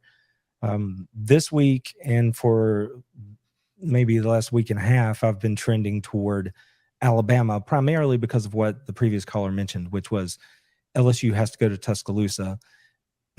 And that's just a very difficult place to play. So just on that alone, even with Alabama's questions at the quarterback position, I think that the rest of what Alabama is, what makes them Alabama, is going to be enough to best LSU at home. So I would probably say that, yeah, Alabama is going to make it to Atlanta. I don't really see a scenario where LSU backs in, but that's why they play the game. Isn't LSU the last team to win in Tuscaloosa? In 2019, Bama went undefeated in 2020. In 21, their loss was at Texas A&M, and then last season they lost, both games on the road. So that's the last time they lost at home was to LSU. And they're going to be looking for Daniels to take a step forward this year at quarterback. They certainly have players at wide receiver. We all know that they have some talented players on defense as well. Again, the edge here for me is simply the home field advantage in that matchup. That's all. I like I said, I keep going back and forth. If you ask me next time, I might be back on LSU. I don't have to make a declaration just yet, so I'm holding off. If one of those two quarterbacks, whoever wins the job at Alabama, turns out to be a top-notch quarterback, then I will be amazed. I won't be shocked because it's Alabama, that they figured it out and that they coached up the player and that they figured out the right scheme and the right plays to call to make him look good. But man, based on Milroe and Buckner's track record, it looks like a huge decline in Alabama quarterbacking. Well, that's certainly how it appears. So my thing about Buckner, there's no guarantee he's going to be the guy. People thought about that, plug and play when he transferred in. I just don't see it that way. I really think they're still going to play it out and see who, gives them the best chance to win. And would you say that Buckner is, because I didn't watch Notre Dame a lot last year. Frankly, half the time I forget that they're playing because of that odd start time on NBC. So Buckner, would you classify him as a mobile guy or a pocket guy? Oh, he's mobile. Okay. So mobile like Milroe mobile? I doubt if he has, maybe I'm stereotyping, the straight line speed. I don't know. He's mobile. He's a I don't know if I want to call him a run first quarterback, but he's a mobile guy.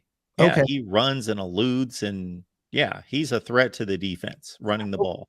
Okay, so if that's the case, then the reason I ask is I could absolutely see, given what we saw, and I know it's the spring game, but given that that's the only chance we've had to see those quarterbacks throw the ball down the field, neither of the guys that were playing for Alabama that day showed that they were very accurate. So let's just take that for what it is. That's what we saw. If that is the reality, and the lack of truly explosive multiple threats at wide receiver, that at least as far as we know, we haven't seen them in Alabama going into this year. If that's what Nick's working with, it wouldn't surprise me at all if they turned back to, running the ball a little bit more. That with that offensive line, they definitely want to be, heavy-handed and aggressive and move people. And they're going to work. I could totally see that they would rework the offense to where they get more quarterback run involved, a little read option, stuff like that, short passes on the RPOs and that kind of thing. So it's not like they can't figure out a way to win. And if you take the rest of what Alabama is, which is, talented players on defense and just everything we know about them, again, that's how I get back to Alabama, winning that game against LSU. But all this is conjecture, but I didn't know that about Buckner. So I could totally see, though, that they would rework the offense that way. Work with what you have. Yeah, I don't think there's any question that they're going to rely more on the running game and be more conservative, but it's 2023. They're going to have to throw the ball and throw it downfield. You would expect there's going to be a game, yeah, for sure. And if you do make the playoffs, then absolutely you have to be able to put points on the board. And can you grind it out and play the level of defense necessary?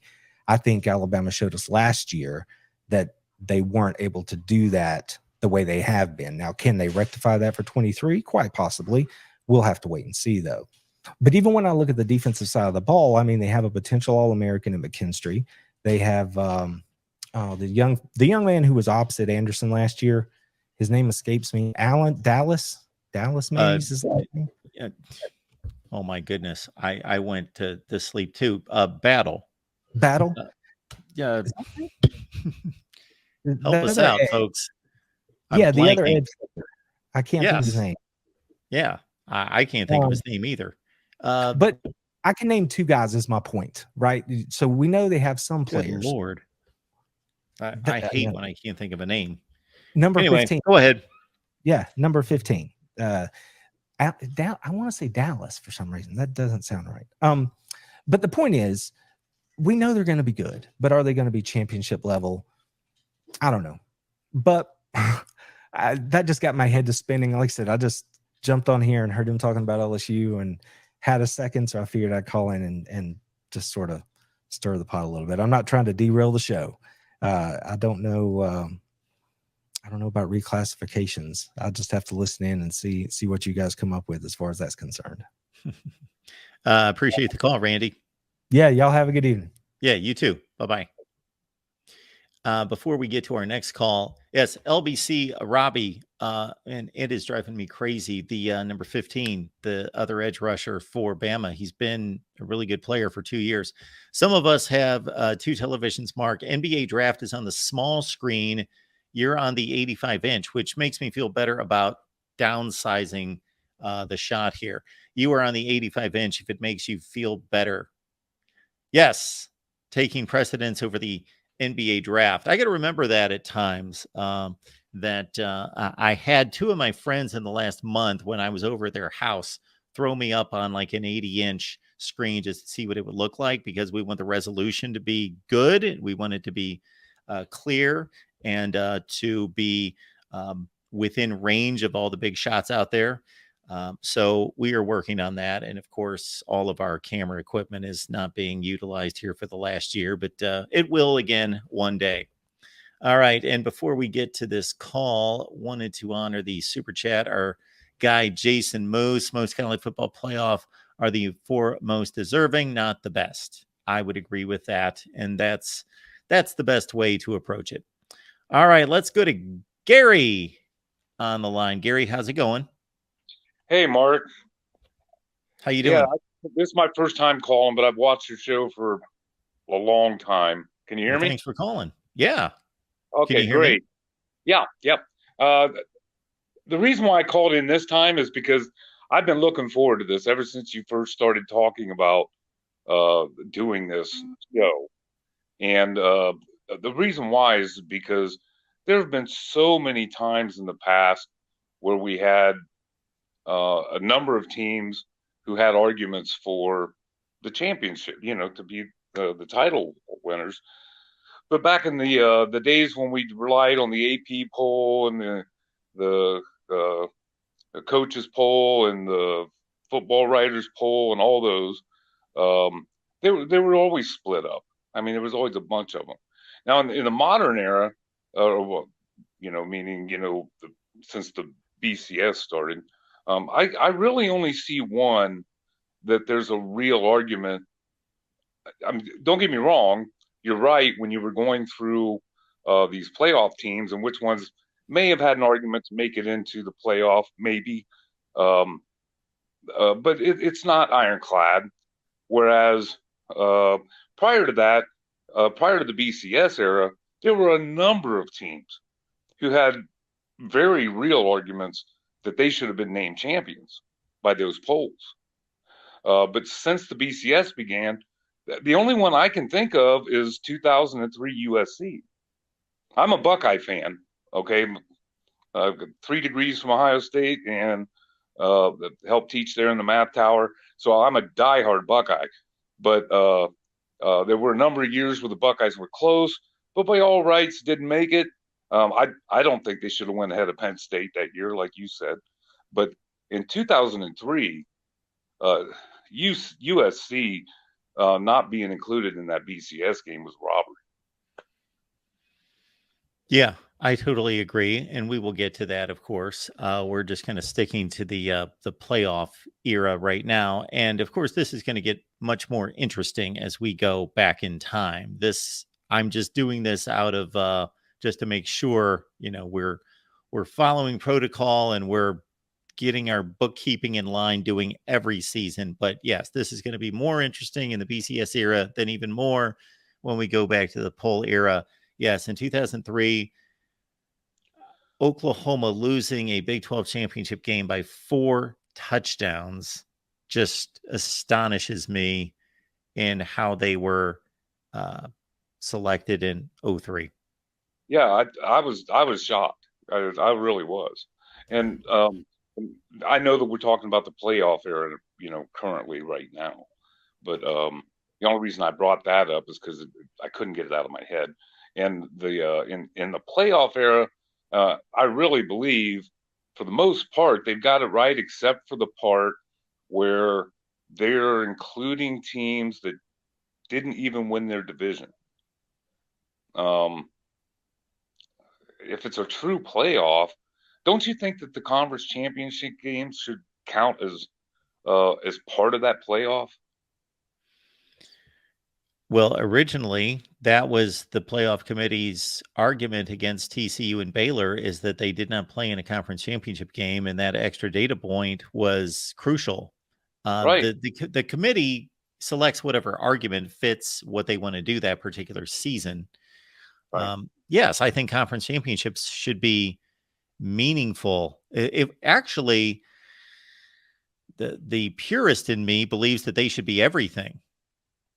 Yeah, I do too. Because how can you be a national champion if you weren't even a champion of your own division or your own conference? I mean, if you look at it, if you look at the playoff from the perspective of conference championship games being the first game of that playoff, the whole thing, I mean, it makes it much clearer. And I think that the committee is really messed up by not, like you've talked before about, they don't put ironclad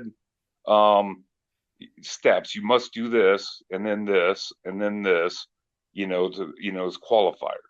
They don't do that. They leave it entirely subjective for their invitational. And I think that they really missed the boat was not doing that particular thing, saying, number one, the conference playoff games are the first consideration. That's your play-in game to get into the playoffs. I unveiled a system a couple of years ago and did a live stream and unveiled the way I would do it. And I would go by, and this was for a 16-team playoff, so I would reserve the conference championships for those teams to get the top seeds. And then after that, I would simply go by record. Again, the best way to approach that is to get out in front of the scheduling and to make the scheduling more equitable, and not have certain schools running around scheduling the biggest 3 or 4 patsies that they can find, and then other teams scheduling 2 legitimate games, like Florida State did this year, let's say, with LSU and Florida. And so some teams take that approach and other teams don't. And it results in Baylor not playing a ranked team non-conference for 26 years. So you got to regulate the schedule. So that would actually be my first step, would be to regulate the schedule, and then follow a system of wins and losses, and then head-to-head tiebreakers. And then if you really needed to go to a tiebreaker system from there, then you go to what's called a strength of record, and which combines the strength of the schedule versus your dominance against that schedule. Yeah. And I can see the old BCS computer system as an equitable way to determine those strengths of records and that kind of stuff. Number one, so it's not just the eye test nonsense that you hear. And number two, because those games are against, they're out of context with all the other teams that are, in football, because they don't all play each other. So the eye test thing, to me, that doesn't hold water.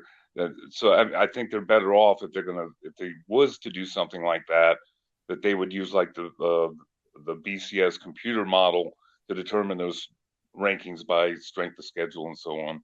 And the second interesting part of that you were saying, with that 16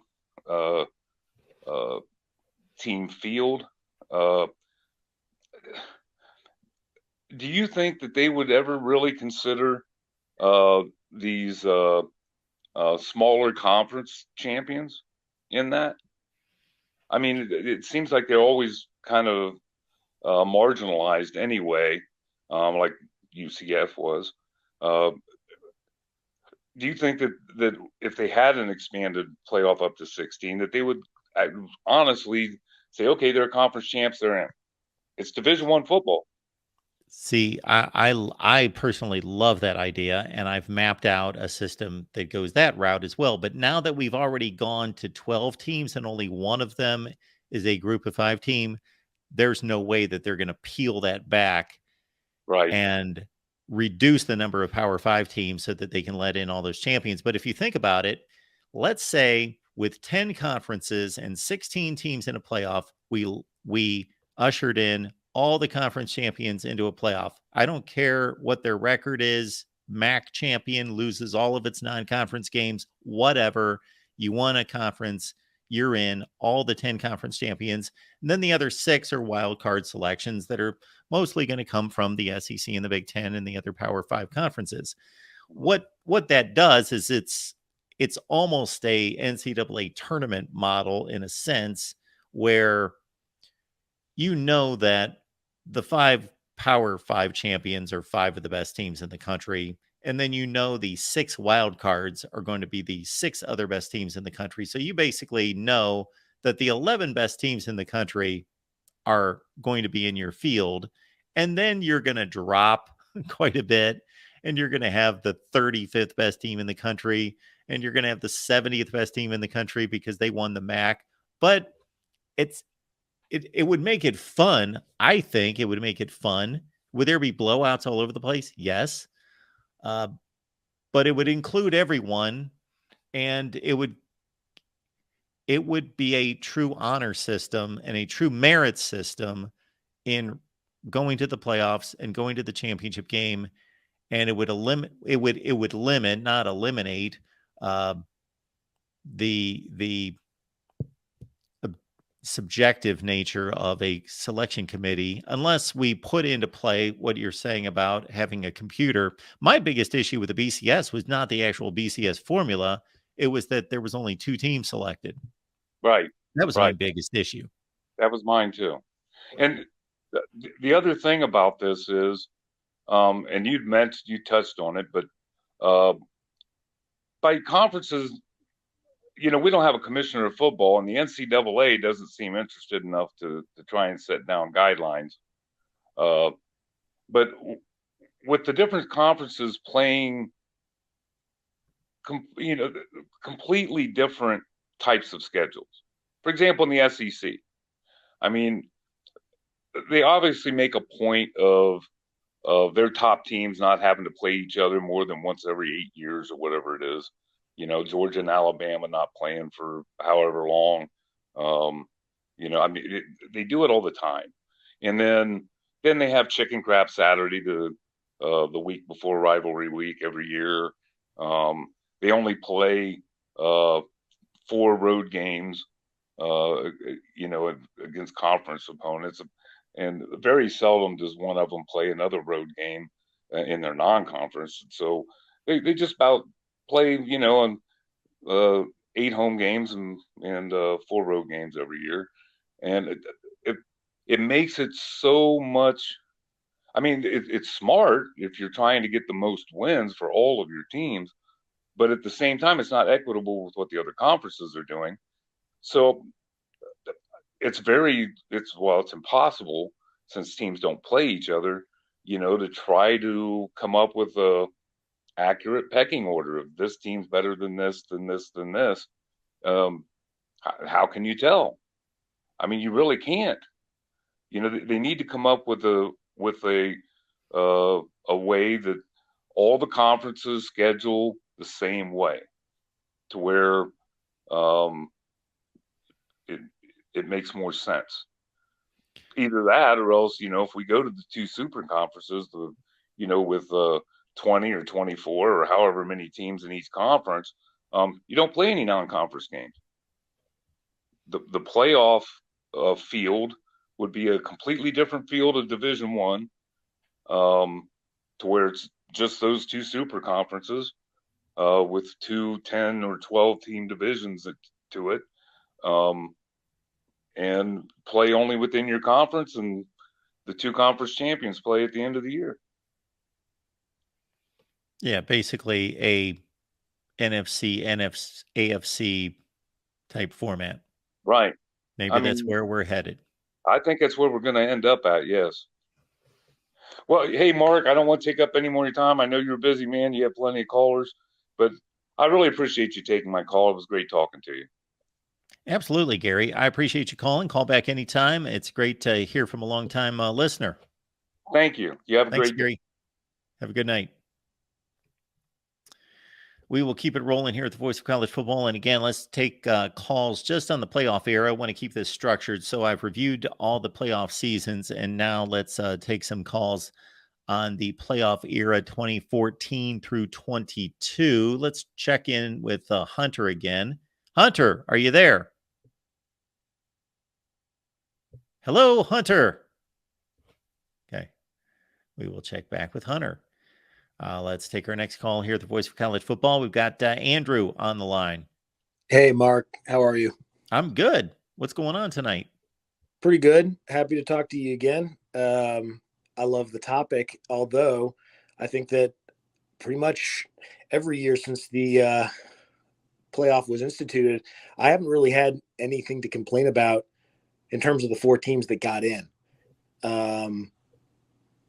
I don't really think beyond, was it Ohio State? Who got left out in favor of Oklahoma? I think in, what was it, 2018 or 2019?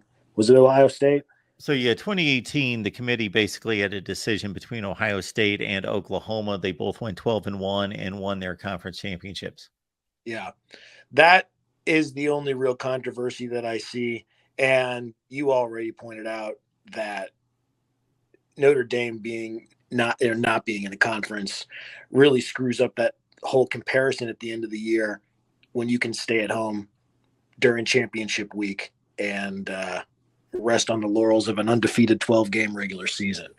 But other than that, I mean, I think the playoff committee has gotten it pretty much correct every year. I mean, do you think there's a glaring debate that needs to be had about any one particular group of 4? No, not really. Again, what's funny about this situation, and I just pulled up the standings for 2018, is that, and this is the first year that it hit me. I'm sitting on my couch. I'm watching Texas and Oklahoma. I'm getting ready to watch Ohio State and Northwestern. And I'm thinking, yeah, this is going to be a decision the committee's going to have to make. Oklahoma's about to beat Texas, and Ohio State should beat Northwestern. They're both going to be 12-1. They both won a conference championship. I think clearly Ohio State had better wins, but Ohio State had that ugly, ugly loss against Purdue. And Oklahoma was afforded the opportunity to avenge its loss, which Ohio State was not able to do. They didn't have that opportunity.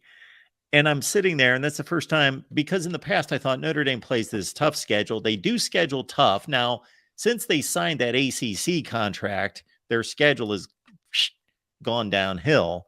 But before that, they scheduled extremely tough. But then I'm sitting there thinking, Notre Dame can sit on its couch today and they're in the clubhouse, and Ohio State and Oklahoma have to play a 13th game. So this is not fair. And then what was ironic to me, Andrew, was only 2 years later, that Clemson Notre Dame game that was such a debacle, 30-3, that 2 years later, that game's being played in the ACC championship game. Only 2 years later in 2020, and they could have been playing in the ACC championship game in 2018, and we would have had Ohio State and Oklahoma both in the playoff. Right. And, I think that there is something to be said about teams that go to a conference championship game, play, and then lose over teams that don't have to play in their conference championship game. I don't exactly know where to draw the line, though, because it's very much, I think, a subjective evaluation, because you have a team that plays a 13th game, and whatever the outcome of that game is, you're comparing them against a team that didn't play a 13th game, didn't go up against another division champ, Definitely. So for me, it's almost how well did they play in that game? Of course, if they won the game, then it's null and void. But if they lose the game, to your point, how well did they play? Wisconsin in 2017, they were 13-0, and Alabama gets the playoff spot at 11-1, sitting at home. Then Wisconsin loses to Ohio State in the Big Ten championship game by 6 points, and they missed the playoff. Yeah, I don't agree with that at all. It doesn't help that in that year, Alabama went on to win it, but they still, the games have to, the regular season competition in college football more than any sport matters. A loss means more because the season is so short and there's very little time to make up for any mistakes or slip ups. But on a scale of 1 to 10, how ridiculous do you think the arguments being made by Alabama last year were for them to get in at the number 4 spot, and Saban's campaigning and everything? I mean, I don't know if I ever heard your take on that situation, but I laughed it off because yes, Alabama was a very good team, and I don't doubt that they even had the ability to win a playoff game or even the national championship. But they lost 2 games in the regular season. I don't care if they were on the road, and I don't care if they were last second, because you could say that, close losses could have been wins. Okay, well then your close wins could have been losses as well. All we have are the results of the games. And I think the guy that was trying to come on right before you picked me up is an Alabama fan. I was just wondering if that was going to be his take for this topic, but I don't know. Yeah, I did have a lot to say about that, because I have no issue with Nick Saban defending his team and believing that they're one of the 4 best teams in the country. But to your point, the results have to happen. They have to be honored. And if we're going to put in place a committee that just haphazardly says, we don't care what the criteria is, we don't care what the results are, we're just going to select who we think are the 4 best teams. I could go through every season, and I brought up the 2019 season. Ohio State, Clemson, LSU are in the clubhouse. They're good. They're undefeated. They're obvious. But then the 4th spot, Oklahoma earned it. 1 loss, conference champion. Did I think they were the 4th best team? No, I sat right here, different location, but sat here in front of everyone when asked, when the announcement was going to be made, or the night of the championship games, who were the 4 best teams in the country. And I said, well, Oklahoma earned that 4th spot, but they're not one of the 4 best teams in the country. Alabama only lost to LSU by 5. They lost on a couple pick sixes in the Iron Bowl. And of course, then Oklahoma gets just completely annihilated by LSU. Bama was one of the 4 best teams, but they didn't earn it. There's no stretch in saying that Ohio State was one of the best teams in 2015. and they were 11-1. So actually their record looks like a playoff record, but unfortunately for them, they lost the wrong game, and they lost to Michigan State. They couldn't get to the Big Ten championship game, so they didn't earn it. But were they one of the 4 best teams? Probably. This is what concerns me going forward, even into the 12-team playoff era, because the committee's explanation as to what teams they were looking for to put in and saying best ever since the inception is really a load of nonsense, because best is not a measurable statistic. It is the stupidest thing for them to say best, like they are God, like they can say, we know who the best is. The funny thing is there are actual, with every single stat imaginable now being measured on a week-to-week basis, there actually are some pretty analytical ways to determine, like you mentioned it a little while ago, with, strength of record versus, plus dominance, in addition to wins and losses, and then take 15 other variables, and you've got basically just a recreation of the BCS computer. But you've got people that are extremely biased, especially to the most recent events, and will drop teams in and out of, will jockey places around based on championship games.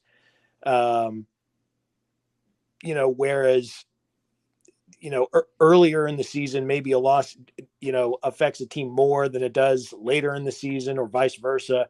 It's all based on human subjectivity. And with a 12-team playoff, I don't know if anyone's if this has been a topic of discussion yet on your show, but with the group of 5, now having an automatic bid, in addition to the Power 5 conferences, which we really need to have a serious discussion at some point in the future about redefining the Power 5, but let's move past that for a second.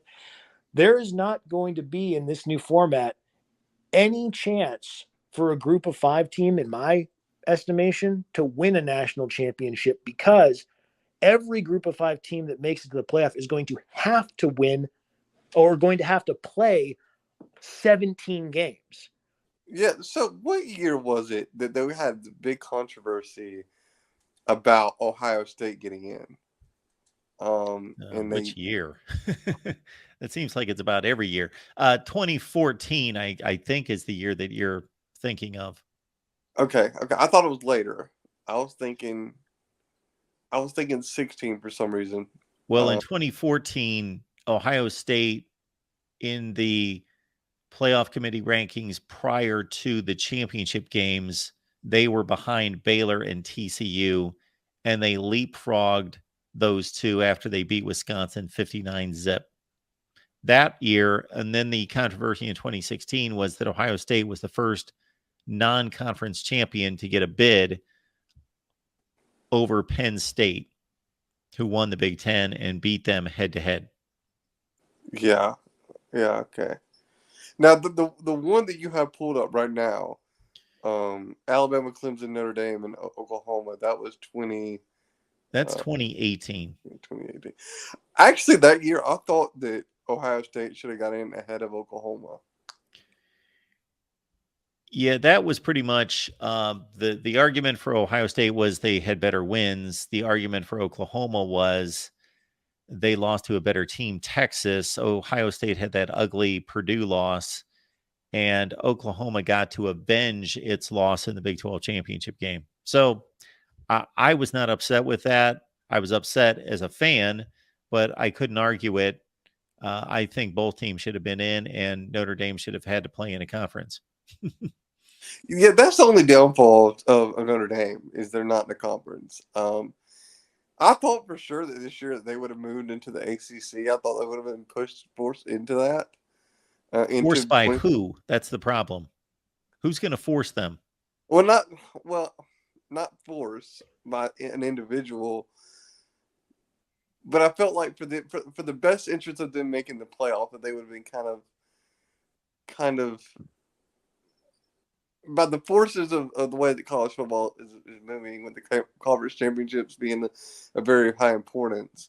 for them to be there, on a consistent basis, that provided that they win their given conference, that would make their argument for getting in the playoff even much stronger on years where they actually deserve to be in the playoff. Well, they're going to have to play 4 playoff games going forward. They're not going to ever get a bye because they don't play in a conference. Do you think they ever will join a conference? Wow, that's a loaded statement. Ever. You know what? I think they will. I think they will one day. Let me I rephrase hope the it's very question. soon. Yeah, I was going to rephrase the question in, let's say, the next 5 years. No. I'm going to lean no. I'm going to say 70-30 no.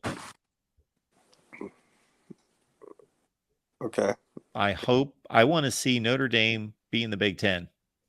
That's what I really want to see. Yeah, I mean, I thought that Notre Dame would have been a better choice to go into the Big Ten than, let's say, UCLA. But that's just me. Well, Notre Dame doesn't want to join a conference. The Big Ten wants Notre Dame to be in the conference. Yeah. Is there anybody in the Big Ten that you could say you could live without? Oh, I could give you a long list of teams I could live without in the Big Ten. Before I answer that, I think there's going to be about 3 different ways that Notre Dame is going to be forced to get into a conference. Number 1 would be if college football organizes and selects a committee or a commissioner, and they would make the decision then that everyone has to join a conference or be ousted, basically. The other one would be if the money continues to go in the direction that it is, that Notre Dame will see the money difference and either determine that they can't compete or that it just doesn't make sense that if they're going to earn $25 million a year and teams in the Big Ten and the SEC are going to earn $80 and $90 million a year, that they better join a conference. Those are the only 2 factors that I can see forcing them to join a conference. I don't think the playoff business and the chance of them winning a conference and getting a bye in the playoffs rather than having to play an extra game is going to be enough to force them to join a conference. I got you. I understand what you're saying. Yeah. Rutgers is adding nothing to the Big Ten. Nobody goes to the games. Nobody watches the games. Basically, they play all their games on the Big Ten network because nobody wants to show their games. They're the obvious choice. Right this second, Northwestern is a horrendous football product. And Maryland's finally getting its act together. Indiana is really weak. I like Indiana, though. Well, I'm not pushing for teams to be ousted or for schools to be kicked to the street. I'm just letting you know that Indiana brings very little value to the Big Ten. And right this second, Northwestern brings, and I'm saying that because of the football product on the field and also the lack of popularity and the lack of attendance at the games. Yeah, Rutgers is one that I always scratch my head on why they were even in a Power 5 conference. And we could have an argument, and I've heard the argument made in defending Jim Delaney, the Big Ten commissioner at the time's decision to add Rutgers because that had everything to do with New York City when nobody in New York City cares about Rutgers football. But yeah. I think the Big Ten has to be smart enough to have known that, but I think they still believed that that would help them get into cable markets in that area. Yeah. So I know you're kind of going chronologically here, weren't you? Yes. Would you mind if we switch to a little bit further down the list? Yes, I do. You can always call back. This is our format here. I'm going year by year by year by year. When I get to a stopping point, I'm going to take comments and questions in the chat, and I'm going to take phone calls. So this phone call series right now is about the playoff era.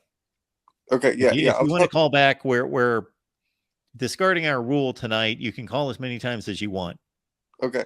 Well, yeah. Well, regarding this year, we're typically having on right now, I had no problem with it, other than the fact that I thought Ohio State should have been ahead of Oklahoma. You know, I thought they were the better team. Overall, I think if they play head to head, I think Ohio State would have won. Well, they certainly produce more NFL players by far. And no disrespect to Lincoln Riley, because I do think he's a good coach, but he was at Oklahoma, and how many times was he in the playoffs? 17, 18, 19, 3 times. And lost every single one? Yes. Yeah, I mean, that's the thing there. I just thought Ohio State was better. Their Wet Blanket is telling us 4 times. The other time was Bob Stoops. Wet Blanket. Yeah, they got blown out twice, but they did play a really good game at the Rose Bowl against Georgia. And I know that Alabama played Notre Dame, and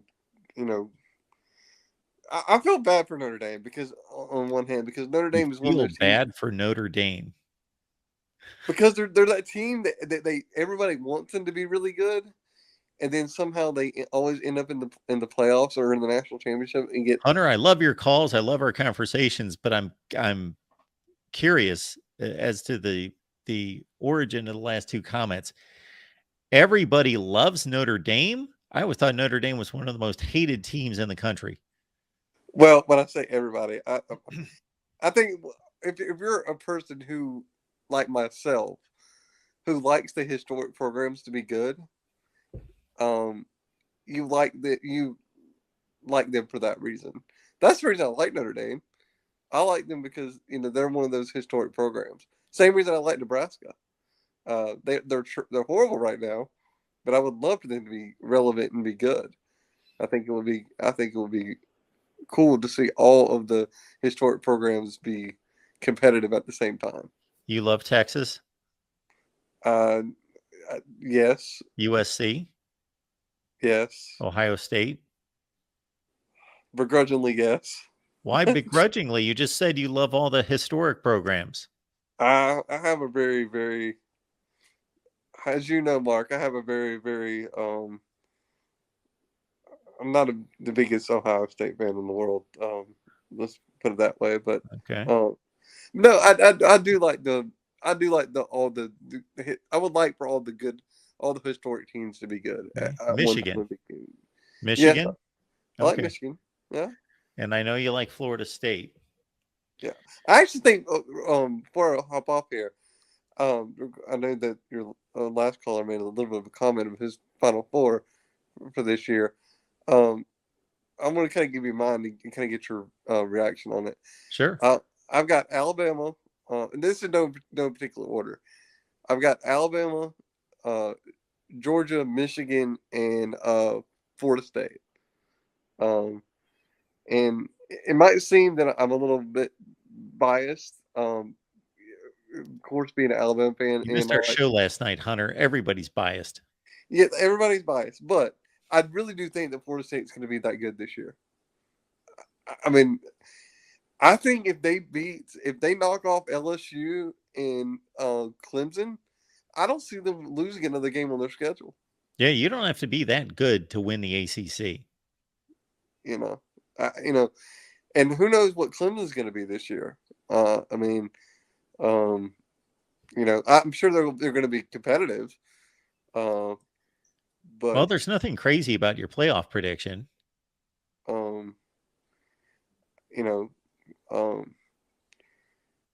I can't wait for next year, Mark.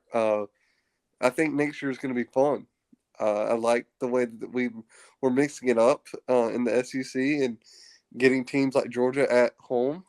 It's going to be fun. Oh yeah, it's going to be great. Playing Oklahoma and playing Wisconsin on the road. I've always wanted to go to Wisconsin. I'm a Green Bay fan, so I might have to make that trip out to Wisconsin and go visit Lambeau Field. But A yeah, suggestion for everyone out there is let's enjoy this season. yes, yeah. Let's enjoy this season first. Yeah, I'm excited about this season too. I know Alabama's got some questions at quarterback position, but I have faith in that Nick Saban can figure that out. But in He's Georgia, gonna have to he's got to do more figuring this offseason than he's ever had to do I don't know about that. for that quarterback situation. I don't know about that because I've seen enough of those two guys. Aren't these two quarterbacks the worst starting quarterbacks, unless they've improved dramatically? The worst starting quarterbacks at Alabama since Saban's been there? Who? Whoever wins this job, based on what I've seen. Well, I can take it from the Alabama fan perspective. I never thought we would win a national championship with Jake Coker as our quarterback. I did not think that was going to happen.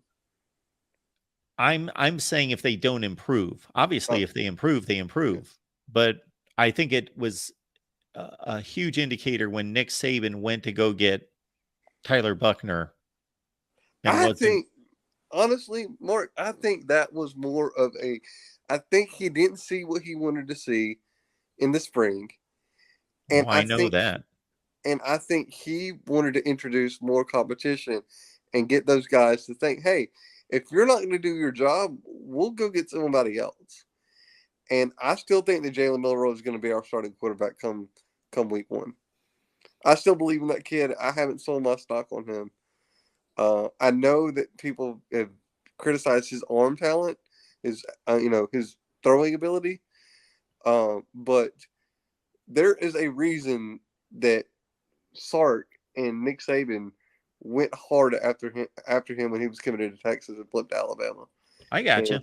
And your guy Jordan Travis was not a good quarterback a couple of years ago, and now he is. Now he's one of the best. He really worked at his throwing mechanics and became a much better passer. When I saw Jordan Travis in 2020, I thought, well, this guy's a runner who has no business playing starting quarterback in a Power 5 conference. But then he got much better. Then he got even better. And so I could see the same thing with Jalen Milroe. So I'm not dooming them, but I'm just saying based on what we've seen thus far. Yes. If Jalen Milroe plays a full season or Tyler Buckner the way that they've played the few games that they've played thus far, then their offense is in trouble. I'm going to defend Jalen here a little bit. How many kids can handle being thrown in that situation that he was thrown into? I mean, Arkansas was pretty good that year. And then he got thrown into the Texas A&M game. And being thrown in that Texas A&M game, in that environment, that's a hard environment to play in. Sure. Do you want me to list guys? No, I was just Trevor Lawrence. Yeah. True freshman. Third game. Boom. Yeah. JT Barrett. And if I'm completely honest, Mark, as an Alabama fan here, I think if Francois would have never got hurt during that game versus Florida State, and was that 2017? Yes. Yeah. I'm not so sure that Alabama would have won that game. Yeah, it was a fairly competitive game. I mean, I would like to think we would have pulled it out, but that would have been a lot better of a game. And Francois was a good quarterback up till that point. I mean, yes, he had a good year in 2016 behind a bad offensive line. But we digress. I'm going to put your call together with a few other callers that we had, and I'm going to strip this Alabama National Championship in 2017. I wasn't going to do that otherwise, but sounds like you guys are going to take that one away. Yeah. Well, now let me think. I'm trying to get the the games right in my head, right? So Alabama, did Alabama win that season? Did we win the championship that Yes, season? 17. 17. Okay, yeah. The numbers get. I mean, I am kind of bragging when I say this, but we've been in so many championships it's kind of hard to keep up with. I keep track of them. You You know, better keep track of them if I keep track of them, because well, I in could my care less head, about I get Alabama. sometimes I get the years mixed up. Gotcha. Yeah, because that's the one that we beat Georgia. Yes. In the Yes. walk in the famous two throw. Yes. My All right, favorite. Hunter. Yeah. Anything else? Oh yeah, one last thing. My favorite Alabama team, I think, in the Saban era, and it's partially because it's the year I graduated high school. But that 2015 team was a special one to me. I think that was Saban's best year that he had. The best defensive back depth that I've ever seen in Alabama, and I think this year could be that too. I think us at defensive back this year could be really, really special if nobody gets hurt. Sounds good, Hunter. Appreciate you being here. All right, talk to you later, Mark. All righty. So our guy Hunter, and again, all these calls are about the playoff era. We've reviewed 2014 through 22. So if you've missed any of it, we have not taken away any national championships yet. Porter's on the line. Porter, welcome to the Voice of College Football. Nor should you take any championships away. I think. But first of all, good evening, Mark. Good evening. Now, there are teams that have an argument for making the playoff, however, and if they would have been included, there's a possibility that they would have won the championship. But well, let me ask you this though. I would say again, I know you're the much maligned committee that you don't care for. Let me defend them. I think I'm the only person on here that ever defends the committee. So, would you say the two most controversial number four seeds were Ohio State in 14 and Bama in 17? Well, you can see that point. Yes. I do think Ohio State in 16 was pretty controversial as well, but they were the 3 seed, not the 4. So, yes, I would go with those two. Okay. Did those two win the championship? Did they win the whole thing? Yes. Okay. So this committee that you mock all the time sounds like they've gotten pretty good, pretty accurate, in my opinion.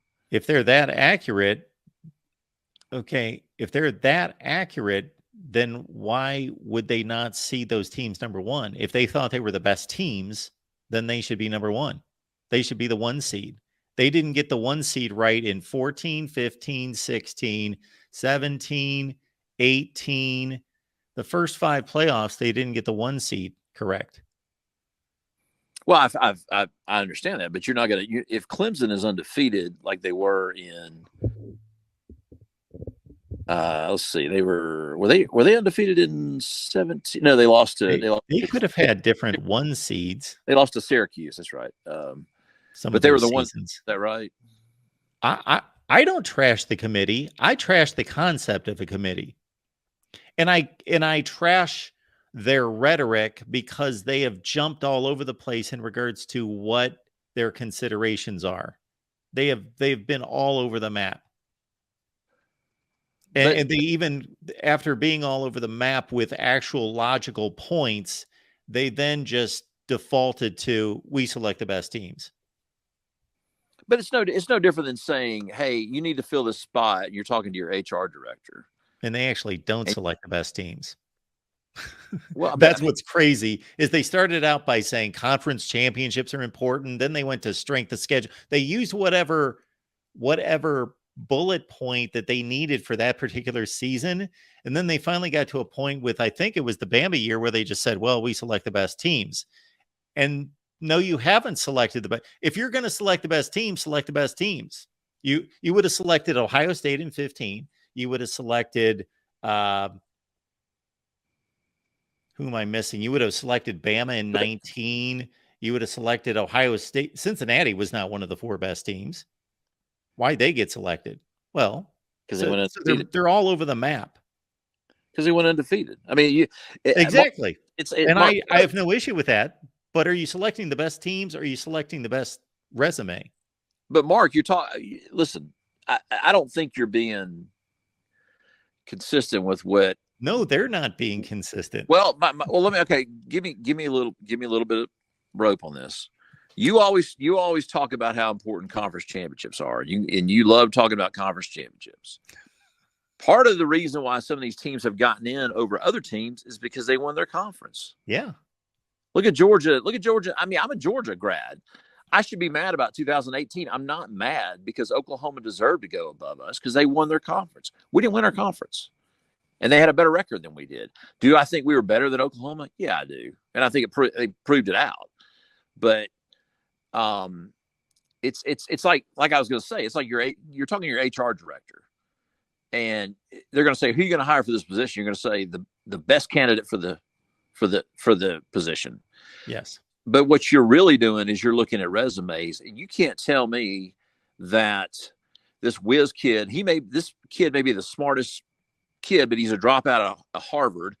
But yet you have 2 or 3 people. One guy has his MBA, one guy has his undergrad. And this other kid who's a whiz kid, maybe the best candidate, doesn't have the credentials for that position. It's the same thing with college football. If you haven't accomplished much, I mean, let's take your analogy would be better served if you took it the next step and you said there was an interview process, and some of the interviewers were wowed by the presence of the interview, and they bypassed the resume, or they somewhat discarded the resume because that guy looked good in a suit, or he spoke well, or told funny stories, and that was the eye test portion of it. So you're saying you're saying because they say stuff like eye test that hurts their credibility. Is that what you're saying? Yes. Okay. Well, that's fine if you want to feel that way. And they're inconsistent. They're inconsistent tenants. I guess one of the reasons why I like the committee is because I remember how bad it was during the BCS, and I never want to go back to the way it was when you had. And I'm not gonna. I know you want to talk about this era, and let me just chase this rabbit real quick. But like when you're seeing ridiculous matchups like Miami and Nebraska that year in 01, or Florida State playing Oklahoma in 2000 when it should have been Miami playing Oklahoma. That's the kind of stuff I don't want to go back to. And the BCS committee, or the BCS computers, or whoever the heck was pulling the strings behind the curtains or whatever, the worst ever. And I don't ever want to go back to that. So I can't believe I'm going to defend the BCS in this sense, because I trash the BCS. I think you know that on a regular basis. However, the issue with the BCS mostly was just the lack of positions. That didn't have anything to do with the formula. That had to do with the number of teams that were selected. If you took the BCS formula and you broadened that out to selecting 4 teams, I don't know if you would have that much of an issue with the BCS. All those issues you just cited, and I cite as well, they'd evaporate. With just more inclusivity. Is that what you're saying? Yeah. I agree. I mean, just think about 98. Think about what a great year that would have been. Yes. You would have had Ohio State, Tennessee, Kansas State, and probably Florida, maybe, or Florida State. Florida State. Yeah. Oh, that's right. Yeah. Florida State played it. So, just think about what we missed out on by not having this playoff during the BCS era. Yes. So, heck, John Cooper may still be coaching your Buckeyes. How about that? The 80-year-old John Cooper. Sure. But no, I think that, I don't see a lot of criticism for what we've experienced the last 9 years, and I think they've got it right. I mean, I feel bad for teams like TCU and 14 because I think what I respect about TCU is they came down here and the Peach Bowl and just beat the stew out of Ole Miss. So there was no hangover from not being selected, and that was a heck of a good team at TCU. It's a shame they didn't get a chance to play for it, but everybody brings up TCU, but they don't bring up Baylor. Well, I mean, the reason why I did is just because I remember how bad they beat an Ole Miss team that beat Alabama down here. Now, what did Baylor do in their bowl game that year? They lost to Michigan State. Well, there you go. So that's probably why people bring up TCU because they were so that's impressive. hindsight, though. Baylor beat TCU. Baylor should have been selected before TCU. Yeah, it must be because of how well they finished in their bowl game. But yeah, I mean there are some teams out there that probably didn't belong. I'll say one, Oklahoma. That last Oklahoma team that went to the playoff, I mean, that was embarrassing. 65 to 24 or something like that. I mean, 63-28. It wasn't even that close. No, it wasn't. I mean, it was. I want to say they got up. Well, I mean, just like Alabama did the year before. I think Alabama got up by 28 points. Yeah. Well, LSU had scored 49 points in the first half. It had 7 touchdowns in the first half. Yeah. That team was so impressive. Yeah. But so okay, how many more of these series are you going to do? I like the way you're breaking it out. I'll be honest with you. When I first saw the artwork or whatever for the upcoming thing, I thought you were going to go like back to the 1940s or something. I saw that Georgia and Ohio State logos next to each other. I thought, he's going to go back to the 42 season. We are. Okay. We're going to keep going back and back and back. I am going at least to the 1936 inaugural AP poll. Okay. I don't know if I'm going to do that tonight. I'm going to stop at whatever point I run out of gas. But we'll continue this. It's fun. It's a fun discussion. I appreciate you letting me come on. Can I say something real quick about? Sure. There was a guy you had on a minute ago. I think his name was Gary. Yeah, you were going nuts. I mean, what he was saying was so ridiculous. First of all, let me take it from modern era and take it back. Okay, George. Let me explain this to people out there. I'm trying to think what was ridiculous about what he said, because I certainly didn't think I caught it. But go ahead. All right, let me just break this down for all the people that are prisoners of the moment out there. Probably him is included. Georgia and Alabama are charter members of the SEC. We are not rivals with Alabama. Our rival is with Auburn.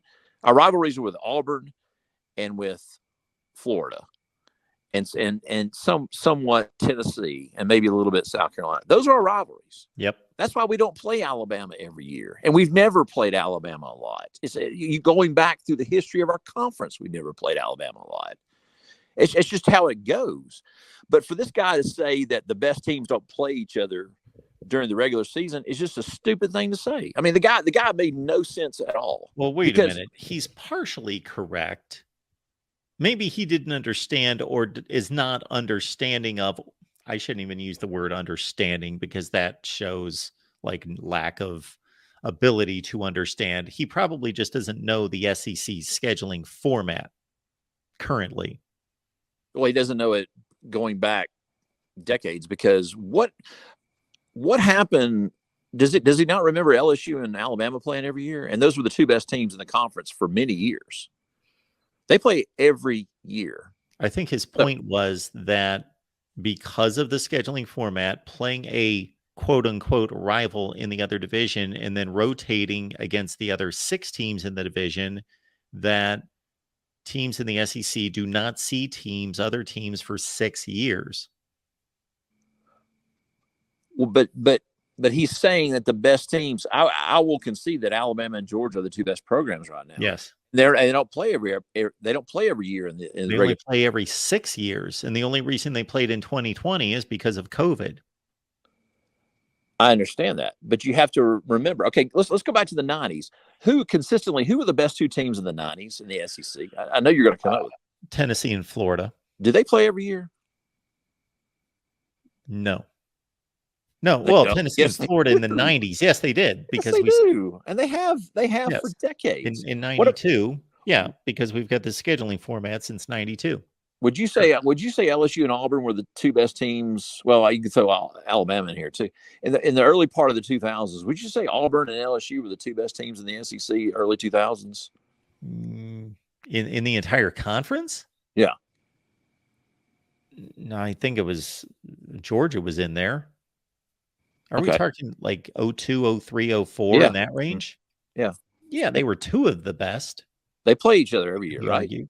They Yes. played each other every year. Did Georgia Florida play every year in the 90s, in the 2000s?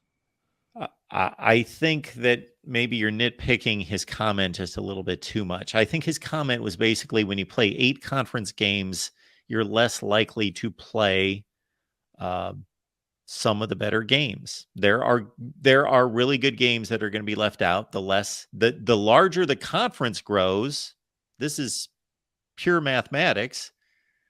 You're growing to 16 and you're staying with 8 conference games, while the reverse would be true with the Big 12, having played 9 conference games out of 10 teams. So everybody plays everyone. At least for next season, 2024, every team in the SEC will not be playing 7 teams in the conference.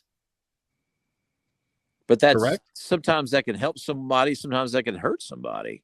Let's Well, take LSU. LSU played all No, my throughout. point is that there are a lot of games not being played, more so than any other conference in America. That can't be disputed. But we don't play some of the sorry teams in the SEC either. But we play some of the harder teams. I mean, it all depends on how it plays out. You can take LSU for years. They have played Florida every year, Alabama every year, Auburn every year, and those teams don't rotate off. So I understand the schedule. My point is that, and it can't be disputed, when you've got a 16-team league and you're staying with 8 conference games, you are missing more teams than any conference in America by a lot. But that doesn't mean you're missing good teams. You may get somebody. You may get a schedule where you're playing the Burma Road of teams. So I'm not arguing how good the SEC schedule is. It's extremely hard. That's not what I'm arguing. I'm just laying out pure math that Georgia will not play 7 teams in the SEC in 2024. And that's more than any team in America outside the SEC. Yeah, and one of those teams we don't play is Vanderbilt. And one of those teams we don't play is, I believe, Ole Miss. I mean, it's sometimes you're, by not rotating, you're hurting yourself, because some of the worst teams you're not playing. It invalidates the championship. I don't know. I doubt that. Well, if you heard my discussion with the Big Ten, my Big Ten friends the other night, if you look at how the SEC has done in the playoff era, it doesn't invalidate anything. Well, you're arguing with the wrong person, because I understand the SEC's dominance. I validate it. I confirm it. I know it. Yeah, the SEC doesn't have to excuse itself for anyone. They are being allowed to schedule 8 conference games because nobody holds anyone accountable, and that's fine. They're going to be self-serving just like every other conference is. So I have nothing against the SEC. The SEC is the best conference and has by far been the best conference. But the larger you grow your conference and stay with 8 conference games, the more it invalidates the championship. I may sound like an idiot, but I'm going to make an argument here that Notre Dame, even if they would have played the ACC championship game against Clemson, should still have been in the playoff instead of Ohio State. Oh, in 18? Yep. Okay, so if there would have been an ACC championship game, including Notre Dame, and they would have lost to Clemson 30-3. Yeah. Well, let's give it a look. Yeah. This is why we're here. This is a workshop. This is just like, we might be here like for days.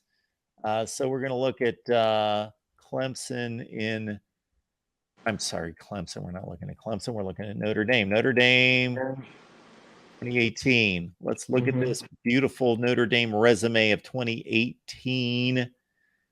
Okay. We've got their win at home against Michigan. I remember it well on NBC Chris by Fink's a catch. touchdown. Pardon me? Chris Fink's catch. Yes, that's right. Okay, let's blow this up as much as we can. You got that stellar win over Ball State by 8, the Vandy win by 5. So the resume is looking sharp right there. Okay, at Wake Forest, and I remember those two games. Boy, they scuffled. Yeah. Okay, that's fine. Wake Forest on the road. I'm trying to think how good Wake Forest was in 2018.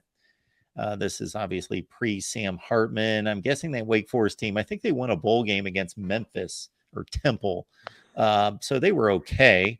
So they won that game big in front of a throng of 31,000 there at Wake Forest. Okay, Stanford 38-17. So that's... There we go. Okay. All right. We can look at this two ways. Number 7, Stanford at the time. Stanford certainly did not finish number 7 in the country. They were an 8-4 team, if I recall correctly. At Virginia Tech, number 24. This is in 2018. That Virginia Tech team, we're going to have to do a little backtracking. I don't know what kind of access you have to. I don't think they were that great that year. I'm gonna be honest. Yeah, man, for as much as I like to think that I can remember everything. Yeah, I think they might have been a year they played Cincinnati in a bowl game and won or lost. They were like 6-7, 7-6. Okay, Pitt, man, that was a struggle. I remember that game. 19-14. Okay, Navy. Navy was pretty good. Northwestern. Okay, so this is interesting. So this is 2018. So this is... Yeah, this is the same Northwestern that Ohio State played in the Big Ten Championship. Yeah, so you've got two common opponents here. Yeah. And they beat Michigan at home by 7. Ohio State throttled Michigan. And, of course, Ohio State pretty well took care of Northwestern by 3 scores in the Big Ten Championship. But Notre game, Dame did it on the road. 25-24. There's a difference, Mark. Notre Dame did it on the road. Oh, they did it on the road. Yeah. Okay. Yeah. All right. Florida State was awful. They beat them 42-13. I remember all these games. I watched most of these games. Syracuse, to your credit, now, I didn't think Syracuse was that good, but they weren't as good as their record, but they were a good team. They had a really good season. They finished 10-3, and Notre Dame just blasted them. The USC team, that was JT Daniels. They weren't any good. They were 5-7 that year.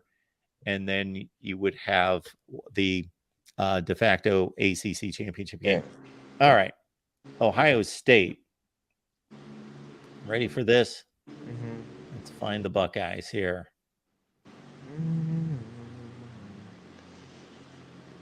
Now we're going to have this ugly Purdue game, of course. But before that, okay, this was not the Oregon State of 2022. They were horrible. Ohio State killed them and rang up like 700 yards of offense, 77 points.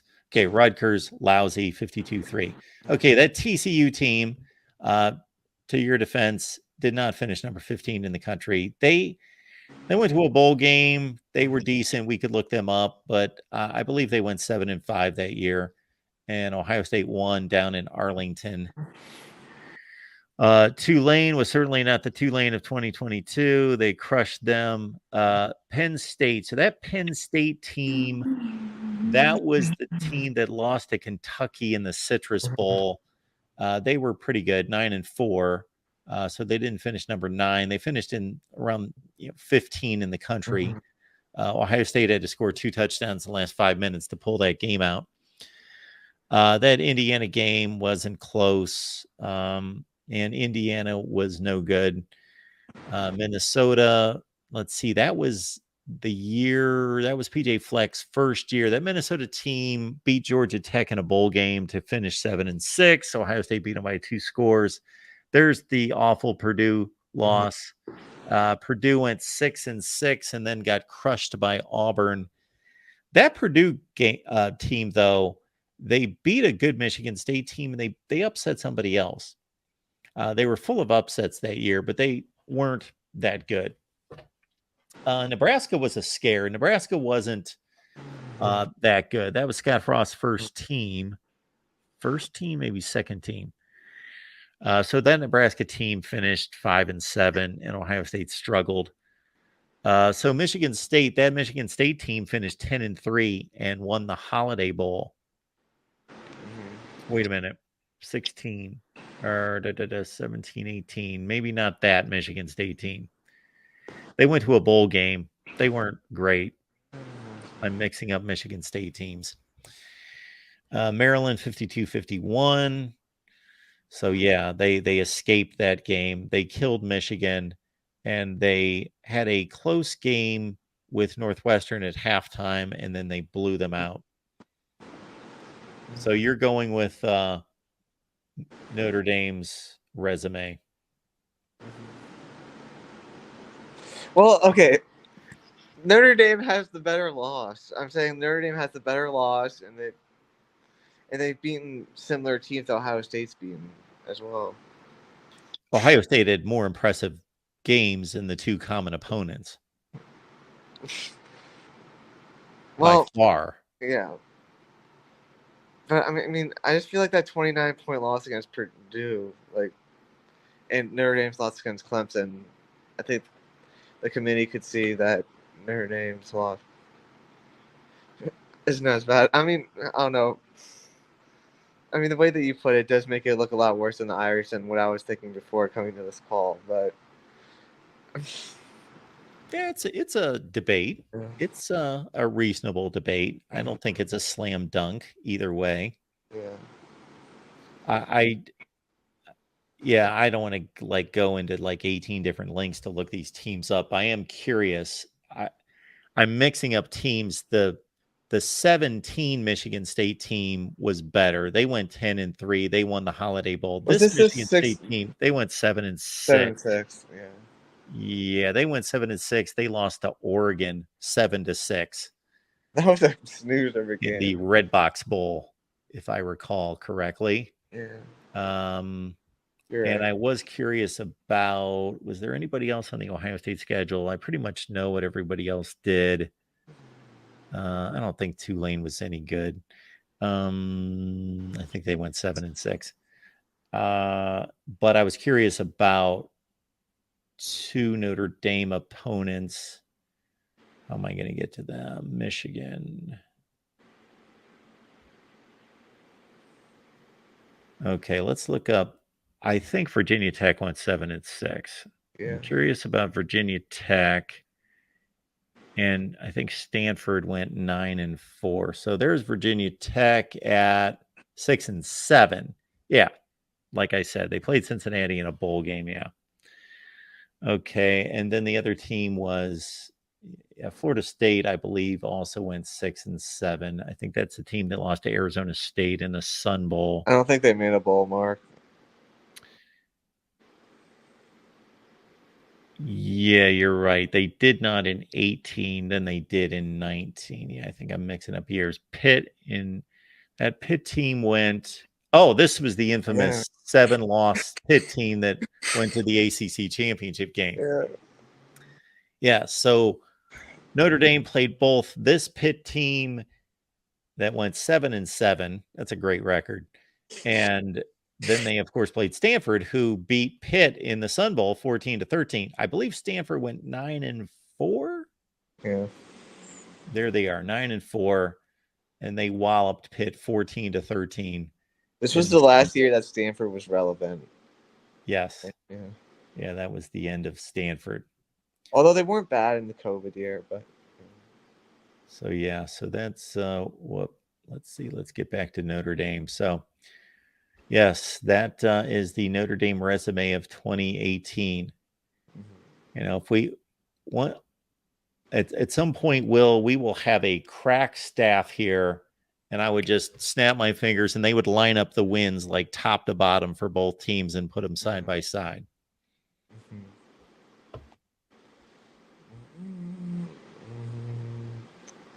I don't know. It's just like I was my whole argument was kind of hedging on the Purdue loss being like that bad. Well, it was bad. Yeah, it was bad. And the strange thing about Purdue that year, they're going to have some impressive wins, some fairly impressive wins for Purdue, but they also had some atrocious losses. Let's see, where are they? I have to go here. Yeah, this Purdue team. Well, I thought they beat Michigan by more than Auburn killed them. No, I think Michigan scored it wasn't a meaningless touchdown. They were still in the game, but they did. I think it was 24-10, and then Michigan scored with maybe 5 or 6 minutes left. So yeah, this Purdue team started 0-3. Oh, I remember this Missouri game against Drew Lock.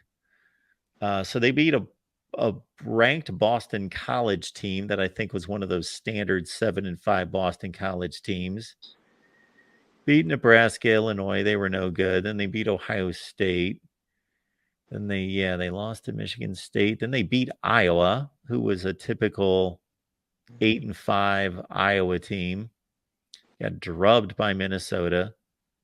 Lost to Wisconsin, Indiana. Then this Auburn game. Oh. My goodness, it was a wreck. All right, Will. Anything else? We could take a vote on Notre Dame, Ohio State 2018, but I think it's a fairly good argument. But of course, as I admitted last night, everybody's biased, so I'm trying to take my bias out of it, but it's still there. But I think it's going to get real interesting tomorrow when we talk about the BCS. Oh, yes. So definitely it's going to take us like an hour to go through 2008 and 2007. Yeah, just those 2 years. All right. Well, I'll be back tomorrow, Mark. So I'm definitely excited for that. And thanks for having me on tonight. Thanks, Will. I appreciate it. Let's keep it moving here at the Voice of College Football. If you don't want to call and leave a comment or question for me to address, just hit me up with a super chat. We can do that. Meanwhile, we'll talk to David Greenshield. Yeah, Mark. You know what? I was just looking up Oklahoma's schedule from that. Oh, yes. Let's do that. And I had it up here, and I'm kind of looking at who they beat. Now, I think what helped Oklahoma in 18 was they got the rematch with Texas. Yes, absolutely. And that was what would help them. They beat what I thought did that Army team, which was ranked in the top 20, that they beat by a touchdown, go on to have a decent year that year? I don't remember. Army went 11-2. Okay. And finished number 9. Let's see what they did here. Of course, I'm sure they didn't beat anyone that good. They lost to Duke by 20. They beat Liberty, Hawaii, Buffalo, San Jose State, Miami of Ohio, Eastern Michigan, Air Force, Lafayette, Colgate, Navy, and Houston. Right. Put up 70 spot on Houston. I remember that game in the Armed Forces Bowl. There we go. We're going deep. So, basically what I'm looking at with Oklahoma's best wins are going to be Army, beating Texas in the Big 12 title game, and then beating West Virginia, right? Not this Oklahoma State game. What did they do? Oklahoma State wasn't ranked when they played them, and that was in November. Well, the Big 12 standings should be here. Shoot. Because yeah, Texas actually ended up getting that huge bowl win that year. Remember, they beat Georgia. Okay, that Oklahoma State team finished 7-6. Yeah. So I believe they won a bowl game. They were 6-6, beat somebody lousy in a bad bowl game, but not one of Mike Gundy's best. No. But still, in terms of notable wins, yes, like you state here, Army, which that was, Yeah, they barely beat him by a touchdown. yeah. So, And I yes, remember that that. Army team finished ranked, but were they truly a ranked top 25 team? I I don't remember believe that West so. Virginia game too, by the way. Remember that game, Mark? That Yes. 59-56? That was Oh, yes. that was one of the craziest games. No, wait a minute. Did I click the wrong year? Yeah. I messed up here. Is this Yeah, that was in Morgantown. I remember that game. Oh, 2018. Yeah, 2018. No. So this is the. Wait a minute. Well, no, this is not the year that they beat Army like 28-21. They beat him 56-10. No, they beat them in September. Wait a minute. 28-21, Mark. This is Oklahoma, 2018. Yeah. I've got them beating them early in the season. Well, I know what game you're talking about, but why does it say 56-10 right there? Because they're close games, and they had some close ones that year. They had some close calls. Like you said, Oklahoma State came down to the wire. That was 48-47. And then West Virginia, I remember that game in Morgantown. I mean, because that was the year they couldn't stop anybody. They were giving up north of 40 points in every game. What is going on? There's something wrong with this. This says 2018 Oklahoma, but those aren't the right games. Weird. Well, remember that too, that Oklahoma team. I remember they had like the 100 and something ranked defense that year. Remember that, Mark? Yes. Yeah. And we were awful on defense that year. I firmly, and I know, that was the last year of Urban, but yeah, that defense was not great. But we were not 100 and something like Oklahoma was that year. I'll say that. There is something horribly wrong with this schedule. My goodness, it's not even close. Huh. I don't know what happened. Wikipedia just Well, I just Googled it, Mark. bombed on that. If you just Google it, you could That's probably all also wrong. bring it up. But well, I did, but yeah, that's really weird. They totally whiffed on this schedule. It's totally wrong. They have a 10-point win against Alabama. That's crazy. No, that None didn't of that's happen. right. Okay. Yeah, they beat Texas. Their best win was Texas that year. But if you look at their three best wins that year, Mark, wouldn't you say it was Texas, West Virginia, and then probably Army, correct? Yes. And then Ohio State's three best wins would have been Team Up North, Penn State, and then Northwestern? Yes. Yeah, the out of conference games were Oregon State, Tulane, and somebody else, in the TCU MAC. fell on their face. Oh, TCU. Yeah, I mean, by the way, we should have done a home and home with TCU, I thought. It's interesting. We had to go play them in what was basically a home game at Jerry World. Yeah. We figured they'd do a return favor. I mean, maybe we'll play in Cleveland or Cincinnati or something and Yeah. call that a neutral site. Well, Ohio State had three wins that weren't great wins by any stretch, but if you're just looking at bowl teams with winning records, Minnesota, Michigan State, TCU. Right. Yeah, those are like okay wins. They had I would say one really good win, one good win, maybe two good wins. I mean, that Northwestern team wasn't that bad. And then some kind of okay kind of wins. That Northwestern team beat Utah in a bowl game. Right. By the way, I remember what happened to that Purdue team that throttled us. Remember what happened to them in a bowl game? Oh, yeah. Boy, Auburn beat them like they stole something. Yeah.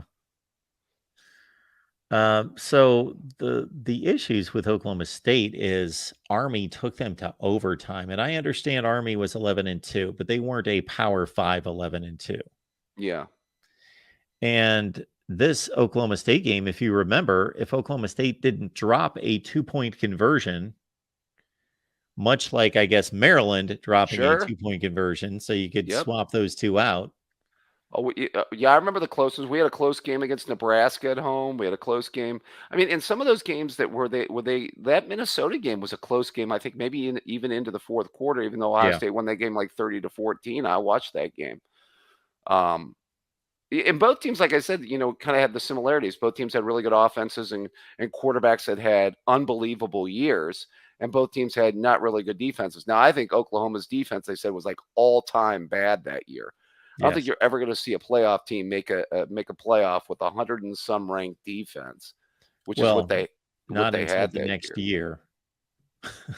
Oh, was Oklahoma that bad in 19? Uh, I thought their defense got a little bit better in 19 than it did in 18. I don't think they were 100 and some ranked with the new Alex Grinch defensive coordinator in 19 compared to their they 18 did team. improve from Yeah. like triple digits to like 75 in the country. I mean, Hurts had a great year in 19. He didn't have Kyler Murray's year. Murray, of the three quarterbacks, probably had the best year at Oklahoma, by the way. Well, that's a tough call because they were just so stacked at quarterback. Baker obviously had a great year. He was a legitimate Heisman winner. Oh, yeah. Well, I think that most Sooner fans that I hear from always say that of those three teams, their 17 team, and obviously that was the team that had the best chance to win a playoff game. They lost that ESPN Classic to Georgia in a game that they may have let get away late in that fourth quarter. I watched that entire game. That was a great football game. But yeah, I would say this. I think 18 is disputable. Now you put Ohio State in 17, which I probably did disagree with you on. Now you to be fair, you were consistent because you did say that Penn State deserved to be in 16 because they were a 2-loss conference champion. So you're not putting you're not putting any emphasis on the number of losses. I mean, you're not saying that one loss is better than 2 losses? It's better Well, of than course it is. okay. That's But almost you're like when I hear people say no team that loses 3 games should be in the or no team that loses 2 games should be in the playoff. What's the difference between saying 0 losses to 1 loss versus 1 loss to 2 losses? It's an additional loss. Sure, it should be taken into consideration. right. I'm not saying that's a foolproof system, and I'm not saying that that's the only way or the right way. I'm just saying at the time, I argued Ohio State against Alabama in 17 with a conference championship. And if we looked at those schedules, we would see Ohio State won more top 15 matchups that year, certainly, than Alabama did. Yeah, to be fair, that was not the best version of the SEC in 2017. I mean, I think you had 3 pretty good. I mean, you had, Georgia obviously was really good, Alabama, and that Auburn team would have made it as a 2-loss champion had they have been able to. Although, yeah, they had to beat Georgia for a second time in the Georgia Dome. I mean, good luck with that. But it's crazy. Alabama wins 2 national championships where they don't even win their own division. Yeah, they did. So they started off, of course, in Atlanta, and that Florida State team finished 7-6, of course. So they weren't as good Right. as that would indicate. Then their next meaningful game was Ole Miss was no good that year. Texas A&M was their typical 8-5. They only won that game by 8 on the road. Arkansas wasn't any good. Neither was Tennessee. Okay, LSU was decent. 8-5 good. I'm almost Yeah. positive that team went 8-5. Yeah, I thought that somebody had said they 9-4. kind of put them into the top 25 late in the year to kind of cushion the fact to show that Alabama did have one decent Oh win. yeah, Fresno State. Well, you're talking about Fresno State, right? Yeah, it might have been. Yeah. Yeah, it might have been Fresno State that they put them into the top 25 to say, hey, that they've got. Maybe it was multiple top 25 wins because they did. You're looking at it.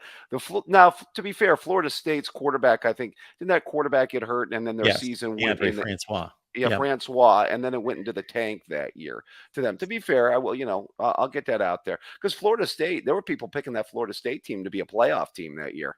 Look at this. So Mississippi State finished in the regular season 8-4.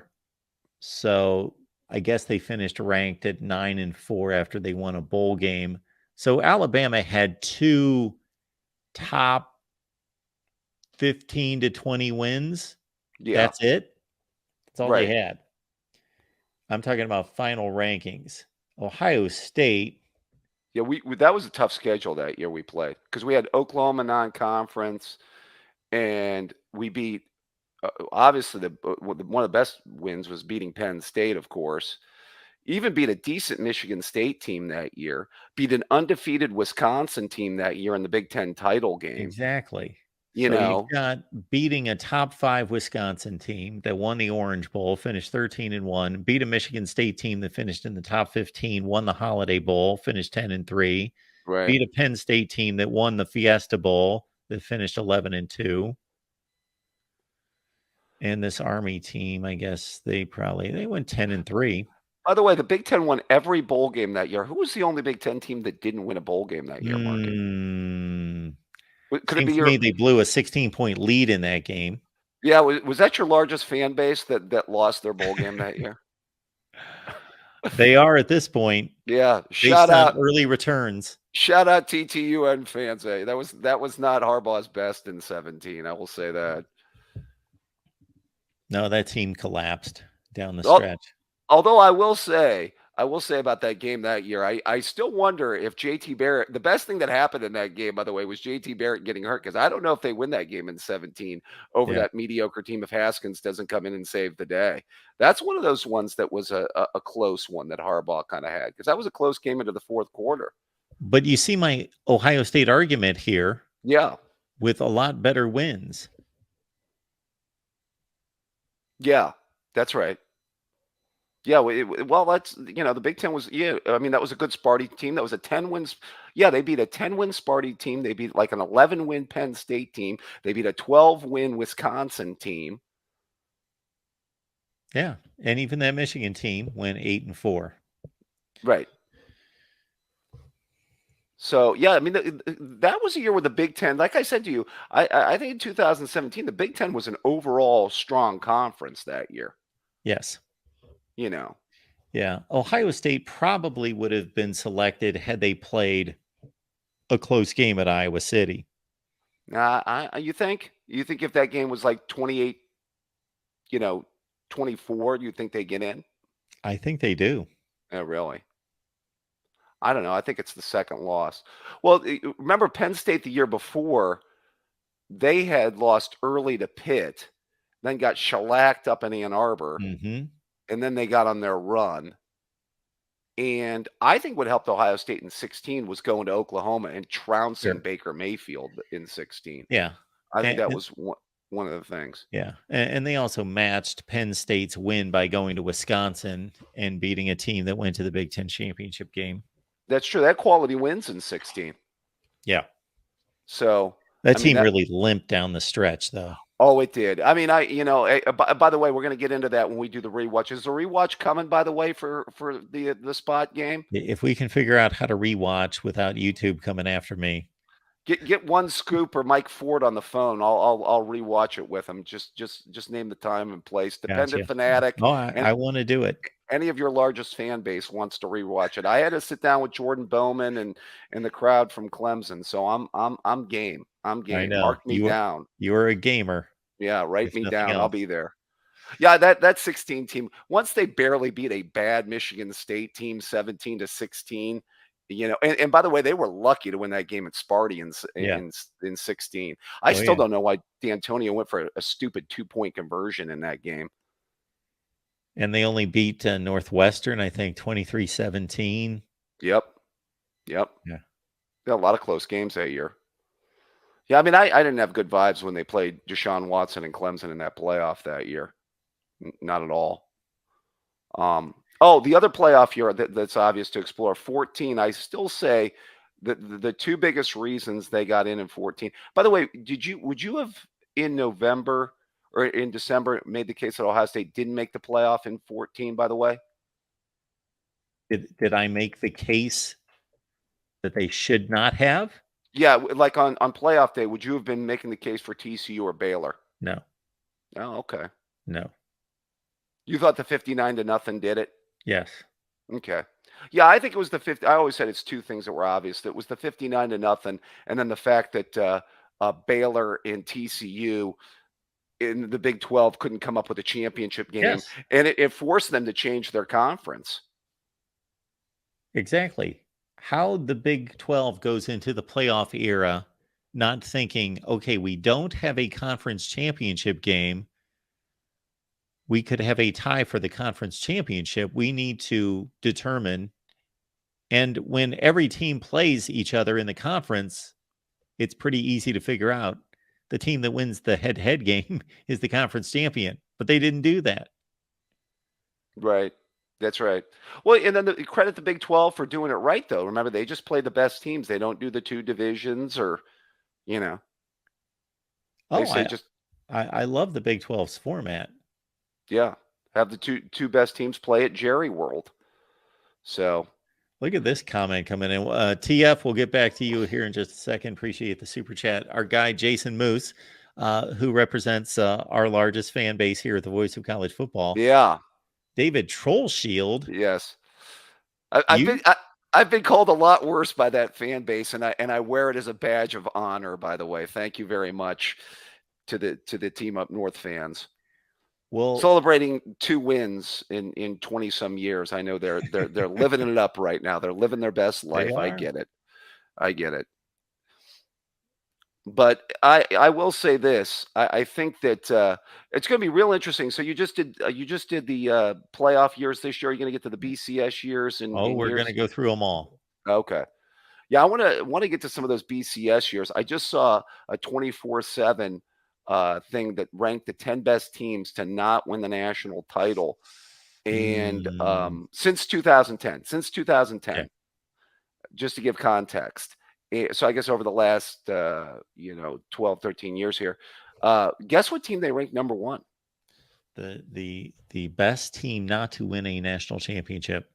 This team would, I'll give you a clue. This team would rank very high on Mark Rogers' top 25 teams that make sense if you put weight behind quality wins.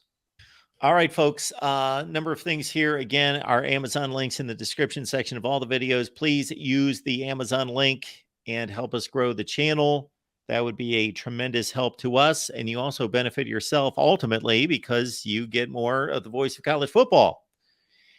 We do have a merch line.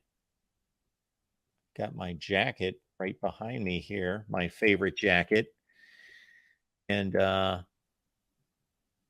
when I lock in on a jacket, like I wear the thing for like 15 years.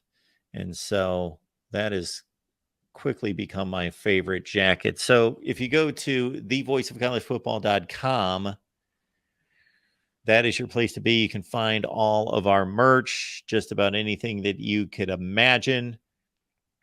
Mugs and jackets and yoga pants and all sorts of good stuff that we have here at the Voice of College Football.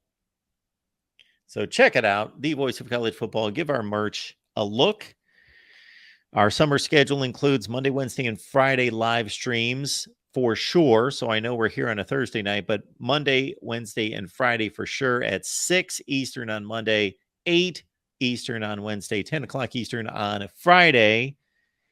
And join us on Patreon. You can either join us on Patreon and get the Discord link, or you get our YouTube membership on the same level and grab your Discord link. So we set it up, folks. John, thank you so much for dropping the link in the chat. Thank you for that. So we set up our YouTube membership so you don't have to choose between Patreon and YouTube. You do have to choose because we would like you to join one of them, but they're the same benefits. So you get the Discord link if you join the YouTube membership, as it is detailed on the front page of our YouTube channel. And again, the Amazon link, I know I push that all the time, but it just seems obvious to me that that doesn't cost you a penny. It's the same shopping experience. Tons of you are already on YouTube. I read something the other day, 70% of Americans on YouTube are on Amazon. So please use the link that we provide in the description section of the videos. We will be back Friday, 10 o'clock Eastern. Bring some friends with you. We only had about 65 or 70 online tonight. We would love to have more, and it's going to get much more intriguing as we get into the BCS and the poll era.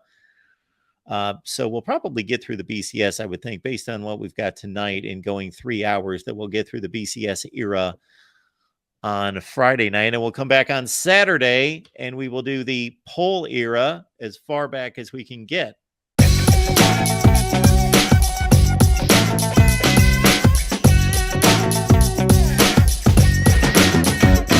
Rewriting history. Mark Rogers TV, the voice of college football, breaking down the game we all love.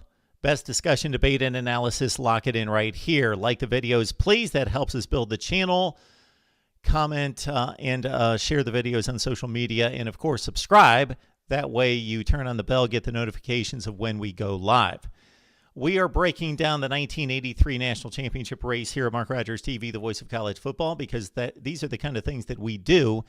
And in no other sport anywhere in existence is there a controversy like there is in college football in determining a national champion. It's clearer today than it's ever been, but it's still controversial because of the invitational process, the selection process, not an objective system. And certainly back in the days of 1983, it was even more cluttered. Let's look at it. So in 1983, classic game between Nebraska and Miami to conclude the college football season on the night of New Year's Day, 1984. Nebraska was a giant, a mammoth, colossal giant, and favored by 17 points in the game against Miami. Consensus number one, considered possibly the greatest team of all time.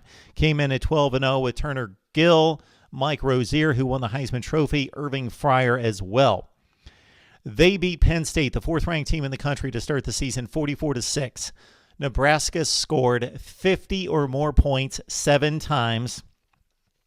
They had the one close call at Oklahoma State, the 20th-ranked team in the country, 14-10. They played a good game against Oklahoma as well. The Sooners, of course, and Tom Osborne, that was the traditional rivalry played on Thanksgiving weekend. That was the 28-21 game. But Nebraska won the Big 8, and they finished at 12-0. So they were number one entering the Orange Bowl. Then you also had Texas at number 2, the only other undefeated team in the nation, head coached by Fred Akers, 11-0. They won an important game early in the season at number 5, Auburn, 20-7. That will factor into our discussion, certainly. They had a win against number 8, Oklahoma, 28-16. They beat number 9, SMU, 15-12. They had 4 one-score wins, so it was not a dominant performance by Texas start to finish, but they were 11-0 playing in the Southwest Conference. Then we had Auburn.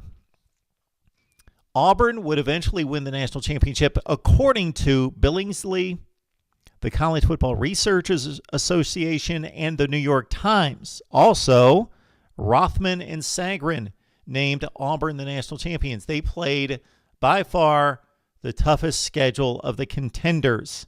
Head coached by Pat Dye, of course, Bo Jackson on the team with 1,200 yards and 14 touchdowns. Okay, they played 9 bowl teams, and this isn't when there were 41 bowl games. There were about 15 or 16 bowl games. They played 9 bowl teams. 8 of those teams were ranked in the top 20. There was no top 25 then, so 8 ranked in the top 20, 6 in the top 10. Auburn played an 11-game schedule, 6 teams ranked in the top 10 in the country. They played the SEC schedule, of course, plus Florida State, Texas, Georgia Tech, and Maryland. Before you laugh at Maryland, they were 7th ranked in the country. Think about that. Auburn played an SEC schedule, plus Florida State, Texas, Georgia Tech, and Maryland, who was a top 10 team. That's how good the Auburn Tigers were. Okay, Illinois would not apparently on the surface be a factor in our discussion, but certainly they are. Yes, they got blown out in the Rose Bowl, finished 10-2 near the bottom of the top 10 in the country, but we obviously have to survey the situation going into postseason play. Head coached by Mike White, Illinois was a surprise winner of the Big Ten at 10-1. They lost their opener to Mizzou. Then they went 9-0 in the Big Ten. They beat 4 ranked teams, with Jack Trudeau at quarterback and wide receiver David Williams. So Illinois at 10-1. And then you had Miami and head coach Howard Schnellenberger. They were also 10-1 following an opening night loss to Florida, blown out by the Gators 28-3. Then they went on a roll. Their big wins over number 13 Notre Dame 20-0. They beat West Virginia, the 12th ranked team in the country at the time of the game, 20-3, and they beat Florida State 17-16. That sounds familiar in regards to a score because that was the typical Miami-Florida State game for the next 10 years. 17-16 in that one. Florida State was a good team that year, not great at 8-4. And then finally, Georgia factors into this with head coach Vince Dooley. The Bulldogs had won the national championship in 1980, made it to the Sugar Bowl in 82 as the number one team before losing to Todd Blackledge and Penn State, and they were looking to possibly backdoor their way into a national championship. But, of course, another team would do that. They had lost to Auburn 13-7. They were 9-1-1. They had a tie against Clemson, 16-all.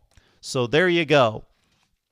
Going into the Bowls, Nebraska number 1, Texas 2, Auburn 3, Illinois 4, and Georgia at number 5. This is what happened in the bowl games. In the Rose Bowl, for the first time ever, an unranked team beat a top 5 team. UCLA smacked, I remember it well, Illinois 45-9. UCLA came into the game, get this, how did they ever qualify for a Rose Bowl at 6-4-1? Well, they lost all their games out of conference. They were 6-1-1 in the Pac-12, the Pac-10 then. And again, UCLA dealt Illinois an embarrassing loss, 45-9, and so Illinois finished at 10-2. All right, Cotton Bowl was huge because Texas could have won the national championship. They came in undefeated, number 2. They had a 9-3 lead pretty late in the game. But Texas defensive back Craig Curry muffed a punt, set up Georgia for the game-winning touchdown by John Lastinger. Remember him well with 3:22 left.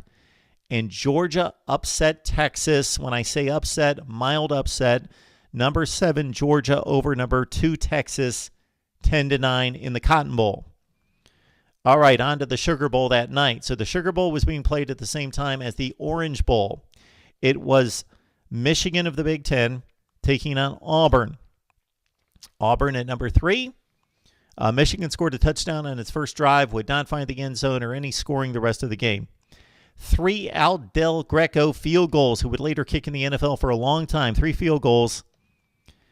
And the second, the last 2 were in the fourth quarter. So Auburn comes back to beat Michigan in a slugfest, 9-7. Bo Jackson carried 22 times for 130 yards, and Tommy Agee 16 carries for 93 yards. Auburn beats Michigan 9-7. And then the exciting game of the night in what was expected to be Nebraska's coronation as national champion and Tom Osborne's first at the school. He would have to wait 11 years. Miami jumped out 17-0 behind Bernie Kosar. Also led in the fourth quarter 31-17 as Kosar threw for 310 yards. Nebraska scores a touchdown. Of course, they score the next touchdown to trail 31-30 instead of kicking the extra point, knowing that Texas lost earlier in the day at the Cotton Bowl. Nebraska could have kicked the extra point. Game over, 31-31 tie. For you young folks, realize that in college football prior to 1997, there were tie games. Even in championship situations, tie games. Kenny Calhoun with a pass breakup. Osborne went for the game winner on the 2-point conversion, and Miami beat Nebraska 31-30. Interesting to note that Miami fans, had they lost, could have pointed to a possible illegal forward pitch on the fourth down play, touchdown play from Turner Gill to Jeff Smith. That said, this is the way it worked way back then. If you're not as old as me, you don't remember these days. So we all went to bed thinking, wow, Miami upset Nebraska. Texas lost by 1 point earlier in the day. Auburn won. They've got the best schedule if we were thinking that far ahead, and I don't know that a whole lot of people were at that point, but Auburn won. So we've got 4 teams with 1 loss. Who's the national champion? Well, we didn't know that night. That's not the way it worked. You had to wait until early in the morning when the newspaper came. And you'd open it up. Voila! Miami won the national championship. The Canes leapfrogged 2 teams with the same record to vault from number 5 to number 1 and win its first national championship in school history. The final AP top 5 read like this: Miami number 1, Nebraska 2, Auburn 3, Georgia 4, Texas 5. I gave this some thought. Under these circumstances, which are not ideal because actually Nebraska and Texas should have been playing. Nebraska and Texas should have played. They were the 2 undefeated teams. But, of course, that's not the way it was set up. If you won the Big 8, you went to the Orange Bowl. If you won the Big 10 and Pac-10, you went to the Rose Bowl. If you won the Southwest Conference, you went to the Cotton Bowl. And then the rest, the opponents were by invite. So Michigan was invited to play Auburn in the Sugar Bowl. Miami, an understandable choice to go play Nebraska in the Orange Bowl.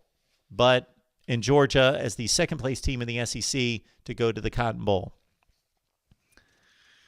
I gave this some hard thought, and based on that schedule, I've got to hand the national championship to Auburn. It's not an ideal situation. Of course, we need a playoff, but I would have voted Auburn number 1, 11-1 against the most difficult schedule in the country, and I reviewed all the schedules.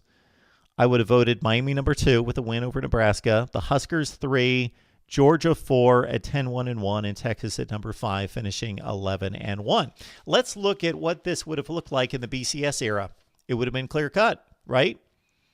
2 undefeated teams in very strong conferences, very strong schedules, very respected teams.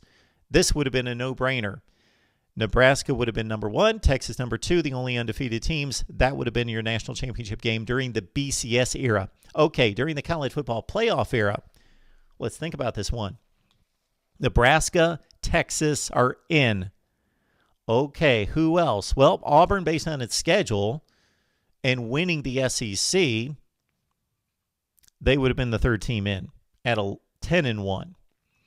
And then you also have some other interesting options here with Miami as an independent 10-1, Illinois, the Big Ten champion, 10-1, and Georgia at 9-1-1.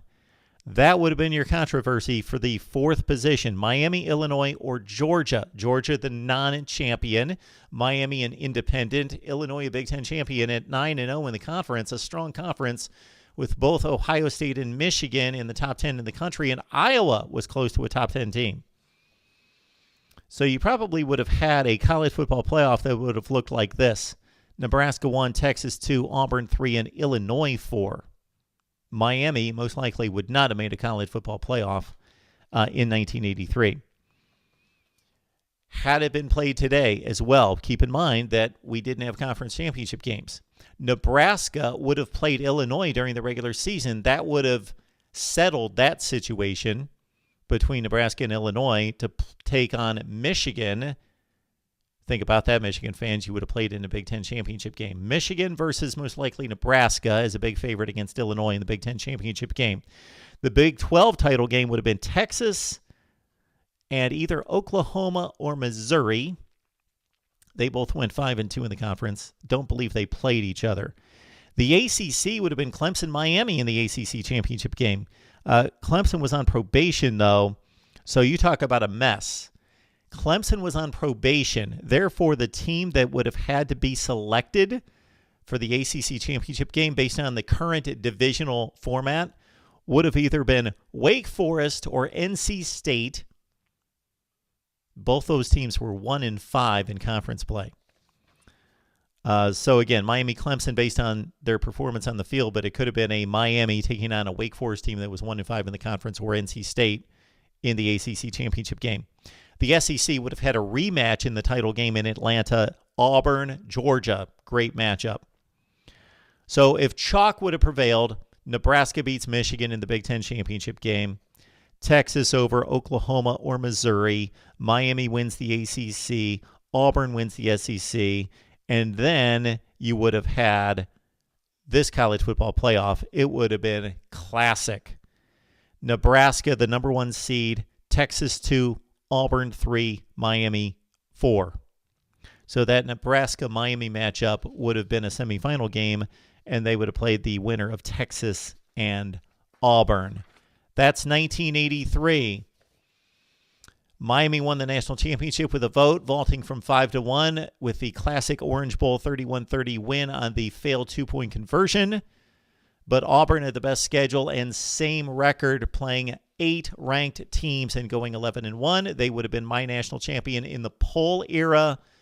And again, the BCS would have been clear-cut with Texas and Nebraska, the only 2 undefeated teams playing, and then a college football playoff under the current conference format looks pretty clear to have been Nebraska, Texas, Auburn, and Miami. We take your requests right here at Mark Rogers TV, the voice of college football, to break down college football history and whatever debate you have concerning, again, college football history or anything going on today. Right here at the voice of college football. See you next time.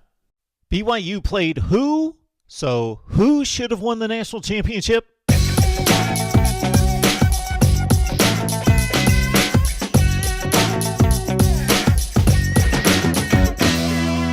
Mark Rogers TV, the voice of college football, breaking down the game we love each and every day with the best discussion, debate, and analysis. This would fall under the latter. Analysis for the 1984 national championship season, a controversial finish in which BYU was voted national champion. It's understandable in that they were the only undefeated team in the country at 13-0, but let's analyze, as we have looked at 1983 and 1990, in regards to what could have been determined then, how this would have played out during the BCS era, and then also in the current playoff system. Like, comment below. Of course, share the videos on social media, but most importantly, subscribe to Mark Rogers TV, the voice of college football. Turn on that bell for the notifications so you know when we go live, which is just about every day. During the regular season of 1984, BYU swept through the WAC. Yes, you youngsters, the Western Athletic Conference at 12-0. There were basically 3 main players in the national championship race as we entered postseason play. That was BYU at 12-0. You had Oklahoma, which tied Nebraska for the Big 8 championship. Oklahoma won the tiebreaker, therefore they went to the Orange Bowl with a head-to-head win over the Huskers. Then you had an interesting situation in the Pac-10 at the time, the Pac-10, with Washington winning at 10-1. Although they tied USC, USC lost 2 non-conference games. So Washington and USC tied for the Pac-10 title.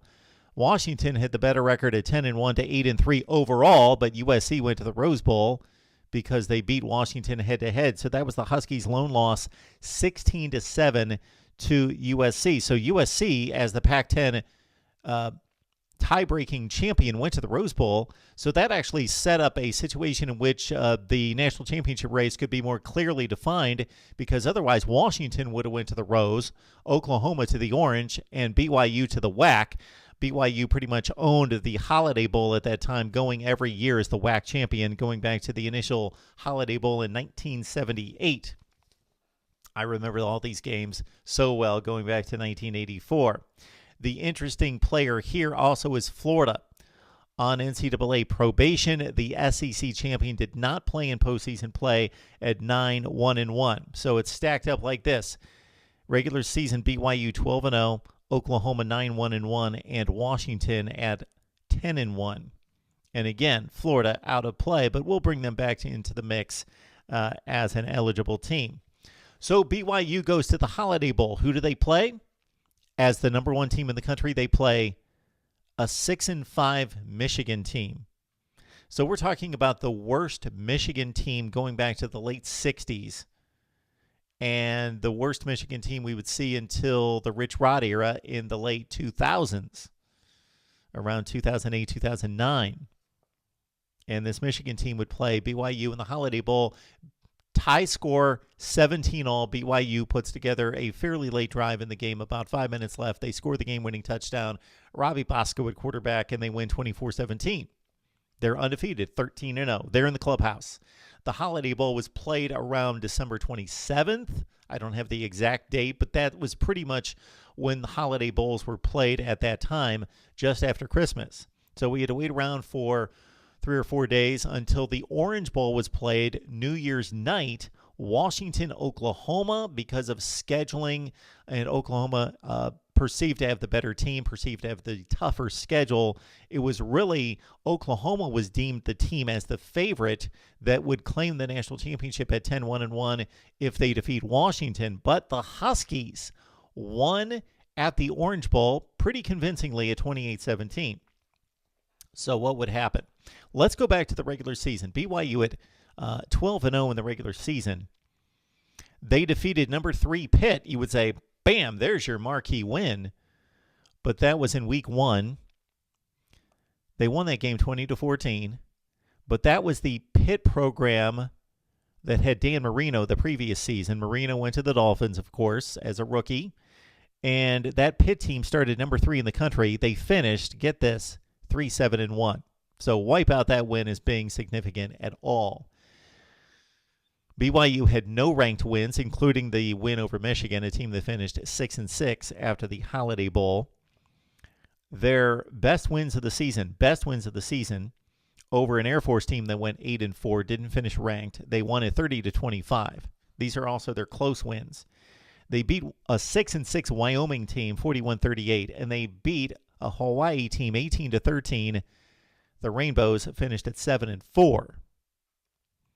So BYU didn't beat any ranked teams. They had 3 close calls, actually include the bowl game. They had 4 close calls against pretty marginal, decent teams, like top 40 teams.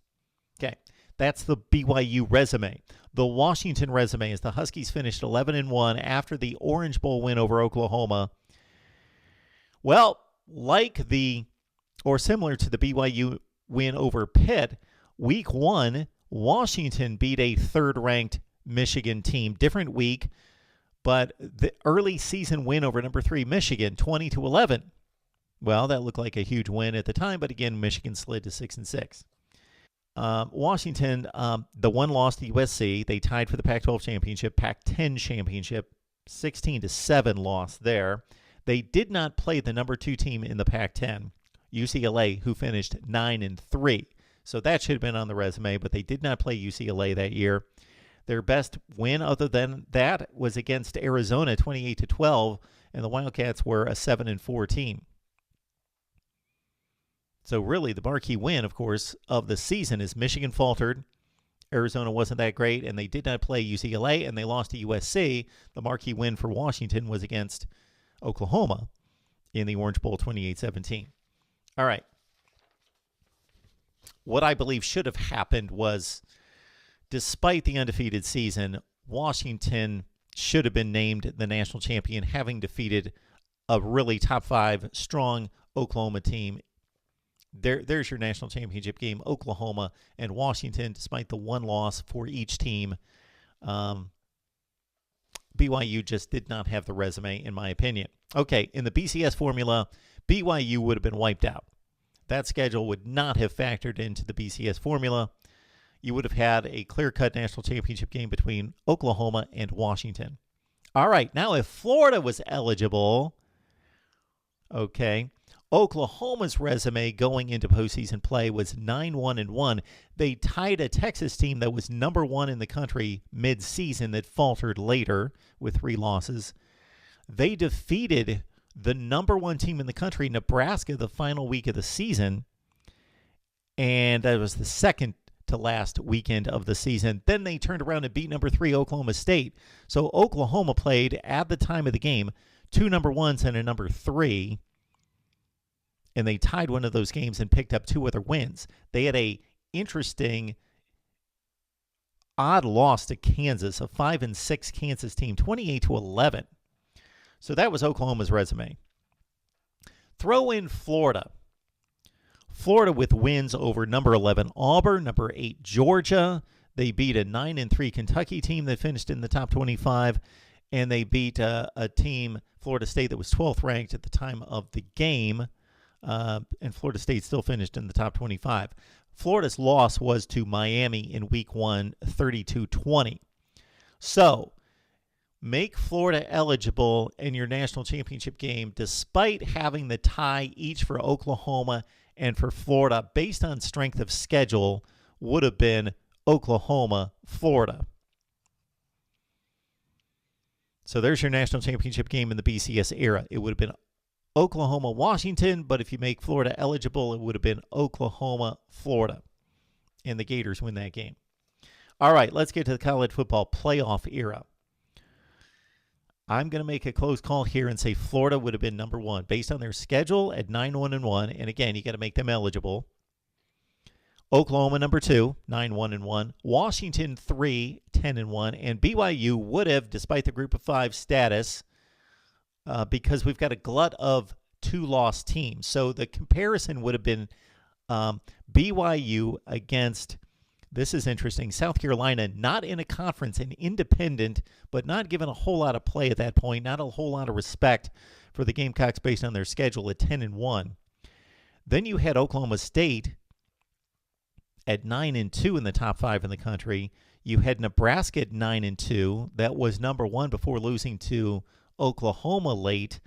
And you had the Big Ten champion Ohio State at 9-2. So you would have had, and also a Boston College team with Doug Flutie that pulled off the miracle against Miami on Thanksgiving weekend, 9-2. A glut of 9-2 teams to compare to BYU at 12-0 for that last college football playoff spot. I believe BYU would have snuck in. If anybody was going to make it out of those other teams, it would have been, I think, the conference champion, Ohio State, 9-2 out of the Big Ten. So you've got Florida, Oklahoma, Washington, BYU in the playoff. Florida beats BYU, the 1-4 game.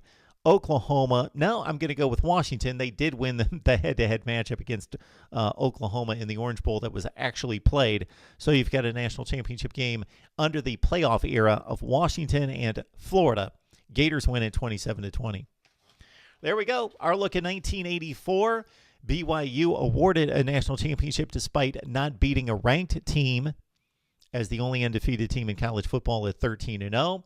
I would have awarded reluctantly had I been put in that situation of only being able to award it, not being able to expand it to a playoff, just award it based on the vote. I would have handed the national championship to Washington based on the good wins against Oklahoma in particular at 11-1. Again, your BCS game would have been Washington, Oklahoma, unless Florida was eligible. And then your college football playoff with Florida eligible is Florida, Washington, Oklahoma, and BYU in the playoff. And we believe the Gators would have won the national championship in 1984. Comments below, folks. And of course, subscribe, hit the bell for the notifications. That way you know when we go live almost every day. Content posted each and every day right here at the Voice of College Football.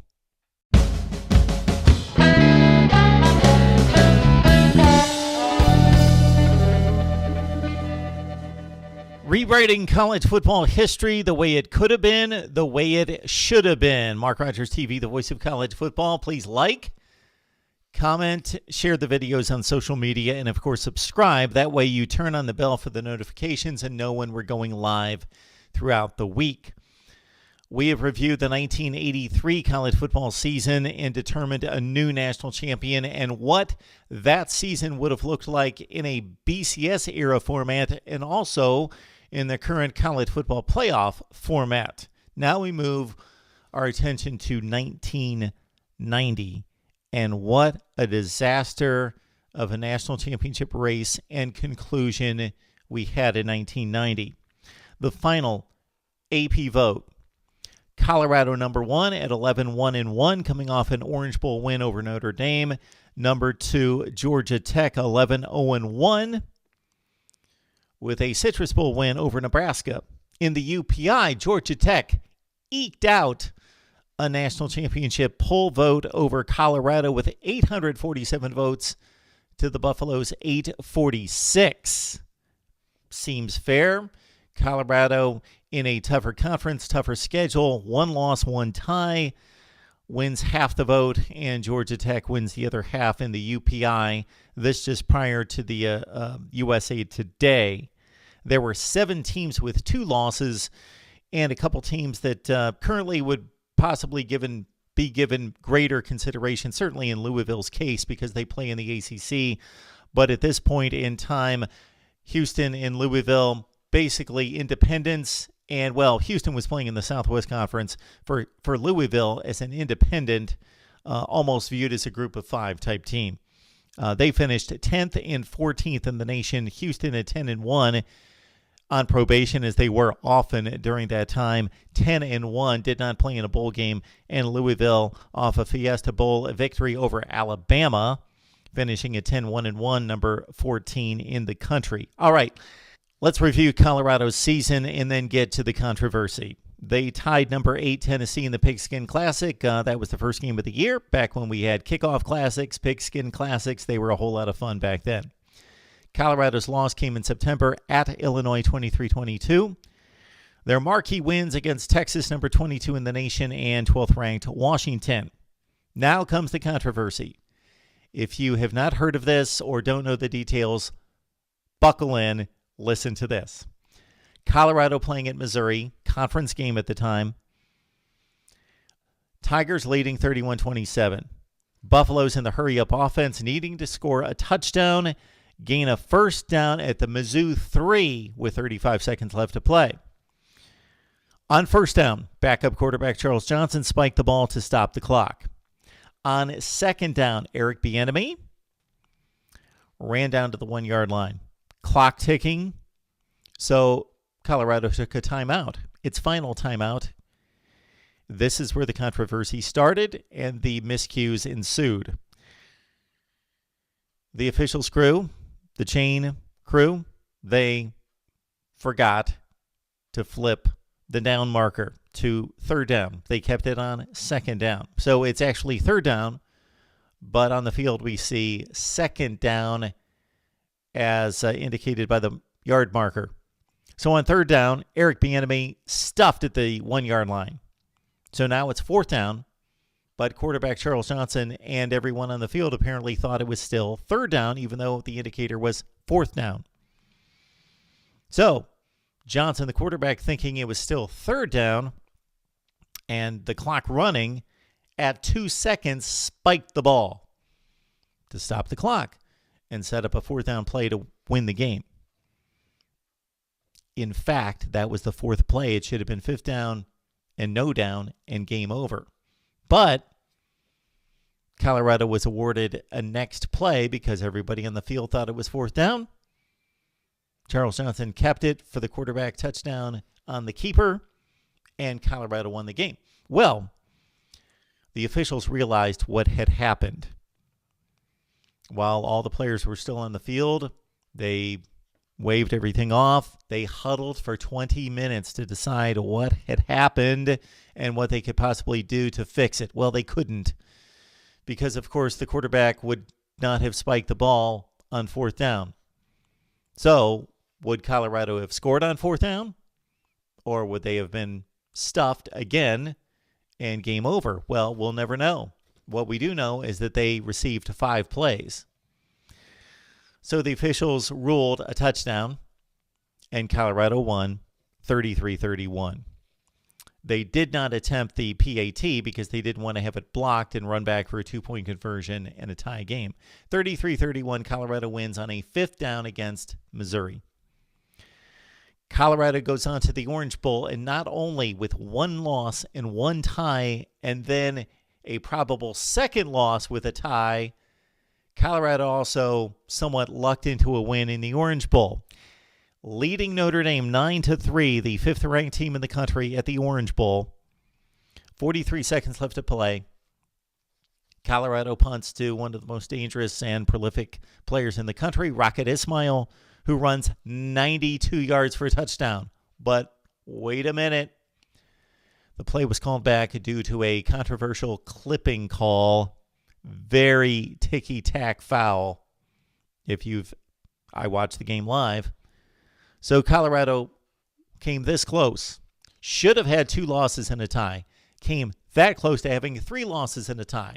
That wouldn't even have earned them a finish in the top 15 in the country. Yet, Colorado won a split national championship.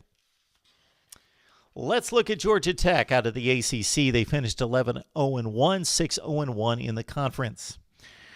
Their best wins were against South Carolina, 25th ranked in the country at the time of the win, 27-6, but South Carolina slumped to 6-5. Georgia Tech also defeated number 15 Clemson, 21-19. The Tigers finished at 10-2. Good football team. Their most impressive win at the time of kickoff was in defeating Virginia, 41-38. The Virginia Cavaliers, believe it or not, in 1990, at least at that point in the season, were number 1 ranked in the country. Georgia Tech beat them by a field goal. The Cavaliers finished at 8-4, barely in the top 25. So, in this screwed up status and state of college football, I should say, at the time in 1990, Colorado at number 1, the Big 8 champion, goes to the Orange Bowl and plays an at-large invite in Notre Dame, number 5 in the country. The number 2 ranked team in the country, Georgia Tech, who'd they play? Number 3, number 4, number 6, number 10, number 12? How about 19th ranked Nebraska out of the Big 8? Did not win a conference, number 19 in the country, coming in with 2 losses going into the game at 9-2. 45-21, Georgia Tech beat Nebraska by 24 points. Houston was a 10-1 football team in the Southwest Conference. They would have won the championship, but they lost the tiebreaker head-to-head to Texas. 45-24 loss there.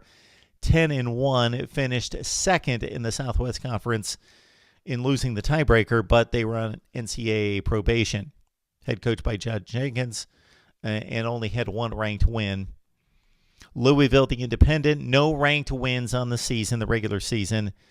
Their loss was to Southern Miss, an 8-4 team and a group of 5 type team at the time under Howard Schnellenberger. The Cardinals defeated Alabama, 25th ranked in the country, 34-7. They annihilated the Tide in the Fiesta Bowl.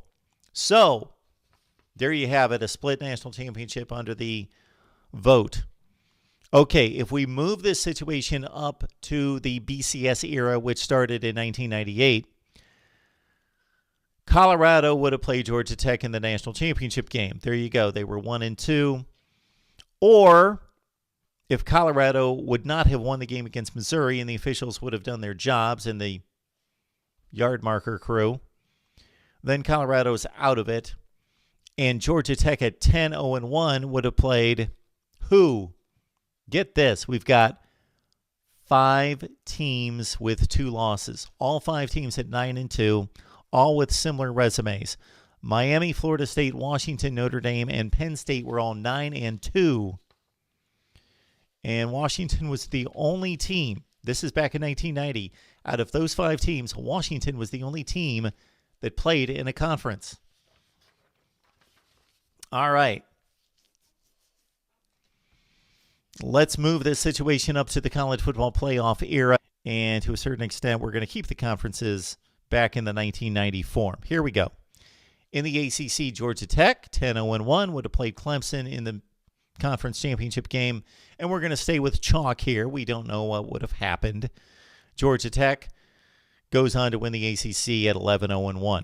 Okay, in the SEC, interesting SEC championship game here. Florida and Ole Miss. Of course, we didn't have the divisions then, so the schedules would have been different, and who knows. But we'll go with what we had then, with Florida winning the SEC East, Ole Miss in the West. Florida's at 10-2. I didn't mention them just a few minutes ago as a possible participant in the national championship game. This is why. Like Clemson, Florida was on probation. So let's say Florida, let's take them out of probation. They win the SEC championship game over Ole Miss. They're 10-2. All right, on to the Big Ten. Michigan and Illinois would have played in the Big Ten championship game. Michigan will give them the win. They had the better record and won the regular season matchup. Michigan, though, out of the national championship race at 9-3. In the Pac-12, Washington, USC. Washington gets the nod with a better record at 10-2. Your Big 8 championship game, very important here. Colorado and Nebraska, but then again, Colorado's got the extra loss, having lost actually the game that they should have lost on the 5th down play against Mizzou.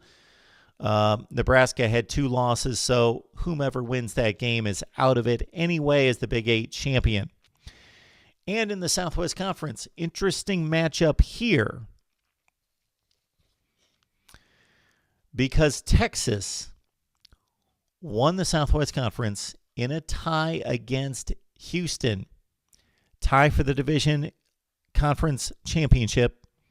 Beat Houston head-to-head. So we give the rematch to Texas. And the Longhorns are 11-1. Interesting here. And then we've got a glut of independents. Louisville 9-1-1, Miami, Florida State, Notre Dame, and Penn State all at 9-2. Well, Louisville would not have been given consideration considering their schedule at that point as an independent and a kind of group of 5 feel to Louisville football at the time and the way they scheduled their loss against Southern Miss. They would not have been considered. Here's where it gets interesting and confusing and convoluted, and really we can't determine who comes out of this thing because Miami beat Florida State. Notre Dame beat Miami. Penn State beat Notre Dame. Penn State's loss was to Texas, an 11-1 football team, and to USC in the first 2 games of the season. And they were very close games, 17-13 and 19-14. So Penn State actually has the best resume of the 2 lost teams. So because of that, our college football playoff looks like this. Texas, number 1 in the country at 11-1.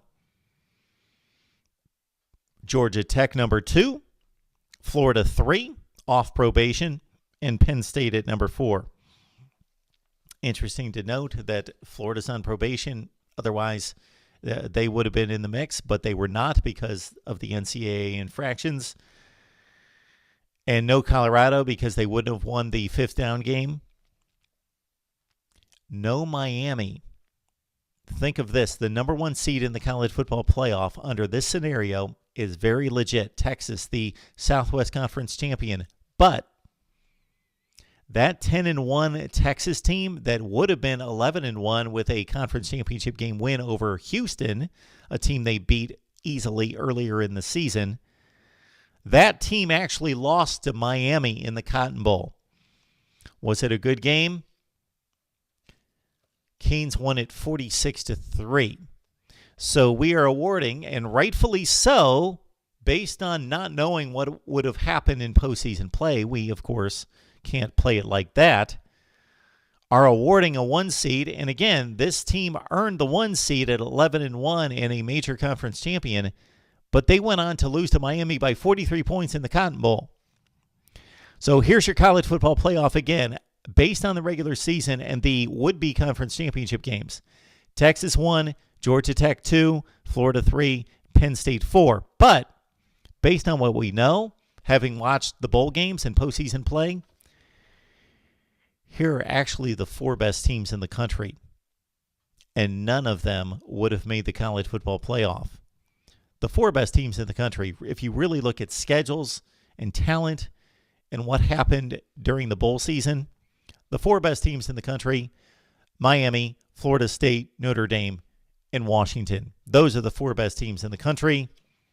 And there you have it. The 1990 football season, screwed up as can be, with Georgia Tech having defeated the 19th ranked team in the country in a bowl game to split a national championship with Colorado, who won a bowl game on a bogus clipping penalty after they won a November game on a 5th down.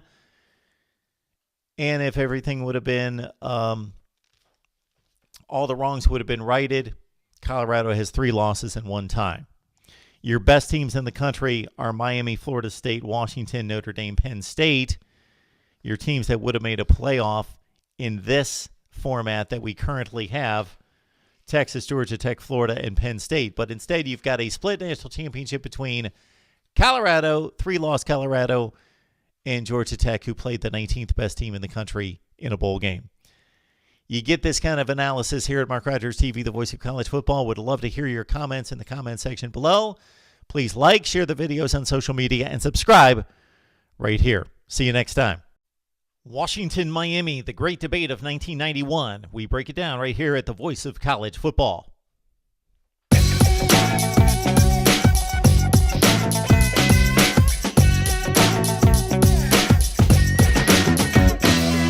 It's 1991 all over again here at Mark Rogers TV, the Voice of College Football. Please like, comment below on your thoughts about 1991 or anything in college football. And, of course, you got to subscribe here, lock it in, hit the bell for the notifications to know when we go live.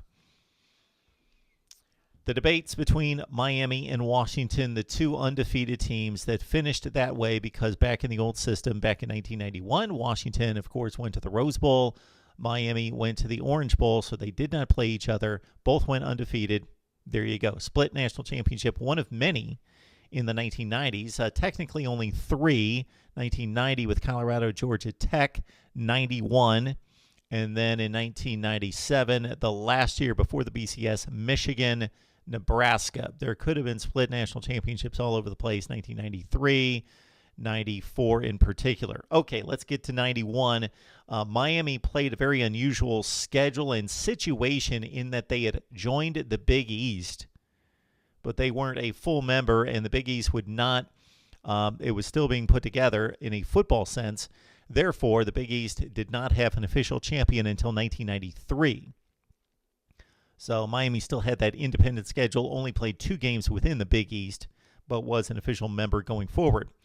Miami's big wins in 1991 against a 10th-ranked Houston team, David Klingler at quarterback, 40-10 win over the Cougars.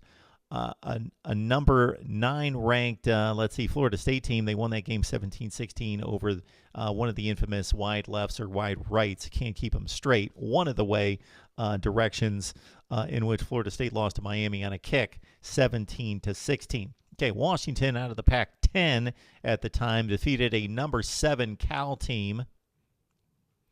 Big win for them. Cal would eventually go 10-2, finish in the top 10 range. So Washington gets a win there. They defeated Stanford, an 8-4 team. Interesting non-conference game against Nebraska. They beat the Huskers by 15 points, a top 10 team at the time of the game. And then Washington did not play UCLA, one of the better teams in the Pac-12 that year. Look at this slate of conference champions in 1991. Texas A&M won the Southwest Conference at 10-1. Florida won the SEC at 10-1. Alabama also went 10-1, but lost the tiebreaker to Florida since Florida's loss was out of conference. So Florida 10-1, SEC champion, but Alabama out of the SEC also 10-1. And just 1 year later, the two teams would play in the conference championship game, the first ever SEC championship game, which would usher in the Alabama play in the national championship game.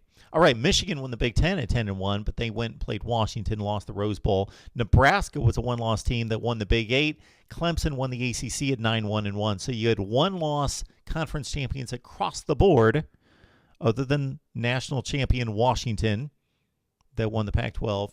Pac-10 at the time, undefeated. Miami undefeated as an independent going into the Big East. So just a tremendous football season in regards to quality teams out of each conference. One-loss conference champions all over the place. And we're talking about high-powered teams of Florida, Alabama, Michigan, Nebraska, Clemson, Texas A&M. All right, in the BCS era, this is easy. It would have been Washington and Miami, the only two undefeated teams playing quality schedules. All right, let's move it up to the college football playoff era. This would have been difficult to decide because, of course, Miami and Washington are the top 2 seeds in the college football playoff era. Based on schedule, I looked at the schedules of all the teams. I believe Florida and Michigan as SEC and Big Ten champions would have been selected. And I'm not talking SEC and Big Ten right now as the 2 best conferences. I'm talking back in 1991. Probably the 2 best conferences other than the Pac-10 was really good then. Florida and Michigan would have been the 3 and 4 seeds, I believe, both at 10-1. and conference champions, leaving out Nebraska 9-1-1, Clemson 9-1-1, and Texas A&M in a weekend at Southwest Conference at that point at 10-1. Star-studded college football playoff. It would have been Miami, Washington, Florida, Michigan. Canes and the Wolverines play the 1-4 game. Washington, Florida in the 2-3 game. And I think you come out with the same national championship game as the split national championship. I even unveiled the helmets there, even organized the shelf for this video. Very nice. What a game it would have been. I'm going on a hunch here. Mark Brunell and company won at the Rose Bowl against Michigan in resounding fashion. Miami won a dominant game over Nebraska at the Orange Bowl. Give me the Canes to win it 31-27 over the Huskies. My thoughts on 1991, what it looked like at the time. Split national championship, of course. Move it on to the BCS era, a college football playoff situation with a glut of one-loss conference champions. Give us your comment below, and of course, subscribe to Mark Rogers TV, the voice of college football.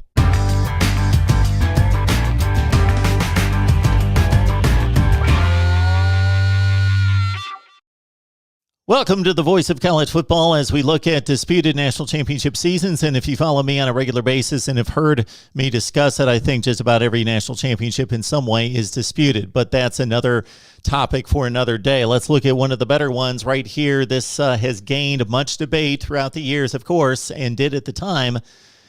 And wouldn't these two programs like to be in this position now? Michigan, Nebraska, 1997. Both teams finished undefeated, and they split a national championship. Of course, that was one season before the BCS championship game was installed in 1998. So let's tell you how 1997 unfolded, what we would have determined had I received a vote in 1997, and then also what this would look like in the BCS era, the college football playoff era, and in today's conference configuration as well. So keep that in mind. In 1997, Penn State was the preseason number one team. They had a good season but faltered. One of their key losses was to Michigan late in the season when Penn State was ranked at number 2. So Nebraska finished 13-0. They won one more game than Michigan because there was a Big 12 championship game. That was the second year of the Big 12 championship game. Nebraska knocked itself out of the national championship race the year before with an upset loss to Texas, but they disposed of Texas A&M easily in the 97 Big 12 title game. No Big 10 championship game for another, 13 years. So Michigan went 12-0 to Nebraska's 13-0. All right, let's take you through the Nebraska season. There was the one big controversy. Not that there was a controversy in regards to who should have won the game, but a controversy in regards to the level of performance by Nebraska. They came within that close to lose to Missouri. Okay. Nebraska's first big win was against Washington. The Huskies were number 2 in the nation at the time. They didn't turn out to be quite that good, but the Huskers win 27-14 was a good one. Washington still finished 8-4 and number 16 in the country. They knocked off Kansas State 56-26. Impressive win because K-State finished 11-1 and number 8 in the country, and Nebraska dusted them by 30 points. They also blasted Oklahoma 69-7. Well, hang on. That was not Oklahoma, vintage Oklahoma. That was John Blake's Oklahoma team that went 4-8. Imagine the Sooners at 4-8. Yes, but we note that because of the rivalry and, of course, the Sooners' stature in college football, 69-7. All right, the big game was the Missouri game. It's replayed all the time on the classic college football shows. Missouri was a really good team. Corby Jones at quarterback. They had some talent. The game was at Mizzou, and it was just a back-and-forth game. And Nebraska had the lead most of the game, and they won basically on a deflected pass. And I'm not talking about a typical deflected pass. If you've never seen the play, you got to look it up. Nebraska won on a ball that was kicked in the air off the shoe of a Nebraska wide receiver for the game winners. 45-38 Nebraska in overtime over Mizzou. That Mizzou team only finished 7-5, but they had enough respect based on that game and other efforts to finish number 23 in the country. Nebraska, the aforementioned Big 12 championship game was a joke. They whipped Texas A&M 54-15. And it was a decent Aggies team. They finished number 20 in the country at 9-4. one interesting game here to note, even though Colorado was only 5-6, they gave the Huskers a tough game, 27-24, and Colorado started the season number 8 in the country. So a lot of a way to analyze this game because, again, Colorado started number 8 in the country, but they only finished 5-6, but they gave the Huskers a great game at 27-24, and also because that was the only team that both Nebraska and Michigan played. Huskers only won 27-24. Michigan beat Colorado 27-3. Again, a preseason number 8 team in the country. All right, let's look at Michigan's schedule. A couple nice wins against Michigan State and Iowa. Both teams were number 15 in the country when they played them, but they both finished unranked at 7-5. So decent teams, but not great teams. Michigan won those games 23-7. And the Iowa game, I remember it well. Michigan barely won that one, 28-24. That was a close call for the Wolverines there. All right. You also had the game against Penn State late in the season. That was a huge one. So Michigan had 2 huge mammoth efforts late in the season. They were taking on number 2 Penn State, and they won that game 34-8 in Happy Valley, and Penn State finished at 9-3. They were a top 15 team in the country. Wisconsin, they were number 23. Michigan beat them 26-16. Wisconsin finished 8-5 unranked. But it's to note Michigan State, Iowa, Wisconsin unranked to close the season, but they were close to the rankings. And then, of course, the big one, the game at the Big House. Charles Woodson took over and won the Heisman Trophy on that one day. He had a big pass reception that set up a touchdown. He had an interception in the end zone when the Buckeyes were threatening deep. And then he also had a long punt return, of course, for the touchdown. That was the Desmond Howard kind of moment. And Michigan led that game against a top 4 Ohio State team. So the Buckeyes came in and would have won the Big Ten championship with a win and gone to the Rose Bowl themselves and done what Michigan did to them a number of times during the 90s and spoil a perfect season. The Buckeyes came back from 20-0 down to make it 20-14 and get the nerves pumping. And the blood pumping and the nerves going there in Ann Arbor in the fourth quarter, but Michigan held on 20-14 to beat a number 4 Ohio State team, and Rod Woods, of course, Charles Woodson won the Heisman Trophy there. Interesting to note that Michigan's schedule was tougher on paper in the preseason than Nebraska's, but maybe Nebraska's schedule turned out to be a little bit tougher in the end, because Michigan took on 7 ranked teams, but only 3 of them finished ranked. Ohio State, Penn State, and, of course, Washington State in the Rose Bowl. Nebraska took on 4 ranked teams at the time of the kickoff, but 5 finished ranked. All right, we had a split national championship. Here's what happened. Nebraska had the extra game. It was a dominant performance against Texas A&M, 54-15. Michigan was in number 1 in the polls for most of the way. Considered the better team, especially once Nebraska lost that game to Missouri, almost lost that game to Missouri, went to overtime and only won by a touchdown against a pretty lightly regarded Missouri team that was unranked at the time. Nebraska actually, this was about week 10, actually fell to number 3 in the polls. After that win, the dominant performance by Nebraska in the bowl game over Tennessee, Nebraska won 42-17 against Peyton Manning and company, the SEC champion, while Michigan slipped by Ryan Leaf and Washington State 21-16. So Washington State came in at number 8 in the country, highly regarded, 10-1, even though Washington State's not a power and they're typically not regarded as one. Tennessee considered a better team, number 3 in the country coming into the game, taking on Nebraska as the SEC champion. Nebraska just dusted them off. So this is what it did to the polls. Going in to New Year's Day, Michigan in the AP was up 69-1. That was the poll split. That was the voting split in the AP. 69-1 for Michigan going into New Year's Day. In the coaches poll, it was 53.5 to 8.5 Michigan. So Michigan had a commanding lead in both polls. But then again, they had a tough game against Washington State, won 21-16, and Ryan Leaf was actually throwing the ball into the end zone to win the game for Washington State late. Nebraska more dominant, 42-17. If you watch the game, wasn't like they came out 28-0 in the first quarter. It was a slow taking over of the game, but they did dominate in the second half, 42-17 again. So this is what it did to the polls. In the coaches poll, in which Michigan led 53.5 to 8.5, it swung to Nebraska 32-30.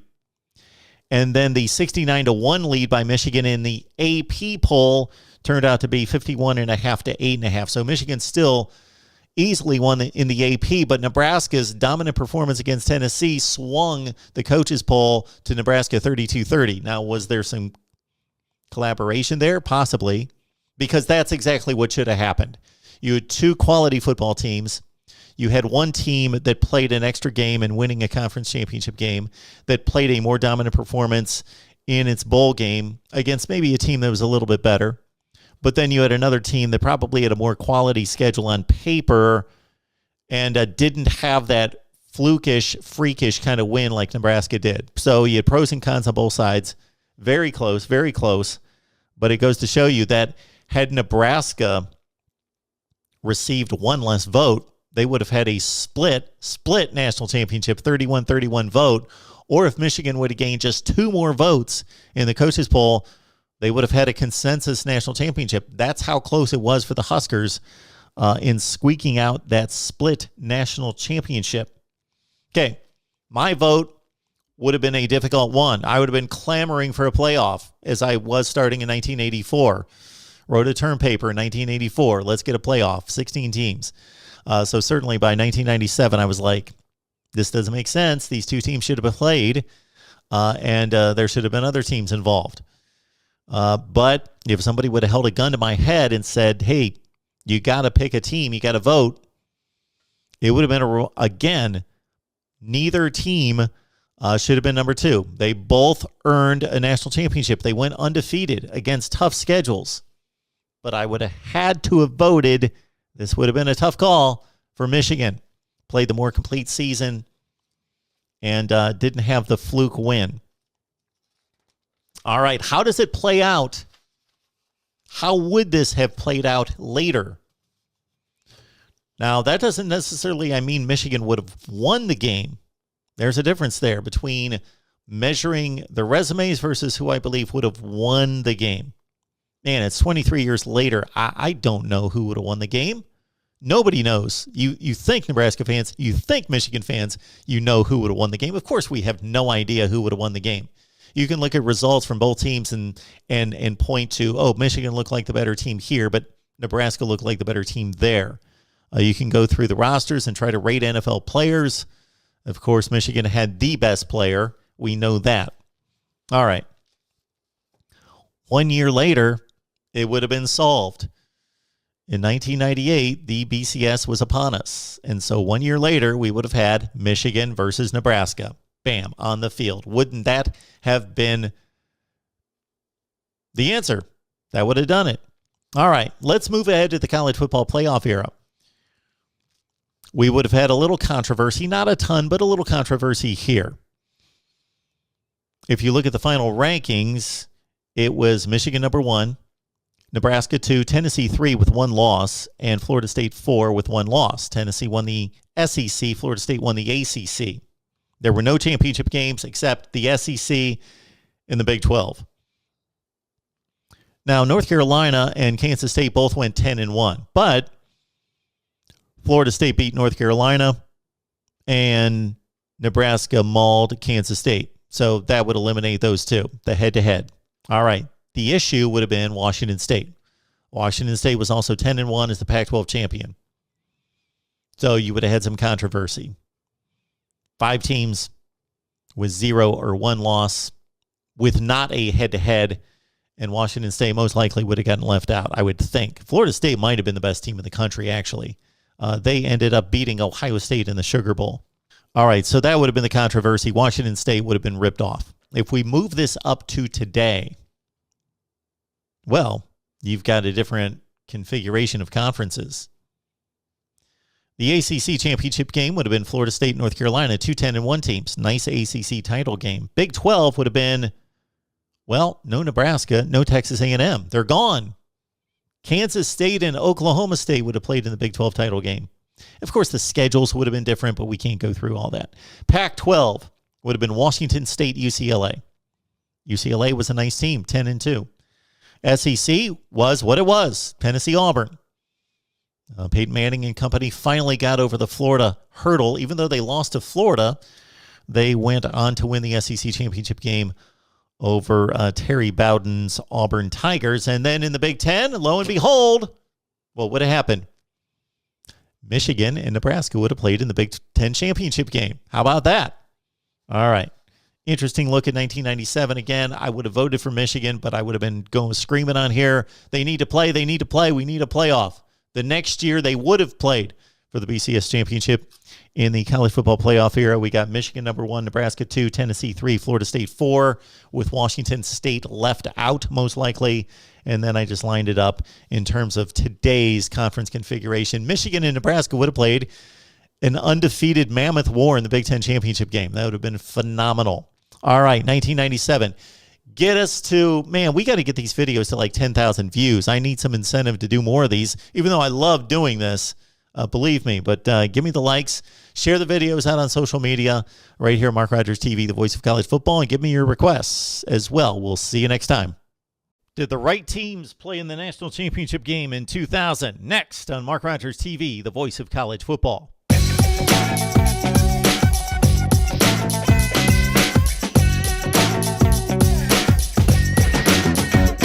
All right, we're going back to the more controversial years of national championship play in the history of college football. Here at Mark Rogers TV, the voice of college football, we ask you to comment on what you think should have happened or what could have happened in these particular years, or any comments or debate topics that you have for us down in the comments section below. And, of course, subscribe. You got to subscribe. Therefore, you hit the bell for the notifications, and you know when we're going live. The national championship race in 2000 involved Florida State, Miami, Oklahoma, and Washington. Well, take the Sooners out of play. They were undefeated in Bob Stoops' second year, so bam, they're in the national championship game. Of course, we're talking BCS era that started in 1998. So the big controversy came between Miami, Florida State, and Washington. Ironically, the three teams played 2 games between the 3 teams. That wouldn't normally happen. But based on conference affiliation and non-conference matchups, there you go. We had, and based actually at the time of the rivalry, Florida State and Miami were not both located in the ACC, so you just had a rivalry game there. Then you had Washington, Miami conveniently playing, but none of the results of these games seem to matter. And that's why the BCS is so screwed up. And we're highlighting certain years, but I could go through almost every year of the BCS and let you know how it screwed things up. All right, Oklahoma's in the clubhouse, 12-0. Boom. Big 12 champion. All right, we've got a Washington team. Again, we've got 2 games between these 3 teams. So Miami beat Florida State. And Washington, though, beat Miami. Both close games. So you would think either Miami or Washington would have been selected to play in the national championship game because they actually played difficult games against each other. And Washington actually beat Miami, but Miami could claim they beat Florida State. The one team that didn't have a win of that caliber was, of course, Florida State. So who got to play in the national championship game? Well, Florida State, of course. All right. Washington's loss was against a quality Oregon team that finished 10-2. So what should have happened? If you look at schedules and you really put weight on the Washington win against Miami, which I believe you have to, then Oklahoma should have played Washington in the national championship game. But we shouldn't have ever had a BCS and only one playoff game. We should always have multiple teams representing all the conferences in a college football playoff. Shouldn't be an invitational, as it certainly was then and still is now. It should be more of an objective system. So, if we move up this situation to the college football playoff era, They're your 4 teams that make it. Nobody really else had a gripe in this. Virginia Tech was 10-1, but they lost head-to-head to Miami by 3 scores. Oregon State, interestingly, the Beavers, one of the worst programs in the country over the last 10 years, over the last 5 to 10 years. They were really good then. They had a stretch in the early 2000s where they played with just about anyone, almost made a couple national championship games, and this was the year in which they were close. Oregon State finished 10-1, of course, playing in the same Pac-10 as Washington. Was it Pac-10 or 12? It was still Pac-10 at the time. And Washington won a stellar game against Oregon State, 33-30, or we could add the Beavers. That would have been interesting, a team we never talk about. Got to show some love to Jonathan Smith this season. Maybe he goes from 2 wins to 5 to something else. Anyway, back to 2000. Here's your playoff. It's cut and dry. Those are your 4 teams. Oklahoma's the 1 seed, Washington the 2, based on the head-to-head over Miami, and based on the head-to-head Miami over Florida State, we put the Noles at 4. Okay, we've got rematches all over the place. Oklahoma plays Florida State. Well, I've got to give the win to the Sooners. They actually did play Florida State in the national championship game at the Orange Bowl, and they whitewashed. Oklahoma's defense was that good. They beat Florida State. They shut them out. It was a 13-2 final, but the defense obviously shut out the offense. And you've got a rematch in the 2-3 game, Washington and Miami. So if you go by what happened on the field, of course, Oklahoma beats Florida State, then Washington beats Miami, and you've got a national championship game of Oklahoma and Washington, as we did of sorts back in 1984. So the rematches, let's go with what's on the field. I totally understand that. It makes total sense. Oklahoma plays the national championship game against Washington. I believe in a rematch. Oklahoma beats Florida State, as they did during that time of the season, but I'm going to give Miami the nod in a rematch over Washington. Washington fans are not going to be happy with me based on the 1991 analysis video and now here in 2000. But again, if we go chalk based on what happened on the field, Oklahoma, Washington national championship game. If we go what I believe would have happened in a rematch scenario, it's Oklahoma and Miami in a national championship game. Canes fans believe that they would have wiped out the Sooners. I get the thought. The Sooners were pedestrian on offense, and Miami produced the NFL players. I would love to see the count, but I believe it would be 2-1. And certainly the higher quality NFL players for the most part. But let's understand that Miami barely beat Florida State, and Oklahoma whitewashed Florida State. They controlled the game. It was a close game, but defensively they just dominated. So there's our call on 2000. There's your national championship college football playoff. It's clear cut.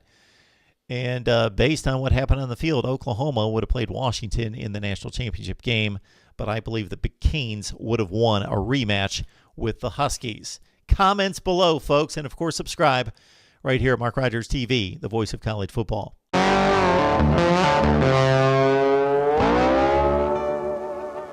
College football fans are sick of Alabama. How do I know? Because I hear it all the time. Are you a college football fan that does not root for the Tide, and are you sick of Alabama? Raise your hand. It's just that way in sports. We get sick of dynasties. We marvel and admire the dynasty on one level, but we get sick. Sick of the Patriots, sick of the Yankees, the Celtics, fill in the blank. Well, it's Alabama right now under Nick Saban. And to a large degree, it's Alabama all time. And so a number of people like to take a shot at Alabama's 18 claimed national championships. We go to work and we break down the metrics, and we are revising college football national championships here at the Voice of College Football. I've explained it before. There's good reason to do so. In any given year, especially before 1998, there could be multiple teams who had similar resumes, who earned national championships, but they didn't play each other. They may have had like records, like schedules. There's no way to distinguish between the teams because, again, they did not play each other. but only one could be voted number one in any given poll. Therefore, it's not fair. It's not a fair system. But let's look at Alabama's 18 claimed national championships. And I'm sure many of you are assuming once we go through the criteria, they're going to emerge with less national championships. We shall see. Let's go through them. Alabama claims this many national championships. And of course, you've subscribed to the Voice of College Football. Hit that bell for the notifications to know when we go live with you. 1925, 26, 30, 34, 41, 61, 64, 65, 73, 78, 79, 92, 09, 11, 12, 15, 17, and 20. Let's go through the national championships claimed by Alabama. 1925, the Tide went 10-0 with 8 shutouts. They beat Washington in the Rose Bowl 20-19. These other schools claimed national championships: Washington, Michigan, Tulane, and Dartmouth. Dartmouth went undefeated. Tulane tied, though, and Michigan and Washington lost. They're all claiming national championships. Give the national championship to Alabama. Tide, keep your national championship from 1925. It's earned. 1926, Bama went 9-0-1. They tied the Rose Bowl against Stanford 7-7. National championships are also claimed by Stanford and Lafayette.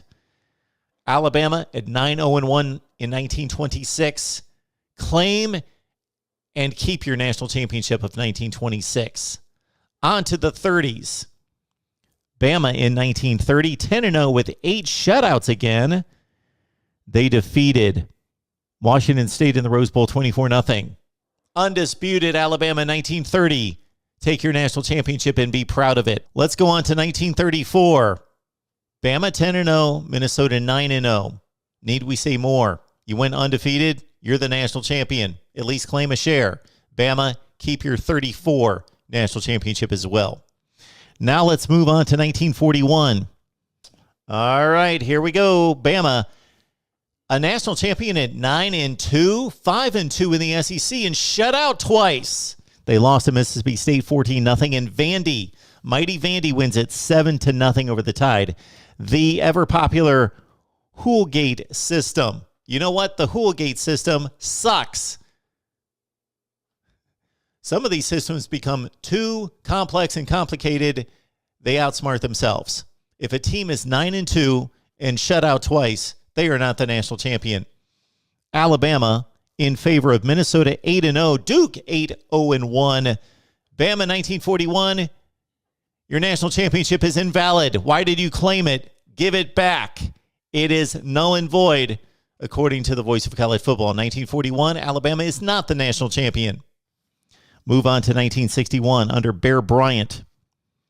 A Sugar Bowl championship against Arkansas concluded an 11-0 season for the Tide. Alabama clearly the national champion in 1961.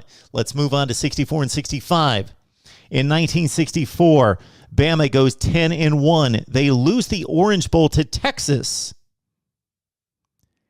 Texas finishes at 10-1. They had lost to Arkansas. Arkansas, the Jerry Jones, Jimmy Johnson Arkansas team of 1964, finishes 11-0. Why is Arkansas not the national champion?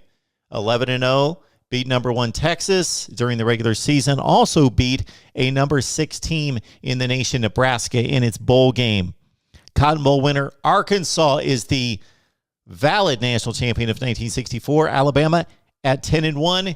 Give back your national championship. It was not earned. In 1965, Alabama finished at 9-1-1 with a loss to Georgia, a tie against Tennessee. The Tide concluded its season by defeating number 3 Nebraska in the Orange Bowl. So Tide 9-1-1. Who are its competitors in the national championship race? Michigan State 10-1. Lost the Rose Bowl to UCLA 14-12. Arkansas finished at 10-1. Lost the Cotton Bowl to LSU. So interesting that we've got 2 undefeated teams that lost major bowl games. Alabama finished its season with a huge win against Nebraska in a major bowl game. So the Tide at 9-1-1, despite the tie, claim your national championship. It's a share between Michigan State, Arkansas, and the Tide in 1965. Let's move on to 1973, that team that went 11-1. Played a great Sugar Bowl game against Notre Dame and lost 24-23. That was the loss for the Tide against Notre Dame. Well, what did Notre Dame do? Notre Dame went 11-0. What are we debating here? 1973, Alabama. Why are you claiming a national championship? I know, because you're Alabama. You have claimed a national championship in which you lost to an undefeated team in a bowl game. I don't care if it was close. I don't care if you got robbed. What the deal was, 24-23, Notre Dame's undefeated. They are the national champion. You are not, Alabama, at 10-1. Give back your 1973 national championship. Let's go to 1978 and a myriad of one-loss teams vying for a national championship. USC 12-1. The other teams played 12 games. They would include Alabama 11-1, Oklahoma, Clemson, and Penn State all went 11-1. What's the big factor here? USC went to Alabama, defeated the Tide by 2 scores, 24-14, on the road. What are we debating here? We shouldn't be debating anything. Alabama, give back your 1978 national championship. And if you're not going to give it back, you know what? Penn State, you lost to Alabama by the same approach, the same philosophy, the same reasoning. Penn State should be able to claim a national championship because you know what? We lost to the other one-loss team, so we are clearly the national champion, just like Alabama is in losing to USC by 2 scores at home. Alabama, give back the 1978 national championship. It belongs to USC. The very next season, Alabama finished the campaign at 12-0 following a 15-point win in the Sugar Bowl. I remember it well watching it. Lou Holtz, Arkansas, 24-9. Bama, you're 12-0, even though many people believe that that star-studded USC team at 11-0-1 that beat a tremendous number 1 Ohio State team 17-16 in the Rose Bowl was the best team, but the team that earned the national championship in 1979, Alabama. Keep your national championship from 79. Now on to the next wave, the next generation following the Bear Bryant years. Gene Stalling in a national championship run in 1992. As a huge underdog at the Sugar Bowl, Bama trounced Miami 34-13 to finish at 13-0. Of course, Bama, you are the national champion of 1992. Wear it proud. On to the Nick Saban years. And of course, in his third full season with Alabama 2009, Bama marched on to an undefeated season. Rose Bowl win in the BCS championship game against Texas, 37-21. Boise State also 14-0. You can claim a national championship if you'd like, but the rightful owner of the national championship is Bama, 14-0 in 2009. 2 years later, Bama, of course, lost the regular season game against LSU 9-6 in overtime, got the rematch. We had a conference champion in Oklahoma State get snubbed. They were rightfully should have been in that game against LSU. But under the system, we had 3 one-loss teams at the end of the year because Bama was able to avenge the loss against LSU. So despite not getting to a conference championship game, not winning the conference, not winning the division, Bama was given a second chance and I believe can claim a share of a national championship in 2011. So give it to Bama there. Keep the national championship of 2011. The very next year, Bama lost to Johnny Manziel and Texas A&M, finished at 12-1 in winning the SEC, of course, winning the conference championship game over Georgia, and winning the national championship game in a dominant display against Notre Dame 42-14. Game wasn't that close. Ohio State on probation at 12-0. Other teams went 12-1. They won the head-to-head against Notre Dame. Bama can hold on to this one in 2012, of course, at 12-1, winning the BCS championship game in dominant fashion. On to 2015. The team that lost to Ole Miss in the regular season went on to win the SEC, beat Clemson in the national championship game. That Tigers team was undefeated. Yes, Bama is the national champion of 2015 at 14-1. In 2017, another controversial Bama team that gets a chance, an opportunity in the playoff despite not winning the division, not winning the conference, a la 2011. Bama makes the most of it. They beat Clemson by 18. They win a classic of a national championship game against Georgia in overtime.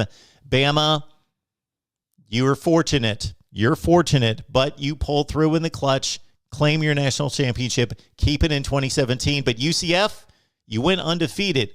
Only team in the nation. You beat Auburn, the team that beat Bama, the team that beat Georgia as well. UCF, claim your national championship, but Bama can as well keep your national championship from 2017.